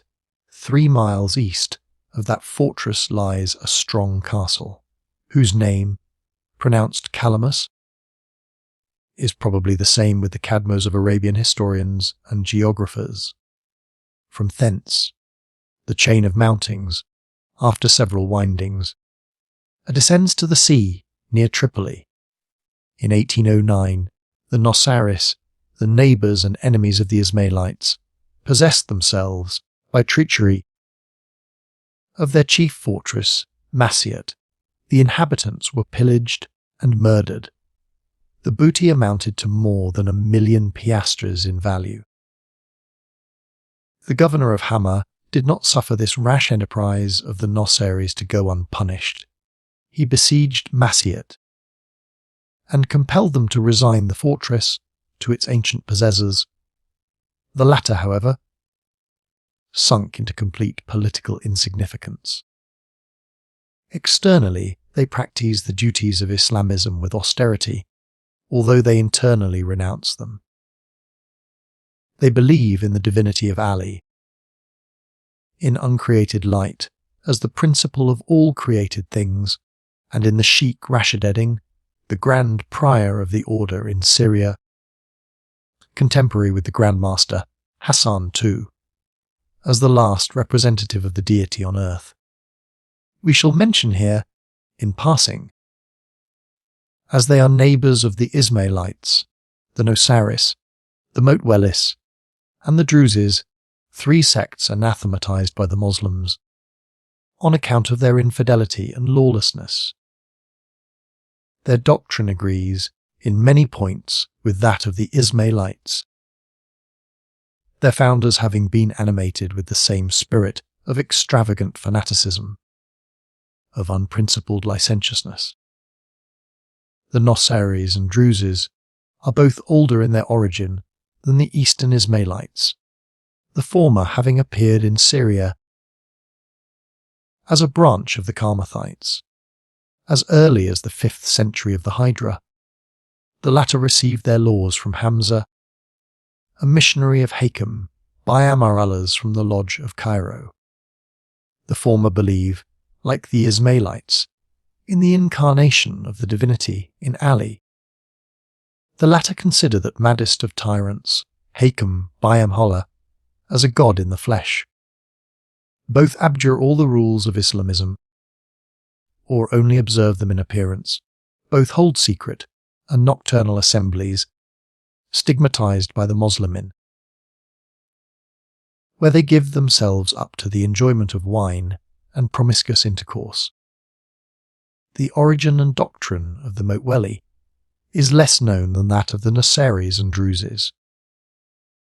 Their name is corrupted from Motwelin, the interpreters, and therefore probably indicates a sect of the Ismailites who taught the Atenvil, or allegorical interpretation of the commands of Islamism, in opposition to the Tencil, or positive letter of the word, not from God, the sense of which is a command to the true believer. The reproach of immorality, which these sects share in common, is certainly much more applicable to the Motwelis than to their neighbours. for the inhabitants of the village of Martaban, on the road from Latakia to Aleppo, who offer travellers the enjoyment of their wives and daughters, and who consider their refusal as an affront, are Motwelis. In still worse report than the Ismailites, Motwelis, Nosaris and Druzes are some tribes of Syrian and Assyrian Kurds, who are called Yezidis, because they hold in peculiar veneration Yezid, the Caliph of the Umayyad family, who persecuted, sanguinarily, the family of the Prophet, and likewise the devil, neither of whom they curse like other Muslimin. Their sheikh is called Karabash, that is, blackhead, because he covers his head with a black scarf. The name of their founder is Sheikh Hadi, who, according to opinion, prayed, fasted, and gave alms for all his future disciples, so that they believe themselves exempted from these duties of Mohammedanism, and that, in consideration of his merits, they will go to heaven without appearing before the tribunal of God. All these still existing sects are designated by the Muslimin, generally, Sindaik, freethinkers, mulhad, impious, and Bathini, esoterics, and on account of their nocturnal assemblies, sometimes the one, sometimes the other, receive from the Turks the name of Mumsoindiran, or the extinguishers, because, according to the accusations of their religious adversaries, they extinguish the lights for the purpose of indulging in promiscuous intercourse without regard to kindred or sex. Similar charges have been, at all times, raised against secret societies, whenever they concealed their mysteries under the veil of night, sometimes groundlessly, as against the assemblies of the early Christians, of whose innocence Pliny affords a testimony, sometimes but too well-founded, as against the mysteries of Isis, and still earlier, against the Bacchanalia of Rome, as the latter was the first secret society mentioned in Roman history as dangerous to the state, and which assumed religion as a cloak to every enormity. The similarity of the subject renders the mentioning them not out of place here. As, in the 6th century, after the flight of the Prophet and the establishment of Islamism, the pest of the Ismailites threatened, under the appearance of religion, to undermine and overthrow the edifice. So, also, in the 6th century, after the foundation of Rome and the Republic, the pest of the Bacchanalians menaced the ruin of the city and the state, under the mask of religion. A Greek of mean extraction, says Livy, came first into Etruria. Skilled in none of the arts, which that most learned of all nations has devoted to the culture of the mind and the body, but a sacrificer and soothsayer, not that he spread his doctrine by public teaching, or filling the mind with a sacred horror, but as the present of secret and nocturnal sacrifices. At first, but few were initiated. Afterwards, however, the people, both men and women, were admitted, in order to attract the mind the more. Wine and banquets were added to religious sacrifices. When the intoxication of the wine, night, the mixture of the sexes, and of youth and age, had extinguished every shadow of shame, vice and corruption of all kinds burst forth, every one having at hand the means of gratifying his desires.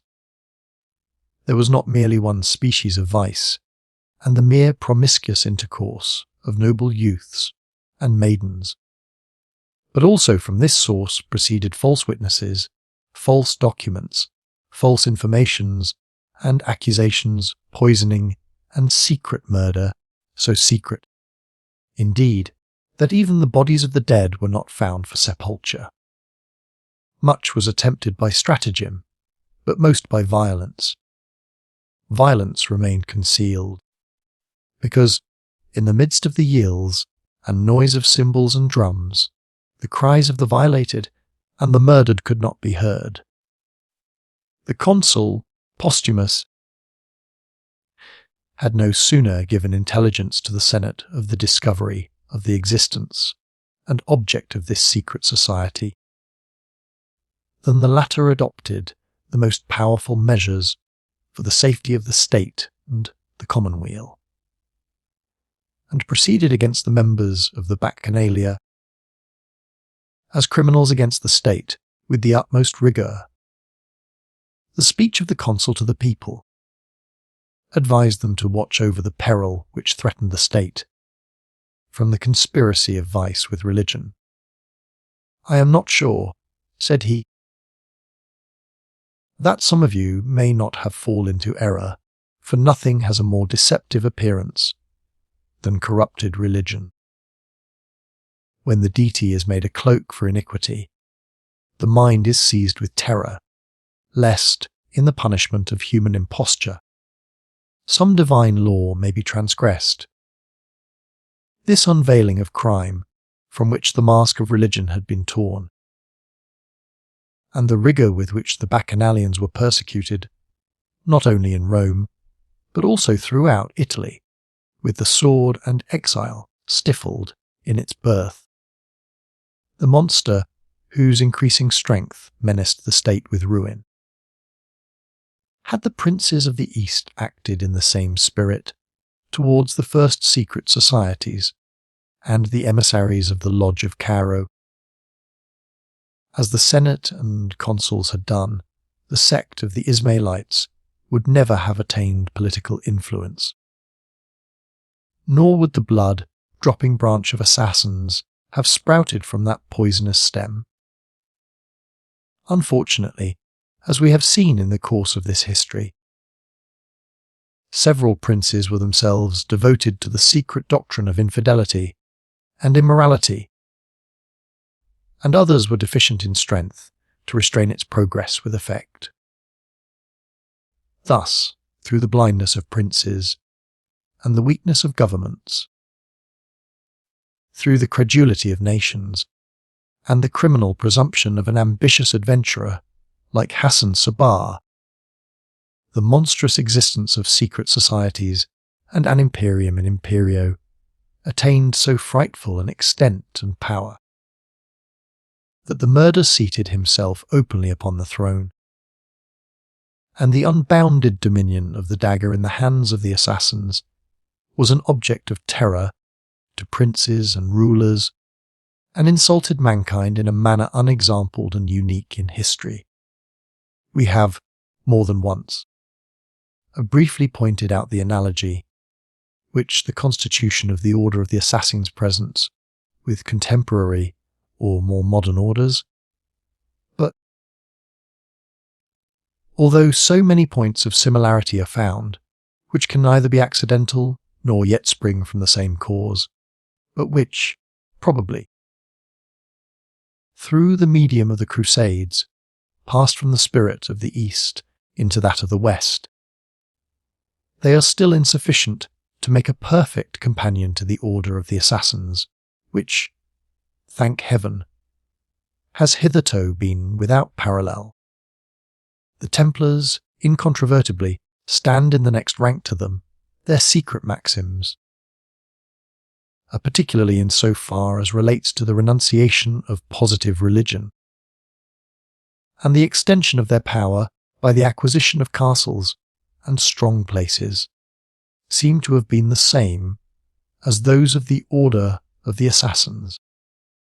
The accordance, likewise, of the white dress and red fillets of the assassins, with the white mantle and red cross of the Templars, is certainly remarkably striking.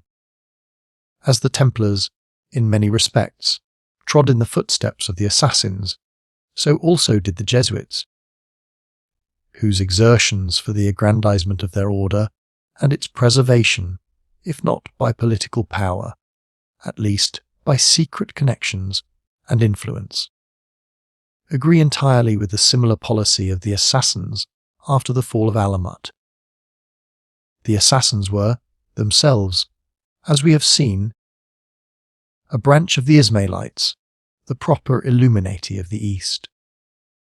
The institution of their lodge at Cairo, the various grades of initiation, the appellations of master, companions, and novices, the public and the secret doctrine, the oath of unconditional obedience to unknown superiors, to serve the ends of the order, all agree completely what we have heard and read in our own days concerning secret revolutionary societies, and they coincide not less in the form or their constitution than in the common object of declaring all kings and priests superfluous.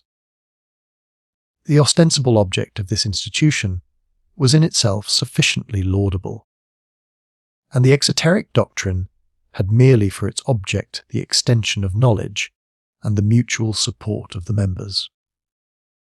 The House of Science at Cairo, or the public school of the Lodge, was the temple of the sciences and the model of all academies. The greater number of the members were certainly deceived into good faith by the fair exterior of a beneficent, philanthropical, knowledge-spreading form.